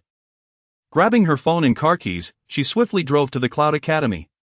When Lin Shiyan arrived, the crowd around Yunwan was already engulfed in a tempest of fan fury. They shouted in unison with palpable indignation, "Hand over Lin Shiyan! Hand over Lin Shiyan!" Journalists eagerly captured this scene, their excitement palpable as they narrated the unfolding drama. Their subtle biases suggested that the fans were avenging Feng Xingzhi, portraying them as champions of justice. Such restrained guidance from the reporters led unsuspecting bystanders to harbor disdain for Lin Shiyan while sympathizing with Feng Xingzhi. Encouraged by this narrative, Feng Xingzhi's supporters grew even more frenzied, storming into Yunwan. "Where is Lin Shiyan? Bring her out. She must apologize." The exact nature of the incident remained shrouded in mystery, with the police still investigating. Yet, I believe there must be some misunderstanding at play. Yang Shuzhen fervently attempted to explain, her words sincere. However, the agitated fans were deaf to her pleas, dismissing them as mere justifications to shield Lin Shiyan. This old woman is in cahoots with Lin Shiyan. They are the culprits who have harmed Weiwei. We must avenge Weiwei. The voice, rising from the crowd, was soon accompanied by an object hurtling through the air. The emotions of the fans, once guided, spiraled into chaos, and they surged forward, ready to unleash their wrath. When Lin Shiyan arrived, the scene before her was overwhelming, causing her to feel an immediate surge of anxiety. She quickly exited her vehicle, only to have her wrist seized abruptly. "Do not approach." Han Su, perspiring lightly with rapid breaths, had evidently rushed over. He had been attending to official matters nearby when he spotted Lin Shiyan's car, and given the chaos circulating online, he feared her impulsiveness might lead her into danger, prompting his hasty arrival. "I understand your urgency, but if you go over now, it will only provoke them and put you at risk." As soon as Han Su's words fell, a line of police cars came to a halt, their officers fully equipped, swiftly taking control of the situation. Realizing the gravity of the matter, Han Su offered a wry smile and said, "I apologize, I underestimated the situation. Thinking you would come alone. This is a case of public disorder, and I cannot resolve it on my own." He chuckled sheepishly, "I misjudged. How could someone as astute as you make such a fundamental error? I truly appreciate your concern." Observing Han Su in his tailored suit, Lin Shiyan remarked, "If you have other matters to attend to, you need not worry about me." Lin Shiyan observed that both the reporters and fans had been escorted away, prompting her to hasten towards the cloud. When Lin Shiyan entered the cloud platform, chaos reigned supreme. Numerous finished garments and new products lay in tatters, while various ornaments were overturned, creating a scene of utter disorder. Yang Shuzhen had sustained an injury to her forehead, blood streaming down her cheek, and others bore varying degrees of sprains and abrasions. In summary, every employee who reported for duty that day bore the marks of injury and required medical attention for their wounds. Chapter 63, Impaling Lin Shiyan on the Pillar of Shame. Lin Shiyan's vehicle could only accommodate 4 individuals. Just as she was about to summon a ride online, she heard Han Su say, "I will take them to the hospital." Lin Shiyan did not anticipate that Han Su had not departed. Lin Shiyan politely declined, saying, "Calling a car is quite swift, don't let it interfere with your work. I have already finished my tasks." The situation had escalated significantly, and she was well aware of the fervor exhibited by Feng Xingzhi's fans. Could she truly entrust them to take a taxi to the hospital? Han Su's words touched upon her deepest fears, leading Lin Shiyan to relent. "Then I am grateful to you," she added. "Once you have completed your work, feel free to express your gratitude. I will certainly afford you the opportunity to treat me to a meal, and it will not be too late to thank me then." Lin Shiyan no longer feigned sentimentality, and together with Han Su, they drove separate vehicles to the hospital. Yang Shuzhen had sustained a head injury, and the doctor advised her to stay for observation. Lin Shiyan took care of the hospitalization procedures for her. Lin Shiyan let out a sigh of relief. "Yen Yen." Lin Shiyan turned her head to see Li Anlin and Feng Xingzhi approaching. "What brings you here?" she inquired. "Of course we came, with such a significant event unfolding. How could I not come to witness it?" Lin Shiyan felt a surge of gratitude. Just as she was about to speak, her phone rang. Taking it out, she noticed several missed calls from Feng Yuan. Lin Shiyan promptly answered the call. What happened, Yuan? Feng Yuan spoke urgently. Sister Lin. Assistant Chen asked me to inform you to come to the film crew as soon as possible to discuss the matter of termination of the contract. Termination of the contract? Lin Shiyan found it difficult to accept the situation and immediately called Assistant Chen. Just as she was about to speak, Assistant Chen's voice resonated. Designer Lin. I trust your assistant has conveyed Director An's intentions to you. If it is convenient, you may come to the film set at any time to discuss the termination of the contract. Director An wishes to retain the costumes that have already been filmed. You may present any conditions you desire. Assistant Chen, the fault in this matter does not lie with me. I did not push Feng Shui. In this regard, I genuinely want to believe you, for designer Lin is indeed exceptionally talented. However, the production has only recently commenced, and so many issues have arisen, which is inherently inauspicious. Director An is particularly superstitious about such matters. Despite any reluctance, we must wait for the next opportunity to collaborate. Lin Shiyan understood that although Assistant Chen spoke politely, Director An's intention was resolute. However, Lin Shiyan could not accept this. Assistant Chen, let's be straightforward. You are well aware of the repercussions that terminating the contract at this moment would have on me, and thus, I cannot agree to this matter. After a brief silence, Assistant Chen replied, Designer Lin, you should also consider that if this issue remains unresolved, it will significantly impact the crew. The contract stipulates that personal matters should not interfere with the filming. I will resolve it as soon as possible, Lin Shiyan said without hesitation. Assistant Chen did not respond further and ended the call. Feng Xingzhi immediately inquired, Yan, what's wrong? Director An is quite upset about this incident and wishes to terminate the contract and select another designer. Feng Xingzhi's expression darkened, and she exclaimed angrily. Why should they choose another designer? This isn't your fault. Lianlin furrowed her brows and asked, Yan, you didn't agree, did you? No, I won't agree. However, if I want to continue collaborating with Director An, this issue must be resolved. It's simple. I will find Feng Shui now and compel her to admit this matter. If she refuses, I will make her confess. If you truly lay a finger on her, and she sheds a tear, I will be in a position where I cannot clear my name even if I jumped into the Yellow River. Then what should we do? Should we allow her to act recklessly just because she has a few misguided fans? Lianlin looked at Lin Shiyan and asked, Yan, did you have someone record the entire incident? I did arrange for a video recording, but Feng Shui was quite clever this time and made thorough preparations. She installed a jammer at the city wall, resulting in footage that was just a blur, making it impossible to see anything. This woman is incredibly cunning, Feng Xingzhi said. Filled with frustration. Do you have any other ideas? I have a plan, but I need Xingzhi's help, Lin Shiyan replied. Me?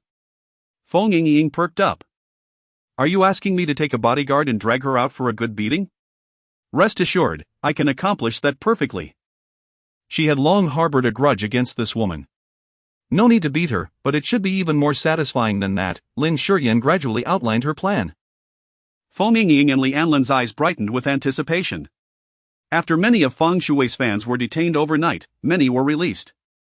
With so many fans, not every one of them had the opportunity to confront Yang Shuzhen and her group. Given the large number of arrests the previous day, it was impossible to keep them all contained. As those fans were released, they attracted even more followers, who solemnly adorned them with flower garlands. The younger fans were particularly eager to join in, wishing to bask in similar glory. Feng Shui's fans, brimming with combativeness and high morale, made even long-established celebrities wary of crossing paths with this fervent group.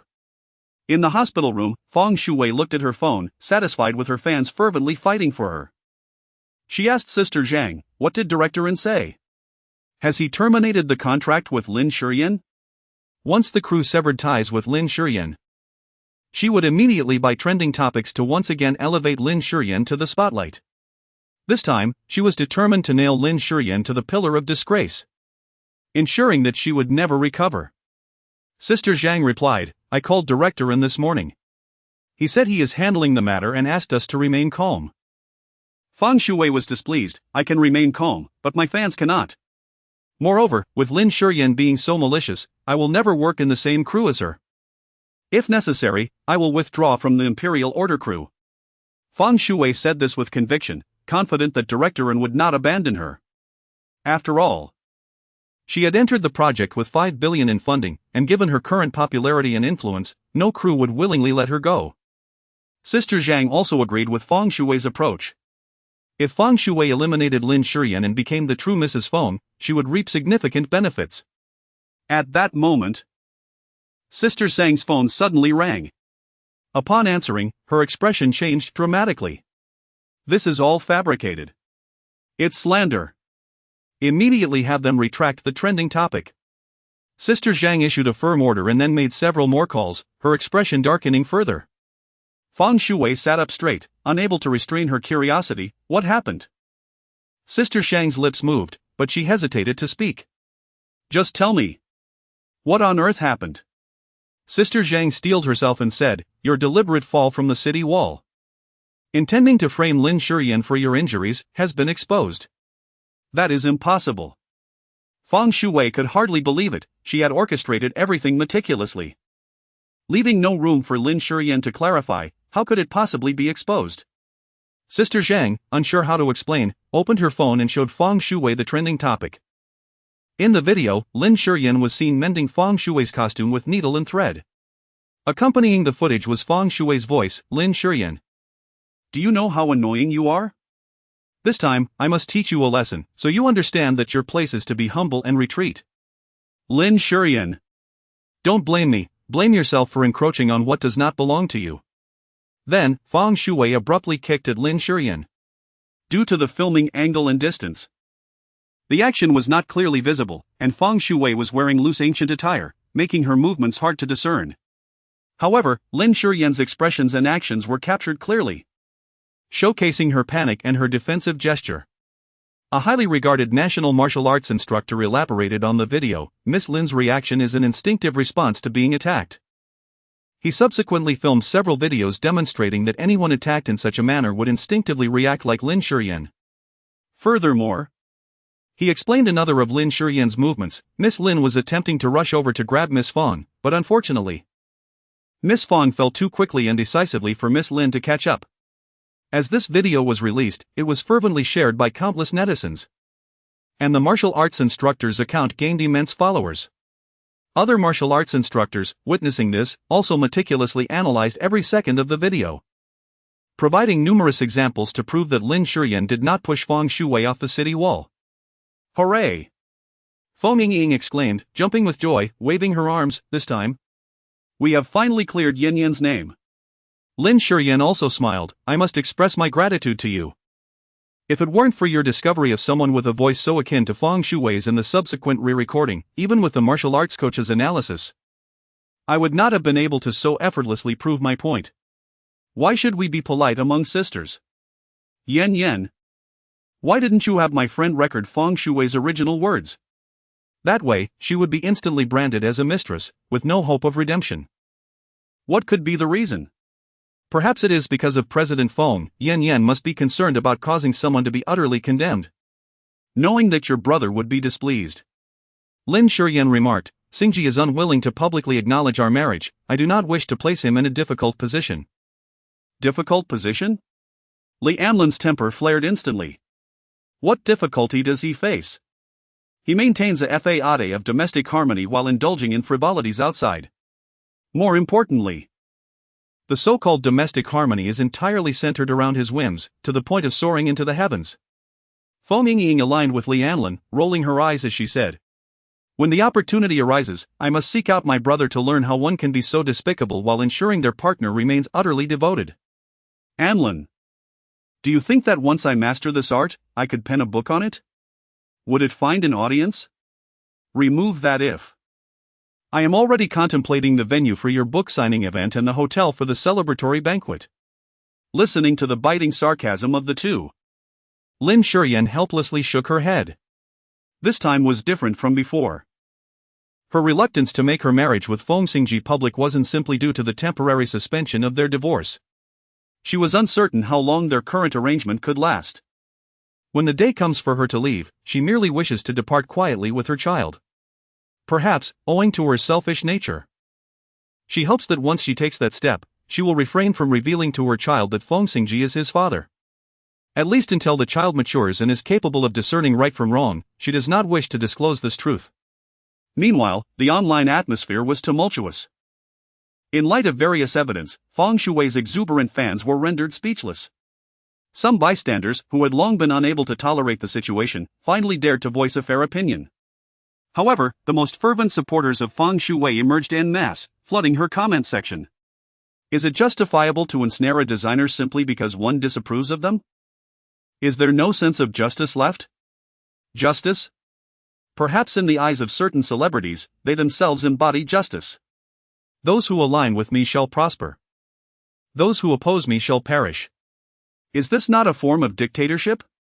As a mere production assistant, I have witnessed firsthand how certain stars, leveraging their status and financial backing, have tormented designers. It is one thing to frame them for mishaps with costumes, resulting in scratches on their delicate skin. It is another to devise such malicious schemes. I heard that before a kind-hearted individual uploaded a video to exonerate designer Lin. A certain actress had pressured the director to terminate the contract, aiming to ruin her career. My heavens, such malice! I truly cannot fathom how such a spiteful person has attained fame. As the situation shifted dramatically, Lin Shiyan's unborn child stabilized, prompting her to visit the set with Feng Yuan. Upon her arrival, the crew members, who had previously regarded her as a pariah, gathered around her, expressing their sympathies. Designer Lin, we have wronged you lately. Feng's behavior has been excessively arrogant. Such trivial disputes should not warrant a death sentence for anyone. She has been so accustomed to success and adoration that she cannot tolerate someone as upright as designer Lin. The last speaker was Liu Yun's assistant, Xiaoyi. Once the crowd dispersed, Xiaoyi remarked, "Fortunately, my sister Yun had the foresight to keep a close eye on Feng. That is how I managed to capture such crucial footage to restore your reputation." Lin Shiyan expressed her heartfelt gratitude, saying, "Please convey my thanks to teacher Liu. Once he is free, I will personally express my appreciation." Xiaoyi smiled and replied, "There's no need to go through so much trouble. We will be in the same production team for quite some time, so there will be ample opportunities to meet with Sister Yun in the future." Noticing Assistant Chen approaching, Xiaoyi did not linger, for her objective had already been accomplished. Chapter 65. Regardless of the circumstances, Lin Shiyan remains Feng Xingzhi's wife. Assistant Chen greeted her warmly, as if he had never made the call regarding the contract termination. Lin Shiyan smiled and remarked, "Since I am here in the crew, I intend to commence work today." "Is that all right, Assistant Chen?" "Of course," Assistant Chen replied, personally escorting Lin Shiyan to the wardrobe room, while also discussing several suggestions from the director regarding adjustments to the costume coordination. Lin Shiyan meticulously took note and began to reassemble her outfits upon reaching the dressing room. Feng Yuan expressed her dissatisfaction. "Sister Lin, is this how we are going to leave it?" Lin Shiyan looked at Feng Yuan with a puzzled expression, somewhat bewildered by her words. Feng Yuan remarked, "Previously, Director Ren wanted to terminate our contract. Now that the truth has come to light, can we simply let it go? How could that be?" "I am determined to work even harder, striving to secure the Best Costume Award when this film is released." With such an accolade, we at Yunduan would finally have some leverage.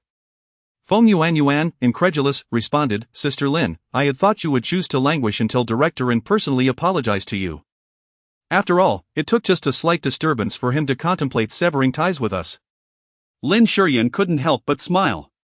She inquired of Feng Yuan, "What do you think of my design?"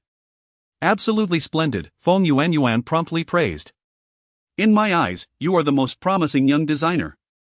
Am I the only one?" Lin Shiyan questioned.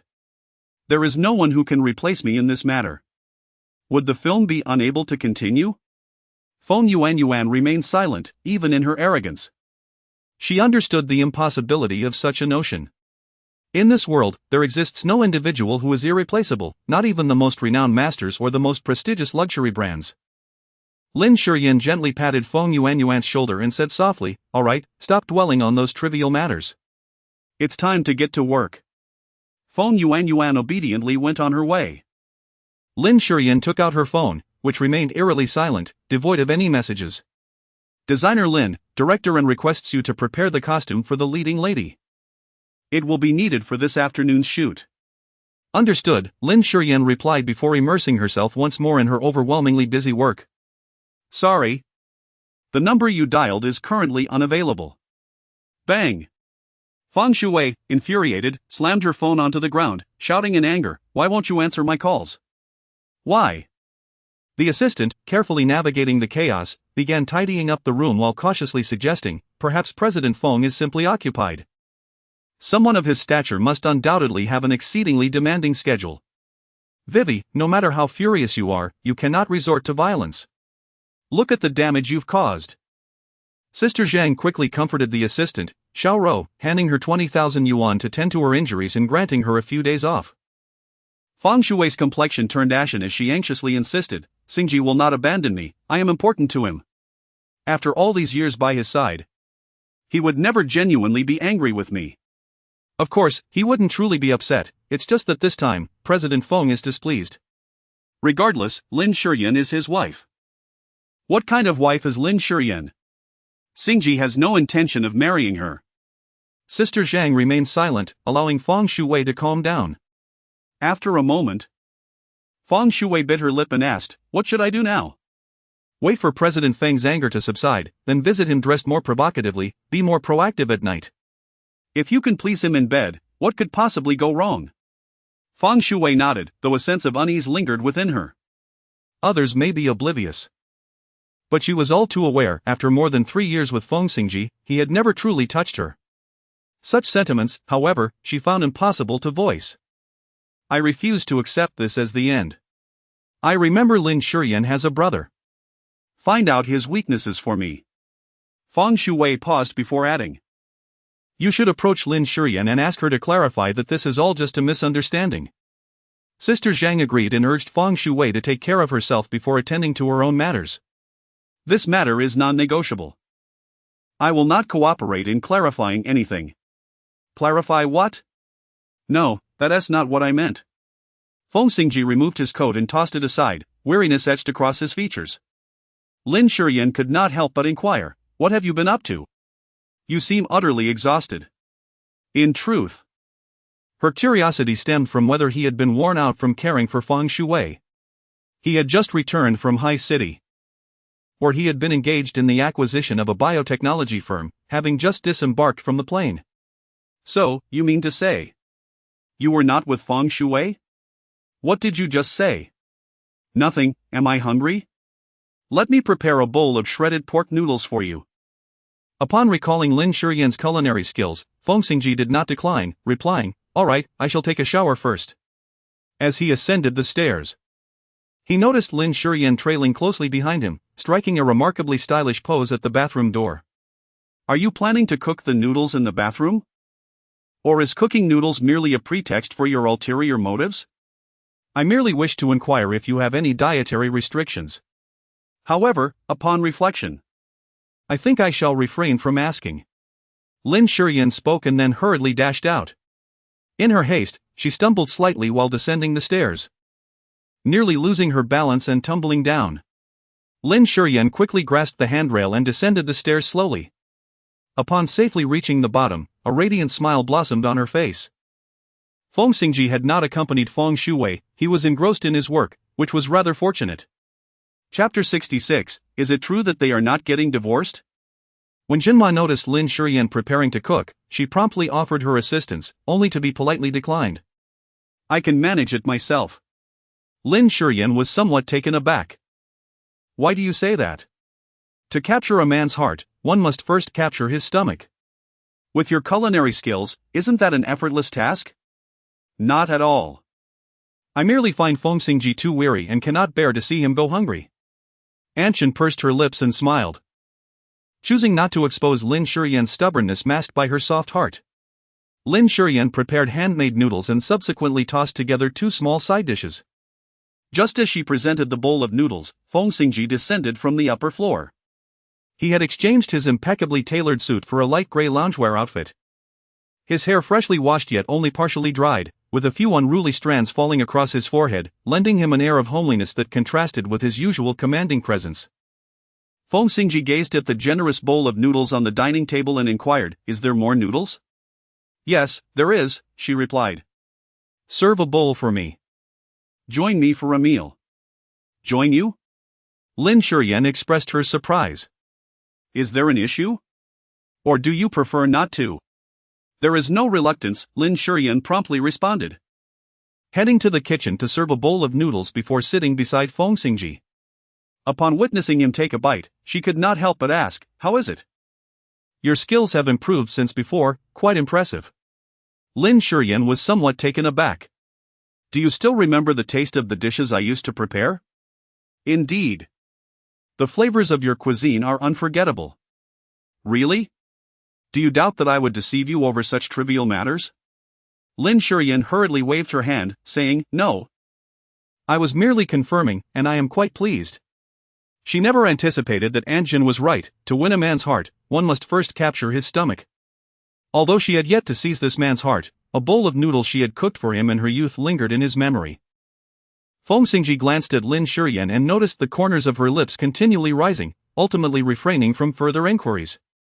Lin Shiyan could hardly restrain herself. "Xingzhi, may I ask you something?" "Inquire away." "Last night, you mentioned postponing the divorce. Is that truly the case?" "Indeed." Feng Xingzhi, recalling his grandfather's relentless scrutiny and the second branch's growing ambitions from abroad, felt a twinge of unease. Lin Shiyan felt a surge of joy within her. She had not anticipated that it was indeed true, rather than merely a beautiful dream she had conjured the previous night. If I were to become pregnant during the course of our marriage." She caught a glimpse of Feng Xingzhi's gaze and quickly added, "I am aware that you have undergone a vasectomy and have received contraceptive injections. Your precautions are indeed thorough. However, it is a well-known fact that no contraceptive method is infallible." "What I am inquiring about is precisely this contingency." Lin Shiyan refused to give up. She believed it was not like this. The young man in her heart had never been cruel. Lin Shiyan looked earnestly at Feng Xingzhi and said, "I believe you can change your perspective, for we are not discussing trivial matters, but rather your son. I refuse to believe that you would truly regard him as a burden and would want me to get rid of him." Feng Xingzhi set down his chopsticks and turned his gaze toward Lin Shiyan, his brows slightly furrowing. "Lin Shiyan, do you understand the implications of your words? Or have you already prepared to exploit this situation for your own agenda?" Just as Lin Shiyan was about to speak, the doorbell rang, prompting Anjin to hurriedly open the door. "I must see Brother Xingzhi. I absolutely must see him." "Brother Xingzhi." "It's me, Wei Wei." It was Feng Shui, who was causing quite a commotion at the entrance. Lin Shiyan tightened her grip on the chopsticks, poised to rise and take a look, when Feng Xingzhi had already stood up. "Please continue your meal." Lin Shiyan observed the silhouette of Feng Xingzhi fading from her view as she absent-mindedly continued to consume the noodles in her bowl. She endeavored to convince herself that Feng Xingzhi would not so easily forgive Feng Shui this time. This time, Feng Shui had caused too much turmoil. She was acutely aware that Feng Xingzhi detested women who thrived on chaos. Although she tried to reassure herself, Lin Shiyan ultimately could not resist the urge. She set down her chopsticks and walked to the entrance, only to find Feng Xingzhi embracing Feng Shui. Feng Xingzhi gently caressed Feng Shui's hair, saying, "Didn't I tell you to obediently stay in the hospital for treatment? Why won't you listen? Why must you put yourself through this? Despite the reprimand." His tone was remarkably tender. "I'm sorry, I didn't mean to. I just miss you too much and couldn't help myself. Brother Xingzhi, could you stay with me tonight? I'm so scared, the internet is filled with insults, people are doxing me. And fans have barged into my hospital room to confront me. I'm terrified," Feng Shui confessed, tears streaming down her cheeks. Sister Zhang, witnessing Feng Xingzhi's gaze shift towards her, hastily provided an explanation of the perilous situation that had just unfolded. "People nowadays are truly frightening. Lin Shiyan stood quietly at the entrance, their conversation echoing clearly in her ears. Feng Shui nearly shed a few tears, and that was enough to soften Feng Xingji's heart. Reflecting on her earlier insistence in questioning Feng Xingzhi about whether he would accept a child, she felt particularly foolish.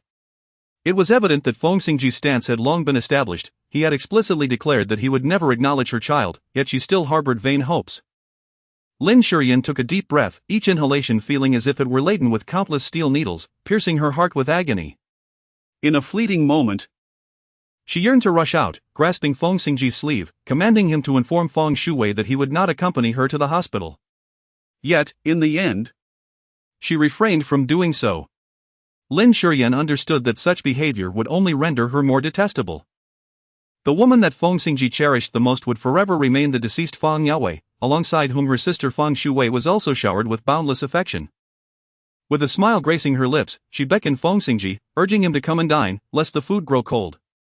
Feng Xingzhi regarded Lin Shiyan with a distant gaze, his eyes reflecting a sense of scrutiny. Lin Shiyan appeared utterly oblivious, merely offering him a smile. Feng Xingzhi suddenly remarked, "I will have Secretary Zhou clean up the chaotic trending topics online. I will also take responsibility for the losses incurred in the cloud and the medical expenses of the personnel involved. I hope this matter can come to a close. And I urge you not to make a fuss any further." Make a fuss? Lin Shiyan was taken aback to hear such a term, bewildered as she replied, "What am I making a fuss about? If you are referring to the video concerning Miss Feng circulating online, then I am truly innocent. I have no idea who filmed it or who posted it online. Do you expect me to identify the individual who released the video and present them to you? Only for you to feign ignorance?" Chapter 67, Feng Xingzhi, you are too biased. Lin Shiyan sensed Feng Xingji's displeasure. She knew that upon hearing about this matter from Feng Shui, he immediately deduced that it was her doing, and indeed it was. "Very well. I confess that I orchestrated the release of that video online, and the words spoken by Feng Shui were voiced by a similar-sounding actor I hired. Nonetheless, it is the truth, this is the reality of her falling from the city wall." Feng Xingzhi remained silent for a moment. Henceforth, Feng Shui will not engage in such actions again. This time, she has suffered considerably, her face is injured, let this matter conclude here. Lin Shiyan raised her gaze and said, "Xingzhi, you are exceedingly biased. From beginning to end, this has never been my fault, yet you expect me to let it go. When Feng Shui slandered me and everyone called for my downfall, you remained utterly silent. Now she is being hunted down online. While I too have faced similar scrutiny in the past, yet she still has her protectors. And what of me? What of Yun Duan?" Feng Xingzhi offered no explanation. Had it not been for his consent, even if Lin Shiyan presented irrefutable evidence, it would not have garnered such substantial attention on the internet. Remembering that they had been unable to finalize their divorce even at the Civil Affairs Bureau, Lin Shiyan repeatedly brought up their child. Feng Xingji's expression turned somewhat frosty as he replied coolly, "Did you not already realize how biased I am?" Upon hearing these words, Lin Shiyan's complexion paled. Indeed, she had been aware of it long ago. Feng Xingzhi ascended the stairs, and when he descended again, he had donned an exquisite black suit. The luxurious, bespoke attire accentuated his unparalleled handsomeness, while the aloof expression upon his brow rendered him even more proud and noble, captivating all who beheld him. Lin Shiyan called out to him, "Please eat a bit more, you've only had a few bites." "No, thank you." Feng Xingzhi placed a black card before Lin Shiyan, stating, "This card contains 10 million, consider it a token of compensation." After speaking, Feng Xingzhi turned and departed. Lin Shiyan stared blankly at the black card before her, feeling a sense of irony like never before. Lin Shiyan continued to eat with reckless abandon, determined to consume every last noodle, allowing herself to feign a shared dinner with Feng Xingzhi. However, no sooner had the noodles settled in her stomach than an unsettling churn erupted within her. Stumbling, Lin Shiyan rushed to the bathroom, clutching the toilet as she violently retched. A startled Anjin inquired, "Madam, what has happened? Why have you been vomiting so frequently? Have you consulted a doctor? What did they say?" "I'm fine," Lin Shiyan replied, pressing the flush button and using a tissue to wipe the tears that escaped her eyes. "I've already seen a doctor. They said it was merely physiological discomfort caused by excessive stress and poor mood. Anshin expressed her disappointment, wistfully lamenting. If only your current symptoms were indicative of pregnancy, how wonderful that would be. Lin Shiyan smiled at Anshin's words, but deep down, she felt an overwhelming sense of anxiety. At present, with her pregnancy still in its early stages, she could attribute her discomfort to digestive issues. However, as her pregnancy progressed, it would be impossible to conceal the truth from Anshin, a woman well-versed in the intricacies of childbirth. She granted herself 3 more months, if, within that time, her relationship with Feng Xingzhi remained as frigid as ever, she would depart with the child growing within her. She was indifferent to her own fate. For the sake of love and the person who held her heart, she was willing to undertake the most reckless of actions. Yet, once she embraced motherhood, she knew she could no longer act solely for herself. She would bear the responsibility for the precious life she had brought into this world. Perhaps she could never fully replace a father's love, but she was determined to offer her entire heart to this child. As Lin Shiyan reclined on her bed, she received a call from her mother, Zhang Lanin. Yan, how are you doing? I am quite well, Lin Shiyan replied. Reflecting on the last time she saw Zhang Lanin at the film set, her voice imbued with heartfelt emotion. I truly appreciate how swiftly you arrived. It was thanks to your prompt call. Zhang Lanin chided gently. What are you saying? You are my daughter. If something were to happen to you, I would be just as anxious. You are a piece of my heart, the child I have nurtured with unwavering dedication. Realizing her mother's deep concern, Lin Shiyan felt a wave of warmth wash over her, but she also grappled with a twinge of guilt for harboring resentment towards her mother due to Lin Zichuan. Of course, Lin Shiyan replied without hesitation. Lin Shiyan felt a pang in her heart upon hearing those words. Mother, I will do my utmost to persuade Xingzhi to accompany me to your birthday celebration, however, you are well aware of his temperament. And it is not solely within my power to dictate his actions. I hope you can comprehend this. Understand? Of course, I understand, Zhang Lanin replied. Her voice tinged with excitement, the anticipation palpable in her every word. Lin Shiyan understands well that although her mother is the matriarch of the Lin family, she has long been overshadowed by the second wife, Xiao Hui. Despite her gentle demeanor and reluctance to engage in conflict, she too occasionally finds herself envying others. Her current dedication to her career stems not only from the pursuit of her own dreams but also from a desire to vindicate her mother. Yet, in the eyes of her traditional mother, no matter how successful her career may be, it will always pale in comparison to a good marriage and a loving partnership. Lin Shiyan engaged in pleasantries with Zhang Lanin for a while before finally ending the call. In the Lin household, Xiao Hui observed Zhang Lanin putting away her phone and eagerly inquired, "So, how did it go? Did Yan agree to invite Mr. Feng to the birthday banquet?" Following your advice, I expressed my thoughts, and Yan assured me she would earnestly give it a try. Xiao Hui understood that when Lin Shiyan claimed she would try, she would undoubtedly follow through. The young lady of the Lin family had always possessed a strong-willed nature. That is splendid, now old Lin can rest easy. However, Zhang Lanin felt a tinge of unease. Could this place Yan in a particularly awkward position? Dear sister, what are you saying? No matter how esteemed Mr. Feng may be, he is still your son-in-law. It is only natural for him to attend his mother-in-law's birthday celebration, is it not? Moreover, you are aware of our family's predicament. Should we fail to secure further investment, bankruptcy may be imminent. We are all adults and can manage this. The primary concern is Zichuan. If the Lin family encounters difficulties, his life will undoubtedly be affected. That cannot be allowed to happen. Zichuan is so well behaved. He deserves nothing but the finest this world has to offer, Zhang Lanin instinctively responded, her tone imbued with a sense of tenderness. As if Lin Zichuan had already faced some injustice. Chapter 68, an incident occurred. Xiao Hui was exceedingly pleased and encouraged. No wonder Xiao Chuan always says that the person who loves him most is his dear aunt.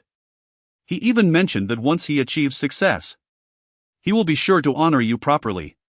Zhang Lanin's eyes widened, her voice trembling with excitement. Is that true? Did Xiao Chuan really say that? Could there be any doubt? Our Xiao Chuan possesses such a pure disposition, and you know this well. You, as his dear aunt, have always considered his welfare. If he does not honor you, who else could he possibly honor? Zhang Lanyin nodded fervently. Indeed, our Xiao Chuan is exceptionally filial. I must ponder ways to have Yan Yan seek Mr. Feng's support for the Lin family, ensuring that Xiao Chuan can inherit the family business in the future. As Zhang Lanyin rambled on, her demeanor resembled that of someone entranced. Xiao Hui watched her retreating figure with a smile, when suddenly someone wrapped their arms around her. Lin Zichuan chuckled and remarked, "Isn't it my concern that my appearance might affect your performance?" Xiao Hui, feeling displeased, retorted, "What kind of statement is that? Your aunt values family heritage, she is a woman of virtue. I am merely fulfilling her wishes." Lin Zichuan gave Xiao Hui a thumbs up, exclaiming, "As expected of my dear mother, you can utter the most shameless remarks with such nonchalance." Xiao Hui playfully punched Lin Zichuan. Lin Zichuan leaped backward and made a face at Xiao Hui, grabbing his coat and keys as he headed outside. Xiao Hui called out loudly from behind, "Xiaochuan, where are you going at such a late hour?" Naturally, he was off to expand the Lin family's lineage. Lin Zichuan spoke as he slipped away. Xiao Hui, filled with anger, hurried after him, but it was too late. Lin Zichuan had already driven off into the distance. The White Horse Club. Lin Zichuan tossed the keys to the doorman. The club manager, noticing Lin Zichuan's beaming smile, approached him warmly, saying, "Young Master Lin, you have arrived." Lin Zichuan nodded with an air of arrogance and inquired, "Where is Xiaoran?" "Have her come to attend to me in my private room." The manager, with a tone full of regret, responded, "I deeply apologize, but Xiaoran is unwell today. Perhaps it would be better to have the new girl attend to you." "Young Master Lin? The new girl?" Lin Zichuan expressed his disdain. "What value does a newcomer hold? It seems you are merely trying to deceive me." The manager, with a forced smile, replied, "While the new girl may lack the understanding and sophistication of the seasoned staff, she is indeed clean and possesses youthful charm." Lin Zichuan gazed at the manager's enigmatic smile, his eyes gradually brightening. "Are you suggesting?" "Shui? Lu manager, you cannot deceive me." With a cheerful demeanor, Manager Lu replied, "Young Master Lin, I would never deceive you. However, if you find her unsatisfactory, I can certainly arrange for someone else. After all, it is essential to keep young Master Lin content, isn't it? No need, I prefer the newcomer. Although Chui may be somewhat inexperienced, she possesses a certain charm. Besides, being initiated by a man of my stature, she might very well become the star attraction of your establishment." Manager Lu readily agreed, though a hint of disdain lingered in his eyes. Lin Zichuan waited for a brief moment when the door to the private room was pushed open. A girl clad in a white dress entered. Though she was not exceptionally beautiful, her large, captivating eyes, which blinked gently, were as alluring as a deer in the forest. Lin Zichuan's eyes suddenly widened as he patted the sofa beside him, beckoning, "Come here." I can hear you just fine from here," she replied hesitantly. "Who said that?" "Some things you simply must come over to hear," he insisted. "What things? Why must I come over to listen?" The girl appeared utterly bewildered, her innocent demeanor revealing a purity akin to blank parchment, rendering her oblivious to the subtle implications woven into the man's words. Could no longer restrain himself, he lunged towards the girl with fervor. With a swift motion, he pinned her beneath him, resembling a ravenous specter, as he tore her garments apart and claimed her with fierce intensity. Lin Shiyan went to bed rather late, her mind consumed with images of Feng Xingzhi embracing Feng Shui. After tossing and turning for quite some time, she finally drifted into slumber. Just as she was deep in sleep, her phone suddenly rang. Lin Shiyan was abruptly awakened. Her hand pressed against her chest as she gasped for breath, her heart pounding violently beneath her palm. Taking a deep breath to steady herself, she reached for her phone and connected the call. "Hello, Mom? Yan Yan, your brother is in trouble. He has been taken to the police station. You must come quickly to rescue him." Lin Shiyan changed her attire and casually tied her hair before hastening to the police station. Upon her arrival, she found Xiao Hui and Zhang Lanyin already present. Zhang Lanyin wore a mournful expression, as if the sky itself were about to collapse, while Xiao Hui's face reflected deep concern. Without hesitation, Lin Shiyan strode into the lounge, intending to inquire about the situation, only to be met with her mother's vehement reproach. Lin Shiyan felt somewhat bewildered by Zhang Lanyin's scolding. She had rushed over as quickly as possible upon receiving the call. Xiao Hui promptly held Zhang Lanyin back, saying, Yan Yan must have come here in haste. Elder sister, please speak to her kindly, look at how you have reprimanded her. She then immediately reassured Lin Shiyan, Yan Yan. Do not take your mother's words to heart, she is just overly anxious. Regardless of everything, our foremost priority is to rescue Xiaochuan. Lin Shiyan turned directly to Xiao Hui and said, I wish to hear your account. Xiao Hui replied ambiguously. I have heard that Xiaochuan wishes to befriend a young lady, but his eagerness may have led to some misunderstandings. Lin Shiyan did not believe a word. What exactly did Lin Zichuan do? Speak clearly. Upon hearing Lin Shiyan's stern tone, Zhang Lanyin abruptly stood up. Lin Shiyan. What is this attitude of yours? Have I not conveyed myself clearly to your Aunt Xiao?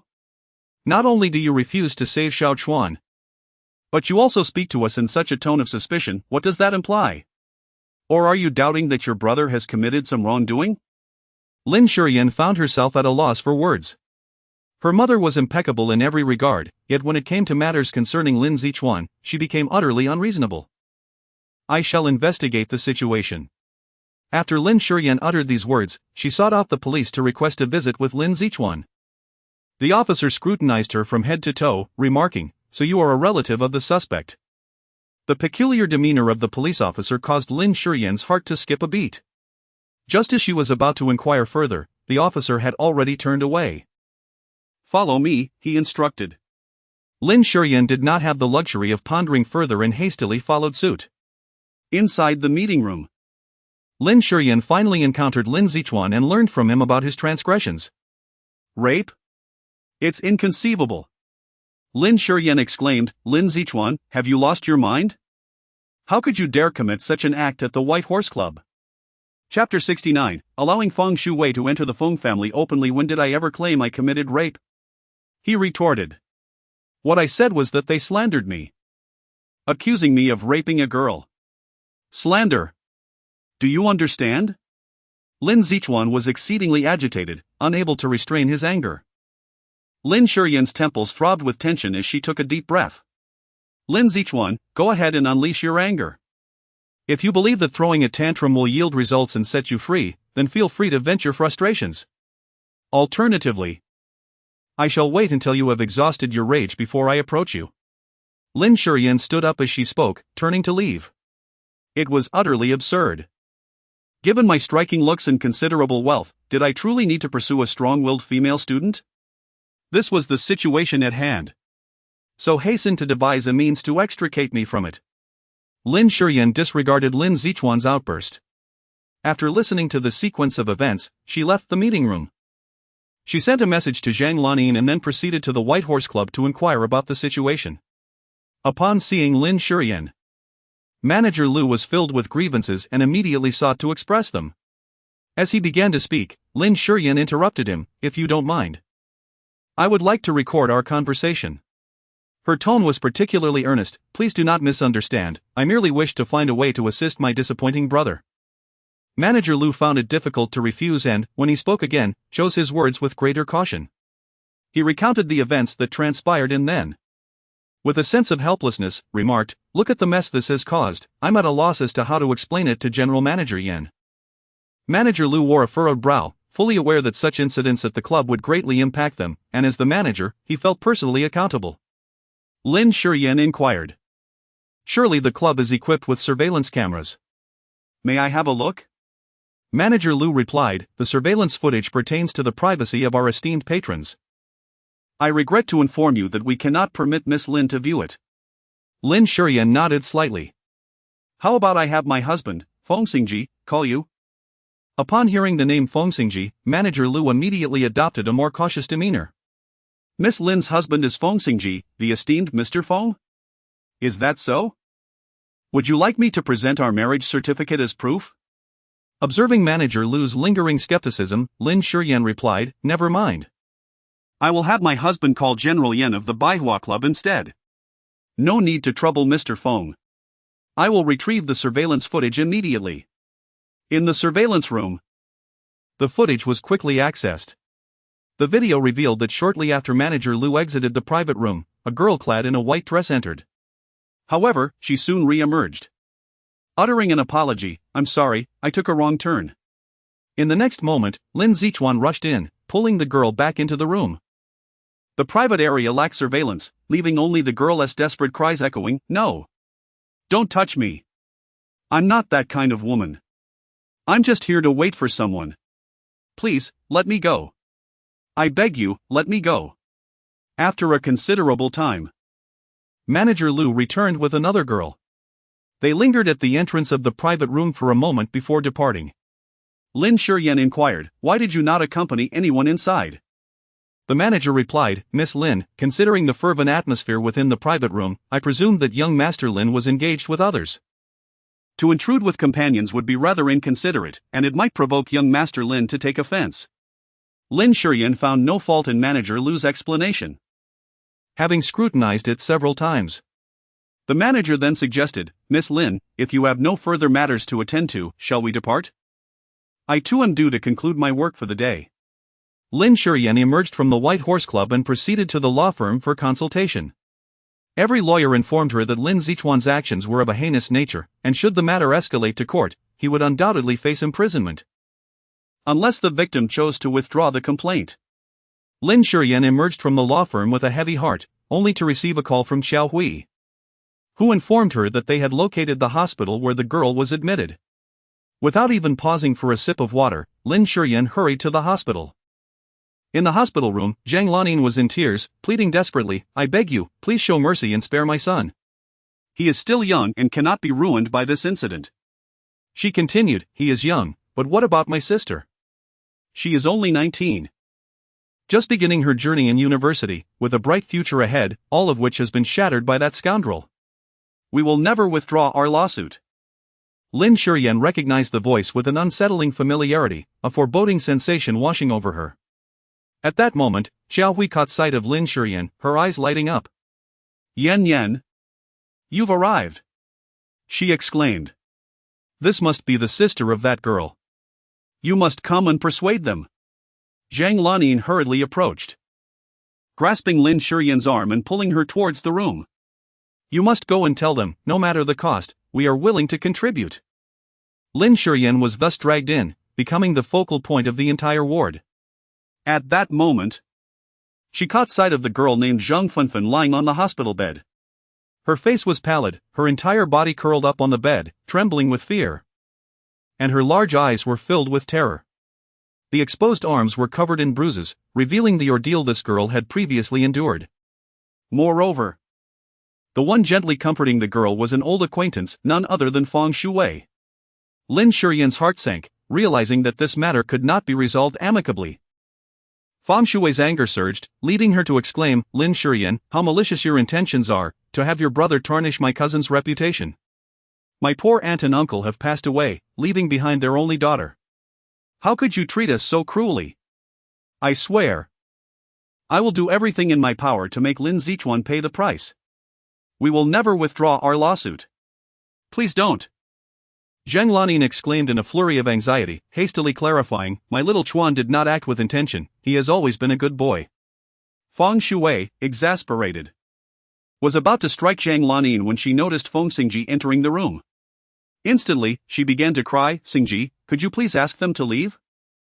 My sister will only feel worse seeing them." Their presence could truly drive someone to despair. Zhang Lanin, however, saw Feng Xingzhi as a beacon of hope, gazing at him with anticipation. "Xingzhi, you are close to this young lady, aren't you?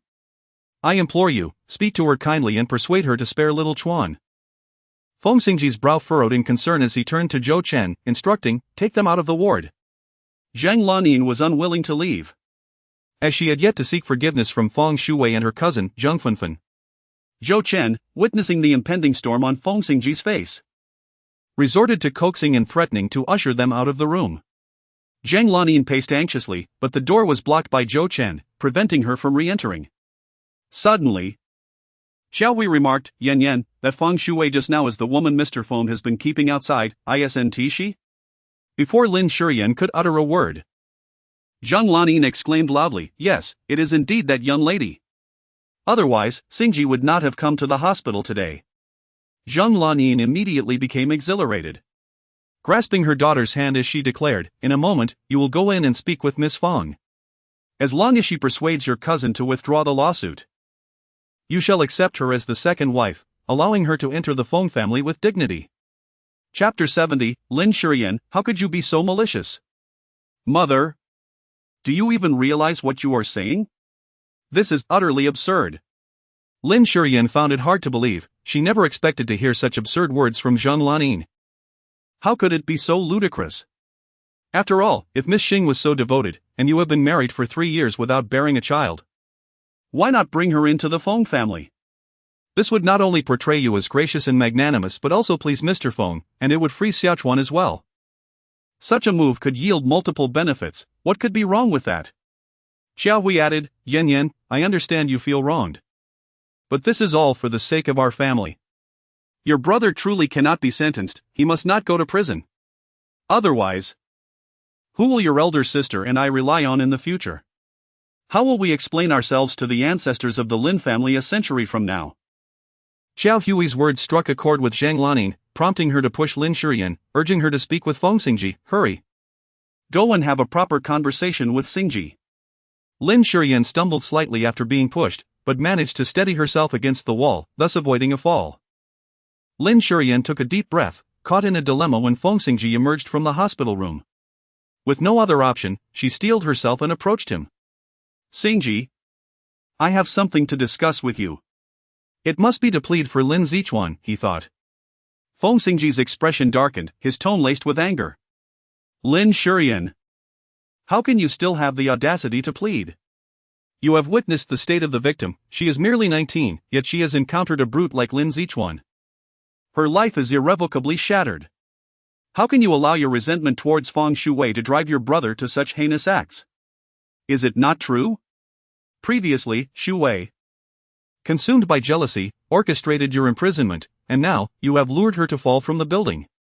Her face has been marred. And the doctor has confirmed that she will bear scars for life. Even so, you remain unrelenting, employing such vile schemes, leading to the destruction of the only sister left by her aunt and uncle. Lin Shiyan, what is your heart made of? How can you be so cruel? Lin Shiyan felt the air in the corridor thick with tension. Despite her desperate attempts to inhale, she could barely catch her breath, her lips trembling. Feng Xingzhi, do you truly perceive me as such a malicious person? Malicious enough to let Lin Zichuan violate an innocent girl over your entanglement with Feng Shuwei? Feng Xingzhi remained utterly unmoved, his expression cold and indifferent. The truth of whether you are the mastermind behind this matter can be easily uncovered. Lin Shiyan, allow me to caution you, your inability to recognize your own position often leads you to covet what does not belong to you. A fact I find tiresome to contend with. Should you engage in such deranged actions, do not be surprised if I respond without courtesy. When the time comes, it will not just be Lin Zichuan facing imprisonment. Lin Shiyan felt a burning sensation in her eyes, yet the corners remained dry, as if tears had vanished in that moment. Her voice wavered slightly. Feng Xingzhi, I realize you have been quite indulgent towards me. You clearly perceive me as that malicious woman, yet you still wish to uphold our marriage. Feng Xingzhi interrupted Lin Shiyan, regarding this matter. I believe I have made my stance clear long ago. I refrained from divorcing you for the sake of my grandfather. However, in light of your actions, I feel there is no longer any necessity to continue this marriage. Lin Shiyan's complexion turned ashen in an instant, her heart feeling as if pierced by 1,000 steel needles. She gazed at Feng Xingzhi with profound sorrow, each time. She believed that this was the utmost anguish she could endure, yet he consistently pushed the boundaries of her resilience further. Without uttering a single word, he turned and departed, leaving no room for conversation between them. Zhang Lanin, who was waiting nearby, instinctively approached as Feng Xingzhi walked by. Xingzhi. But he paid her no heed and continued on his way. Both Zhang Lanin and Xiao Hui, intimidated by Feng Xingzhi, hesitated to pursue him. They hurried to find Lin Shiyan, directly inquiring, Yan, how did it go? Did you reach an agreement with President Feng? Will he spare Xiaochuan? What shall we do then? Xiaochuan cannot endure the hardships of imprisonment. Furthermore, this will leave a permanent mark on his record, ruining his future. The more Zhang Lanin contemplated, the more anxious she became. Grasping Lin Shiyan's wrist, she implored her earnestly, since Xingzhi refuses to compromise, why not appeal to old Master Feng? He cherishes you dearly, he is sure to agree. As Zhang Lanin grew more convinced of her suggestion's merit, she took Lin Shiyan by the hand and led her toward the exit. Mom, what are you doing? Going to the old residence to find the old master. I will not go. Lin Shiyan resolutely declined. She felt no shame in refusing to appeal to old Master Feng on such matters. The memory of witnessing Lin Zichuan's nonchalant entrance into the Baihua Club through video footage haunted her, revealing the extent of his reckless escapades. Lin Zichuan's behavior had become increasingly intolerable, culminating in a significant crisis this time. He deserved confinement to learn his lesson. Zhang Lanin, incensed, exclaimed, Lin Shiyan. Do you comprehend the absurdity of your words? Xiaochuan is your brother. Your jealousy towards him has often manifested in petty rivalry, but this situation is different. If things go awry this time, it could ruin his life forever. Xiao Hui, equally distressed, regarded her son as her sole hope and could not bear the thought of watching him be destroyed. However, she maintained a level of rationality beyond Zhang Lanin. Recognizing that the only person who could intervene at this juncture was Lin Shiyan. With earnestness, Xiao Hui implored, Yan. I understand that your words stem from anger at Xiaochuan's lack of ambition, but regardless of the circumstances, he remains your brother. You two are the closest individuals in this world, you cannot truly stand by and watch him be ruined. As she spoke, Xiao Hui knelt before Lin Shiyan, pleading. I beseech you, for Xiaochuan's sake, to endure a slight inconvenience and allow Miss Feng to enter. This would lead to a resolution that pleases all. Zhang Lanin further insisted. Lin Shiyan, should you refuse? I will directly consult with Xingzhi and ensure that Miss Feng is recognized as a foster daughter of the Lin family and enters the Feng household. Lin Shiyan found it difficult to believe. She felt as though the sun had risen from the west, more absurd than the words she heard today. My goodness! Lin Shiyan could not help but exclaim, have you forgotten? The victim in this situation is not Feng Shuwei, she is merely a cousin. And she has no authority over this matter. Zhang Lanin immediately responded, then let us beseech Zhang Fenfen once more. Whether she desires money or a house, our family can accommodate her. Even if she wishes for Zichuan to marry her, that is not out of the question. Chapter 71, All to become divorced wife's mother. Lin Shiyan listened to her mother's words, feeling an overwhelming sense of absurdity. She could not restrain herself from saying, Lin Zichuan's assault on an innocent girl is a crime. It cannot be resolved simply by offering a little more money to make the victim swallow her suffering. Forcing a girl to marry the very brute who violated her is the most ludicrous and cruel act in this world. Moreover, Zhang Fenfen is Feng Shui's cousin. She will never allow this matter to be buried so easily. What should we do then? Zichuan cannot remain imprisoned in that dark place indefinitely. Zhang Lanin was in a state of panic, as if the sky were about to collapse. Lin Zichuan is becoming increasingly audacious. I actually think it would be better for him to be confined there and learn a lesson. With a sharp slap, Zhang Lanin struck Lin Shiyan across the face. Pointing her finger and scolding, Lin Shiyan, what nonsense are you speaking? He is your brother, how can you allow him to go to prison? Lin Shiyan pressed her face, stinging with pain, and gazed blankly at Zhang Lanin. Although she had long been aware of her mother's favoritism, it was the first time she had witnessed her resorting to violence for Lin Zichuan. Zhang Lanin continued her tirade, declaring, Lin Shiyan, let me tell you. If you cannot save your brother, do not dare call me mom. With that, she stormed off in a fit of anger. Yan, your mother is merely worried about Xiaochuan. She means no harm. Do not hold it against her, Xiao Hui attempted to soothe her before hastily departing. She remarked coolly, if you've seen enough, you may come out now. The corridor remained desolate, as though she had been conversing with the air. If you do not emerge soon, I shall leave, she added. Shortly after her words faded, Feng Shuwei stepped out. Handing over a tissue, she said, here, wipe your mouth, there are traces of blood at the corner. Lin Shiyan replied. Thank you. There is no need for such formality, you and your mother invited me to witness such a splendid performance. I merely provided a tissue, which I consider quite a bargain. Feng Shui's tone was laced with schadenfreude, tinged with a mocking delight in the spectacle. Lin Shiyan appeared to have not heard And merely stated calmly, Feng Shui, the matter concerning Lin Shiyan was orchestrated by you, correct? Her words, though framed as a question, were inherently assertive. Feng Shui replied with a faint smile, Lin Shiyan forcibly assaulted my sister, I did not compel him to act.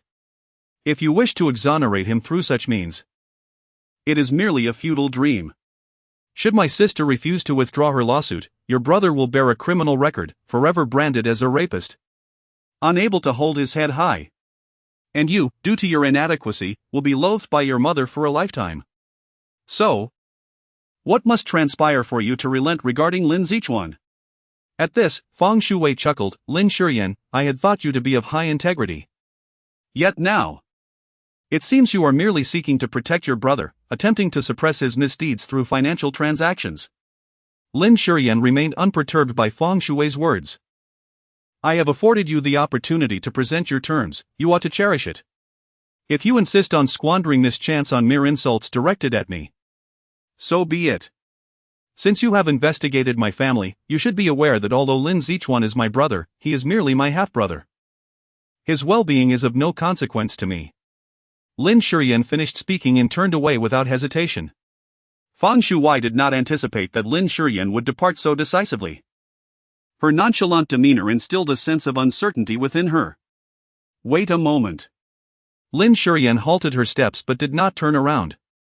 Since you are so earnest, let us find a place to converse. Very well. Lin Shiyan readily agreed. She followed Feng Shui to a CAF near the hospital.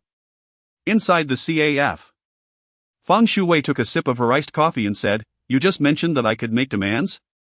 Indeed, any conditions you wish, Lin Shiyan replied. A calculating glimmer appeared in Feng Shui's eyes, Since you are so straightforward, I shall not be coy. I have 2 conditions. First, I want you to divorce Feng Xingzhi. And the second? You must assist me in marrying into the Feng family as the young mistress.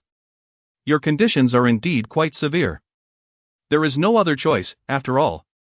Your brother is a man of ill repute, capable of committing such disgraceful acts as rape. If you wish to protect him, a price must be paid, wouldn't you agree? Feng Shui smiled lightly, completely unfazed by the possibility of Lin Shiyan's refusal. This time, the initiative was firmly in her grasp.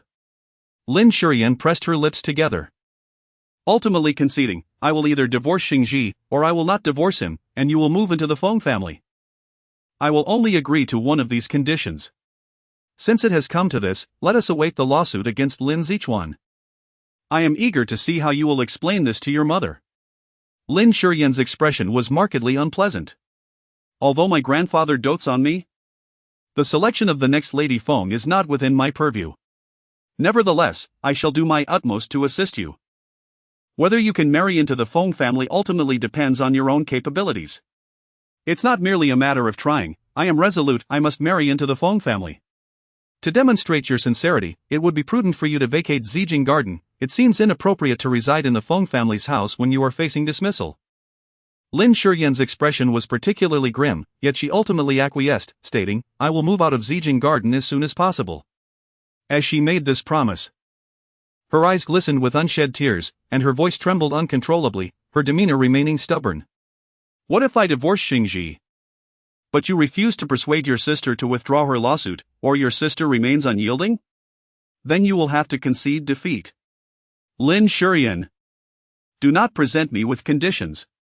You must comprehend your current predicament, you do not possess the standing to do so. Lin Shiyan's expression was one of immense frustration. And she could only grit her teeth in acquiescence. Reluctantly, she remarked, This time, you have indeed triumphed. However, do not assume that should you renege, I would be powerless against you, far from it. I possess countless methods to make you regret it. Feng Shui paid no heed to Lin Shiyan, dismissing her outburst as the lamentations of a vanquished opponent, unworthy of concern. She placed a 100 yuan bill beneath her coffee cup and stated, This round of coffee is on me. With that, Feng Shui donned her mask and sunglasses before departing. Lin Shiyan gazed at Feng Shui's figure, the unwillingness and anger on her face gradually receding. Memories of her previous inquiry to Lin Shiyan resurfaced in her mind, along with his indignant words. Lin Zichuan exclaimed in a fit of rage. That woman smiled at me with intention and declared that she was there to serve me. Indeed, she struggled. Yet, Manager Lu asserted that she is a virgin. A woman who has never known a man, pleading on the bed not to do something, is that not an implicit invitation? So many women are eager to share my bed, why would I feel the need to force myself upon one? Previously, she had harbored doubts about Lin Zichuan's words. But today, Feng Shui's actions have left Lin Shiyan utterly convinced. This incident was a carefully orchestrated scheme, devised by Feng Shui, aimed squarely at her. Chapter 72, Feng Xingzhi's heart ached for her. As Lin Shiyan stepped through the gates of Zijing Garden, she received a text message from an unfamiliar number, countdown, 23 hours. She recognized it as a message from Feng Shui, urging her to expedite the divorce proceedings with Feng Xingzhi. Truly impatient, she left no room for ambiguity regarding her intentions. Lin Shiyan changed her shoes and ascended the stairs, promptly dialing Feng Xingzhi's number. Is there something you need? A cold and somber voice emanated from the other end once the call connected. I've thought it over, I no longer wish to engage in this charade with you.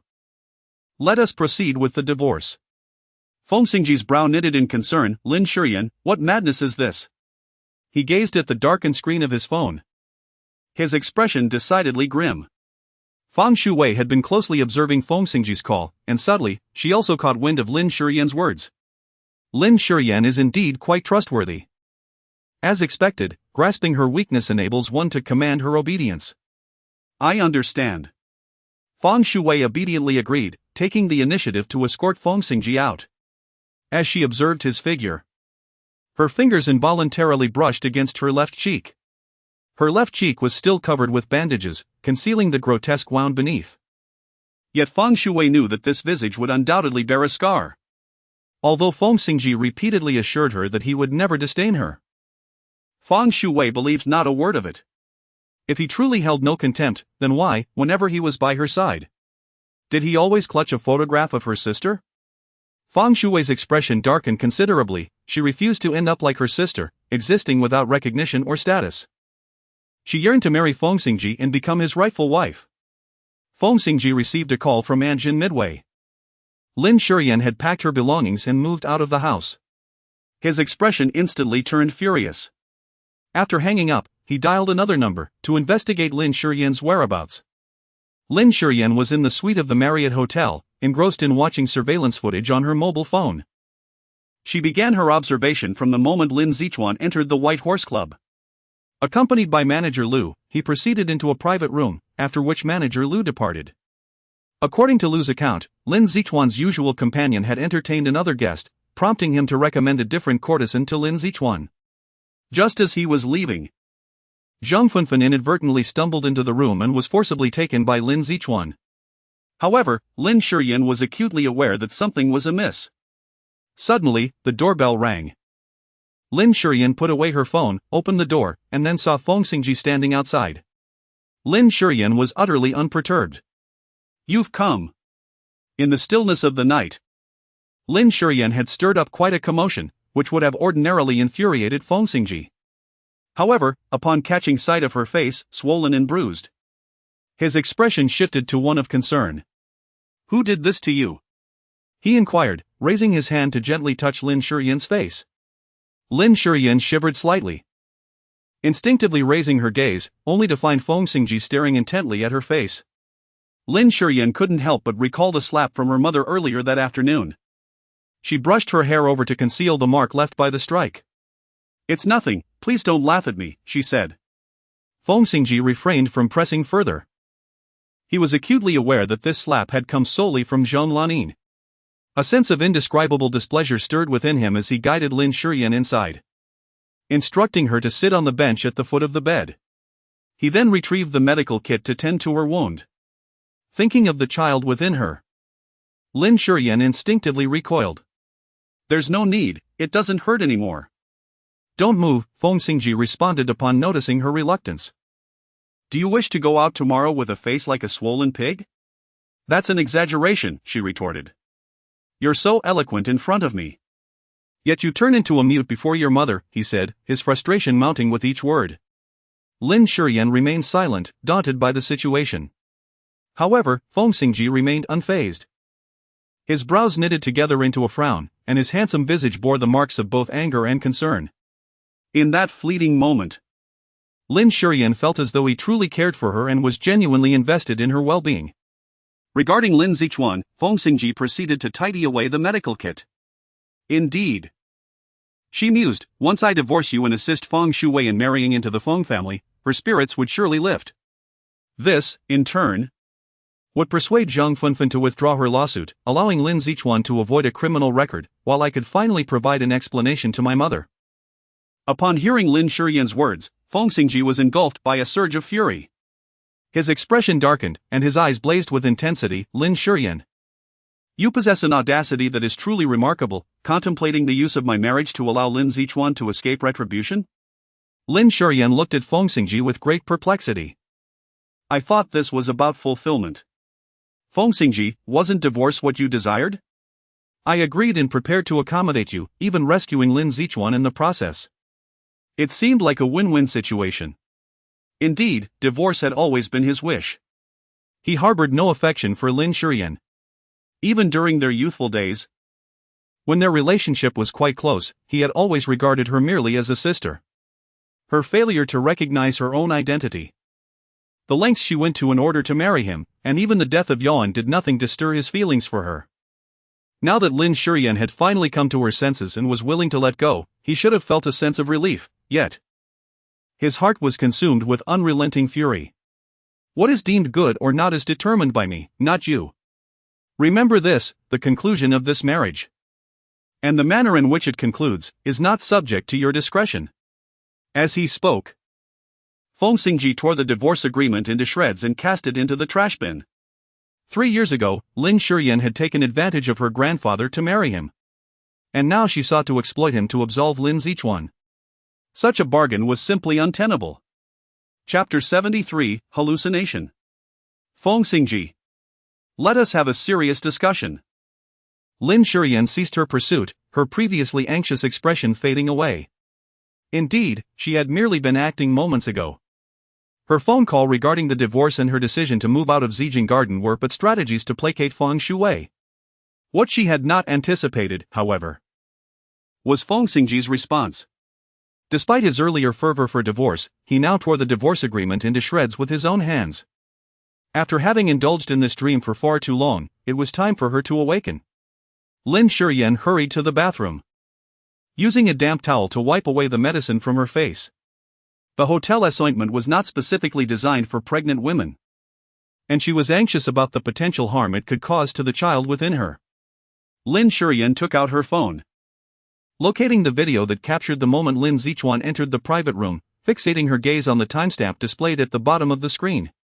The duration seemed excessively prolonged. Lin Shiyan felt a jolt of energy. She activated the hotel computer, uploaded the video, and then magnified the footage of Lin Shiyan rushing to the hotel entrance. The surveillance system installed at the White Horse Club was of exceptional quality. Even on a dimly lit night, Lin Shiyan's expression was clearly visible. His complexion appeared flushed, and the look in his eyes seemed somewhat vacant. Lin Shiyan couldn't help but sit up straight, repeatedly gazing at this particular frame. Lin Shiyan's demeanor was evidently not in a normal state. Lin Shiyan pondered for a moment before making a phone call. An hour later, she received a set of documents. It was Lin Shiyan's blood test report. She meticulously examined each value on the page. Apart from a notably high alcohol content, there appeared to be nothing amiss. Could it be that she was overthinking? Lin Shiyan furrowed her brows in contemplation. After a moment of reflection, she changed into a different outfit and departed from the hotel. By the time she arrived at the Starry Sky Club, it was already past 11 at night, and the atmosphere inside was lively and bustling. As Lin Shiyan just alighted from the vehicle, Han Su swiftly approached her. Yen. Lin Shiyan observed his surprise and inquired, "Why are you waiting at the door? Wasn't it mentioned that I could simply enter to find you?" She had just coincidentally seen off a customer. Han Su would not disclose to Lin Shiyan that he had been waiting at the entrance ever since he received her call. Han Su personally escorted Lin Shiyan to his lounge. Lin Shiyan's gaze swept across the lounge. The decor of Han Su's lounge differed significantly from the opulence of the Starry Sky Club, it exuded a refreshing style. Noticing Lin Shiyan's attention, Han Su remarked, "The decor here is as simple as I am." He continued, "Despite being surrounded by indulgence day in and day out, I am exceptionally devoted. Once I have a girlfriend, I will be wholeheartedly committed to her." Lin Shiyan responded with genuine happiness for the future girlfriend, saying, "She is truly fortunate, I should congratulate her in advance." Her tone reflected nothing more than pure joy for another girl, seemingly oblivious to Han Su's subtle intentions. Han Su, undeterred, poured a glass of warm water and placed it before Lin Shiyan. "Is there something on your mind that brought you here so late?" he inquired. "I do have something I wish to ask you," Lin Shiyan said. Han Su, are you aware of a certain drug that can compel an individual to act contrary to their true nature, leaving them with no recollection of their actions afterward? Indeed. Such a substance exists, it is known as a hallucinogen, Han Su explained. Those who consume it perceive a reality that is entirely different from the truth. For instance, if someone professes their love, the intoxicated individual might perceive it as a threat, as if the speaker were brandishing a knife. Conversely, a rejection may be misconstrued as seduction by the hallucinogen-affected person. More commonly, those under the influence see only the individuals they wish to see, allowing the aggressor to act with impunity. Indeed. This revelation clarified much, no wonder Lin Zichuan claimed that the woman was proactive. While surveillance footage indicated that Lin Zichuan had forcibly taken the girl inside, it was evident that Lin Xiao had been wronged. Restoring his reputation was merely a matter of time, and there was no need for haste.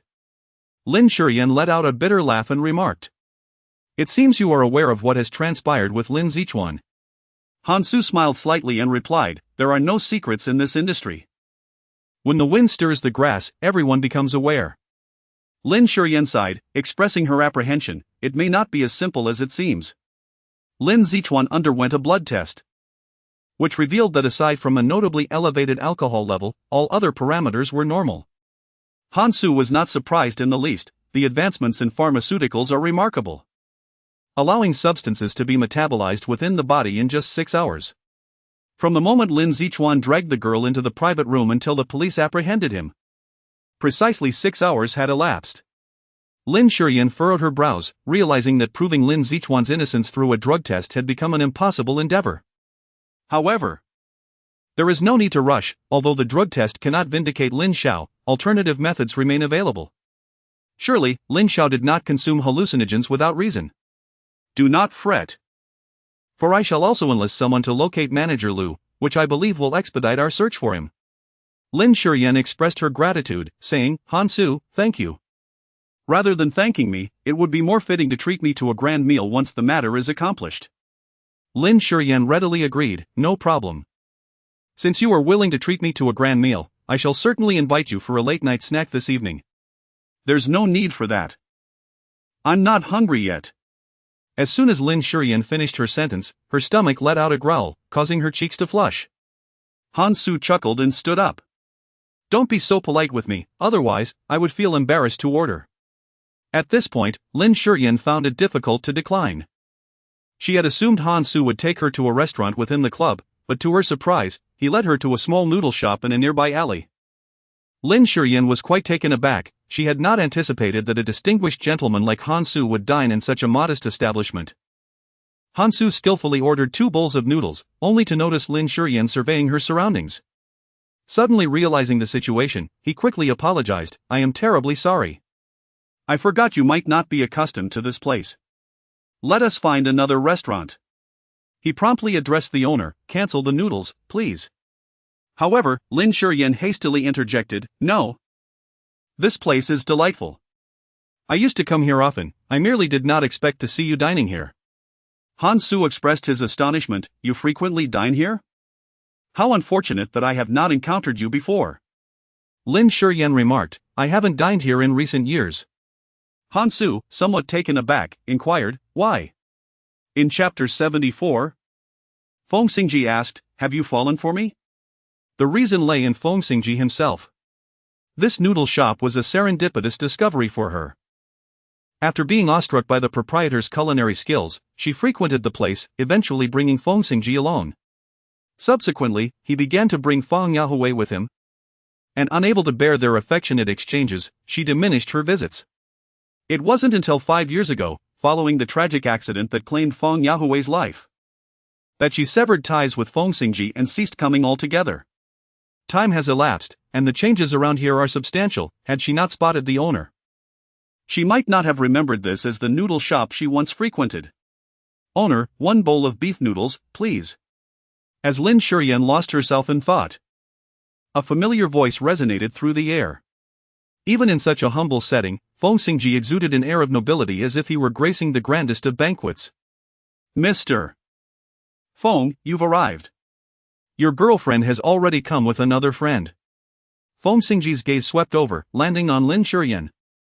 Upon noticing Han Su seated across from her, his pupils constricted sharply. Lin Shiyan suddenly felt a chill creeping up her spine, her back instantly tensing. The owner, oblivious to Feng Xingzhi's unusual demeanor, warmly welcomed him to take a seat and soon brought forth a cold dish. "This is a gift from your aunt. Enjoy it while we prepare the noodles."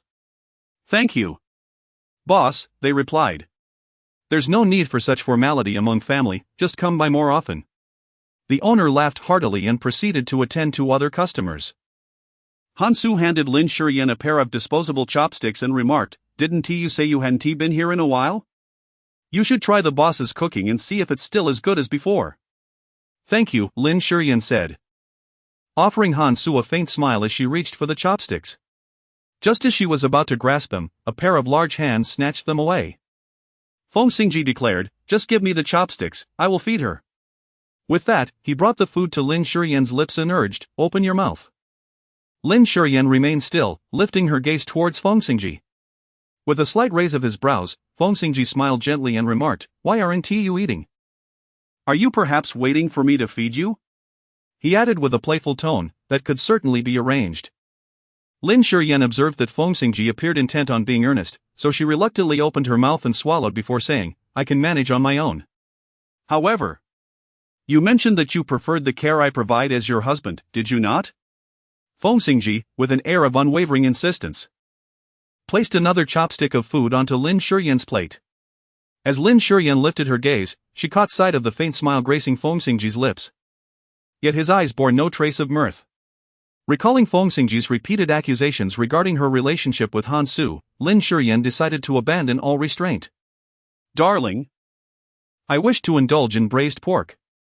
"Very well," Feng Xingzhi replied, delicately placing a piece of braised pork to her lips.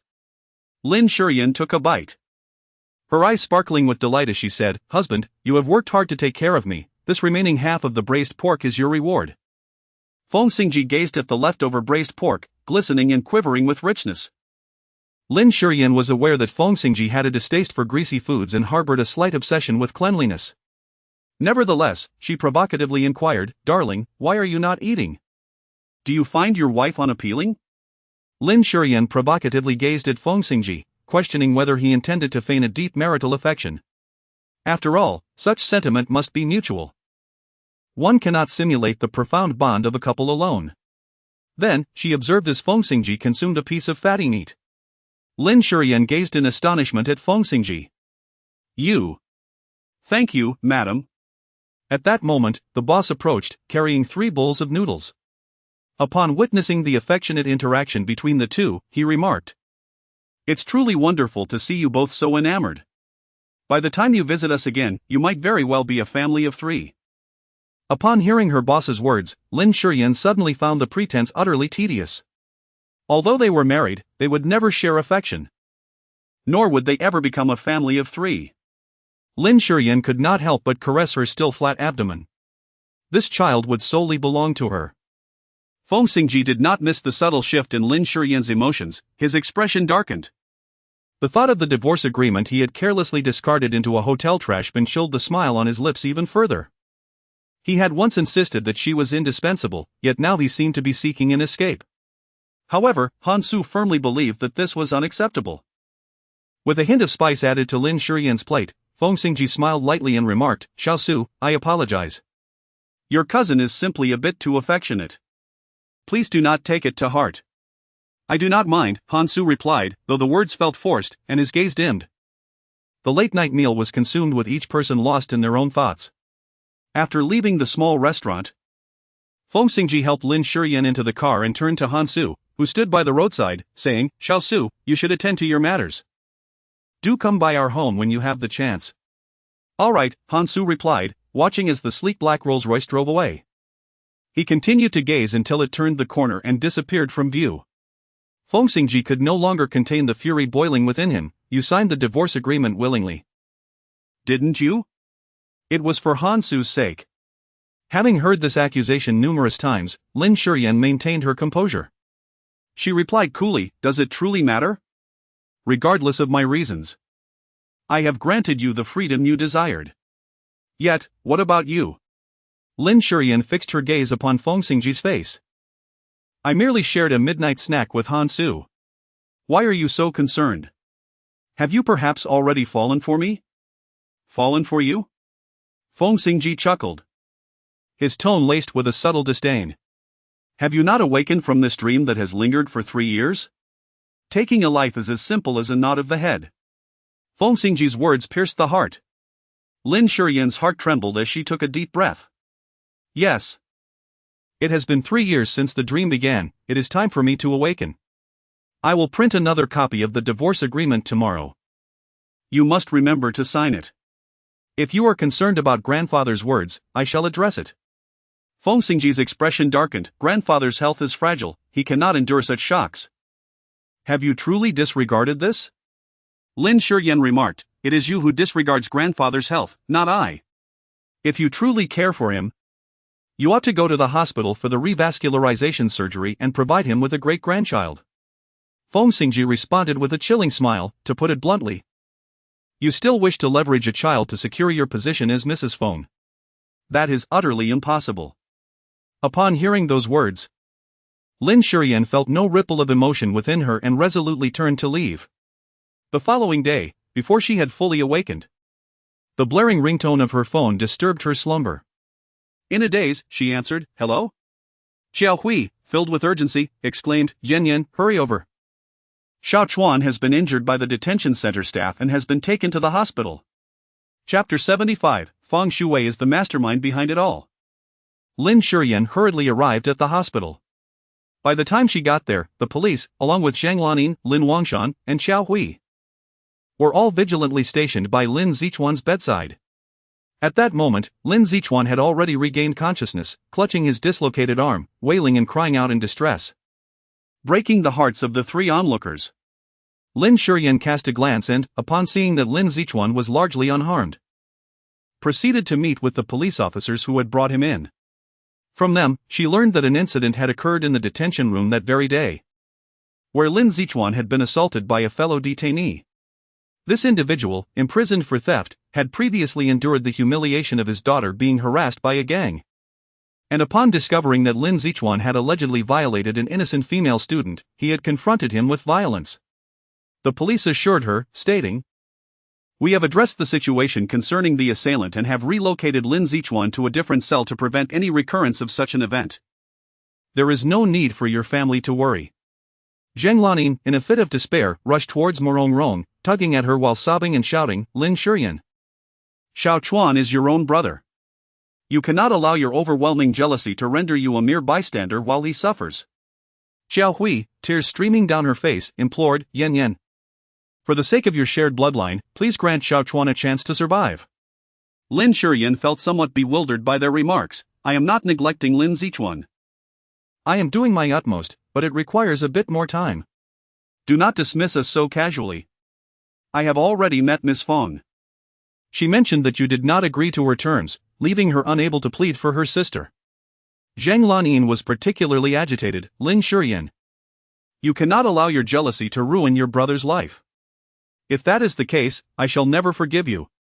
Lin Shiyan was taken aback by her mother's words. She found them utterly absurd and could no longer contain her indignation. "Mom, do you have any idea what conditions Feng Shui has proposed? She demands that I divorce Feng Xingzhi and assist her in ascending to the position of Mrs. Feng."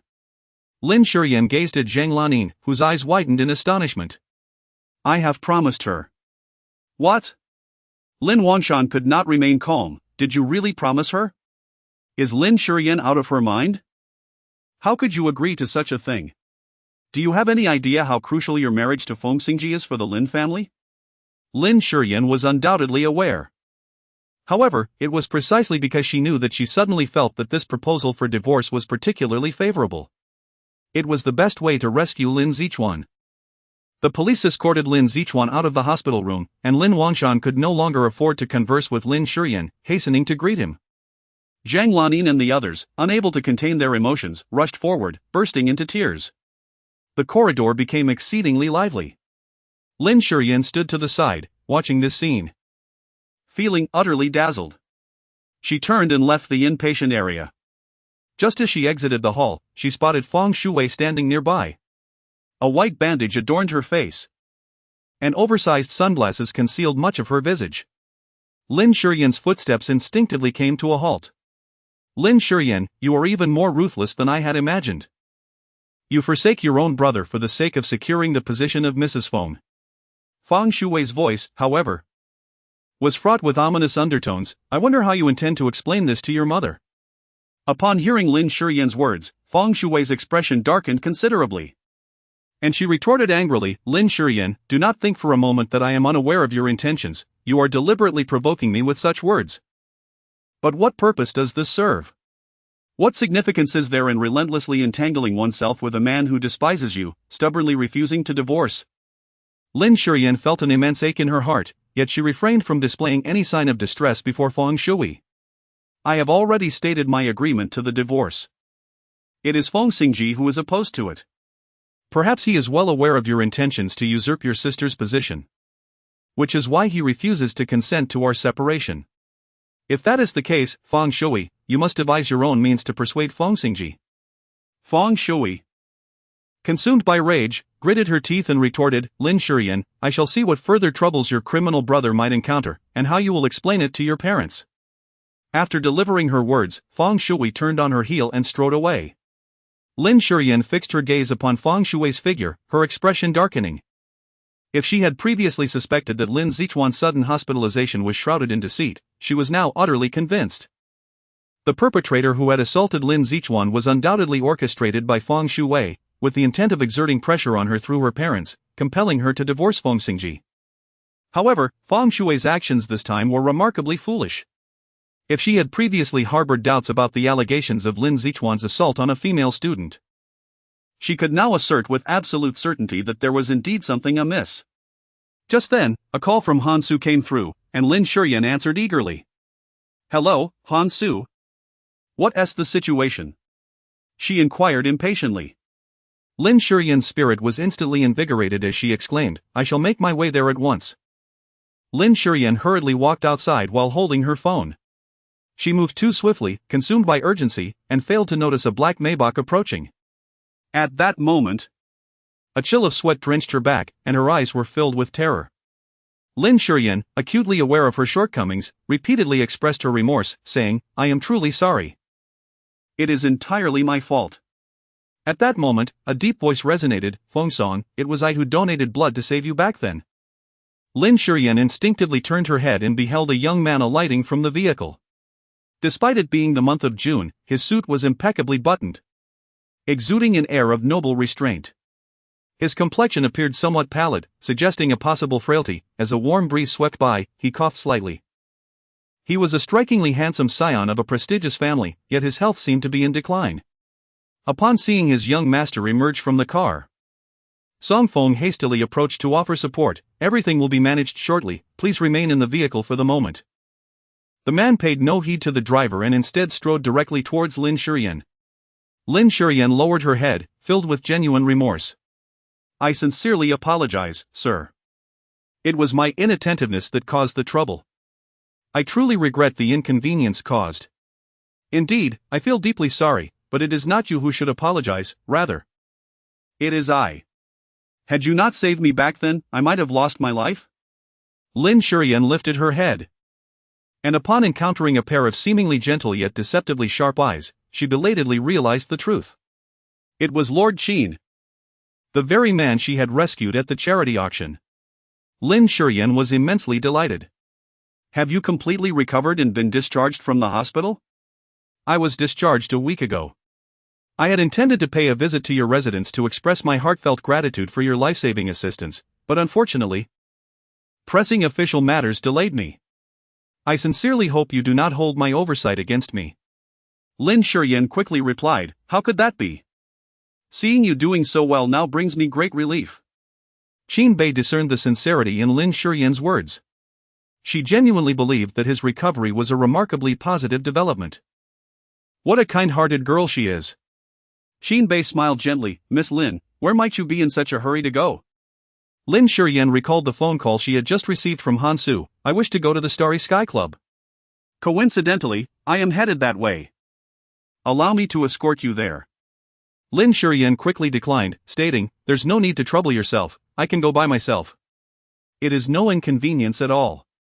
Master Qin, with great courtesy, personally opened the car door and gestured an invitation. Lin Shiyan found it difficult to refuse and thus boarded the car with Lord Qin. Previously, she had only a vague understanding of Lord Qin's identity, believing that someone of his stature would be hard to approach. To her surprise, he was exceedingly cordial towards her. Lin Shiyan couldn't help but inquire about the events concerning Master Qin at the charity auction. Master Qin replied, I must apologize for the comical nature of my predicament. That day, I suffered from low blood sugar and inadvertently fell into the lake. Had you not come to my aid, I fear that this day next year would have marked my demise. Miss Lin, you are indeed my savior. Lin Shiyan hastily waved her hand, saying, I cannot accept such gratitude, for I merely happened to witness it. One must pay close attention to low blood sugar. It would be prudent to carry some candy at all times, consuming a piece whenever one feels unwell. Song Feng could not refrain from interjecting. The family doctor has advised the same, yet Master Qin refuses to carry candy, deeming it too effeminate. Miss Lin, perhaps you could persuade him. Master Qin's tone darkened as he interjected, Song Feng. Song Feng instinctively recoiled but continued to gaze at Lin Shiyan, recalling how Master Qin's previous incident had alarmed them all. Lin Shiyan possessed a profound understanding of Master Qin's mindset. After all, he was a figure of great stature, renowned and feared by many, which rendered him reluctant to engage in trivial matters such as distributing sweets. She produced a jade gourd from her possession, stating, This gourd contains a selection of candies I have meticulously chosen. They are modest in size, delightful in flavor, and devoid of gaudy packaging. Lin Shiyan pulled Qin Bei's hand and poured 2 candies into it. Try it. All right. Qin Bei promptly placed the sweets into his mouth, so swiftly that Song Feng barely had time to intervene. Bei, he said, watching Qin Bei intently, fearful that he might experience any discomfort in the next moment. Lin Shiyan finally realized her recklessness. A figure as prominent as the 8th master of the Qin family would undoubtedly be extremely cautious about what he consumes.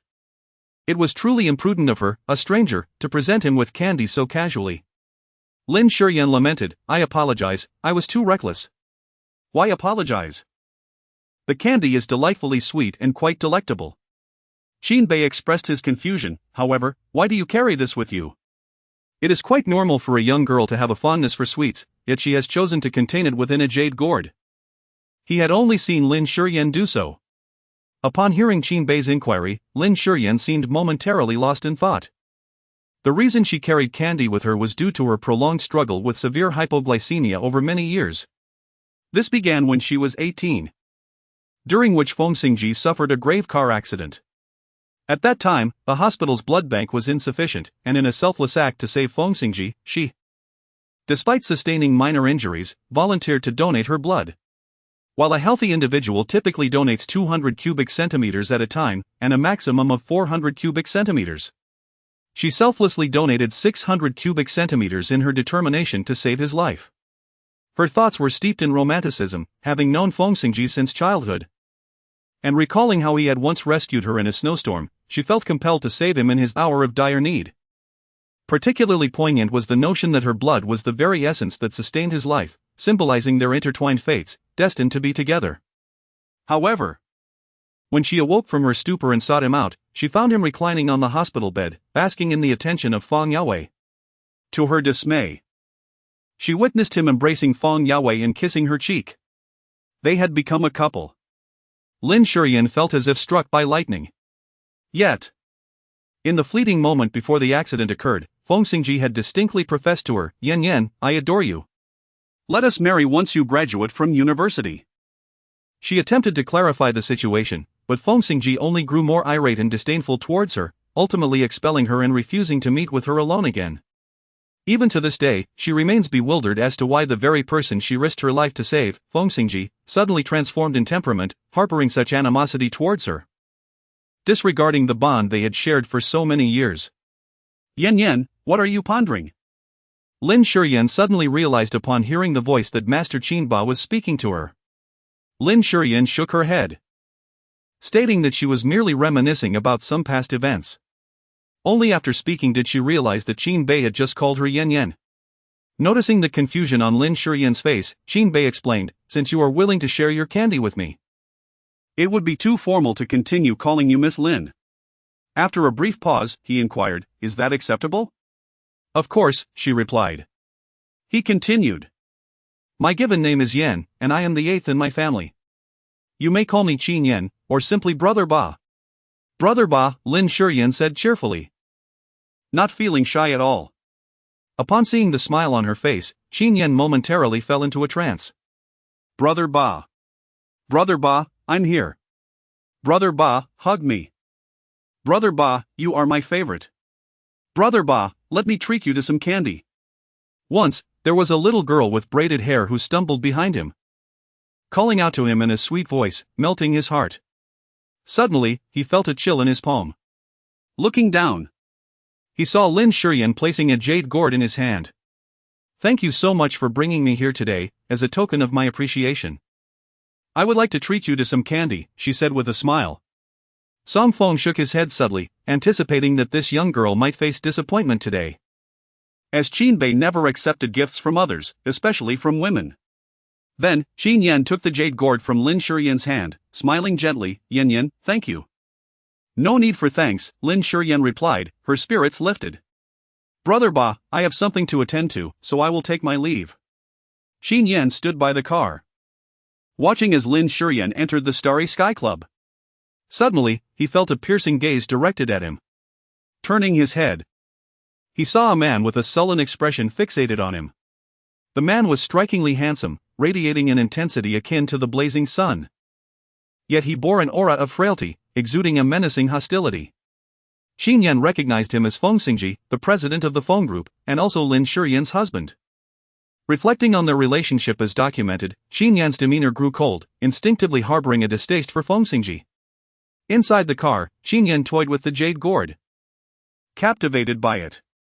Through the rearview mirror, Song Feng observed this scene, hesitating to speak. "Speak your mind, there is no need to hold back," Qin Yan urged. "Master Ba. Although our Qin family does not require commercial alliances and the head of the family is quite progressive, we will certainly not approve of your entanglement with a married woman." "Are you suggesting that I have feelings for Yan Yan? Given how affectionate we are, is there still a need for suspicion?" Qin Yan understood Song Feng's implication clearly and responded, "Every time I see her, I am reminded of Bao Zhu." Song Feng was taken aback, his heart racing. "Who is Bao Zhu?" "That was the little princess the Qin family lost 22 years ago, a source of pain for every member of the family, especially for Master Ba, who shared the same mother as Bao Zhu and was closest to her during her lifetime. Over the past 22 years, many had impersonated Bao Zhu, only to be unmasked by Master Ba, with their fates being far from fortunate. In recent years, few dared to pose as Bao Zhu anymore." Song Feng felt a profound sense of awe, bewildered at the charm Lin Shiyan possessed, which made Master Ba associate her with Bao Zhu. Unaware of Song Feng's thoughts, Qin Yan popped 2 candies from the jade gourd into his mouth, savoring their sweetness. Starry Sky Club. When Lin Shiyan arrived, Han Su was already waiting for her at the door. The others were already in the lounge. As Lin Shiyan followed Han Su into the lounge, she was met with the sight of Manager Lu from the White Horse Club bound to the chair placed at the center. Upon noticing Lin Shiyan, Manager Lu immediately began to shout, "Miss Lin, what is the meaning of this? In what way have I offended you to warrant being tied up like this?" Lin Shiyan approached and said, "Manager Lu, you are being overly dramatic. There is nothing for which you need to apologize to me, rather, I have matters I wish to trouble you with." Manager Lu replied, Miss Lin, I presume you have come regarding your brother's situation. When you inquired previously, I provided all the information I could. I permitted you to record our conversation, and although it contravenes regulations, I understood your concern for your brother and granted you access to the surveillance footage. What more do you wish to pursue? Lin Shiyan remarked. It was merely the surveillance footage that sparked a few minor doubts within me. Could it be that the guests visiting your White Horse Club that night were unusually well-mannered? Showing no interest even in gossip? Manager Lu sighed, Miss Lin, how am I to explain this? The private room where young Master Lin was located is situated at the innermost part of the third floor. The guests in the surrounding rooms arrived early and were enjoying themselves, so it is quite normal that they did not hear any commotion. I truly cannot elucidate why no one went to investigate. Perhaps when the police file charges, you might have them inquire with those guests. Manager Lu, indeed eloquent, presented his arguments with considerable logic. You flatter me, though I am merely a junior manager, I do uphold the virtue of reason. Manager Lu's words subtly mocked Lin Shiyan for her lack of reason. Lin Shiyan's expression remained unchanged as Manager Lu's suggestion is quite commendable. When that day arrives, I shall certainly propose it to the authorities. However, prior to that, I have a question. Why did you spend over half an hour with a box girl? Manager Lu's demeanor shifted to one of helplessness. It seems this is the reason Miss Lin intends to hold me accountable. He paused before continuing. I understand that you are dissatisfied with my performance as a manager, which has led to such a grave mistake on Lin Xiao's part. Yet, I must assert my innocence. You are aware that the girl Lin Xiao was interested in that day was rather inexperienced and quite young. Although she took the initiative to step out for the sake of her family's well-being, it was inevitable that she would feel uncomfortable when the time came. In order to ensure Lin Xiao had an enjoyable experience, I felt it necessary to encourage her. After much persuasion, she finally agreed. However, on our way to the private room, we encountered a few rowdy young men, and my attempts to reason with them prolonged our delay. I acknowledge my shortcomings, but Lin Xiao's actions cannot be entirely blamed on me. Manager Lu's heartfelt words fell on deaf ears, as Lin Shiyan remained unmoved. In a calm tone, she stated, on the day Lin Zichuan encountered trouble, I requested to see him. He informed me that the girl was willing and had voluntarily expressed her desire to serve him. This is entirely separate from what transpired in the surveillance footage. Alas, Lin Xiao must have mistakenly believed that Miss Zhang was affiliated with the establishment. Lin Shiyan suddenly pointed at Han Su and asked, does Manager Lu know him? He is the son of the Han family and also the mastermind behind the Starlight Club. Naturally, Manager Lu was acquainted with him. In their line of work, lacking discernment would have led to untold demise long ago. It's good that you know him. Lin Shiyan continued, I heard from young Master Han about a substance called a hallucinogen, which, when consumed, allows individuals to perceive entirely different people and events from reality. There is also a drug known as obedience water, which compels one to heed whatever others instruct. Is this true? The latter inquiry was directed at Han Su. Han Su nodded, affirming, indeed, it is true. I do not believe it. What shall we do then? Perhaps we could conduct an experiment, so I may witness it with my own eyes. Lin Shiyan turned her gaze to Manager Lu, saying, I would appreciate it if you could be the subject for this experiment. Chapter 78, The Truth. Manager Lu forced a smile and replied, Miss Lin, please, do not jest. I am particularly timid. It matters not, after taking the drug, your courage will surely swell, Lin Shiyan remarked to Han Su, young Master Han. I kindly ask you to assist in opening Manager Lu's mouth. No problem. Han Su delivered a swift kick to Manager Lu's abdomen. The force sent both him and his chair crashing to the ground. Instinctively, he attempted to curl up, but the ropes binding his limbs left him only able to emit pained cries. Han Su seized Manager Lu's hair, compelling him to tilt his head back and open his mouth, a position that was excruciatingly uncomfortable. What heightened his discomfort and terror was the sight of Lin Shiyan approaching him with two familiar small vials in hand. Lin Shiyan, in a state of bewilderment, inquired, Han Su, do you think I should first let Manager Lu sample the hallucinogen, or the obedience water? Manager Lu felt the hairs on his back stand on end, desperately striving to maintain his composure. Miss Lin, please remain calm. What you are contemplating is a criminal act. What does it matter? she retorted. I will ensure this process is meticulously cleansed, leaving no trace for anyone to grasp. With no further regard for idle chatter, Lin Shiyan positioned the vial of hallucinogen near Manager Lu's lips. No. Please, no. He exclaimed, beads of cold sweat dotting his forehead. I never intended to target young Master Lin, I am merely a victim of circumstance. Upon noticing Lin Shiyan's hand come to a halt, Manager Lu pleaded, Miss Lin. My mother is gravely ill in the hospital, and my child is still very young. I implore you, show mercy and grant me a chance to live. Lin Shiyan remained unperturbed. No matter how disappointing Lin Zichuan may be, he is still my brother, and I will not permit anyone to slander him in such a manner. Although she had previously spoken in anger, intending to teach Lin Zichuan a lesson, his wrongdoing was not the case now, he was innocent. And she would not allow him to be wrongfully accused. Manager Lu's face was etched with turmoil. In truth, even if he did not speak, I was already aware of who had bribed him, Feng Xingzhi. Observing the sudden shock on Manager Lu's face, Lin Shiyan realized her conjecture was correct, it was indeed Feng Xingzhi. Can we now discuss the events that transpired?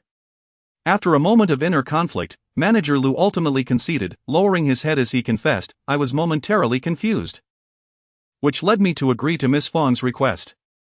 Once he uttered Feng Shui's name, the need for concealment had dissipated. A week prior, someone had approached Manager Lu, requesting his assistance in orchestrating a scheme to entrap Lin Zichuan.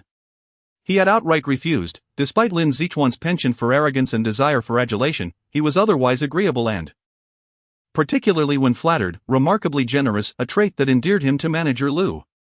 There was no way he would ensnare such a favored client. However, the following day, his daughter called in a panic, having accidentally hit someone and fled the scene in her fright, unaware of the other party's condition. This was no trivial matter. If his daughter were apprehended, her life would be irrevocably ruined.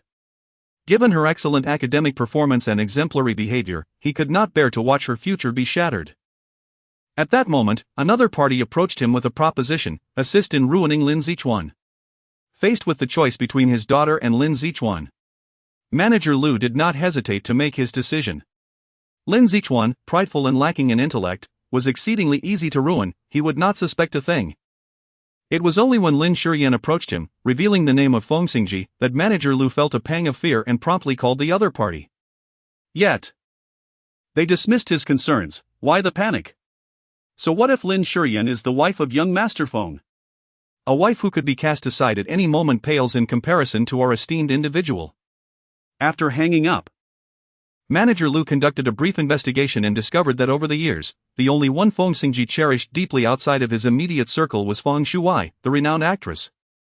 Manager Lu knew the truth in their words. Anyone with even a modicum of insight understood that Feng Shui's rise to fame was bolstered by someone powerful behind her. Nevertheless, fear gripped him. Lin Shiyan, after all, was the legitimate wife. Recalling her poised and graceful demeanor during their previous encounter, he grew anxious and decided to take leave to escape. After expressing his plea, Manager Lu earnestly implored, Miss Lin, I beg you to show mercy, considering my paternal affection. I could empathize with Manager Lu's feelings as a father, for my own parents held Lin Zichuan in similar regard. After Lin Shiyan finished speaking, she turned off the recording and departed. Once Manager Lu was released, Han Su hastily pursued Lin Shiyan. When he caught up, he found her lost in thought, gazing vacantly at the bustling street. Yen, he called out with concern. There's no need for such formality between friends. After a moment's pause, Han Su inquired, what do you plan to do next? Will you hand the recording over to the police? Lin Shiyan asked with a smile. What do you think is the likelihood of Feng Shui facing consequences for her actions? I replied, it's hard to say. The difficulty in providing an answer stemmed from the knowledge that your cousin would undoubtedly defend her. When Lin Shiyan uttered those words, she wore a smile. Yet Han Su felt an unsettling ache within his heart. Yen, please do not be like this. If you are truly unwilling to accept it, allow me to handle this matter. I assure you I can restore justice for your brother. The distinction between justice and injustice is far from clear at this moment. Lin Zichuan has indeed been ensnared, but that girl named Zhang Funfen has also tragically lost her innocence. In any case, I appreciate your assistance. I shall take it from here. At that moment, the car Lin Shiyan had summoned online arrived. I must take my leave now. Yen Yen. Hansu could not help but call out to her. It was midday, and the radiant sunlight filtered through the leaves, casting dappled patterns that graced Lin Shiyan's face with a breathtaking beauty, leaving him entranced. The words he had almost spoken about arranging for Manager Li to be apprehended, a task assigned by Feng Xingzhi, remained unuttered. At this instant, the only sound in his ears was the frantic beating of his own heart. Hansu? It's nothing. He suppressed the tumult within, offering Lin Shiyan a gentle smile as he cautioned, please be careful on your journey. Chapter 79, Feng Xingzhi remarked.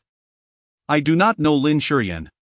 As Lin Shiyan settled into the taxi, her phone began to ring. She glanced at the screen and saw that it was a call from Zheng Lanin. After staring at the pulsating number for a moment, she finally answered the call. Lin Shiyan.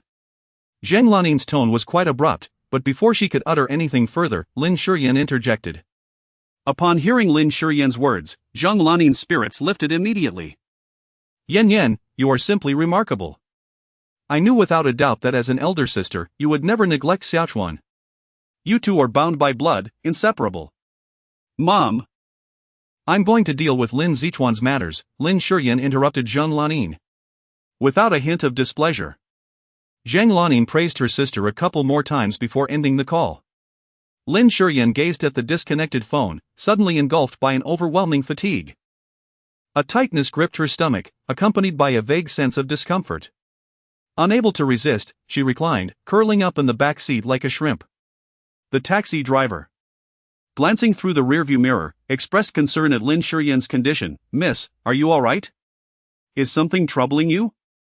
I am fine, Lin Shiyan murmured softly. I am just a bit weary. Then please take a moment to rest, I will wake you upon our arrival at the destination. Lin Shiyan expressed her gratitude and closed her eyes. She emptied her mind, forbidding herself from dwelling on numerous thoughts.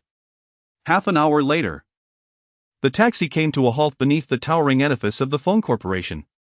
As Lin Shiyan stepped inside, she was promptly intercepted by the receptionist. Good day, miss. Whom are you seeking? Feng Zone. I wish to meet him. Do you have an appointment? The receptionist inquired. No. Upon hearing Lin Shiyan's response, the receptionist scrutinized her from head to toe. She was undeniably attractive, yet her attire was rather unremarkable. Although her clothing was aesthetically pleasing, it bore no notable brands, clearly indicating a lack of value. It appeared she was yet another woman relying on her looks in hopes of advancing her status. The receptionist's tone swiftly turned frosty. I apologize, but Mr. Feng is exceedingly busy with official matters. Without an appointment, you cannot meet him. I hope you understand. Lin Shiyan gazed earnestly at the receptionist, discerning a hint of disdain in her eyes. Suddenly, it dawned on her that she was being regarded as one of those women. Rather than succumbing to anger, she calmly replied, Miss, could you please call Feng Xingzhi and inform him that Lin Shiyan wishes to see him? I believe he will agree to the meeting. The receptionist, taken aback by Lin Shiyan's certainty, hesitantly dialed the number. Upon hanging up, her expression turned notably grim. The president claims he does not know anyone by the name of Lin Shiyan. You should leave at once. Lin Shiyan furrowed her brows in frustration and decided to call Feng Xingzhi herself. However, the call went unanswered, and she realized that Feng Xingzhi clearly did not wish to see her. The receptionist, already irritated, saw Lin Shiyan fiddling with her phone, and her anger surged. She immediately summoned security, exclaiming that another person was attempting to gain favor through dubious means and demanded that they be removed at once. Upon hearing this, the security personnel approached Lin Shiyan, warning her that if she did not leave, they would be forced to eject her from the premises. Lin Shiyan gazed at the menacing security guards, her irritation evident. You should contemplate the repercussions of your actions before proceeding, she asserted. The receptionist erupted in laughter, scoffing. What consequences could possibly arise? Stop trying to intimidate us. Do you genuinely believe you are the matriarch of the Feng family, the wife of our esteemed Mr. Feng? Others joined in the laughter, fully aware that Mr. Feng was already married. However, they had heard tales of his wife, who, despite her humble origins, possessed a formidable temper. Had she been the one confronted, it was likely the situation would have escalated dramatically. Lin Shiyan felt increasingly vexed. She had contemplated expressing her identity as Mrs. Feng Xingzhi. Yet every time the thought arose, she forcefully suppressed it. Previously, when she had taken the initiative to present the divorce agreement, it had been with the intention of disarming Feng Shui, though it was a decision made after considerable reflection. Feng Xingzhi had previously mentioned postponing their divorce, which had ignited a flicker of hope within her, leading her to believe that their relationship might improve over the coming months. However, the recent incident involving Lin Shiyan had jolted her back to reality, revealing the daunting challenge ahead. To gamble the life of the child within her on such a potentially unattainable outcome was, indeed, folly. Even if she were to express regret now and declare Feng Xingzhi as her husband, no one would believe her. At that moment, Lin Shiyan suddenly caught sight of a familiar figure, Secretary Zhou. Zhou Chen hurried over and inquired, "Madam, what brings you here?" The words hung in the air, causing the crowd in the hall to freeze in astonishment. What had they just heard? Zhou Chen had referred to this poorly dressed woman as Madam. Zhou Chen was the executive assistant to the CEO, holding a significant position within Feng's corporation. His respectful address of her as Madam implied that she was indeed Feng Xingzhi's wife, the mistress of Feng's corporation. A cold sweat broke out among the onlookers, and the words "we are doomed" flashed in their minds. Lin Shiyan seemed oblivious to the reactions of those around her, merely stating, "I wish to see Feng Xingzhi." Zhou Chen promptly nodded in agreement, saying, "Please, follow me." Under the respectful invitation of Zhou Chen, Lin Shiyan followed him into the elevator, paying little heed to the solemn expressions of the group in the lobby. Zhou Chen entered the president's office first, and shortly thereafter, he emerged and said, "Young madam, the president requests your presence." Lin Shiyan nodded slightly and pushed open the door, stepping inside. Feng Xingzhi sat at the table, engrossed in reviewing documents, while radiant sunlight streamed in from the balcony, casting a brilliant glow upon him. His aura was formidable, even in mere silhouette, it captivated all who beheld it. At the very least, she found herself entranced, unable to extricate herself from this enchantment after all these years. Lin Shiyan clenched her jaw tightly, using the pain to maintain her clarity of mind. "Feng Xingzhi, if you are not preoccupied, could you spare some time to discuss something with me?" At last, Feng Xingzhi lifted his gaze and replied in a calm tone, "What is there to discuss? Shall we talk about why I have not acknowledged your identity?" "Lin Shiyan, have you forgotten? This was all your choice." "Indeed, it was my choice." When she married Feng Xingzhi, she was acutely aware of his reluctance. In an effort to please him, she had willingly pledged never to publicly disclose their relationship. She had believed that Feng Xingzhi would grasp her good intentions. Now, she realized that it was merely her unrequited sentiment. "I have come to speak with you regarding Feng Shui's conspiracy against Lin Shiyan." Saying this, Lin Shiyan produced a recording and began to play it. Chapter 80, Beg Me, a woman pleading with a man. The recording was brief, concluding a few minutes later. Lin Shiyan gazed at Feng Xingzhi's handsome visage, attempting to discern any trace of ire from his expression. Feng Xingzhi harbored a disdain for trouble and an even greater aversion to a woman exploiting his affections to her own ends. By divulging this matter to him, she intended to make him aware of Feng Shui's current transgressions. However, she soon realized that Feng Xingzhi's countenance remained tranquil, devoid of any semblance of anger. And even his actions of reviewing documents and signing his name showed no hint of hesitation. Lin Shiyan suddenly grasped something and couldn't help but ask, "Did you already know that the one who framed Lin Shiyan was Feng Shui?" Feng Xingzhi nodded slightly, "Yes." "Then why do you still indulge her? Are you unaware of how anxious my family is because of Lin Shiyan's predicament?" As she recalled the relentless pressure her mother had faced due to Lin Shiyan over the past few days, Lin Shiyan's emotions began to spiral out of control. Taking a deep breath, she asserted, "You must immediately release Lin Shiyan, let this matter end here." Although Lin Shiyan had been wronged, this incident was not entirely detrimental for him. His arrogance, bolstered by his parents' indulgence, had led him to act without restraint. "No, Lin Shiyan cannot be released." Feng Xingzhi finally set down his pen, his brows arching with a hint of malice. "Lin Shiyan, you truly surprised me with how swiftly you uncovered this matter. However, As long as I oppose his release, he shall remain imprisoned for life. Why? She retorted. Isn't that a question for you? Lin Zichuan's arrest was a trap set by Xu Wei. He must endure the consequences, which is indeed your fault. Fault? What fault do I bear? Lin Shiyan's emotions finally erupted. Whether you wish to divorce, want me to conceal it after the divorce, or have changed your mind about divorcing, I have acquiesced to it all. I have made so many concessions, what more fault can you attribute to me?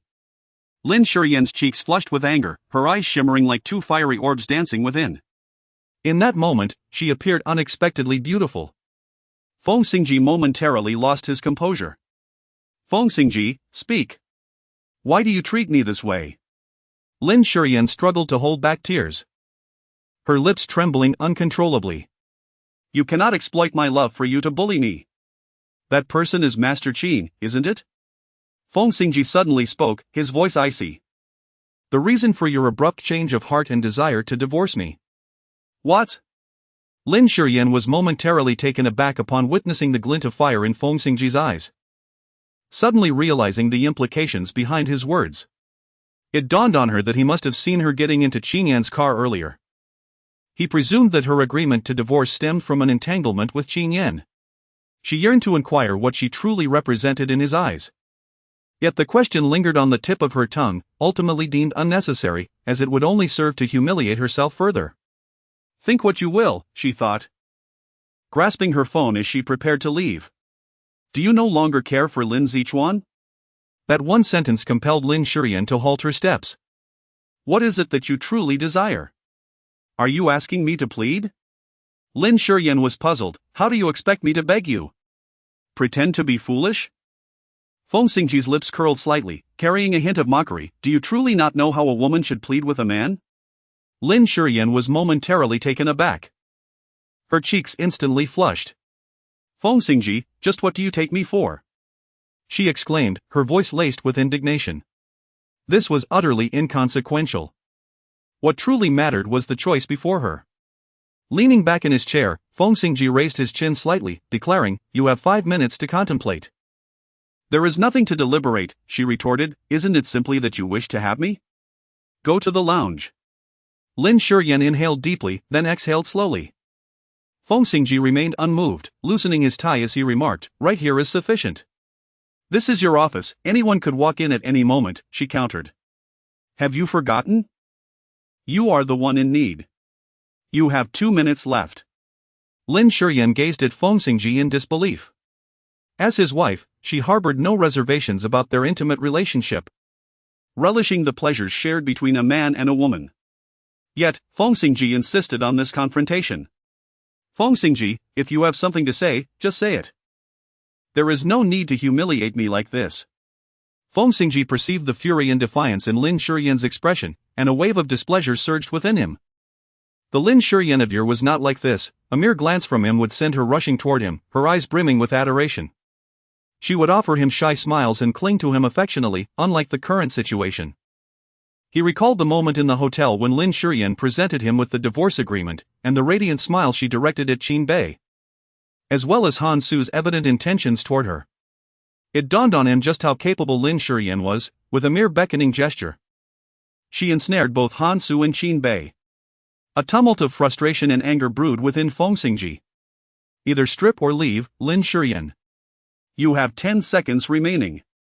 As the fleeting seconds evaporated, Feng Xingzhi abruptly rose from his seat, striding purposefully toward the exit. Lin Shiyan stood before Feng Xingzhi. Isn't it just that you want to sleep with me in the office? No problem. With a swift motion, she unzipped her skirt, allowing the black gown to cascade to the floor like a blossoming flower. She wrapped her arms around his neck. You're so handsome, and your skills are quite commendable. I certainly won't be at a loss. Feng Xingzhi's large hand encircled Lin Shiyan's waist. If you think provoking me with words will be effective, you are sorely mistaken. As his words fell, he captured Lin Shiyan's delicate lips in a fervent kiss, his tongue swirling passionately with hers. His hand, resting behind her, repeatedly caressed the small of her back, each movement imbued with desire. Feng Xingzhi's gaze darkened. He was losing control. Initially, He intended to use this method to ensure Lin Shiyan remembered his identity, yet he found himself ensnared in his own desires. He did not wish to suppress himself. After all, as Lin Shiyan stated, they were husband and wife. In the realm of marriage, there should be no taboos. He felt entitled to express his desires freely. With a firm grip, he lifted Lin Shiyan onto the desk, kissing her with even greater fervor.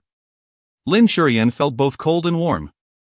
The chill emanated from the icy desk beneath her, while the heat enveloped her from the man before her, whose fervent body radiated warmth. She resembled a small boat tossed upon turbulent waters, swaying with Feng Xingzhi's every movement. Their encounter was fervent and intoxicating. Feng Xingzhi experienced a profound sense of exhilaration from within, as he embraced Lin Shiyan, reveling in her softness. Suddenly, he realized the gravity of his mistake. He had overlooked the exquisite woman beside him for years, an egregious waste indeed.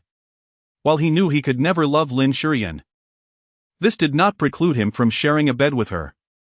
Moreover, having been intimate with Lin Shiyan brought her joy, ensuring she would no longer create chaos, thus sparing his grandfather further distress. Feng Xingzhi made a resolute decision, poised to speak, when Lin Shiyan's voice pierced the air. Feng Xingzhi, have you insulted me enough? Chapter 81, What position would satisfy you? Feng Xingzhi cast his gaze downward, meeting Lin Shiyan's eyes filled with indifference. It dawned on him that regardless of whether Lin Shiyan had cried, trembled, or begged before, her reactions were merely instinctual responses to their intimate encounter, rather than reflections of her feelings for him. With a low, husky voice laced with displeasure, he asked, "Do you believe I just insulted you?" Lin Shiyan withdrew his arms and sat up, calmly stating, "Is it now permissible for someone to release Lin Zichuan?" Lin Shiyan, must I implore you once more? Lin Shiyan turned, once again encircling his neck with her arms. "In what manner must I present myself to please you?" Though it was ostensibly a phrase laden with allure, her matter-of-fact delivery rendered it utterly devoid of any intrigue. Lin Shiyan is certainly not like this. When she exudes her charm, she is as soft and gentle as water. Feng Xingzhi's expression suddenly became exceedingly grim. "Lin Shiyan, you have only just met Lord Qin, and now you seem to be guarding your purity for him?" Lin Shiyan felt a chill in her heart, and as she gazed up at Feng Xingzhi, she managed a faint smile and said, "Feng Xingzhi, are you inherently plagued by insecurity? What do you mean? Which side of you is genuine?" She regarded him with a calm demeanor and continued, "I am well aware that it is futile for the one who conspired against Lin Zichuan only to ensnare me in a trap. Is none other than your beloved Feng Shuwei. I have witnessed your blind devotion to her. And how could you be so naive as to believe that a mere night spent together would compel you to protect me? Feng Xingzhi, I love you. But that does not render me foolish." Every word and phrase from Lin Shiyan is laced with sarcasm, yet Feng Xingzhi remains unperturbed. With a scoff, he replies, "Love? Lin Shiyan, since you incessantly profess your affection for me, then behave and refrain from causing any disturbances. Moreover, keep a safe distance from both Han Su and Master Qin." Lin Shiyan merely inquired, "Is it possible to make a call to release Lin Zichuan now?" Feng Xingzhi did not decline. There was no longer any significance in continuing to detain Lin Zichuan. As Lin Shiyan received the call from Feng Xingzhi and heard him mention the release of Lin Zichuan, she silently picked up her handbag and departed from the office. Upon reaching the lobby, she noticed that the receptionist and the security personnel at the entrance had been replaced. Their gazes towards her now held a hint of reverence. Lin Shiyan, however, did not pay much attention. She swiftly exited the hall and was about to summon a vehicle when she heard someone calling her name. "Yan Yan." Lin Shiyan turned her head and saw Han Su striding towards her. Lin Shiyan was taken aback. "What brings you here?" Lin Shiyan was taken aback, somewhat surprised. "Are you saying that Feng Xingzhi sent someone to find Manager Lu?" "Indeed." Previously, at the Starlit Gathering, he had refrained from informing Lin Shiyan, not wishing to ease her relationship with Feng Xingzhi. He harbored feelings for Lin Shiyan, and if he were to seize an opportunity, she must first divorce Feng Xingzhi. Yet, in the end, he still arrived. He desired to cherish his affection for Lin Shiyan in its purest form, ensuring that his feelings would not inflict any harm upon her. Lin Shiyan was momentarily taken aback. She was quite surprised. Having been disregarded by Feng Xingzhi so often, she had never anticipated that he would extend a helping hand to her. Her expression softened slightly, and a sense of relief washed over her heart. Lin Shiyan expressed her heartfelt gratitude, saying, "Hansu, thank you for informing me about this matter, it holds great significance for me." This revelation reassured her that, over the years, she had not become an utter fool. However, Hansu found no joy in her words. His gaze fell upon the fresh hickey adorning Lin Shiyan's neck. A mark that had never been there before. In that instant, it felt as though he had been struck with a powerful blow. And a wave of regret washed over him. He lamented having voiced his thoughts. Despite the ignobility of his actions, he wished he had remained silent. The previous day, she had confided in Feng Xingzhi. Feng Xingzhi, disregarding Jinma's presence, furrowed his brow and made a call to Zhou Chen. "Find out where Lin Shiyan is at the moment." "Yes, indeed. I've prepared a bath of pomelo leaf water for you in your bathtub. This concoction is said to dispel misfortune." After ensuring everything was set, Zhang Lanin hurried to the kitchen to prepare pig trotter noodles for Lin Zichuan. Becoming a whirlwind of activity. Zhang Lanin, however, dismissed any notion of letting a servant handle it. "A servant's efforts cannot compare to my meticulous care. Given the ordeal Xiao Chuan has endured, we must take great care to rid him of bad luck." Ignoring Xiao Hui's attempts to restrain her, she continued her bustling preparations. Xiao Hui, at a loss for words, could only offer a forced smile to Lin Shiyan, saying, "Please don't take it to heart. Your mother is merely excessively worried about Xiao Chuan. It's quite all right. Truly, it doesn't bother me. I anticipated my mother's actions, after over 20 years. I have grown accustomed to it." Xiao Hui, observing Lin Shiyan's icy demeanor, felt equally speechless. Fortunately, Lin Wanshan arrived shortly thereafter. Unlike the anger he had displayed at the hospital over Lin Shiyan's perceived heartlessness in refusing to save her son, his demeanor now was both authoritative and gentle towards her. After inquiring about Lin Shiyan's health, he steered the conversation towards her marriage with Feng Xingzhi. "You previously mentioned that you had agreed to divorce Feng Shui and Xingzhi. Surely that was a jest?" It was no jest. Lin Shiyan had no intention of seeking her father's approval for the divorce from Feng Xingzhi. But broaching the subject could at least prepare him for the impending reality. Chapter 82, Without Feng Xingzhi, what is Lin Shiyan worth? Lin Wanshan could no longer remain at ease. While his son was in custody, his greatest concern was for him, now that the matter had been resolved. His anxiety shifted to Lin Shiyan's marriage. This union was of paramount importance to the entire Lin family, and it was imperative that no mistakes occur. Feng Shui, hailing from humble origins, displayed a petty and malevolent disposition, and old Master Feng would undoubtedly refuse her entry into their family. You should beseech old Master Feng. He will surely devise a means to safeguard your marriage. When discussing marriage, the presence of children is an unavoidable consideration. Lin Wanshan gazed at Lin Shiyan's flat abdomen. Unable to restrain his reproach, "It is entirely your own fault. If only you could bear a child, we would not be facing such troubles now. Even if Feng Xingzhi detests you, he would at least grant you some dignity for the sake of the child." Lin Shiyan's delicate face was tense. Her brows knitted in indifference. She remained silent, causing the atmosphere in the living room to instantly grow frigid.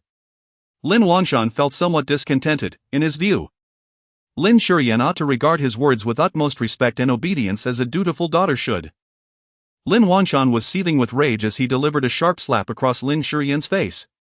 Pointing at her, he exclaimed with a fierce tone, "Lin Shiyan, this is my final warning to you. If you cannot preserve your marriage with Feng Xingzhi, then take your mother and leave the Lin family at once."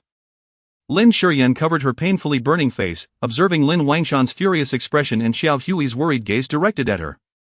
In the distance, in the kitchen, Zhang Lanin emerged carrying 2 plates of cold dishes and a bowl of pig's trotter noodles.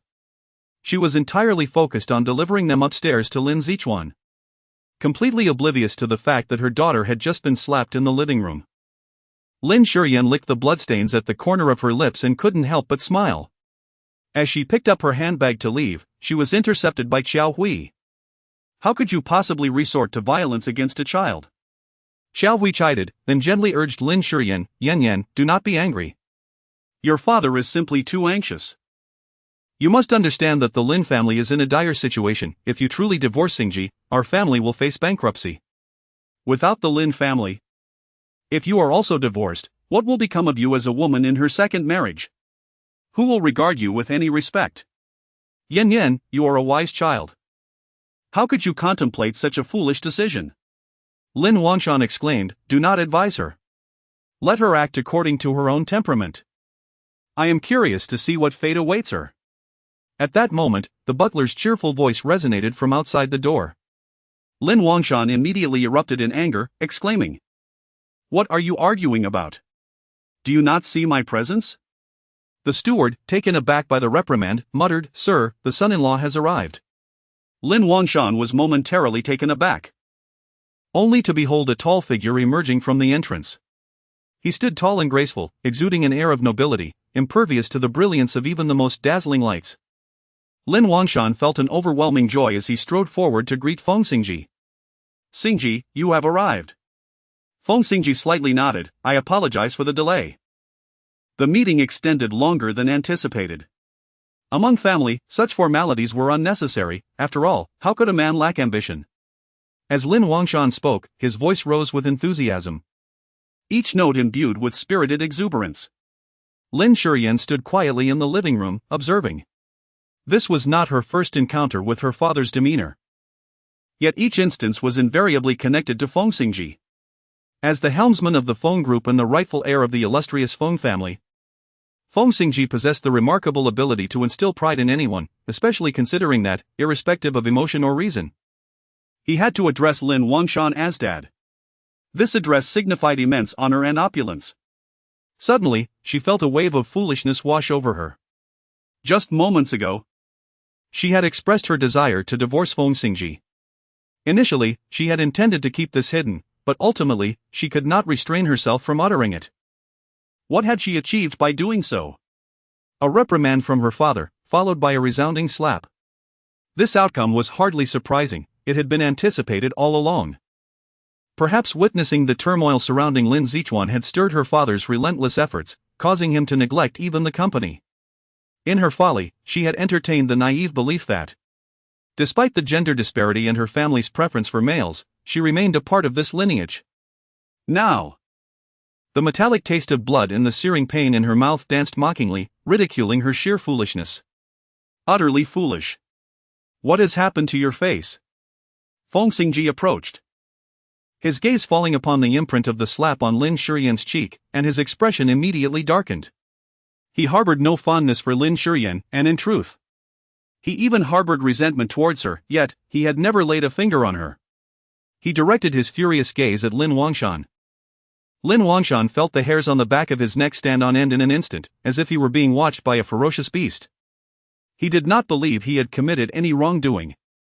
Lin Shiyan is his daughter, even if one were to slap her or break her legs, she would have to endure it. Yet, under Feng Xingzhi's gaze at this moment, not a single word could be uttered. Lin Shiyan lifted her head, finally revealing a smile. Yet, as she smiled, the movement tugged at the wounds on her face, rendering her expression somewhat unappealing. Nevertheless, she continued to smile, exclaiming, "It hurts." Feng Xingzhi furrowed his brows, about to speak, when he heard Lin Shiyan's teasing tone, "You don't want me to get hurt again, do you? It's quite painful. And I do not wish to endure it once more." Lin Wanshan felt as if he had received a great reprieve. Indeed, it was due to Yan Yan's involvement. This child has always been rather impulsive since a young age. Be more cautious next time. The latter part of this statement serves as a gentle admonition to Lin Shiyan. Lin Shiyan smiled and graciously greeted them before ascending the stairs. She proceeded to the guest room. Originally, her room had been transformed after her marriage. It was her mother who personally oversaw the renovation, investing over $1 million to create a gaming room for Lin Zichuan, with a dedicated internet connection and the finest equipment. It was all designed to ensure that Lin Zichuan could enjoy the ultimate gaming experience. Concerned that her daughter might feel neglected, her mother had even taken the time to explain, "Your room has a favorable orientation. While Zichuan plays his games, he can bask in the sunlight to supplement his calcium." Half an hour later, the delivery person arrived with the ointment. Shortly thereafter, there was a knock at the door. Lin Shiyan initially believed it to be a servant of the household. Upon opening the door, she was astonished to find Zhang Lanin standing before her. "Mother? What brings you here?" Lin Shiyan inquired, a hint of surprise in her voice. The maid brought some ointment, stating that you had injured your face. Can't you be a little more careful? Zhang Lanin admonished. Lin Shiyan did not refute and obediently listened. She retrieved the bag containing the ointment and took out its contents. She was unafraid of Zhang Lanin's scrutiny, for the ointment she had chosen was not specifically for pregnant women, but rather a type that, although not explicitly labeled, contained ingredients that were indeed quite safe. I will be more cautious next time. Zhang Lanin, satisfied, shifted the topic. I heard you moved out of Zijinjiwan and are now staying in a hotel? Yes, I was unhappy living in Zijinjiwan, so I decided to leave. Upon hearing Lin Shiyan's admission, Zhang Lanin became instantly irate. How did I previously instruct you? Did I not tell you that once married, you become part of your husband's family, and must endure, be gentle and compliant, and strive to please your husband? And what have you done? You had a perfectly good life and yet chose to leave Zijinjiwan. Lin Shiyan's heart grew colder and colder. She had hoped that her mother would at least inquire about her unhappiness and the reason for her departure from Zijing Garden. Yet, what was the outcome? Her mother merely urged her to hasten the process of having a child to preserve the Lin family's affluence and status. She felt a deep gratitude towards her mother's nurturing, often compromising her own feelings for her mother's happiness. However, at this moment, she closed her eyes and stated, Feng Xingzhi said that if I dare to become pregnant, he will personally drag me to the operating room to terminate the child. Zhang Lanin's complexion paled, shaking her head in denial. No, it cannot be true. Xingzhi would never be so heartless towards you. Lin Shiyan offered no explanation. She merely said, Mom, I'm a bit tired. May I take a nap? In her heart, Zhang Lanin felt a pang of sorrow and softly uttered, Yan Yan, I am your mother. I always wish for your well-being. Zhang Lanin continued to speak at length, yet Lin Shiyan remained unmoved. With no other option, Zhang Lanin had to take her leave. Lin Shiyan let out a sigh, slowly drawing back the covers. The corners of her eyes were parched, devoid of tears, yet the reddened edges betrayed her inner turmoil. She was genuinely exhausted, fatigued to her core, yearning for a moment of slumber, but ultimately found herself unable to drift off. Feng Xingzhi arrived, taking a seat at the edge of the bed, gazing down at Lin Shiyan. Weren't you quite formidable before me? What happened today? Someone struck your face. And not only did you refrain from retaliating, but you also assisted in concealing the matter from me. Quite the achievement. That was my father, she replied. I am well aware. Otherwise, how could Lin Wangshan remain comfortably seated in the living room? Indeed, he harbors no fondness for Lin Shiyan, and his animosity towards her has not waned in the slightest. The deceased Fang Yawei was not only acknowledged by him as his girlfriend but was also his savior. In light of both sentiment and reason, he should not let this matter rest so easily. However, this is a grudge between him and Lin Shiyan. Regardless, Lin Shiyan is still his wife. A slap from two individuals upon her is tantamount to a blow upon his own face. A tempest of resentment brewed within Feng Xingzhi, though he exhibited not a trace of it outwardly. With furrowed brows, his rough fingertips brushed against Lin Shiyan's face. Lin Shiyan's face was already delicate, and after a while, it became even more swollen. Feng Xingzhi took out the ointment and a cotton swab to apply the medicine for Lin Shiyan.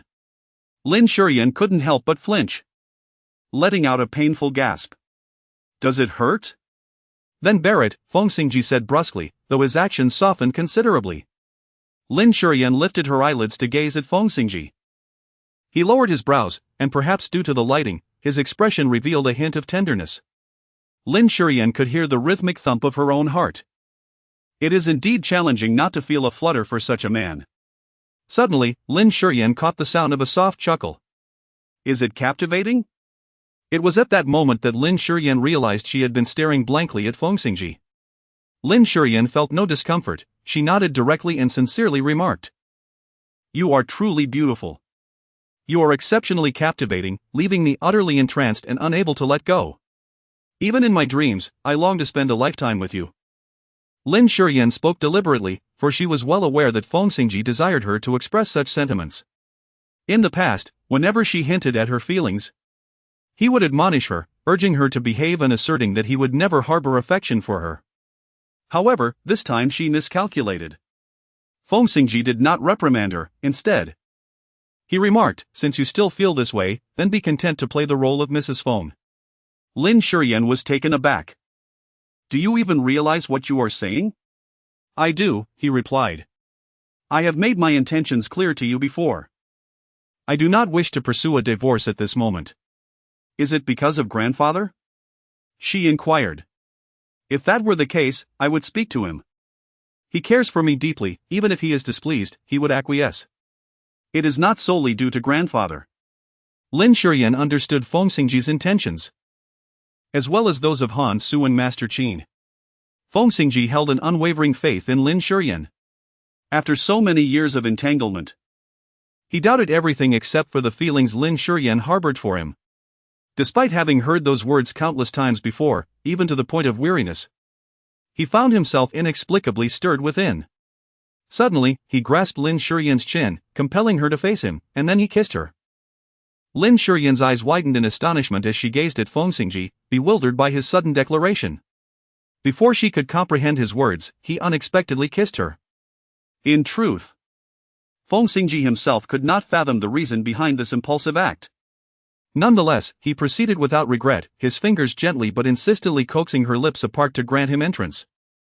His kiss grew more fervent, akin to a tempest sweeping through a summer's day, leaving her no choice but to surrender and dance to his rhythm. Lin Shiyan initially felt quite stiff, yet soon she began to sense a profound connection. Such is the nature of a woman, when she harbors feelings for a man. Her body easily responds, her arms instinctively draping over his shoulders as she succumbs to temptation. Chapter 84, Lin Shiyan, I have tasted the marrow of pleasure. The door to the room remained ajar, faint sounds of the servants bustling about could be heard, and from a distance, the voice of Lin Wanshan admonishing Lin Zichuan resonated. This guest room was ever susceptible to intrusions, and should anyone enter, they would inevitably witness their intimate actions.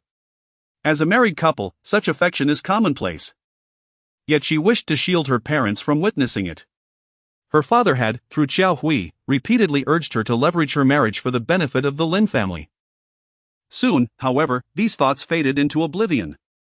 His rough fingertips grazed her skin, eliciting a slight sting that only heightened her sensations, causing her to tremble as she blossomed beneath his touch. A faint discomfort radiated from her lower abdomen. Lin Shiyan suddenly awoke, pushing against Feng Xingzhi. Her cheeks flushed as she exclaimed, "No. Please, stop." Why should he cease? Feng Xingzhi too felt the heat. His warm breath cascading against Lin Shiyan's ear, his deep-set eyes ablaze with desire as they fixated upon her delicate earlobe. That small, tender morsel looked utterly tempting, inciting a desire to tease. Feng Xingzhi, unwilling to restrain himself, lifted his hand to gently grasp her earlobe. Lin Shiyan instinctively retracted her neck, attempting to evade the situation. Observing her sensitive demeanor, Feng Xingzhi not only persisted but intensified his teasing. "No. Please, no." As Feng Xingzhi nibbled on her earlobe, Lin Shiyan trembled, feeling utterly pliable beneath him. Amused by her reaction, Feng Xingzhi couldn't help but chuckle softly. "Are you this sensitive?" Feng Xingzhi. Lin Shiyan took a deep breath, striving to ignore her flushed cheeks as she gazed intently at Feng Xingzhi. "Can you tell me why? Why are you touching me now?" In the past, no matter how proactive she had been, Feng Xingzhi had never deigned to spare her a glance. "Perhaps your body is simply too delectable. Since divorce is inevitable." "I see no reason to deny myself," Feng Xingzhi declared, his large hand slipping beneath Lin Shiyan's garment, caressing her slender waist repeatedly. "Lin Shiyan, I have tasted the marrow and find it delightful. Therefore, my dear Lin Shiyan, let us indulge in this arrangement before our marriage reaches its conclusion." It had been over 3 years since their betrothal, and she had longed for Feng Xingzhi to draw near her in such a manner. She had always believed that if he would only take a serious look at her, if he would be willing to give them a chance, he would realize that Lin Shiyan was never the venomous woman he imagined. Today, she finally found herself at that moment. She understood she ought to be more rational, considering the child within her, the fact that Feng Xingzhi had not yet committed to a lifetime with her, that he merely sought fleeting pleasures before the divorce, and thoughts of Feng Shuwei and Feng Yahui. Yet, in reality, she could not bring herself to care. She nodded, "All right. Observing Lin Shiyan's obedient demeanor, a flicker of pity stirred within Feng Xingzhi's heart, compelling him to lift her chin and kiss her deeply. Her technique was clumsy. Yet she was a willing pupil. No, Lin Shiyan protested. Why not? Feng Xingzhi inquired, a hint of dissatisfaction evident as he grasped her waist. Lin Shiyan would certainly not disclose that it was due to the child within her, at least until Feng Xingzhi expressed his willingness to accept the child. This would remain her solitary secret, one she would never reveal. However, observing the displeasure etched on Feng Xingzhi's face, she wrapped her arms around his neck and said, "You hurt me earlier, it was quite painful. Could you perhaps ease my pain?" In an instant, Feng Xingzhi recalled their passionate encounter from earlier that day. His throat involuntarily tightening. Seeing Lin Shiyan's pitiable expression, he gently caressed her waist, saying, "You must recover swiftly, do you understand?" Lin Shiyan nodded. Her cheeks flushed a deeper hue, yet her gaze remained captivated by the sparkling eyes of Feng Xingzhi. They lingered in the room for a while longer, only emerging once Feng Xingzhi had regained his composure. An hour had elapsed by that point, but Lin Wangshan exhibited no signs of impatience, rather. His smile seemed on the verge of overflowing. "Yen, once you have rested sufficiently, we shall partake in our meal." This was the first time Lin Shiyan had ever received such courtesy from her father, and she was acutely aware that it was all due to Feng Xingzhi. She could not quite articulate the emotions swirling within her. During dinner, it came as no surprise when Lin Wangshan broached the topic of investment. His words flowed smoothly, suggesting that with a promising project, he wished to engage Feng Xingzhi in a lucrative venture. However, even Lin Shiyan, despite her limited understanding of the business world, could sense the unreliability of his proposal. Yet, Lin Wangshan wore an expression that seemed to imply he was granting this opportunity solely out of consideration for his son-in-law. Oblivious to the audacity of such a notion. "Xingzhi, you only need to invest 200 million, that should be no problem, right?" He spoke as if it were a mere 20 yuan. Lin Shiyan was on the verge of speaking when she was gently restrained by Feng Xingzhi. He replied calmly, "Of course, there is no problem." Inside the car, Lin Shiyan, unable to contain her frustration, inquired, knowing full well that this is a project destined for loss. "Why did you still agree to my father? Did you not claim that he is your father?" Lin Shiyan couldn't help but pinch herself hard, grimacing in pain. Feng Xingzhi looked at her in silence, asking, "What are you doing?" "Nothing, just checking if I'm dreaming," she replied. Perhaps she had pinched too hard, as tears welled in her eyes. "Feng Xingzhi, I think I might be dreaming. If it's not a dream, then what is it?" he questioned. Today, he had come to the Lin family, willing to maintain a closeness in their marriage, even considering that Lin Wangshan was her father. Such a transformation was something she had never dared to dream of before, yet now it was unfolding before her. As Feng Xingzhi gazed into Lin Shiyan's glistening eyes, an indescribable emotion surged within him. Over the years, he had been quite indifferent to her. "Thank you, Anshin," she said. Anshin cheerfully went to the kitchen to serve chicken soup. "I never expected Anshin to like you so much, ever since you moved to the hotel." "She hasn't been this happy." Lin Shiyan shook her head and said, "Jinma likes me so much because of you." Feng Xingzhi looked at Lin Shiyan with a hint of surprise, her clarity was astonishing. Suddenly, his phone began to ring. Lin Shiyan instinctively glanced over and caught sight of Feng Shui's name. Lin Shiyan's fingers involuntarily tightened, yet she uttered not a single word. "I shall ascend the stairs first. There is also chicken soup." Lin Shiyan expressed her gratitude while carrying the chicken soup upstairs. In Chapter 85, Feng Xingzhi noticed her prenatal medicine.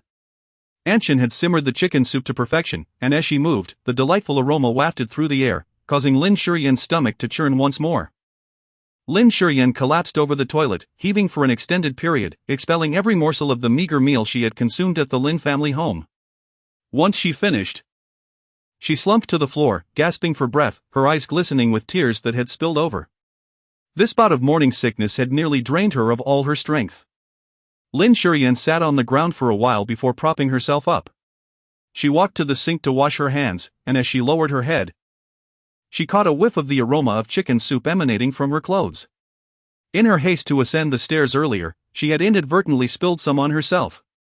Lin Shiyan felt a wave of nausea wash over her once more, prompting her to swiftly shed her clothing and step into the shower. The warm water cascaded down from above, enveloping her entire being. Lin Shiyan gradually immersed herself in the bath, her thoughts uncontrollably drifting back to the telephone call that Feng Xingzhi had received in the living room earlier. Surely, Feng Xingzhi had gone to console Feng Shui once more. This was, after all, a perfectly reasonable course of action. She could not allow herself to believe that just because Feng Xingzhi mentioned the pursuit of a divorce opportunity, he would ultimately belong to her. Lin Shiyan emerged from the bathroom, enveloped in a towel after her shower. The chicken soup left in the bedroom continued to exude a pungent odor, and unable to endure it any longer, she poured the soup down the drain, feeling a sense of relief thereafter. Subsequently, she retrieved her handbag and took out the medication prescribed for the preservation of her pregnancy. During her last checkup, her progesterone levels had been somewhat low. Unwilling to be hospitalized for treatment, the doctor had prescribed her some medications to support her pregnancy. As Lin Shiyan had just poured out the medicine, the door swung open abruptly, and a deep male voice inquired, "What are you consuming?" "Feng Xingzhi?" Lin Shiyan was startled, causing her hand to tremble, and the medicine bottle fell to the ground with a resounding thud. She immediately bent down to retrieve it, but alas, she was a moment too late. Feng Xingzhi had already picked it up. In that instant, her mind felt as though it had exploded.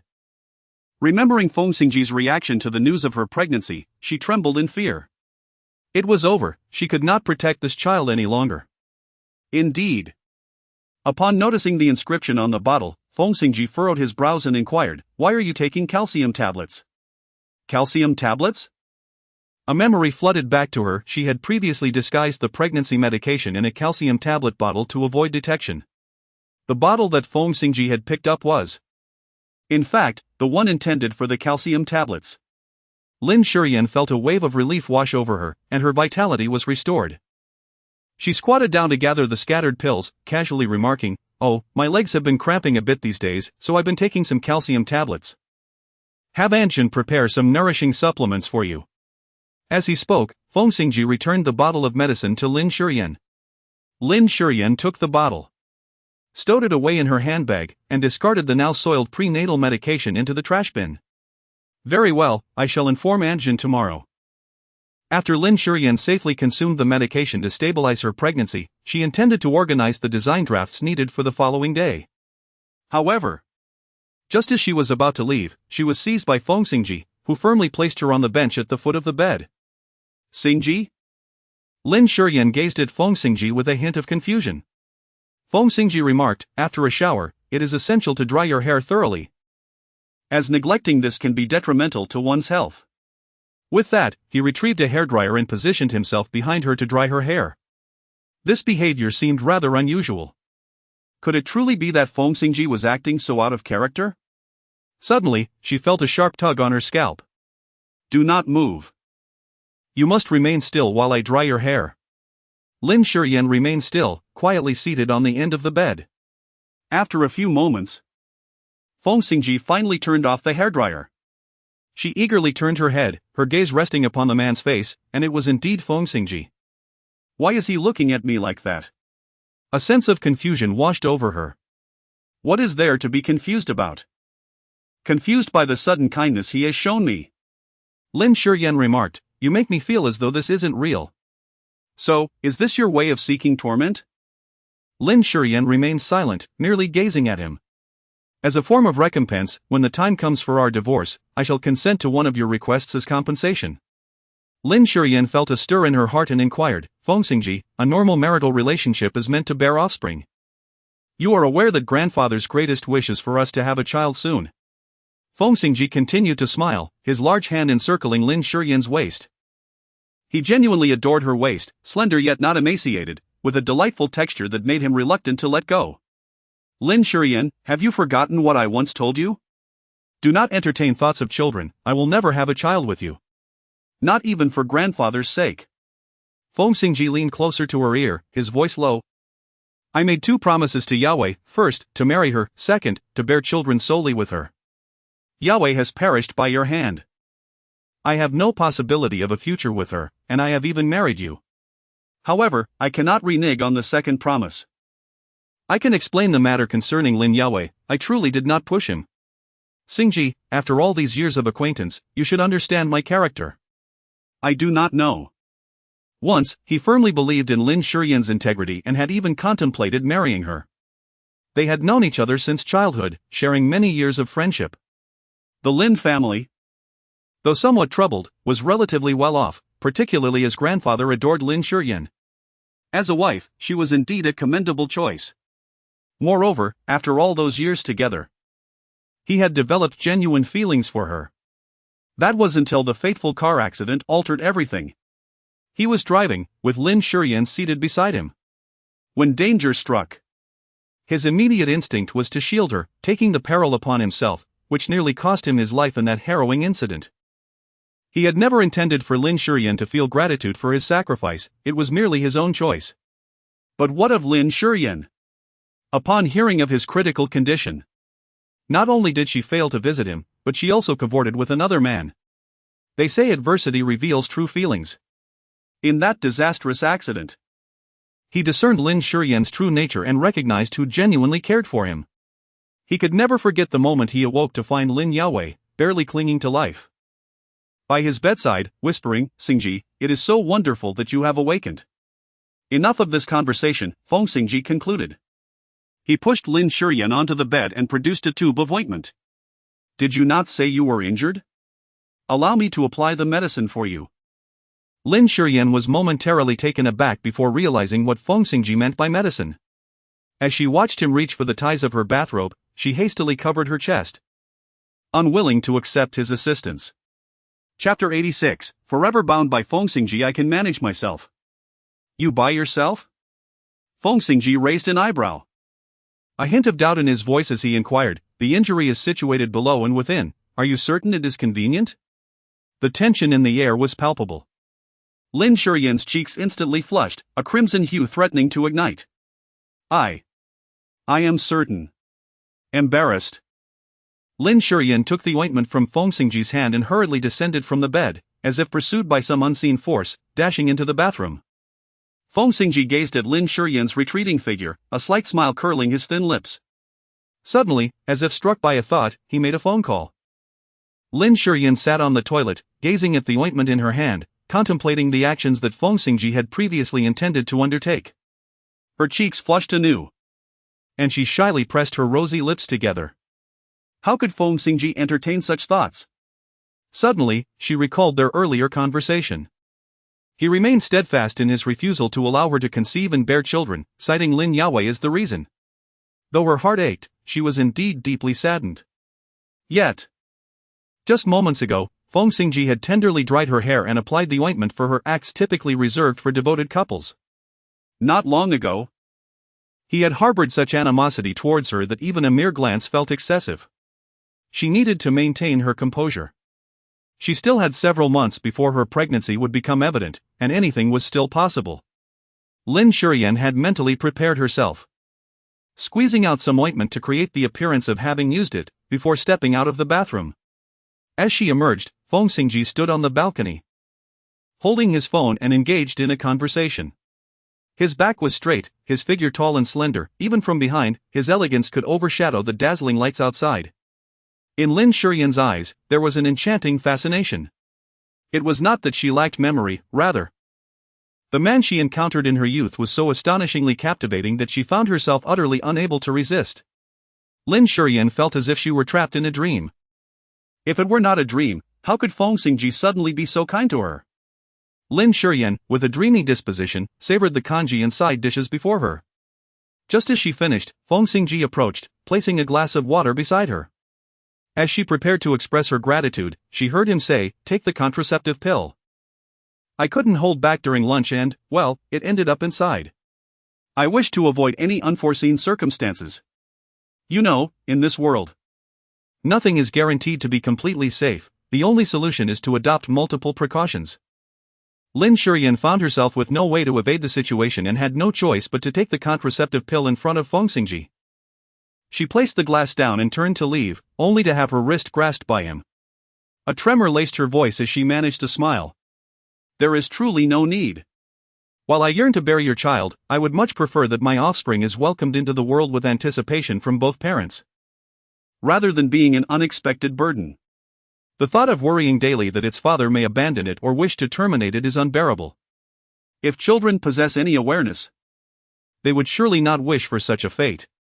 I did not mean it that way, he replied softly yet cruelly. I merely worry about the potential reactions to the contraceptive and wish to care for you. Despite her inner strength, she remained a living, breathing being, flesh and blood. Feng Xingzhi pressed his lips together, his brow furrowing slightly. Lin Shiyan, we had an agreement. Lin Shiyan yearned to object, asserting that it was not their agreement, but rather Feng Xingzhi's unilateral decision. However, what significance did it hold to dispute such matters? She loved Feng Xingzhi. As long as her love remained unwavering and unending, she would forever be bound by him. It was a subtle chill, yet tinged with dampness. Lin Shiyan was perspiring. As Feng Xingzhi gazed at her delicate face, he observed that it was etched with an expression of endurance. Feng Xingzhi furrowed his brows and inquired, "Are you feeling unwell?" Lin Shiyan merely nodded, remaining silent. She feared that if she spoke, she might unleash her thoughts aloud. It was not the concern of being misunderstood by Feng Xingzhi regarding her potential pregnancy that troubled her, but rather the apprehension that he might once again force a contraceptive pill into her mouth. The impact of a single contraceptive pill was already considerable. The thought of two was utterly daunting. Lin Shiyan was desperately contemplating how to send Feng Xingzhi away. The longer the contraceptive pill remained in her stomach, the greater the harm it would inflict upon the child within her. Perhaps, in this instance, fate was indeed on her side, for Feng Xingzhi's phone rang. Answered by Zhou Chen. There was an urgent official matter that required Feng Xingzhi's immediate attention. Lin Shiyan nodded absently. As soon as the door to the room closed, she stumbled out of bed and dashed into the bathroom, where she was overwhelmed by waves of nausea. Unlike earlier when she had the energy to take a shower. After vomiting this time, Lin Shiyan found herself unable to rise. Eventually, she was assisted back to bed by Anchen, who, noticing Lin Shiyan's discomfort etched across her delicate features, could not help but inquire, "Young madam, have you been to the hospital for an examination? You truly exhibit signs that suggest you might be pregnant." "No." Lin Shiyan realized that her emotions might have been somewhat agitated, so she calmed herself and said, "I simply consumed something inappropriate, which is why my stomach is upset." Just as Anchen wanted to inquire further, she suddenly noticed the contraceptive pill box nearby. Upon seeing that one pill was missing, she was taken aback. "Young mistress, this..." Lin Shiyan interrupted Anchen, saying, "You understand the nature of discretion. I have spent 3 years with you, and I truly cherish you. I wish for you to remain by my side." Anchen immediately comprehended the implication. Lin Shiyan was subtly cautioning her not to disclose this matter to old Master Feng. With a sigh, Anchen expressed her concern, saying, "Young mistress, you have endured so much." Lin Shiyan smiled weakly, expressing her fatigue. "I am particularly tired and wish to rest for a while. Would you accompany me?" Mother Zhen responded affirmatively, and Lin Shiyan gradually closed her eyes. Her slumber was not restful. In a daze, she heard the voices of Feng Xingzhi conversing with Mother Zhen. Though she did not catch the details, she vaguely perceived that Mother Zhen concealed the incident of her having expelled the contraceptive pill. The following day, as she opened her eyes, a flesh-colored figure loomed before her. The abruptness of this alluring sight left Lin Shiyan momentarily spellbound, nearly causing her to drool. Lin Shiyan instinctively raised her hand to brush her lips, but her dry palm meant nothing. Feng Xingzhi couldn't help but chuckle. Upon hearing this laughter, Lin Shiyan finally realized she had been teased. Her cheeks flushed, and she hastily rose from the bed. Suddenly, her wrist was seized, forcing Lin Shiyan to halt. Chapter 87. Feng Shuwei was aware of Lin Shiyan's pregnancy. Was she angry? No. Feng Xingzhi remained silent, his gaze fixed sharply on Lin Shiyan's face, as if he sought to penetrate her exterior and glimpse the depths of her soul. Lin Shiyan averted her gaze, evading his probing eyes. Feng Xingzhi did not press further. He merely stated, "Once you have finished your grooming, come downstairs. I shall be waiting for you to dine." Lin Shiyan responded with a soft acknowledgement and swiftly entered the bathroom. Standing before the sink, she gazed at her reflection in the mirror, her smile having faded from her countenance. After changing her clothes, she made her way to the dining room, where indeed, Feng Xingzhi was present. Come quickly to eat. Anshin has prepared a nutritious meal for you. Lin Shiyan exclaimed with delight, it looks absolutely delectable. Feng Xingzhi placed a xiaomai onto the plate in front of Lin Shiyan and urged, go on, enjoy it. Lin Shiyan expressed her gratitude and began to eat, however. After just a single bite, she felt a wave of nausea. Feng Xingzhi gently rubbed her back, furrowing his brow as he inquired, shall we consult a physician? No need. She replied. I believe it will gradually improve after a while. In an attempt to shift the conversation, Lin Shiyan added, Jinma. Could you please serve me a bowl of plain congee? I'll do it, Feng Xingzhi offered, placing a bowl of congee before Lin Shiyan with a caring gesture. Lin Shiyan sat with Anshin, savoring the congee alongside the pickled vegetables she had personally prepared. Observing this, Feng Xingzhi refrained from uttering any further remarks. The events of the previous night were left unspoken, as if they had never transpired at all. After breakfast, Lin Shiyan intended to head to the film set, but was halted by Feng Xingzhi. Take another day to rest. I have already requested a leave of absence for you from Secretary Zhou. There's no need for that. I have nothing pressing to attend to. Be obedient. Lin Shiyan did not insist any longer, then I shall make a trip to the production team. I have not visited them for several days, and Assistant Feng is struggling to manage on his own. We cannot allow the production to halt, otherwise I will lose all prospects for future work. Upon hearing Lin Shiyan's determination, Feng Xingzhi replied, I will escort you there. All right, thank you. Lin Shiyan acquiesced, taking her handbag and following Feng Xingzhi as they departed. Anshin observed everything unfold, her emotions difficult to articulate. Had she not discovered the contraceptive pills the previous night? She would have genuinely believed that the young master had resolved to cherish a life with the young mistress.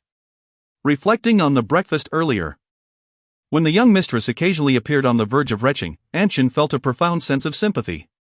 Lin Shiyan gazed at the Rolls-Royce belonging to Feng Xingzhi.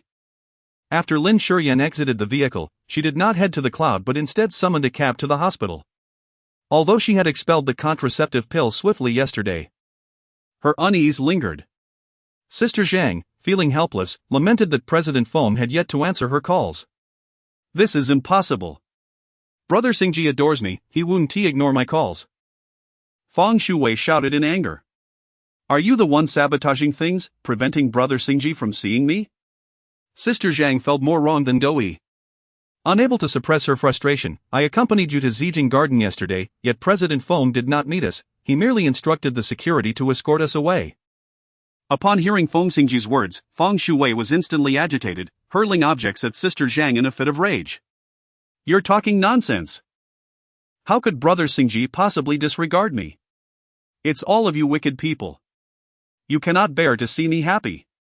Sister Zhang, besieged by the flying objects, fled the ward in disarray. She clutched her chest, panting in fear. Ever since she had repeatedly suffered at Lin Shiyan's hands, Feng Shuwei's temper had escalated. Feng Shuwei sat on the floor, gasping for breath, her eyes still ablaze with fury. She realized she could not remain passive, she had to seek out Feng Xingzhi. She believed that upon seeing her, he would not be as enraged. Unable to contain herself, Feng Shuwei swiftly exited the ward, and as she stepped out of the hospital, she spotted a familiar figure entering the outpatient building. It was Lin Shiyan. Recalling the cold shoulder she had received from Feng Xingzhi these past few days, coupled with the dull ache in her cheek, her heart brimmed with resentment. She donned her mask and discreetly followed Lin Shiyan, who was seated on a bench in the corridor, queuing among expectant young women with prominent bellies. A sudden shock coursed through Feng Shuwei. Could Lin Shiyan be pregnant? It was entirely plausible. This woman was cunning and beguiling, perhaps she had seduced Brother Xingzhi and was now carrying his child. Feng Shuwei's face contorted with anger at the thought of this vile woman.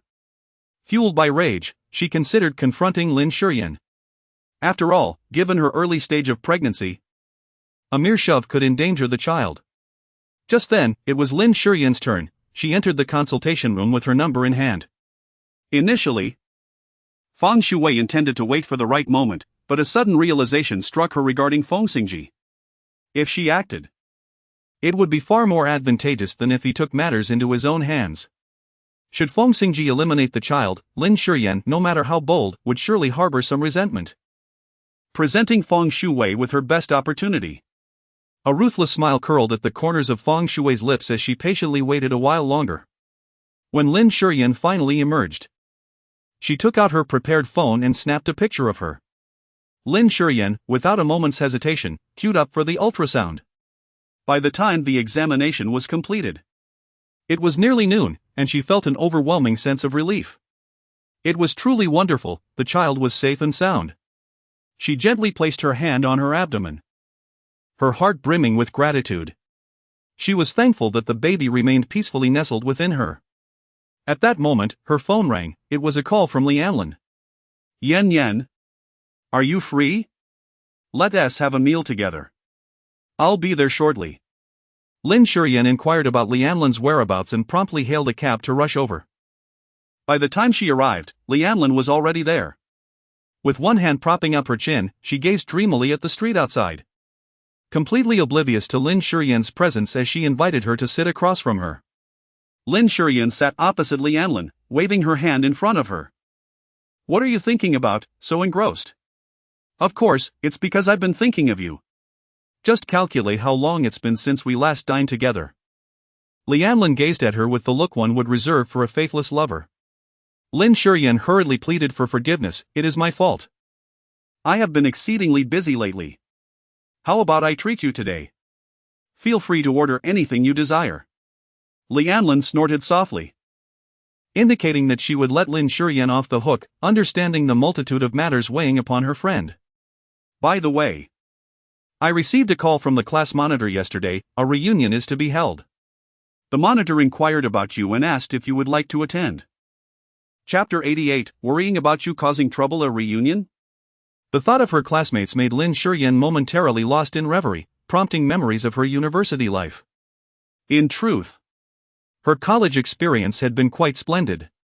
She had entered university as the top scorer of the college entrance examination in Xinjiang, and her academic performance had consistently ranked among the best.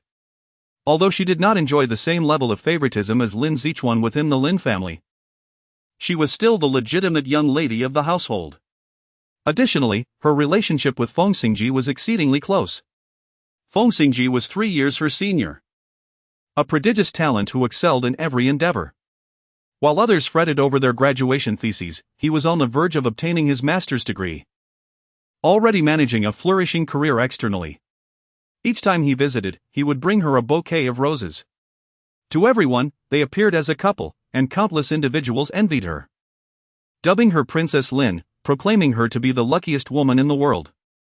Lin Shiyan felt that they were exaggerating.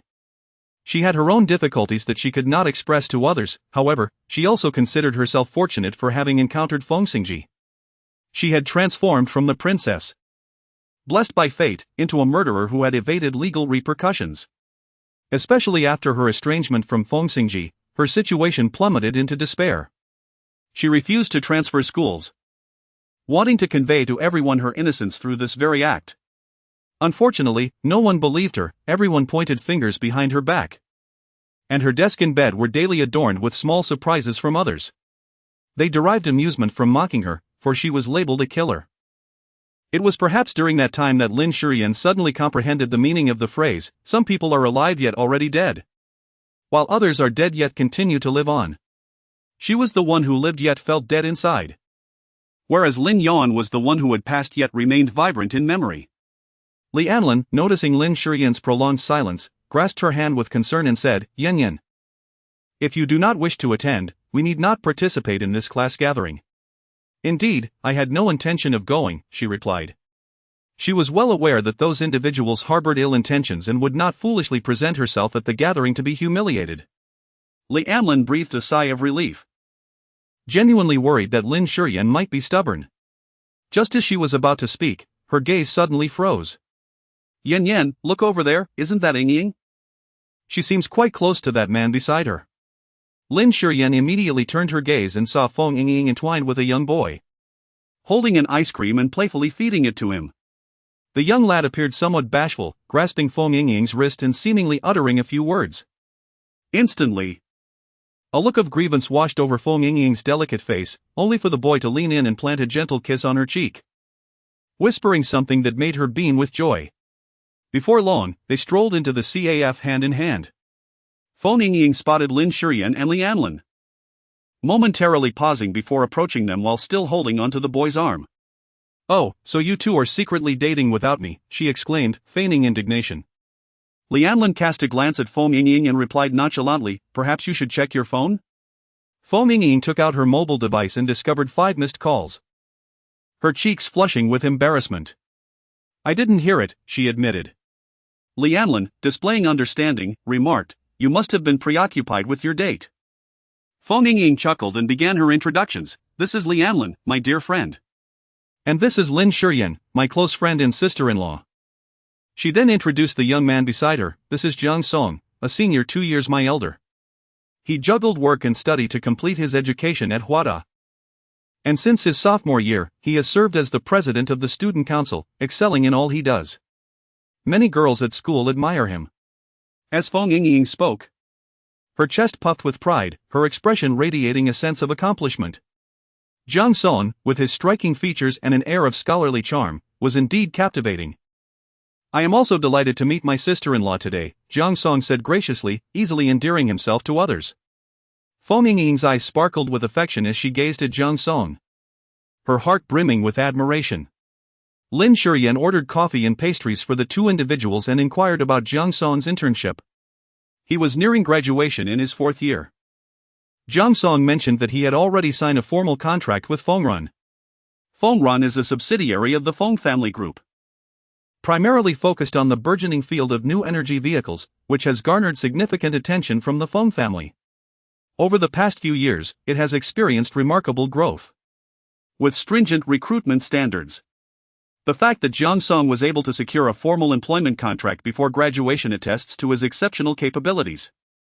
Indeed, Jiang is quite remarkable. Jiang Song modestly remarked, "Ying is also very outstanding." Before Lin Shiyan could utter a word, Feng Xingzi's face flushed, her gaze toward Jiang Song brimming with adoration. Jiang Song did not linger for long. He received a call from the company and departed. As he left, he summoned the waiter to settle the bill. Lin Shiyan interjected, "As your sister-in-law, I shall cover the bill." However, Jiang Song retorted, "I am Ying's boyfriend." With that, he resolutely settled the payment and bid farewell to Feng Xingzi with a gentle demeanor. Lianlin teased, "Have you had your fill? Do you wish to follow him for a while longer?" Feng Xingzi's cheeks flushed crimson as she stammered, "I am a sensible girl and would not interfere with a man's work." The underlying implication of her words was clear. She longed to follow him, yet refrained out of concern for Jiang Song's responsibilities, her affection for her boyfriend evident in every syllable. Lin Shiyan's brows furrowed slightly. Feng Xingzi perceptibly noticed this and asked, "Sister-in-law, do you not have faith in the relationship between Jiang Song and me?" Lin Shiyan pondered for a moment and remarked, "It is not that I lack faith, rather, I am merely concerned that the disparity between you may be too great, ultimately causing your relationship to shatter under the weight of reality." Feng Xingzi, brimming with confidence, replied, "That will not happen. Jiang Song has assured me that he will provide me with a wonderful life." A blush crept onto her cheeks, her eyes sparkling with dreams of the future, reminiscent of the youthful Lin Shiyan before she turned 18. Lin Shiyan felt somewhat dazed, as today she found herself reminiscing about the past far too often. Suddenly, she was embraced by Feng Xingzi, who said, "Dear sister-in-law, could you please refrain from telling Mom and elder brother about this matter for now?" Lin Shiyan gazed at her and inquired, "Are you worried that they might disapprove?" She replied, "I am confident that they will consent. Jiang Song is truly remarkable and exceptional, it is merely that our time together has been brief. And I have yet to graduate from university. I would prefer to wait until our relationship is more stable." Lin Shiyan, hearing you say that, I feel reassured. Reassured about what? Feng Xingzi asked, her face filled with confusion. Lianlin replied, "Yan Yan is worried that you and Jiang Songqing might accidentally cause a tragedy." Chapter 89, Supporting Lin Shiyan. Feng Xingzi's cheeks flushed a deep crimson. I would never do such a thing." She pressed her lips together and murmured, "I wish to reserve the best version of myself for the wedding night." Lin Shiyan felt a sense of relief. Ying remembers your words today. Feng Ying nodded and, unable to restrain herself, remarked to Lin Shiyan, if I had not intended this. If I truly meant to give myself to Jian Song, would you have told mother and elder brother? How could that be? Lin Shiyan replied gently, gazing at Feng Ying. You are an adult now, fully aware of the words you choose. However, I would still advise you, not for any other reason, but because the costs borne by men and women in matters of love differ greatly. A man may find mere half an hour of pleasure, while a woman, if unprepared, must first invest 10 months, followed by a lifetime commitment. The price is exceedingly heavy, and yet, there are moments when one is drawn to it like moths to a flame, convinced it is worthwhile. Just like her. Even though she knew Feng Xingzhi harbored resentment towards her, she stubbornly wished to bear their child. Feng Ying could not help but embrace Lin Shiyan, her heart brimming with emotion as she exclaimed, Yan, you are truly wonderful, how can you be so kind? Lin Shiyan gently stroked Feng Ying's hair and said, It is because you are so adorable. Just as she was speaking, her phone rang. Upon checking, she discovered it was a call from Feng Xingzhi. Lin Shiyan answered the phone. Hello. Are you still busy? No, I am having a meal with Anlin and Ying. Feng Ying chimed in, brother. I want my sister-in-law to accompany me this afternoon. If you don't allow it, I will get upset with you. Upon hearing Feng Ying's voice, Feng Xingzhi smiled slightly. How could I say no? You two enjoy your meal, and later you can go shopping. I will take care of the bill. Feng Ying immediately perked up. Oh yeah. Big brother, you are simply the best. After a few more words with Lin Shiyan, Feng Xingzhi ended the call. When she lifted her gaze, she found Lianlin and Feng Ying staring intently at her. Lin Shiyan was taken aback. What are you all doing? Feng Ying replied, just observing you. Feng Ying sighed. Although he is my biological brother, I must admit, he truly is quite despicable. Lianlin bluntly remarked, so you choose to wallow in despair? Do you still harbor hope? One must always strive for oneself once more. Lianlin was at a loss for words, as Lin Shiyan's obstinate nature in dealing with Feng Xingzhi's matters was truly formidable. Lin Shiyan understood what Lianlin wanted to convey and grasped her hand reassuringly. Rest assured, I will take good care of myself. Not for any other reason but for the child within me. Then promise me one thing. What is it? While you may indulge in romantic thoughts in front of Feng Xingzhi, do not cease your pursuit of financial stability. Feng Ying wholeheartedly agreed. What if my brother continues to misbehave in the future? If you were to part ways with him, having your own wealth would allow you to find a new companion without difficulty. Feng Ying gazed skyward. Perhaps I never anticipated you would pose such a question. Lianlin remarked, I have been fervently praying for your safety, shedding tears like Lin Dayu, so that I may clear the muddled thoughts from my mind swiftly. Lin Shiyan. On the other side, Zhou Chen was reporting the situation to Feng Xingzhi. Manager Qi absconded with 20 million from the Lin family this morning. President Lin is searching high and low for him. Feng Xingzhi nodded, casually remarking, given the gravity of the situation at Lin S. It would be prudent for all shareholders to be informed, so that we may weather this storm together. Zhou Chen couldn't help but break into a cold sweat. If this news were to leak, Lin Wanshan might be torn apart by the shareholders. Recalling the kindness Lin Shiyan had shown him, he couldn't resist adding, the Lin family is, after all, your relative. Noticing Feng Xingzhi's gaze upon him, Zhou Chen lowered his head. My apologies, President Feng. I spoke out of turn. Feng Xingzhi replied indifferently, since you are aware of your indiscretion, you should hasten to rectify it. Zhou Chen acknowledged with a nod and promptly departed. Feng Xingzhi watched Zhou Chen's retreating figure and couldn't help but scoff. Lin Shiyan's allure was indeed formidable. Able to compel Zhou Chen to speak on her behalf repeatedly. Unfortunately, Zhou Chen remained oblivious to the fact that he orchestrated this situation for Lin Shiyan.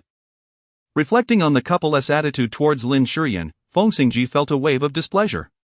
No matter how much he might detest Lin Shiyan, she was a woman under his protection, and it was not for others to mistreat her. Unbeknownst to him, in the depths of his subconscious, Lin Shiyan remained a woman he safeguarded. Suddenly, his phone rang. Upon checking, it was yet another call from Feng Shuwei. Remembering her recent actions, Feng Xingzhi's brow furrowed in irritation, his eyes brimming with impatience. Perhaps he had indeed indulged her too much, enabling Feng Shui to commit such malicious acts. He forgot that not all women are like Yahweh, gentle and kind at all times. Feng Xingzhi retrieved his wallet. Gazing at the image of a girl in a white dress, her radiant smile concealing a depth of fragmented scars in her eyes. "We apologize. The number you have dialed is currently unavailable." Feng Shui listened to the mechanical voice emanating from her phone, her face contorting with rage, aggravating the wound on her left cheek. Grasping her face, she inhaled sharply. "Damn it! How infuriating! This is all Lin Shiyan's fault. If it weren't for Lin Shiyan, Brother Xingzhi would not ignore her." The memory of seeing Lin Shiyan at the obstetrics and gynecology department that morning twisted Feng Shui's expression into one of pure fury. "Lin Shiyan, it is you who erred first, do not blame me for my indifference." Lin Shiyan engaged in a fierce shopping spree with Lianlin and Feng Yingying for an entire afternoon. Though she purchased only a few items for herself, she meticulously selected 2 complete outfits for Feng Xingzhi, down to every accessory. As she envisioned the stunning elegance Feng Xingzhi would exude when adorned in her selections, her heart fluttered, and her eyes glistened with unshed tears. This display of sentiment did not escape the notice of Lianlin and Feng Yingying, who promptly subjected her to a round of teasing. Lin Shiyan chose to disregard the matter, having resolved to strive once more. She understood that she must first take the initial step. Lin Shiyan called Feng Xingzhi again and learned that he was on a business trip. Such sudden news? Lin Shiyan felt a profound disappointment in her heart, yet she still tenderly reminded Feng Xingzhi not to overexert himself and to take care of his health.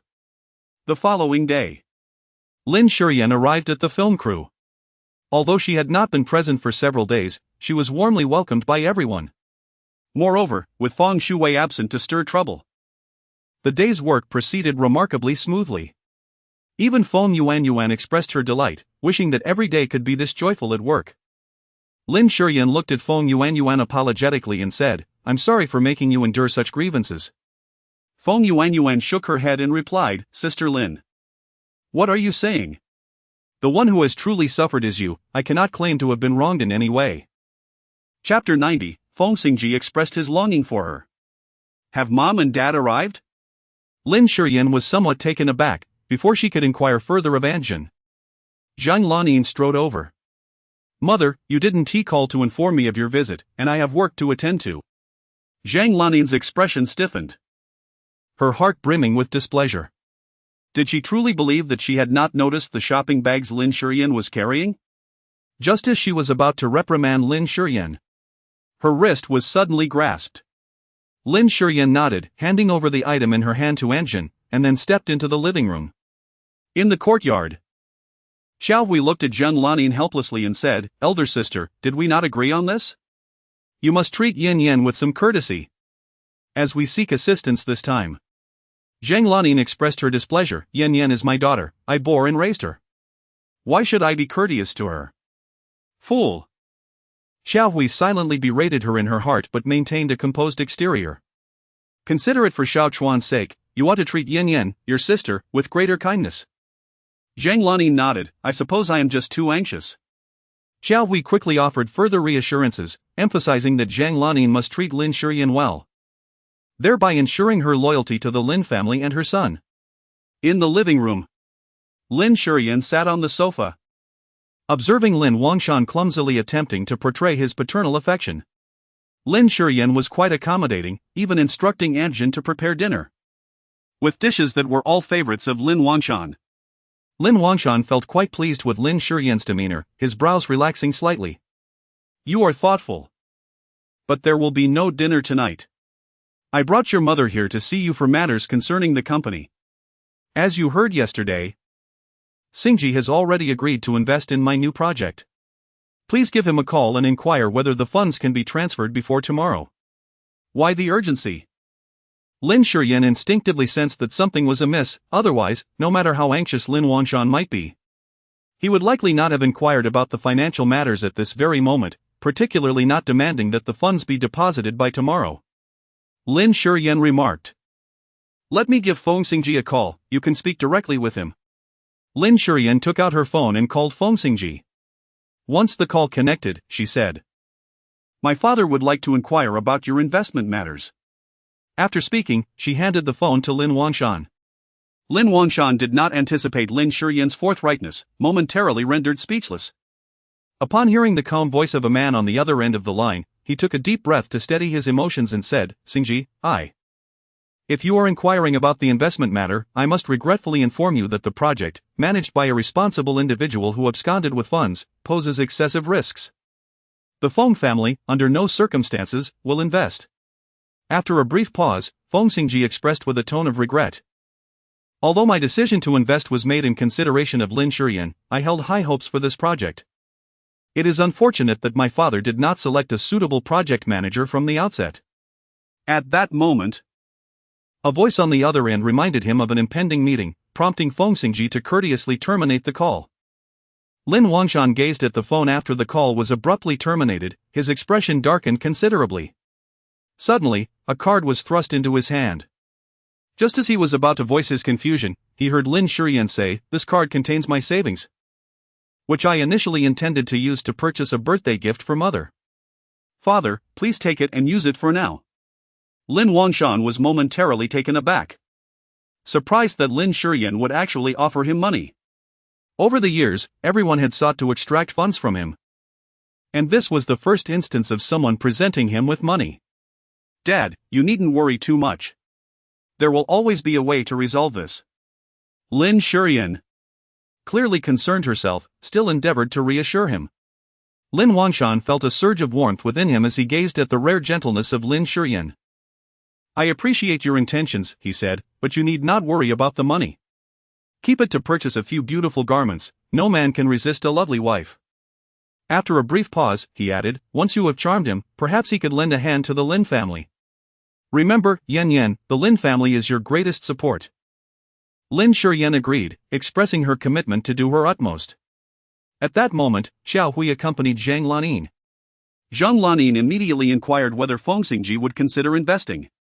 Upon hearing Lin Shiyan's response that Feng Xingzhi had declined, Zhang Lanin became particularly incensed and erupted in anger. How could Lin Shiyan be so inconsiderate? "Enough!" Lin Wanshan interrupted his wife, scolding, "What do you know? You immediately berate Yan. Is this how a mother ought to behave? Aren't you concerned about the child's feelings?" Zhang Lanin, feeling particularly aggrieved, replied, I am also worried about the situation of the Lin family. My heart is filled with anxiety." Lin Wanshan recalled that Xiao Hui had mentioned to him that Zhang Lanin was excessively harsh on her biological daughter, Lin Shiyan, and had ceased to indulge her. Lin Wanshan exclaimed in anger, "Isn't this entire situation a consequence of the unreliable candidate you recommended for my project?" Zhang Lanin could only feel unjustly wronged. After all, it was she who had suggested the project, yet the chosen individual was actually Xiao Hui's cousin, a decision that Lin Wanshan had initially approved. He had even praised her recommendations on several occasions. As they bickered and departed, Lin Shiyan observed in silence, her eyes reflecting an indescribable emotion.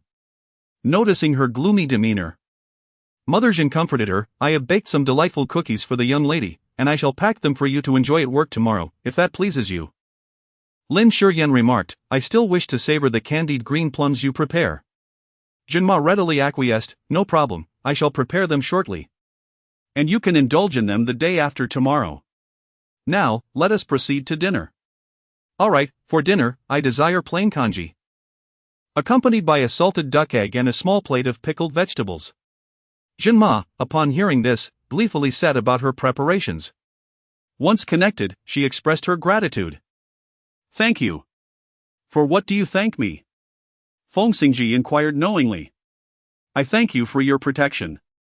I thank you for having my back." Feng Xingzhi replied, "Not bad. You recognize that I stand by you. I'm not foolish." Today, upon hearing of Lin's predicament, and recalling how readily you agreed to that dubious investment yesterday, I sensed there must be something amiss. Are you angry? Are you considering allowing me to invest in Lin's company? I'm not angry. Teaching my father a lesson is quite sufficient. As for the investment, I believe it is unnecessary. If Feng's company has any trivial projects devoid of potential, they could be entrusted to Lin's firm. This was not an act of resentment on Lin Shiyan's part, but rather a manifestation of her thoughtful intentions. Ever since her marriage to Feng Xingzhi, Lin Shiyan has frequently assumed the role of Feng Xingzhi's father-in-law, often behaving indiscreetly in public. Otherwise, he would not have placed faith in such unreliable ventures. Although Lin's company has faced a significant setback, it has not jeopardized its core assets. As long as Lin's company can take on projects from Feng's, even if the returns are minimal, the strengthening of ties between the two families will lead to increased support for Lin's company. With steady efforts, Lin's firm can swiftly rise again. A feat far more valuable than any monetary support Feng Xingzhi could provide. Chapter 91, She yearned to be wed to Feng Xingzhi. Feng Xingzhi chuckled, "You are quite astute. However, I wonder if your parents will appreciate your sentiments?" Lin Shiyan inquired, "How many days will you be away on business?" 3 days, perhaps. Oh. Lin Shiyan silently calculated in her mind, it would be at least 72 hours, quite a lengthy duration. What's the matter? Do you miss me? This question slipped from Feng Xingzhi's lips with an ease that surprised him momentarily after it was spoken. Yes. Lin Shiyan responded softly, her eyes glistening with moisture. I will miss you dearly. Lin Shiyan's voice was so sweet and obedient that it inevitably made Feng Xingzhi imagine her submissively being toyed with by him. Lin Shiyan acquiesced. Gazing at the already disconnected phone, her heart fluttering with exuberance akin to bubbling effervescence. At that moment, a waft of floral fragrance drifted in. Imbued with the distinctive warmth and scent of summer. Lin Shiyan took a deep breath, her face illuminating with a broad smile. Feng Xingzhi began to change his perception of her. After years of perseverance, it seemed that she was finally glimpsing the dawn of hope. Lin Shiyan gently caressed her belly, murmuring softly, "My dear baby, isn't your mother wonderful? I have truly waited until your father's heart softened. Beloved child. Please trust that I will strive to provide you with a complete home, allowing you to grow up surrounded by the love of both your parents. My little one. Let us work hard together." The following day. Upon her arrival at the film set, Lin Shiyan immediately plunged into her work.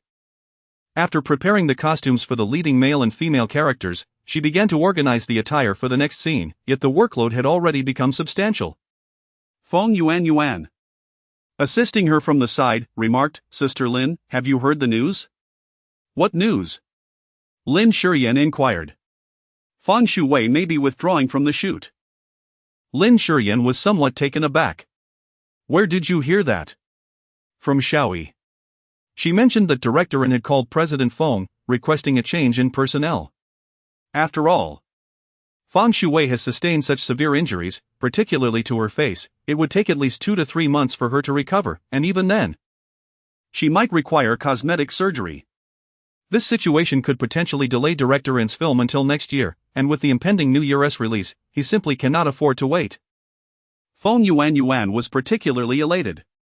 "Sister Lin, this is truly wonderful news. From now on, no one will be able to trouble you." Lin Shiyan gazed at Feng Yuan's cheerful demeanor, her brows slightly furrowing as she said, "Please refrain from making such remarks. If overheard, it may lead others to believe we harbor grievances against our respective teachers. Given the difficulty she has imposed upon you, it is only natural to feel discontent." Under Lin Shiyan's watchful gaze, Feng Yuan's voice dwindled to a whisper. "All right, Sister Lin, I shall remain silent. I understand that my words were inappropriate. If they fall into the ears of those with ulterior motives, they could be exploited." Lin Shiyan apologized, saying, "It is my inadequacy that has caused offense to Feng Shuwei. And I regret that you have had to endure this with me." Feng Yuan felt even more distressed and quickly replied, "No, that is not true." She assured her, "Sister Lin, I promise I will be more cautious in the future and will not bring you trouble." "No, you misunderstand," Lin Shiyan said, holding Feng Yuan's hand. "You must prioritize your own safety, nothing is more important than that." Feng Yuan instinctively raised her eyes to meet Lin Shiyan's warm gaze. And her heart swelled with gratitude. The filming went exceptionally smoothly, wrapping up before lunch, and the entire crew was elated, showering compliments upon Feng Shuwei as if eager to elevate her to the heavens. Xiaoyi was particularly jubilant, exclaiming, "Sister Lu, the assistant director has been praising you endlessly. Everyone is delighted, stating that your acting is so exceptional that it spares us all from suffering." Xiaoyi rambled on excitedly, but upon noticing Lu Yun's serene expression, she felt a bit perplexed. Sister Lu, aren't you happy? What joy is there in being praised by these inconsequential individuals? If they truly wished to make me happy, they would have replaced the second female lead, Lu Yun replied, glancing at Xiaoyi. Has there been any news from Lin Shiyan's side? No, Xiaoyi responded. Sister Lu. Lin Shiyan is merely a costume designer with a bit of fame, fortunate to have been selected by Directorin. How could she possibly influence the casting of the second female lead? Even Directorin himself cannot achieve that. That is where you are mistaken, Lu Yun remarked. During the initial creative meeting before filming, she had observed that the esteemed Mr. Feng consistently directed his attention towards Lin Shiyan. Therefore, despite what everyone claimed about Feng Shuwei being Mr. Feng's favorite, Lu Yun remained unconvinced. Words may deceive, but a person's instinctive reactions do not. Lin Shiyan is but a subconscious reaction to Feng Xingzhi. She harbors envy for Lin Shiyan, yet she yearns to usurp her position. You should find someone to leak the information to Feng Shuwei, stating that designer Lin is tirelessly advocating for a change in the director. Sister Lu, how astute you are. This will incite a fierce conflict among them. Lu Yun slowly removes her makeup, her delicate visage brimming with ambition. Feng Shuwei, after the doctor examines her wound, is in a fit of rage. What do you mean it could be worse? Did you not say it would scab over in a month?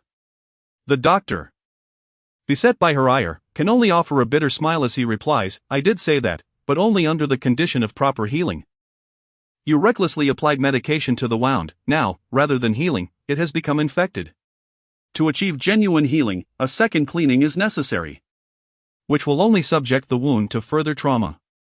Even if it does heal, the situation will only worsen. No. That cannot be. You must have accepted that woman's ill-gotten money to mislead me. Feng Shuwei shouted, hurling her phone at him. The doctor, caught off guard, suffered a painful blow. Even his patience wore thin as he retorted, you are utterly unreasonable. In a fit of anger, he stormed off, with Sister Zhang hastily following to soothe him. Where have you been? Do you think I have ruined my looks and have no future, thus seeking an alternative path? Sister Zhang, witnessing Feng Shuwei's irrational demeanor, felt a surge of anger and shouted at her, have you lost your mind? Feng Shuwei, do not blame me for not warning you, if you continue down this path, you may lose your current career in entertainment.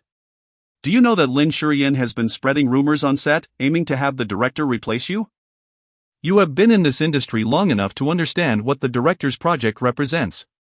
If you lose this opportunity, you may forever be deprived of stardom. As for President Feng, what standing does he have to desire a woman like you? Weigh the pros and cons yourself, if this is truly the outcome you desire. Then go ahead, wallow in your own mire. Chapter 92, Lin Shiyan, have you thought this through? How dare you speak to me in that manner? Feng Shuwei exclaimed in disbelief. Indeed, I have spoken thus, Sister Zhang replied, her expression stern. Should you not reflect upon your own actions? Had you listened and not caused such turmoil, your face would not be in this state. Remembering the ghastly wound on Feng Shuwei's face during the dressing change, Sister Zhang felt a pang of sorrow. Had she been present that day, she would have prevented Feng Shuwei from confronting Lin Shiyan. Sister Zhang took a deep breath and said, Wei, listen to me. You must take care of your injury, nothing is more important than your face. Feng Shuwei nodded, genuinely fearful this time. Rest assured, I will behave, she promised. However, what I need most right now is to see Xingzhi, otherwise, if too much time passes, I fear my position will be usurped. Lin Shiyan is no ordinary opponent. Sister Zhang recognized the significance of Feng Xingzhi to Feng Shuwei. Without him, her credentials would scarcely secure her a place in the entertainment industry. You must be gentle when you meet President Feng, do not be obstinate. Your previous demeanor was quite effective. Although Lin Shiyan occupies the role of Mrs. Feng, you remain President Feng's heart's desire. Let us thrive under his protection and build our careers.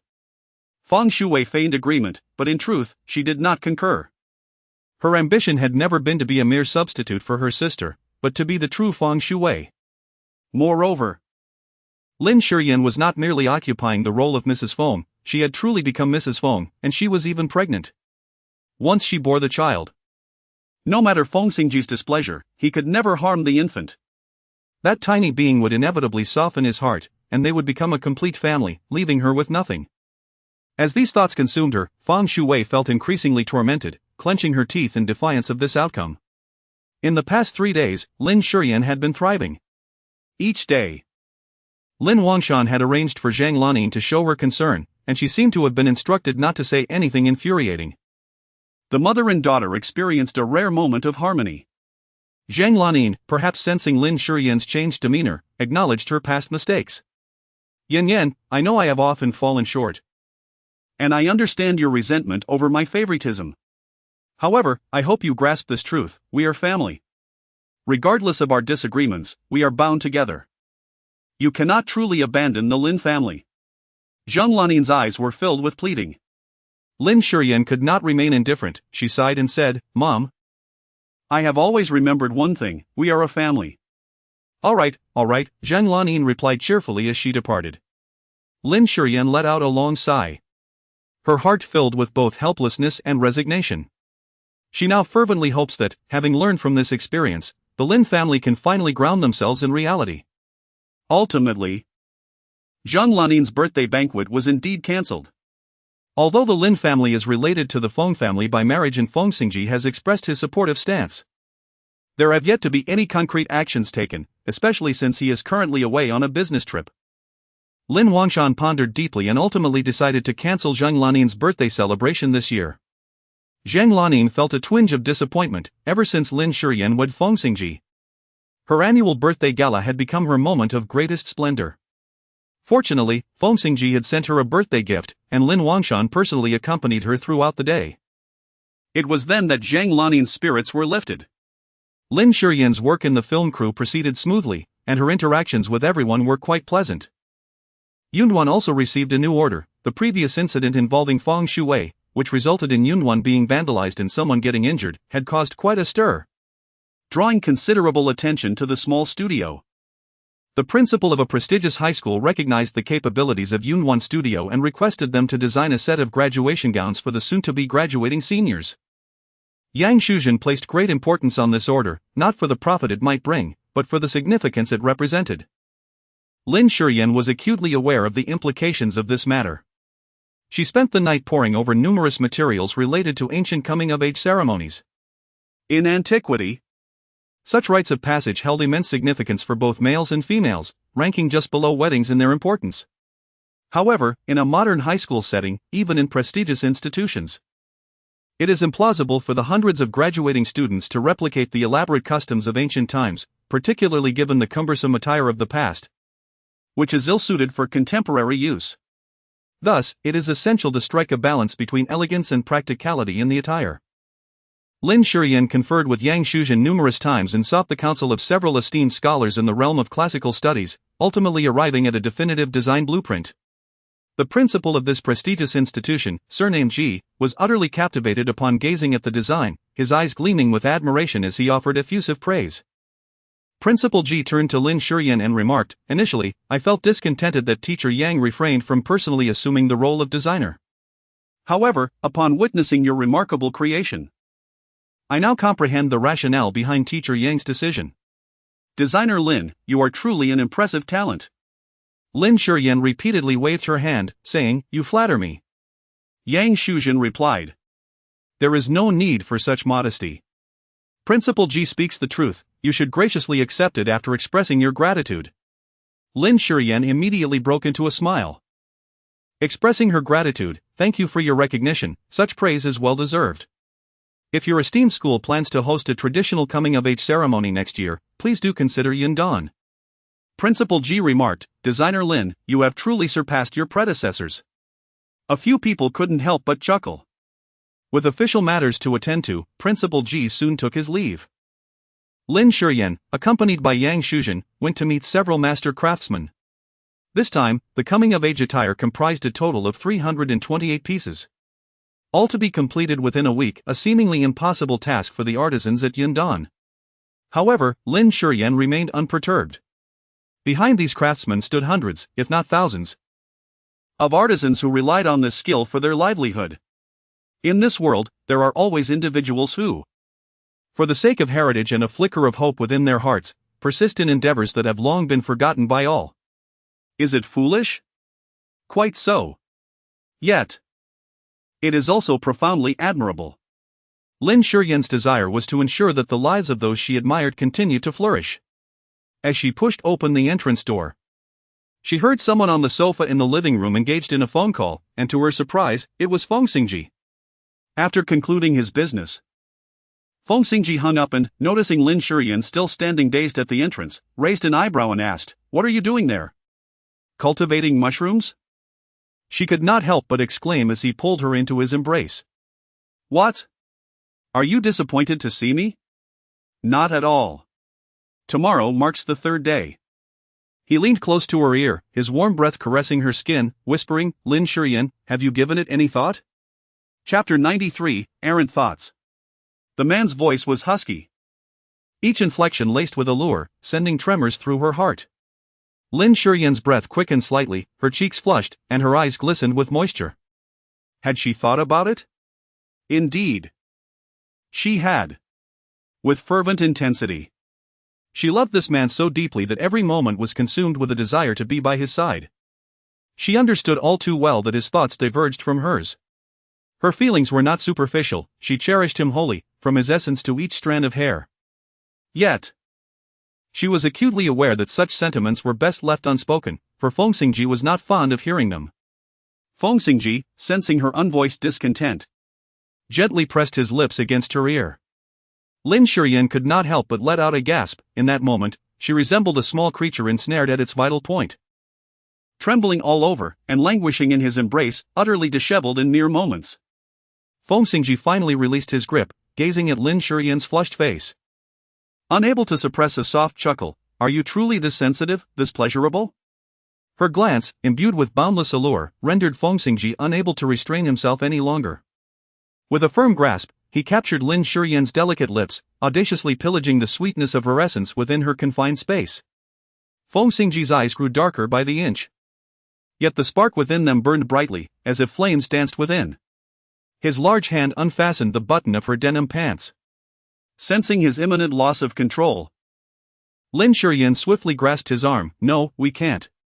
Don't worry, I have given Jinma the night off. Tonight, you may indulge in whatever thoughts you desire." Lin Shiyan's complexion flushed with embarrassment, as if she were some sort of flirt. "Come here, wrap your arms around my neck," Feng Xingzhi coaxed, seeking her cooperation. Although there was a certain appeal to his dominant demeanor, it paled in comparison to the warmth of her yielding and proactive affection. Lin Shiyan, however, was unwilling. She was less than 3 months pregnant. Although the baby had been fortunate thus far, she could not continually rely on such luck. "No." Lin Shiyan pressed her small hand against Feng Xingzhi's chest, rejecting him. "Why?" Feng Xingzhi was quite dissatisfied. After all, the pleasure was mutual, so why would Lin Shiyan refuse? Lin Shiyan initially intended to say that her period had arrived, but the man had already confirmed it himself. Lin Shiyan's cheeks flushed with embarrassment. She never anticipated that Feng Xingzhi would act in such a manner, revealing a side of him that was previously unknown to her. Yet, she did not release her grip. Her voice tinged with urgency as she declared, "We do not have that at home, and I cannot take any more medication." Her tone grew increasingly resolute. "Xingzhi, if I take contraceptive pills 3 times in quick succession, the harm to my body would be too great. It is simply not feasible." Feng Xingzhi recalled the distressing sight of Lin Shiyan that night, drenched in cold sweat, her back clammy, and despite being cradled in his arms, she appeared far from tranquil. Even the following day, she had lost her appetite entirely. Understanding her plight, Feng Xingzhi decided not to press her further. "Then allow me to provide you with comfort. Just this once." Lin Shiyan quickly comprehended the implications of Feng Xingzhi's words, and she firmly declined, stating, "No need." Lin Shiyan was at a loss for words, wondering if there was anything left to say. However, she refrained from voicing her thoughts, having lost all semblance of reason under Feng Xingzhi's manipulation. Surrendering herself to the rhythm of his movements. Once everything concluded, Lin Shiyan lay weakly on the large bed, her entire body flushed like a boiled shrimp, panting heavily. She had never realized that the dynamics between a man and a woman could unfold in such a manner. No, she was aware. She simply dared not imagine that she could experience such intimacy with Feng Xingzhi.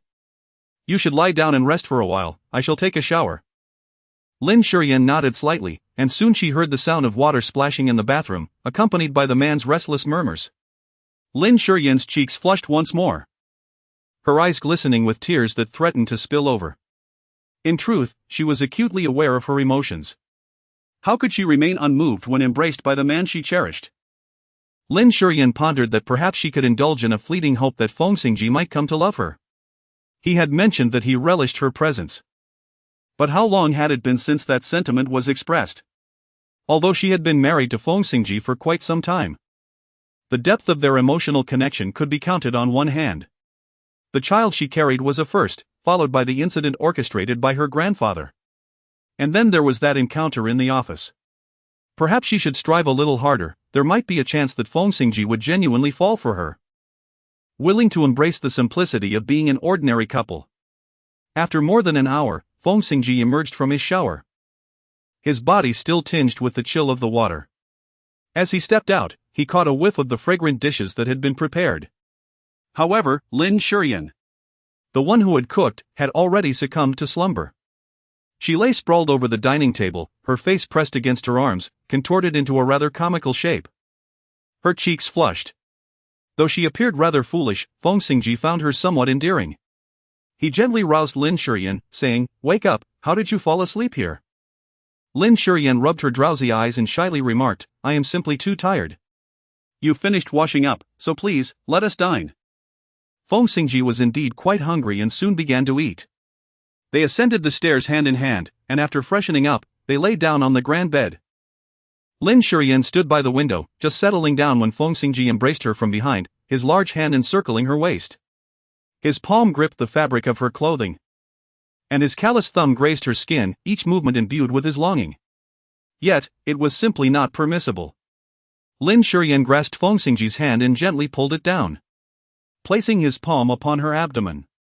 Lin Shiyan said, "My stomach feels a bit chilly, could you warm it for me?" Despite his evident disdain, Feng Xingzhi did not withdraw his hand. Lin Shiyan lowered her gaze, feeling him envelop her lower abdomen completely. A slight smile crept upon his lips, and his heart soared with joy. "Baby, can you feel it? This is Daddy. Daddy is holding me, and also holding you." At that moment, Lin Shiyan was particularly elated. Had she known what was to come, she would have spared no effort in praying to the heavens to freeze this moment in time. Chapter 94, No Words, Just Actions. The following day, Lin Shiyan awoke to find herself alone in bed. She reached out to touch the other side, which had already grown cold. The man who had slept beside her the previous night was nowhere to be found. Lin Shiyan could not help but lean closer, cradling his pillow in her embrace and inhaling deeply. The pillow still carried the scent of the man, the fragrant aroma of cedarwood intertwined with the masculine essence of hormones, forming a unique fragrance that belonged solely to Feng Xingzhi. Though it had faded somewhat, it still intoxicated her. Suddenly, a voice broke the silence. "What's the matter? Can't bear to part with me?" As Lin Shiyan lifted her gaze, she noticed Feng Xingzhi emerging from the balcony, phone in hand. A blush crept across her cheeks as she stammered, "You haven't left?" "Leave? Where would I go?" He replied, "I meant, aren't you going to work?" "I'll go after breakfast." Feng Xingzhi set his phone aside, propping himself on the bed with his arm. As he leaned down, he cast a shadow over her, asking, "Will you linger in bed or join me for breakfast?" Lin Shiyan initially wished to linger in bed. The bed was imbued with the deep essence of Feng Xingzhi, and lying here made her feel as though she were enveloped in his embrace, as if that perfect dream were perpetually unfolding. Nonetheless, she also yearned to share a meal with Feng Xingzhi. Lin Shiyan gazed longingly at the pillow in her arms, filled with reluctance. Feng Xingzhi, somewhat exasperated, remarked, "Isn't it more preferable to have a living person like me by your side, sharing meals with you, rather than that pillow you hold?"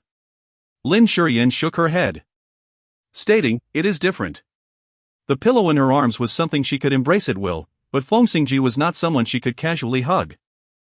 Feng Xingzhi found Lin Shiyan's serious demeanor quite endearing and felt a playful urge to tease her, "If you rise now to have breakfast, I shall permit you to select one of my personal belongings to take with you. The temptation was indeed overwhelming. Lin Shiyan swiftly sprang from her bed. I headed to wash up. Feng Xingzhi, observing Lin Shiyan's hurried demeanor, found it somewhat amusing. It was quite ironic that she consistently presented herself as an aloof and unattainable figure in front of others, yet in reality, she appeared rather dazed and confused. Lin Shiyan emerged from the bathroom, having completed her cleansing routine. Her bangs, dampened by water, clung to her face in delicate strands. Despite appearing somewhat disheveled, her skin radiated with an exquisite softness and moisture, fair as jade. Particularly striking were her pair of starry eyes, twinkling with unparalleled brilliance. In this state, Lin Shiyan was far more captivating than those who adorned themselves with intricate makeup and meticulous artistry. Feng Xingzhi momentarily lost his train of thought as he recognized, perhaps for the first time, Lin Shiyan's beauty. No, it was not truly the first time. He had long been aware of her allure, though he had chosen to overlook it. Yet, for reasons unknown, her beauty captivated him this morning. Lin Shiyan did not notice Feng Xingzhi's distraction. She remembered the personal item she desired from him, the tie she wished for him to wear. The tie he donned yesterday was a deep crimson adorned with white stripes. She contemplated that if Feng Xingzhi were to graciously part with the tie, she would transform it into a leather band for her hair. On days when she preferred not to tie her hair, she could fashion the tie into a wrist corsage, ensuring it remained a cherished connection. Feng Xingzhi indeed bestowed the tie upon Lin Shiyan. Observing her delight as she accepted it, he felt a rare sense of relief. During breakfast, Mama Jin prepared a piece of cod for her. Recently, she had been experiencing some pregnancy discomfort, and the smell of fish often made her queasy. However, perhaps due to her elevated spirits, she found it palatable.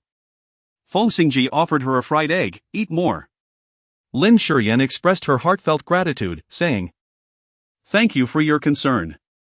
As Lin Shiyan lifted her gaze, she immediately discerned the desire and yearning in Feng Xingzhi's eyes. Her cheeks flushed instantly. And with a playful pout, she exclaimed, "We are in a restaurant, and it is still early in the morning. How can you speak of such things?" After a brief pause, she added, "Very well, let us refrain from words and instead express ourselves through actions." Lin Shiyan's cheeks flushed even deeper. Just as she was about to utter a word, she noticed Anshin emerging with a bowl of oatmeal and milk, prompting her to exclaim, "You should eat quickly. It's getting late." Feng Xingzhi observed Lin Shiyan's bashful demeanor, as if she wished to vanish into a crack in the ground, and couldn't help but chuckle softly. He refrained from teasing her further. After finishing breakfast, Feng Xingzhi, with his briefcase in hand, prepared to leave for a site inspection. As she turned around, she caught sight of Anshin standing behind her, smiling warmly and remarking, "The young master is finally showing some semblance of maturity." Lin Shiyan's cheeks flushed with a rosy hue. "I shall not converse with you any longer. I must tidy up as I am also heading to the film set." Lin Shiyan swiftly ascended the stairs, and by the time she descended, her hair was styled upright, elegantly secured by a beautifully crafted red ribbon that resembled a lovely headband. In the morning sunlight, the red ribbon appeared as radiant as a blossoming flower. Inside the car, Zhou Chen frequently glanced at Feng Xingzhi through the rearview mirror. Feng Xingzhi raised an eyebrow, inquiring, "Is something amiss?" "Not at all," Zhou Chen replied. "I merely wish to ask if something good has transpired, as you seem particularly elated." Elated? Feng Xingzhi was taken aback that Zhou Chen would apply such a descriptor to him. He had intended to refute the notion, after all. What was there to be joyful about on an ordinary morning? However, upon turning his head, he caught a glimpse of a handsome face reflected in the car window. The man's lips were curved into a smile, and his slender eyes sparkled with unmistakable delight. Just as Zhou Chen had asserted, he was indeed quite happy. Feng Xingzhi was slightly astonished. Was he genuinely this happy? Was it solely because of Lin Shiyan? He wished to convince himself that it was not due to her. Yet deep down he understood that it was. The sudden tranquility in his relationship with Lin Shiyan brought him immense satisfaction. Perhaps this was not such a bad situation after all. Just as he had mentioned to her, since they could not separate for the time being, they might as well coexist peacefully for a while. After making this decision, Feng Xingzhi felt an unexpected lightness in his heart. Suddenly, a ringtone filled the car. It was Zhou Chen's phone. Zhou Chen glanced at Feng Xingzhi before answering. The caller's tone was quite abrasive, and even in fragments, her arrogance and unapproachability were evident. Nevertheless, Zhou Chen maintained his calm demeanor, patiently soothing her as she vented, though he refrained from revealing any displeasure. Ultimately, the caller grew impatient and ended the call. Feng Xingzhi inquired, "Is this how every call from Shu Wei goes?" Zhou Chen replied, "Not at all, Miss Feng is usually quite polite when I am by your side," implicitly suggesting that her demeanor might differ with others. Feng Xingzhi shot him a glance and remarked, "Secretary Zhou, are you insinuating that you are reporting on Feng Shu Wei?" Zhou Chen, maintaining his composure, smiled and admitted, "You've caught me." Feng Xingzhi scoffed softly, his gaze momentarily distant. In truth, Feng Shu Wei bore a resemblance to Yue. Yet their personalities diverged significantly. They were fundamentally different individuals. However, when he first met Shu Wei, she was not as she appeared now. She had just graduated from university and, due to familial hardships, was juggling multiple jobs. At such a tender age, she could not afford to properly care for her appearance. Later, when the Feng family fell into debt, she took on the role of a hostess at an entertainment venue. The day she was forced to drink and stumbled before him, tears glistening in her large eyes as she clutched his pant leg, pleading, "Brother-in-law, please save me." His heart softened. It was that plea, combined with her eyes that mirrored Yue's, that moved him deeply. He could not pinpoint when Feng Shu Wei had changed. No matter how obedient she appeared before him, she was no longer the same. Perhaps he should not have kept her by his side simply because he missed Yue. This was unfair to both Shu Wei and Yue. After a moment of silence, Feng Xingzhi stated, "Secretary Zhou, please arrange matters for Shu Wei. She has been with me through much, and being Yue's sister, she deserves some assurance for her future." Zhou Chen was taken aback, cautiously asking, "Mr. Feng, are you implying?" "Yes, precisely as you interpret it," Feng Xingzhi sighed. "Shu Wei is no longer a child, she ought to live her own life." Zhou Chen immediately agreed, genuinely stating, "Mr. Feng, your wisdom is unparalleled." This was indeed wise, primarily for the sake of his wife. If she were to learn of Feng Xingzhi's decision, she would undoubtedly be overjoyed. Feng Xingzhi snorted. "What benefits has Lin Shiyan bestowed upon you that prompts you to continually speak favorably of her?" Zhou Chen replied. "Perhaps it is because the young mistress cares for you and always considers your well-being." Feng Xingzhi raised an eyebrow, prepared to respond, yet found no words to articulate. He had to concede that Lin Shiyan was exemplary. She was a most competent mistress of the Feng household and a capable wife. If only that unfortunate incident had not occurred. Lin Shiyan arrived at the film crew first. She arrived quite early, with only a few stagehands and the art director busily engaged in their tasks. Lin Shiyan politely greeted them. After she finished preparing the costumes needed for the shoot, she would come out to assist the art director in setting up the scene. Lin Shiyan, having studied fine arts since elementary school and now engaged in fashion design, possesses an undeniable sense of aesthetics. The stagehand, observing the arrangement she has crafted, remarked with admiration, "No wonder you are a designer, this setup is exquisite." If Director Ren were to see this, he would only further disdain our lack of aesthetic appreciation. Lin Shiyan smiled and remarked, "Please do not be so modest. You are indeed the favored talent of Director Ren. He may disdain others, but never you. Do not think I am unaware. Other film crews have sought to borrow you from Director Ren, yet he steadfastly refused, declaring you to be his lifeblood." The art director was taken aback by Lin Shiyan's profound knowledge of such matters and felt a growing admiration for her. Glancing around cautiously, the art director lowered her voice and said, "Just now, Miss Feng arrived with her agent. They should be at the hotel meeting Director Ren by now." Lin Shiyan expressed her profound gratitude, saying, "Thank you for your reminder, I am truly appreciative." The art director waved his hand dismissively, replying, "No need for such politeness." He chose not to elaborate further and returned to his tasks. Although he possessed a certain degree of renown within this industry, it paled in comparison to the status of a major star like Feng Shu Wei, who had substantial backing. Merely offering her that singular piece of advice today had already entailed considerable risk on his part. Lin Shiyan wished to avoid encountering Feng Shu Wei, so she arranged for Feng Yuan to accompany her during the shoot, instructing her to reach out only when faced with insurmountable issues. This was her strategy to steer clear of Feng Shu Wei. Lin Shiyan harbored no fear towards Feng Shu Wei, nor did she feel the slightest sense of guilt towards her. However, Feng Shui was a formidable opponent, and Lin Shiyan was reluctant to engage in conflict with her within the confines of the film set. Yet, many matters were not as easily evaded as she wished. As she organized her garments, pondering the attire for the female lead's next appearance, already quite stunning in its own right, she felt it still lacked something essential. Just as a glimmer of inspiration began to dawn upon her, the door to her room was abruptly thrust open. Lin Shiyan was taken aback. In the blink of an eye, she spotted Feng Shui standing at the doorway. "Miss Feng," she uttered. Feng Shui's expression was grim as she gazed at Lin Shiyan. "Are you feeling quite pleased with yourself? You finally marred my face, disrupting my filming in the production." Lin Shiyan calmly remarked, "Miss Feng, if your memory serves you well, you should recall that it was you who entered my hospital room and engaged in a struggle with me, leaving me no choice but to escape. Your fall from the building was also caused by a child colliding with you. I had no involvement in that. How shameless can you be, Lin Shiyan, to utter such words? I have suffered immensely because of you, yet you refuse to acknowledge your wrongdoing. Engaging in this futile argument serves no purpose.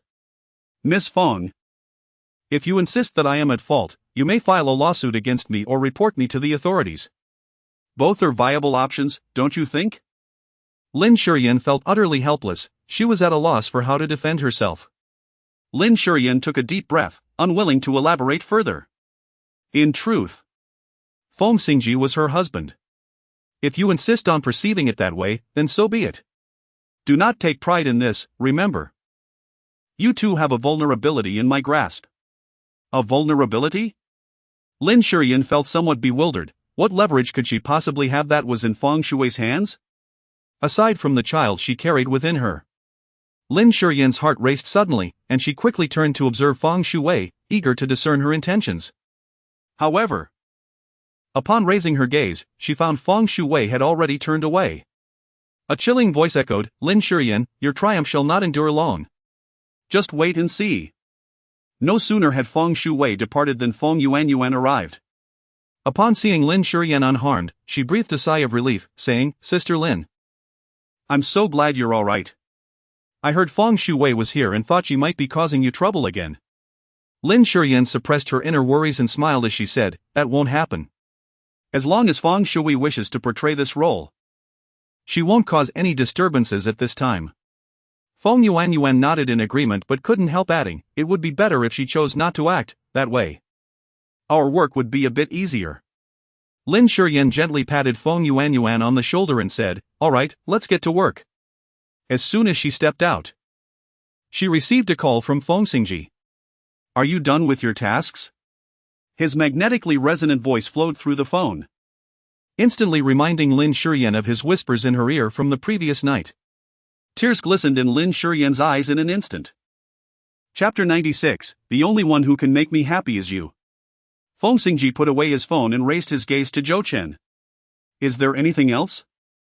Zhou Chen replied, "President Lin has arrived. It's still regarding the investment." Upon hearing this news, the shareholders grew anxious and promptly disposed of their stocks, resulting in chaos for the Lin Corporation. Feng Xingzhi appeared unfazed and inquired, "Has Lin's stock been bottomed out?" "Yes, it has been. We've acquired 11% of the shares. That's insufficient. If any shareholders are considering selling their stakes, they should be encouraged to do so." Zhou Chen nodded in agreement. "Then what about President Lin's side?" Feng Xingzhi glanced at him and replied coolly, "Do I need to teach you how to maximize the benefits of share acquisition?" Zhou Chen lowered his head, "I understand. President Feng." Feng Xingzhi donned his coat and took the car keys, departing from the office. She was busy in the kitchen, wearing an apron that, while suitable for Anjin, appeared somewhat oversized on her, accentuating her slender waist, delicate as a willow. Feng Xingzhi approached, leaning against the doorframe. "What brings you to cook today? Where's Anjin?" "She took leave for some matters." "Is that so?" "Yes," Lin Shiyan responded calmly, a hint of pink blooming on her ears. "What delicious dish are you preparing?" Without exposing her secret, Feng Xingzhi slowly approached, wrapping his large hand around her waist. Lin Shiyan's waist is incredibly slender, and just moments ago, as she gracefully sliced the vegetables, it was utterly captivating. Lin Shiyan lightly struggled and playfully chided. Could you loosen your grip a bit? I am in the midst of preparing dinner. Feng Xingzhi embraced Lin Shiyan from behind. His voice slightly husky as it whispered in her ear, "What are you making for dinner?" Lin Shiyan listed several dishes. There is also mung bean ice, which is perfect for cooling off in this warm weather. All of these are my favorites. Well, I hope to bring you some joy while dining. Feng Xingzhi was slightly taken aback and replied, "Tonight, I shall also ensure your happiness." Which flavor do you prefer, strawberry or pineapple? Lin Shiyan's cheeks flushed instantly. Is there any need to ask like that? Then how should one inquire? Perhaps it would be better to simply say, "Let's try them all and see which one brings you joy." We can use that one more often. This approach is certainly not out of the question.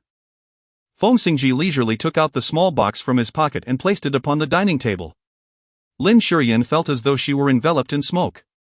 Having witnessed Feng Xingzhi's cold demeanor on numerous occasions, she found it somewhat disconcerting to see such a stark transformation in him.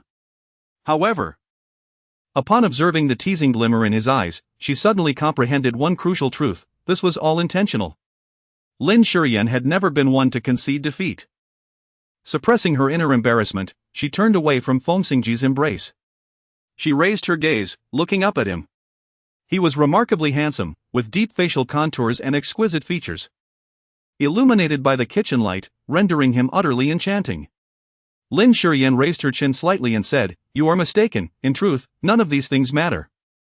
The ones who bring me joy have never been any of these." She grasped Feng Xingzhi's tie, pulling him closer until their breaths intertwined, allowing them to see each other's eyelashes. Lin Shiyan, as graceful as an orchid, continued, "It is you.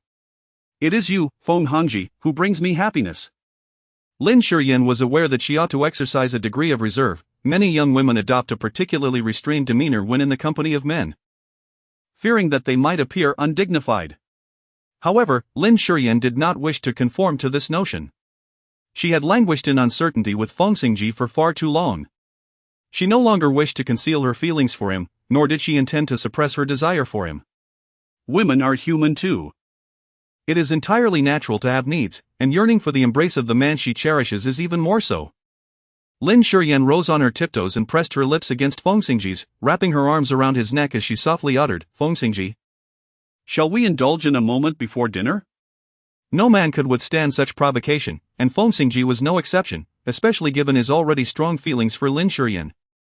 He swiftly turned the tables, his arms tightening as he lifted her, kissing her with unrestrained passion. Before long, they became enveloped in the moment. Feng Xingzhi lifted Lin Shiyan and placed her upon the countertop, his large hand deftly unfastening her bra. Just then, his phone abruptly rang.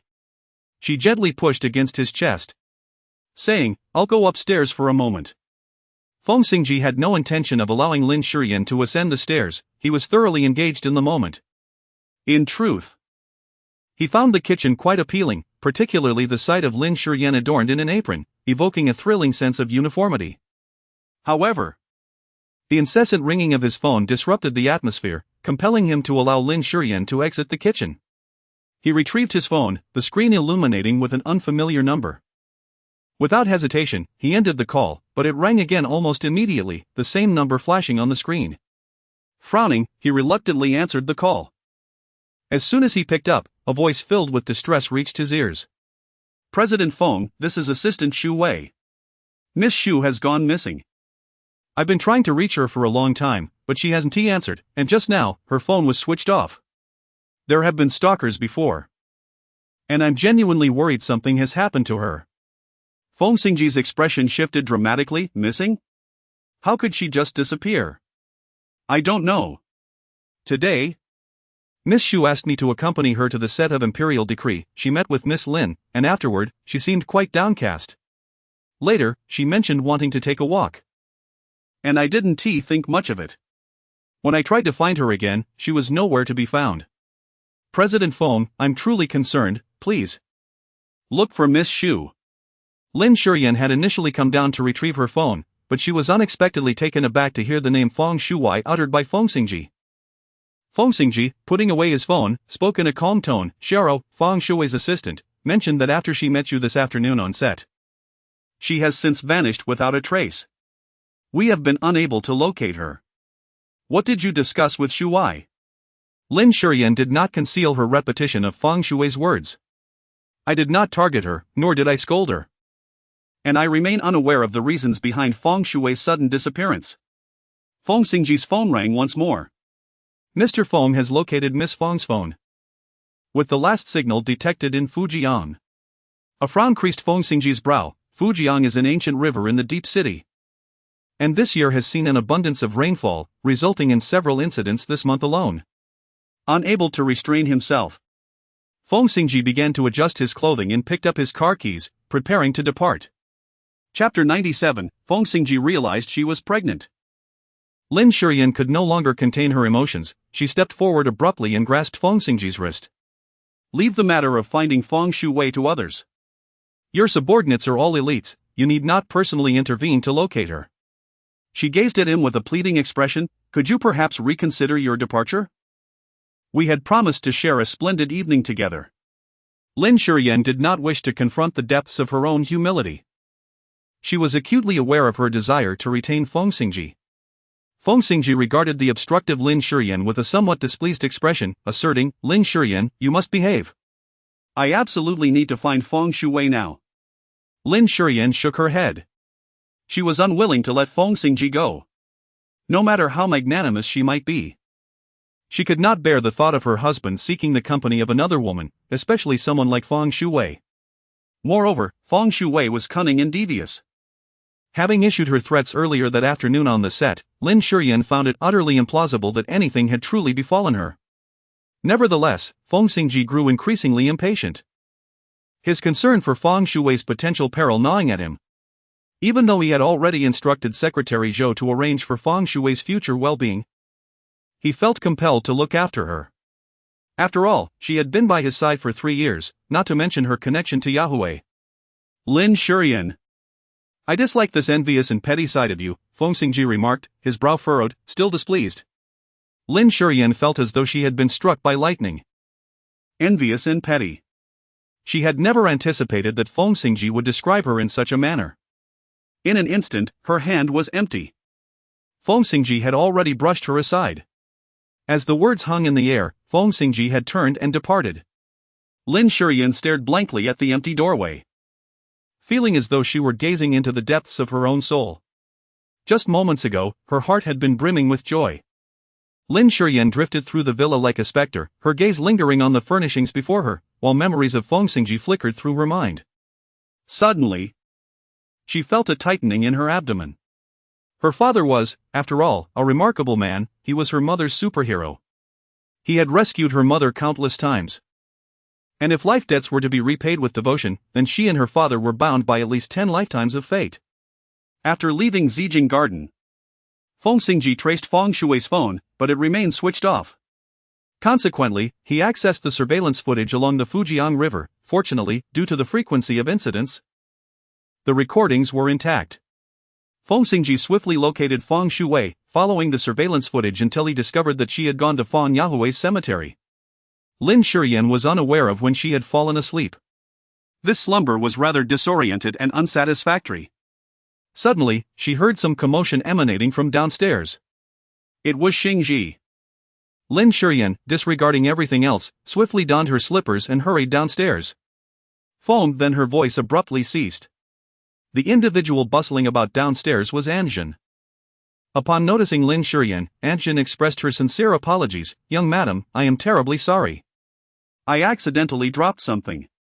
Has it disturbed your rest? Lin Shiyan shook her head in a daze. No, I am already awake. Mother Jin breathed a sigh of relief. That's good. Breakfast will be ready shortly. I will heat up 2 cups of milk, and you can have breakfast with the eldest young master. No need, just heat 1 cup, she replied. Feng Xingzhi left last night. Mother Jin was taken aback. She had just opened her mouth to speak when Lin Shiyan had already turned and departed. Feng Xingzhi had deceived her once more.